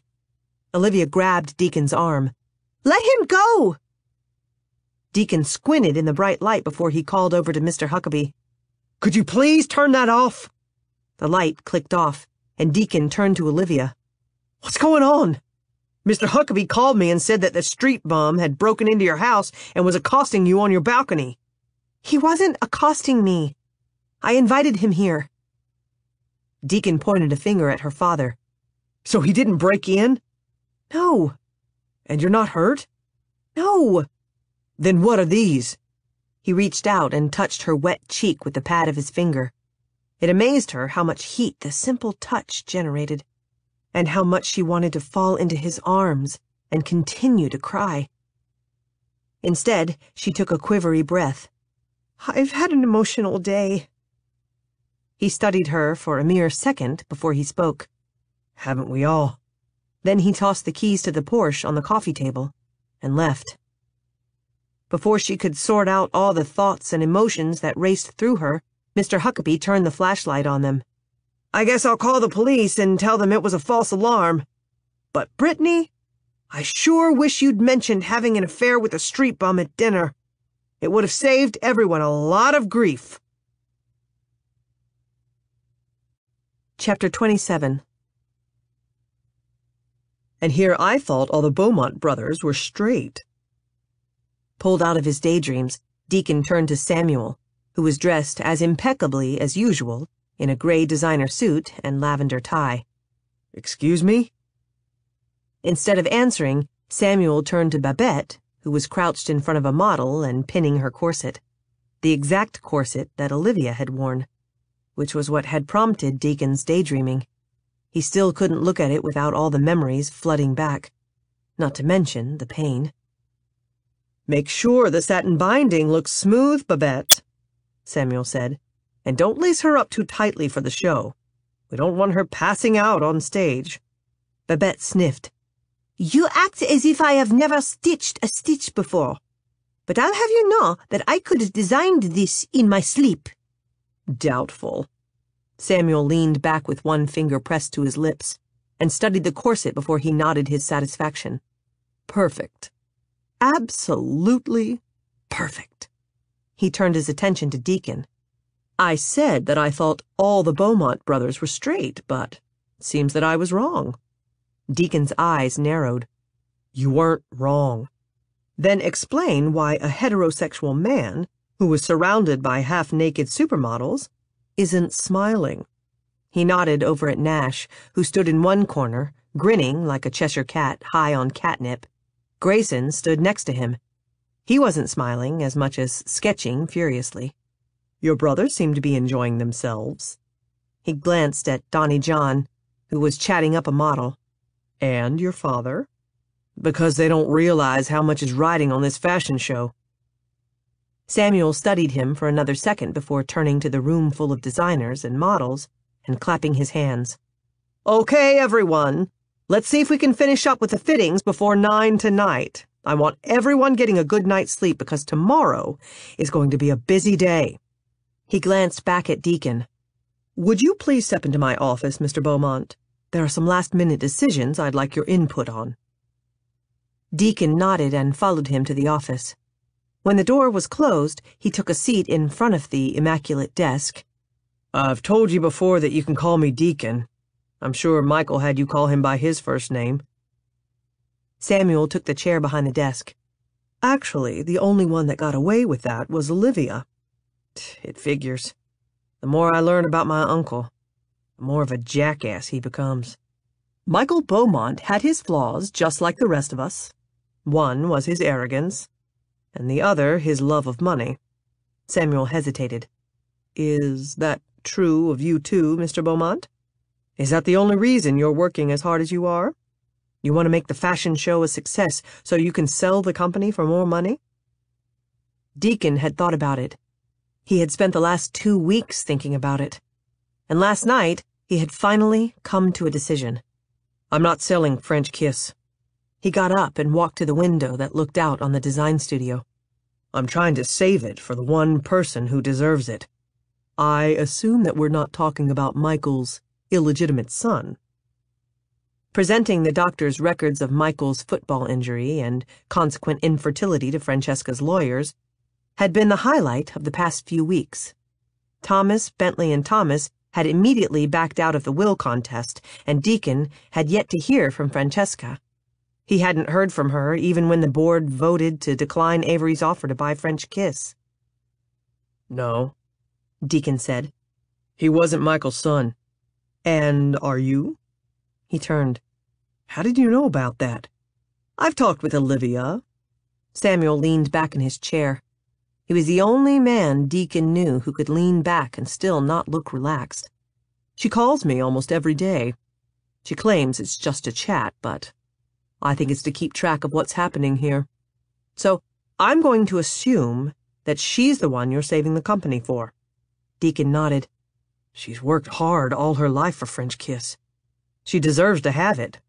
And I don't know why my uncle didn't will it to her. I think he finally realized that he had imprisoned Olivia in the walls of French Kiss, and he wanted to set her free to live her own dream, not someone else's." Deacon shrugged. "It was still a shitty thing to do. Olivia loves French Kiss more than anything." Samuel pressed a finger to his lips and studied Deacon just as he had the corset. "I don't think that's still true. As for Olivia running the company, it's a bad idea. She's too kind-hearted to be a good boss. The company needs a controlling hard-ass. Like you. Well, they'll have to do without this hard-ass. I'm leaving first thing in the morning." For the first time, Samuel showed emotion. He sat up, his eyes concerned. "Before the fashion show? You can't do that. People will want to see the new owners. They'll want to know the faces that go with the names of the collections. My brothers will be here, and people won't care about us as much as the designer who created the collections. That designer is Olivia. She should be the one who gets the accolades, the one walking down the catwalk at the end of the show to all the applause and camera clicks." He crossed his arms. "Now, what last-minute details did you want to go over?" Samuel rose from the chair and walked around the desk. "There aren't any. I lied to get you alone so I could find out the truth." Deacon held up his hands. "Look, I don't know what vibes I'm sending out, but I'm not gay. And if you come any closer, I'm going to have to prove it with my fist." Samuel smiled. The first smile Deacon had ever seen on the man, and before Deacon could stop him, Samuel gave him a stiff hug, followed by a peck on each cheek. "Thank you for being the kind of man I hoped you were." Feeling uncomfortable and more than a little confused, Deacon only nodded before he left the office. Since Samuel seemed to have things under control in the design studio, he headed back to his office. He had a few more details to finish up before he called it a night. Seeing the light beneath Jason's door, he stopped and peeked his head in. Kelly was on the desk with her legs wrapped around Jason as he kissed her. Deacon might have ducked out before he was spotted if Kelly hadn't chosen that moment to break the kiss and glance over Jason's shoulder. "Oh, Mr. Beaumont!" Jason whirled around, then smiled sheepishly. "Hi, Deacon. We thought you were down in the design studio." Deacon nodded. "Yeah, well, I'll just let you get back to—" "We weren't having sex." Kelly got off the desk and smoothed down her skirt. A professional skirt, in a nice, somber gray, although her belt was hot pink with a rhinestone cat buckle that made Deacon smile. He was glad Kelly hadn't lost all of her style. "Jason and I have decided to wait until we're married to have sex." "Married?" Deacon glanced at Jason, who only shrugged. "She asked me on the Jumbotron at AT&T Park. How does a guy say no to that?" Deacon laughed and walked in to shake his hand and give Kelly a quick hug. "Congratulations. When's the wedding?" "Not until next summer." Kelly grinned from ear to ear. "We're thinking about having the ceremony performed at home plate during the 7th-inning stretch. I know you're leaving, but you'll come back, right? If you hadn't declined the Giants tickets, we never would have figured out that we could stomach each other." I'd love to attend, he said, even though it was doubtful that he would return for the baseball wedding. Olivia would be there, and Deacon didn't think he could survive seeing her again. The night several weeks before had been bad enough. Everything inside him had ached at the sight of her. He'd wanted to touch her, to hold her, to absorb every inch of her into his body. All she had done was look at him as if he were crazy. And maybe he had been a little crazy at the sight of another man touching her. He still couldn't figure out what she'd been doing with the trenchcoat guy, but she had made it perfectly clear that it was none of his business. "Well, I better get back to my office," he said. "I have a few things I need to finish up." He nodded at Jason. "Thanks for being my right-hand man." Jason walked him out to the hallway. "I wish we could have found something on Anastasia." "After word gets around, she won't be working as an executive in the industry she loves. That's punishment enough." Jason's eyes turned sad. "I wish you'd stay, Deacon. French Kiss needs you." "It doesn't need me. It has you, Kelly, and Samuel." He put a hand on his shoulder. "And I'm counting on you three to advise Olivia and keep her focused." "Yes, sir." Not wanting to prolong the goodbye, Deacon thumped him on the back. "You might not be good at sports, Jason, but you're a damned good team player." He smiled at Kelly, who stood in the doorway with tears in her big brown eyes. "And so are you, Miss Wang."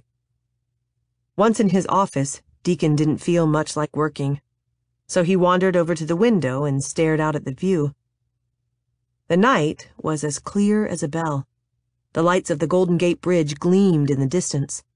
He would miss this view, miss the city, and miss French Kiss. But mostly, he would miss Olivia. "We thought we'd find you here." He glanced over his shoulder to see Nash entering the office, followed by Grayson. "So I guess the fittings are over," he said as he turned back to the window.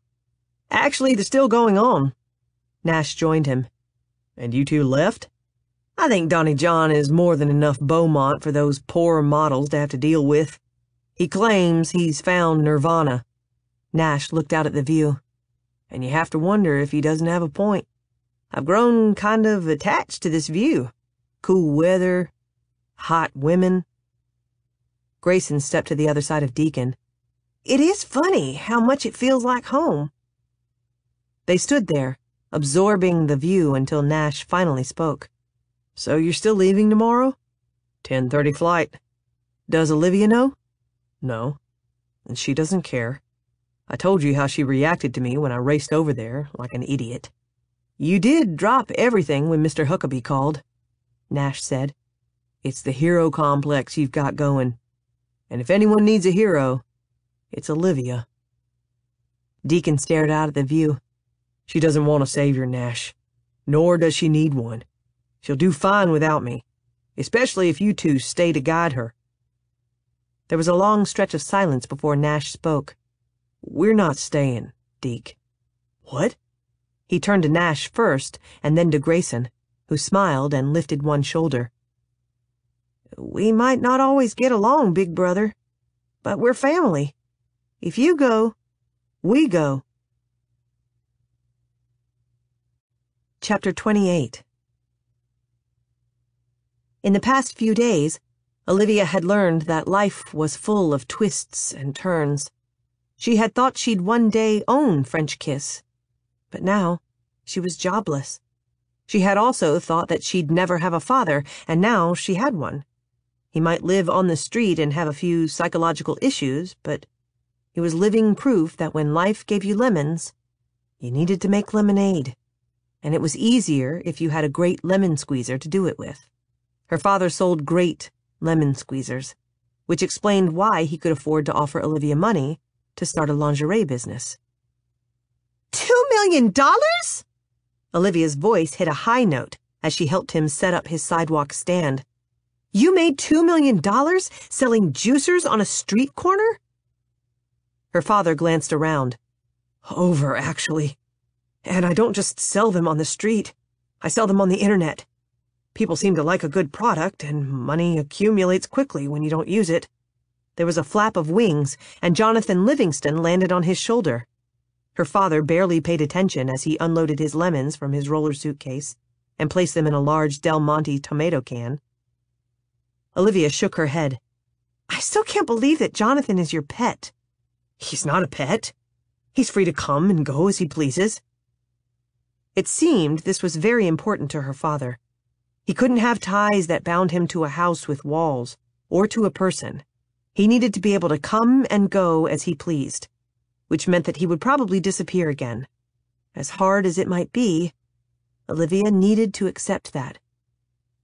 So how did you get him to hang out on my balcony? She asked. Maybe he just knows good people when he sees them. His eyes twinkled. And maybe I tossed up a few pieces of garbage. I wanted someone to keep you company in that lonely house. It's not that lonely. He studied her.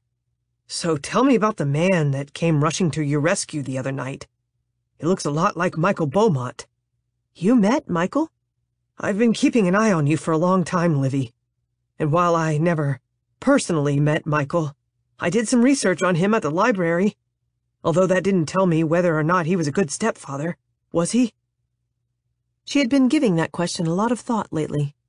In fact, with nothing else to do, she'd spent a lot of time thinking about Michael, Deacon, her life, and she had come to a conclusion. Love came in all different shapes and sizes. Michael was a good example of this. He hadn't been a verbal kind of guy, but in his own way, he had loved her. She had finally gone through the documents the lawyers had sent over, and among them was a letter from Michael. A letter explaining why he hadn't willed her the company. It seemed that, on his deathbed, he'd realized what was important. And it wasn't a lingerie company. He wanted Olivia to realize this, too. He wanted her to experience the world outside of French Kiss and to enjoy life to the fullest. She looked at her father and smiled. Yes, Michael was a good stepfather. Olivia stayed with her father for a few hours, watching him wow a crowd of tourists as he made lemonade. Then, catching his eye, she blew him a kiss before hopping the trolley for home. When she got there, she realized that she had left her cell phone on the counter. She had 20 messages. One was from her real estate broker, telling her that they had gotten a good offer on her house. And 19 were from Samuel. Rather than listen to all of them, she called him. "Where are you?" he asked. For once, he didn't sound like the calm, demure man she knew. "I've been trying to get a hold of you since last night." "I was with my father. You would not believe how much money he makes." "Not now." He cut her off. "Right now, you've got to get to the airport and save the fashion show from being a complete disaster." "Calm down, Samuel. The fashion show is going to be amazing. I'm sure Deacon has everything under control." "He would if he were still here," he said, "but he's not." She froze. "He left French Kiss?" "Yes, and his brothers left with him." "But they can't leave now. Not when their faces are scheduled to be plastered all over magazine covers and billboards across the country. Without them, the new collections won't mean anything." He released his breath in a long sigh. "Exactly. Now, are you going to the airport to stop them or not?"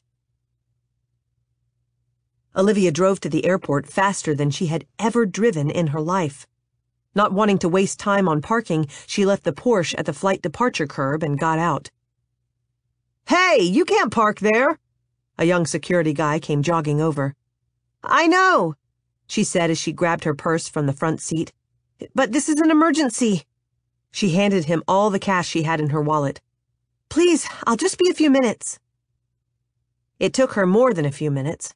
When she didn't find them at the curb check-in or the airline counter inside, she was forced to buy a ticket for the flight so she could get through security. Standing in line, she glanced at her watch before she slipped it off and put it in the plastic security bin. The Beaumont's plane boarded in less than 15 minutes. Once the TSA officer had waved her through the scanner, she quickly stepped over to the conveyor belt to get her shoes and purse. Unfortunately, Her purse had been confiscated by one of the TSA officers. "Excuse me, ma'am," the officer said, "but we need to search your bag." He took her out of the line and over to a table where he emptied the contents of her purse. He held up the lemon juicer her father had given her, and that she'd forgotten about. "What's this?" he asked. "It's a lemon squeezer." He held it like a gun. "It doesn't look like any lemon squeezer I've ever seen." "Well, it is. My father designed it." "Hey!" Another officer came over. "I've seen those.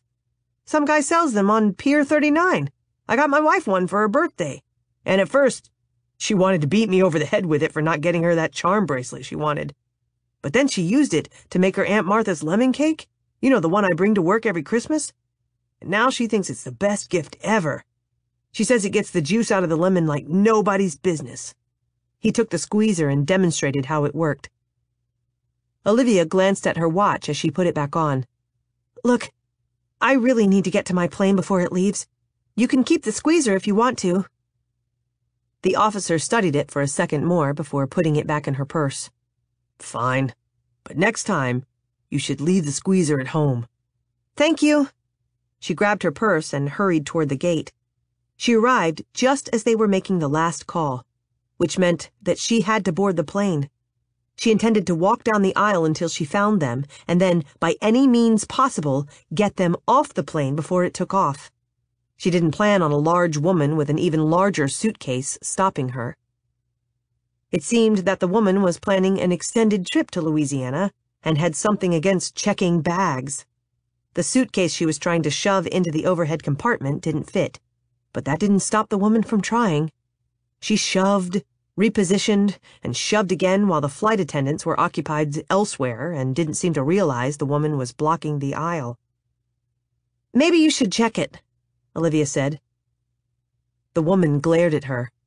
"And maybe you should mind your own business." Normally, Olivia would have kept her mouth shut and waited patiently. But this was an emergency, and she was getting a little tired of always being the nice one. "And maybe there's a reason these overhead bins are small." She rose up on her tiptoes so she was at eye level with the woman. "Maybe it's because they're not meant for suitcases the size of a cargo trunk." "Why, you little pipsqueak!"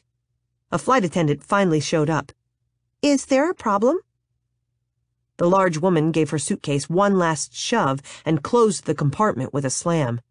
"No, there's no problem." "Good," the attendant said, "because we're getting ready to leave the gate." "No!" Olivia shook her head. "You can't take off. I need to get some people off the plane." "Off the plane?" the man sitting to her left said. "Why do you need to get people off the plane? Is something wrong with the plane?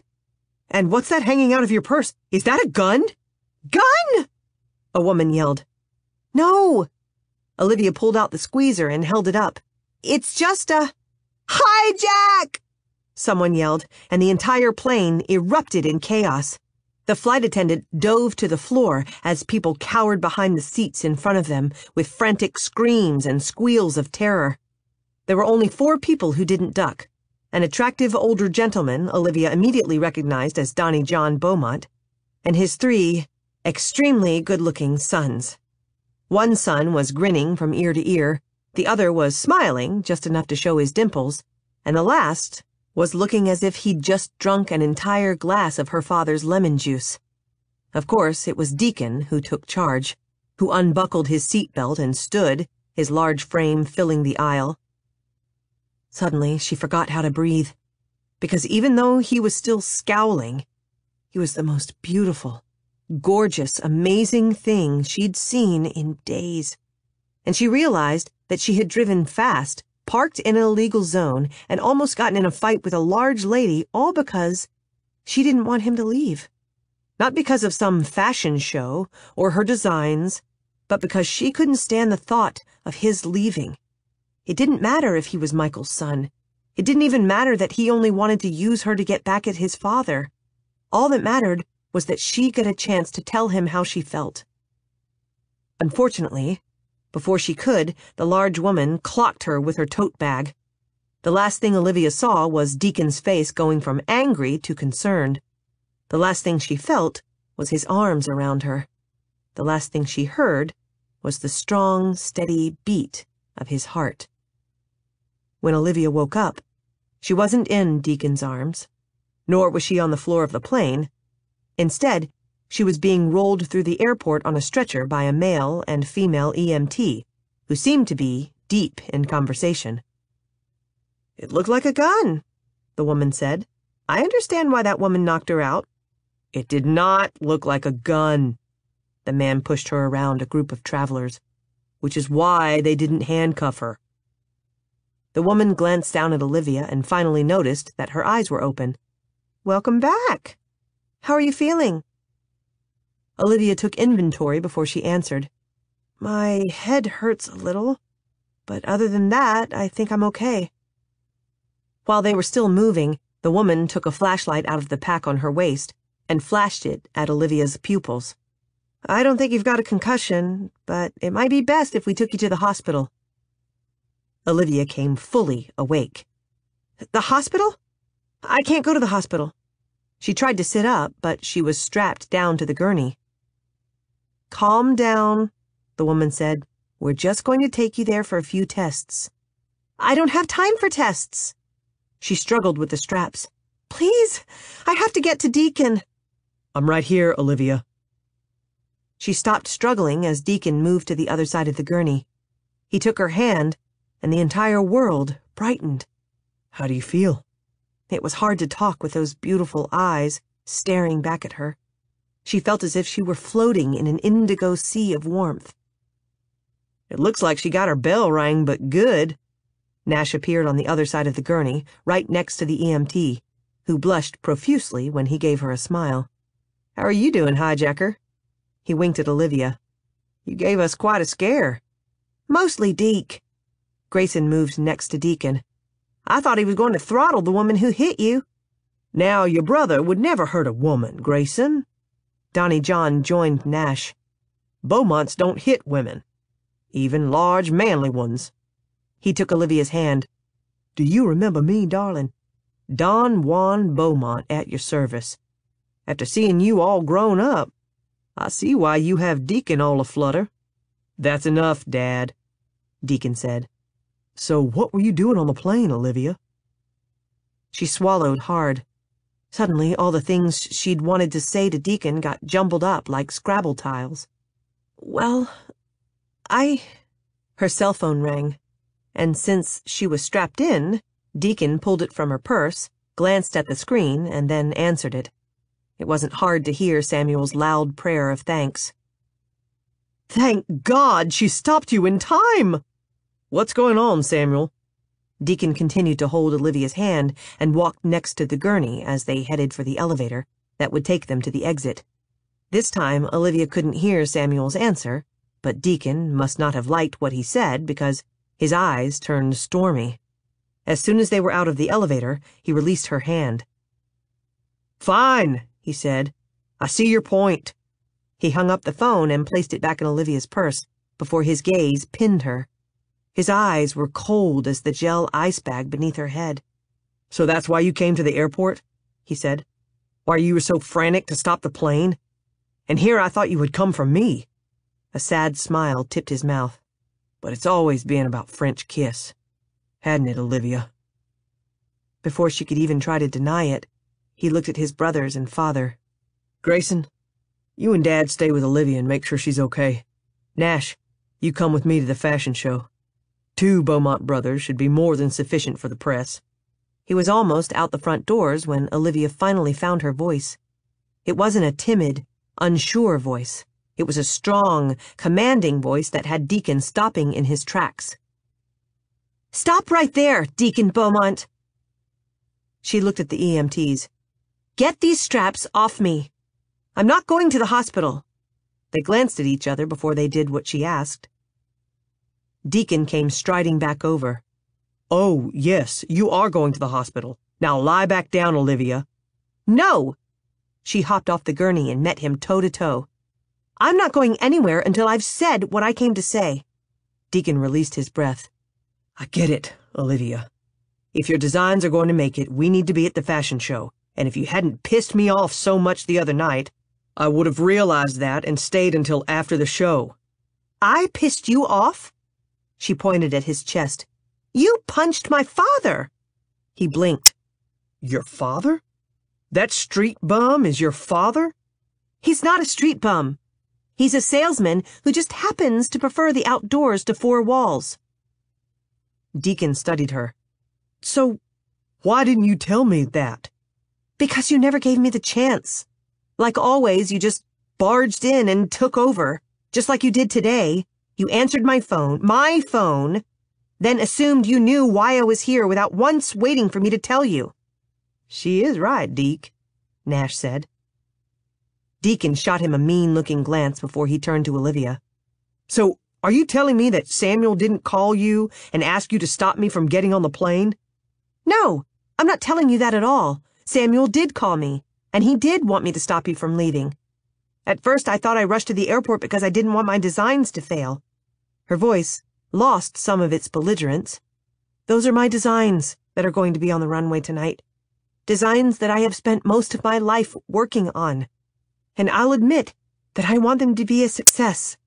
She tipped up her chin and tried not to lose herself in the deep purple blue of his eyes. But when I saw you sitting on the plane, I realized that my designs had nothing to do with me not wanting you to leave. I don't want you to leave, Deacon, because I realized that I don't want to live without you. And it doesn't seem to matter that you're Michael's son. Donnie John cut in. There seems to be some confusion on fathers here. Deacon is my son, not Michael's. When she sent Deacon a questioning look, he nodded.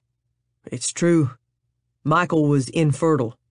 The letter my mother sent Michael was just to tell him about my birth in the hopes that a nephew would mend things between the two brothers. He stepped closer. Now, what were you saying about not being able to live without me, regardless of who my father is? She might have been annoyed with his arrogance if the hopeful look on his face hadn't been so cute. I don't care who your father is. To me, you'll always just be Deacon, the arrogant, controlling boss who walks into a room and takes charge, the sweet, caring man who took me to Paris, the polite Southern gentleman who pulls out my chair and opens my doors and makes me feel like a woman. Not a weak woman, but a strong woman who can be anything she wants to be, even if the only thing she truly wants to be is your woman. She tried to continue her speech in a strong voice, but it was hard to appear strong when a tear leaked out of her eye. I love you, Deacon. That's why I drove like a maniac to get here, why I bought a ticket to Louisiana, and why I got on the plane and made a fool of myself. Deacon studied her, as if he were studying a sales spreadsheet, his gaze intense, as if he were ferreting out all her secrets. Finally, after what felt like a lifetime, he spoke. Okay. Okay? Her eyes narrowed. I spilled out my heart to you, and all you can say is, okay? No. I have some other things I'd like to say, but they'll need to wait. Right now, we need to get you to a fashion show. Without waiting for a reply, he swept her up in his arms and carried her out the door. Chapter 29. When Deacon and Olivia arrived at the hotel where the fashion show was being held, the main ballroom was already filled to capacity. Celebrities and honored guests sat in the rows of chairs that surrounded the catwalk, and television equipment and cameras filled every other available space. The backstage was even more chaotic. Designers, hairstylists, and makeup artists swarmed around supermodels, adjusting bras and panties, fixing hair and touching up makeup.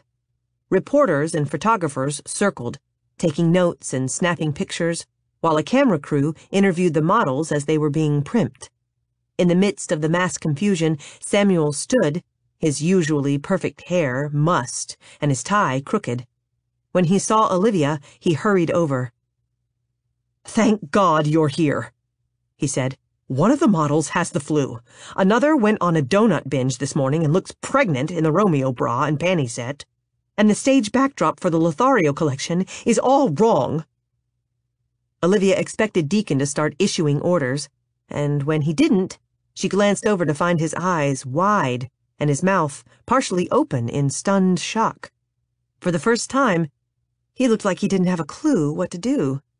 That alone was enough to put a smug smile on her face, especially after his lame reply to her heartfelt speech at the airport, and after he hadn't spoken a word on the way to the hotel. Not one word. He'd just driven the Porsche like a movie stuntman in a car chase, while Olivia fumed. "What, Deacon?" she said.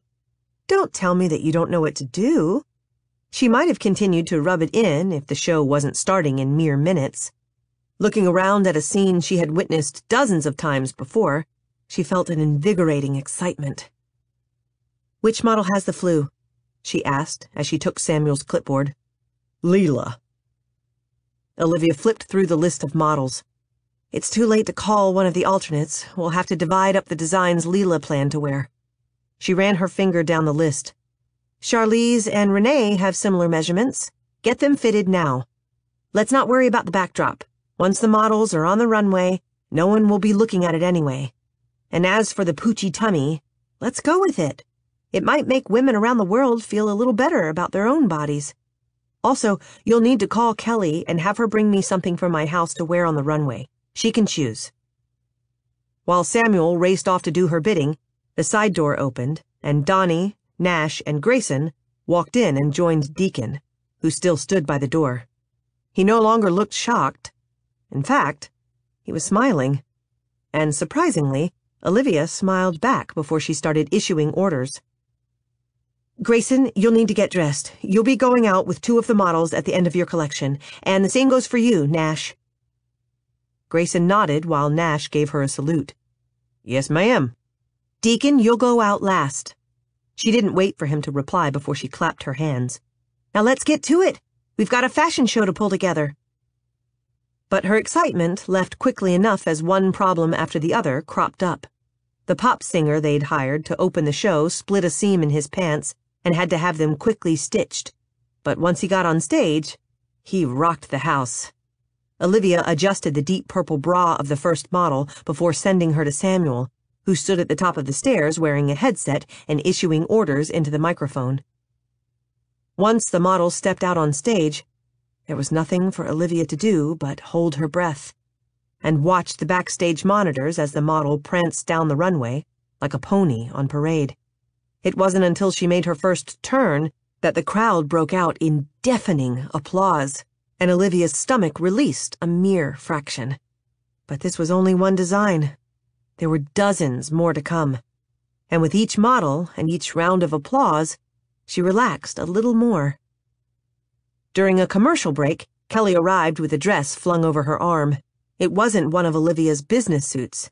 It was a sleeveless purple polka-dotted dress with a flared skirt that Olivia had bought on impulse and never worn. "I thought it was time for our top designer to strut her stuff," Kelly said with a smile.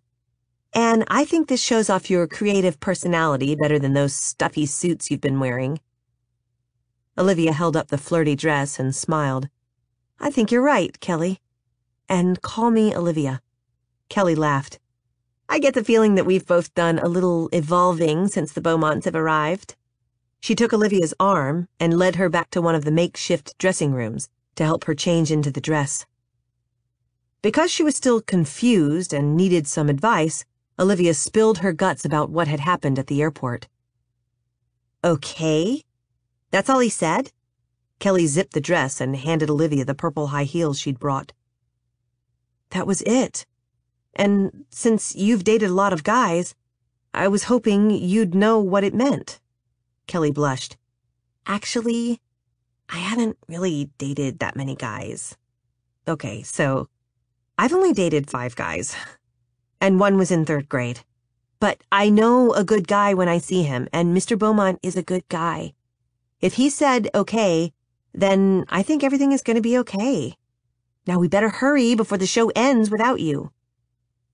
Once the makeup artist gave Olivia the once-over with his brushes, she and Kelly hurried back to watch the rest of the show. Grayson and Nash turned out to be naturals. Grayson even gave the camera a sexy little smile as he walked down the aisle, with a model on each arm. Nash was a little more theatrical. He had coached the girls he walked with, and when they reached the end of the runway, they gave him a kiss on either cheek as he flashed a brilliant smile and winked. The Valentino collection was the grand finale, and Olivia couldn't help taking extra time with the models before they climbed the stairs to the stage. The last one out wore the purple lace-up corset. Olivia had just retied the bow in front for the third time when Deacon spoke. I liked it better on you. She glanced behind her. He had changed into a gray suit, purple shirt, and silver tie, and the supermodels couldn't seem to take their eyes off him. "You look nice," she said. "So do you," he said, even though his eyes remained locked with hers. "New dress?" Before she could answer, Samuel hissed at them. "Stop gawking at each other, you two, and get up here. You're on next." Olivia looked away from Deacon and realized that all the models had moved out on stage and Samuel was frantically motioning to the two of them. Deacon took her arm and helped her up the stairs, where Samuel fussed with her hair before giving her an air kiss on either cheek. "You did it, love. You've knocked their socks off." He held back the curtain and waited for her to step out on stage. She turned to follow his directive, but then froze. The runway spilled out in front of her, lined with beautiful models, all wearing her designs. Suddenly, Olivia was terrified. She didn't belong here amid all the lights and cameras. She took a step back and ran into Deacon. He placed his hands on her waist and leaned down to whisper in her ear. "It's okay, Livy. I'll be right beside you." He paused. "Forever." Before she could absorb his words, the announcer spoke. "And now I'd like to introduce to you the new CEO of French Kiss, Deacon Valentino Beaumont, and the designer of tonight's entire collection, Olivia Harrington." Deacon moved next to her and took her hand, his warmth and strength giving her the courage she needed to take the first step. They walked down the runway together while cameras clicked and the audience rose to its feet in applause. The applause continued long after Olivia and Deacon reached the end. "They love you," he said as he smiled at the crowd. "Almost as much as I love you." "You love me?" Uncaring of the camera on a hoist that moved in for a close-up, he turned and brushed a strand of hair from her cheek. "Completely. Now tell me you'll marry me and be my woman for life." It was hard to keep from flying into his arms, but since it would be her job to keep this arrogant man in line, she shrugged. "Okay." His eyebrow quirked before he laughed. "I guess I deserved that. Now, shall we seal the deal?" Then, right there in front of the audience and millions of television viewers, he kissed her. Not a quick kiss, but a long, deep kiss that had the runway models sighing and the applause getting louder. When he pulled back, all she could do was beam with happiness. "I love you, Deacon Valentino. Although it would have been nice if you'd asked me at the airport instead of in front of millions of people." He flashed a smile. "Haven't I always told you that perfect timing is everything?" There was a staccato of pops, and purple-lipped-shaped confetti filled the air. As it floated around them like a billion kisses, she had to agree.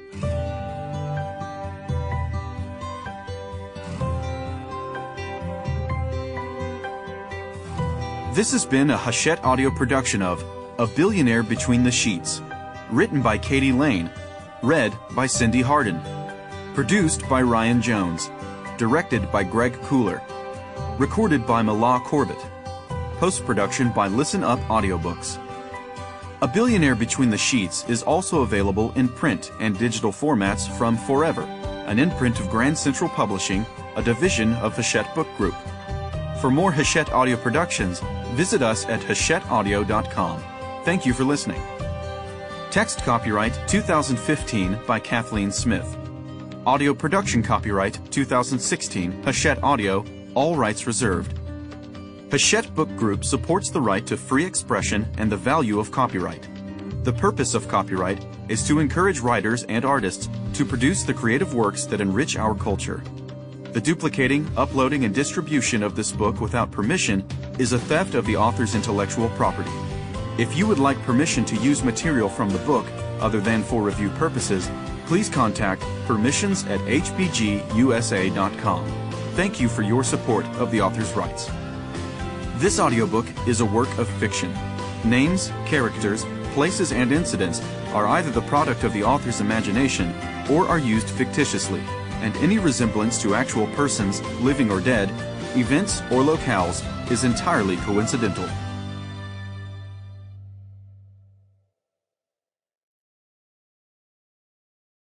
Audible hopes you have enjoyed this program.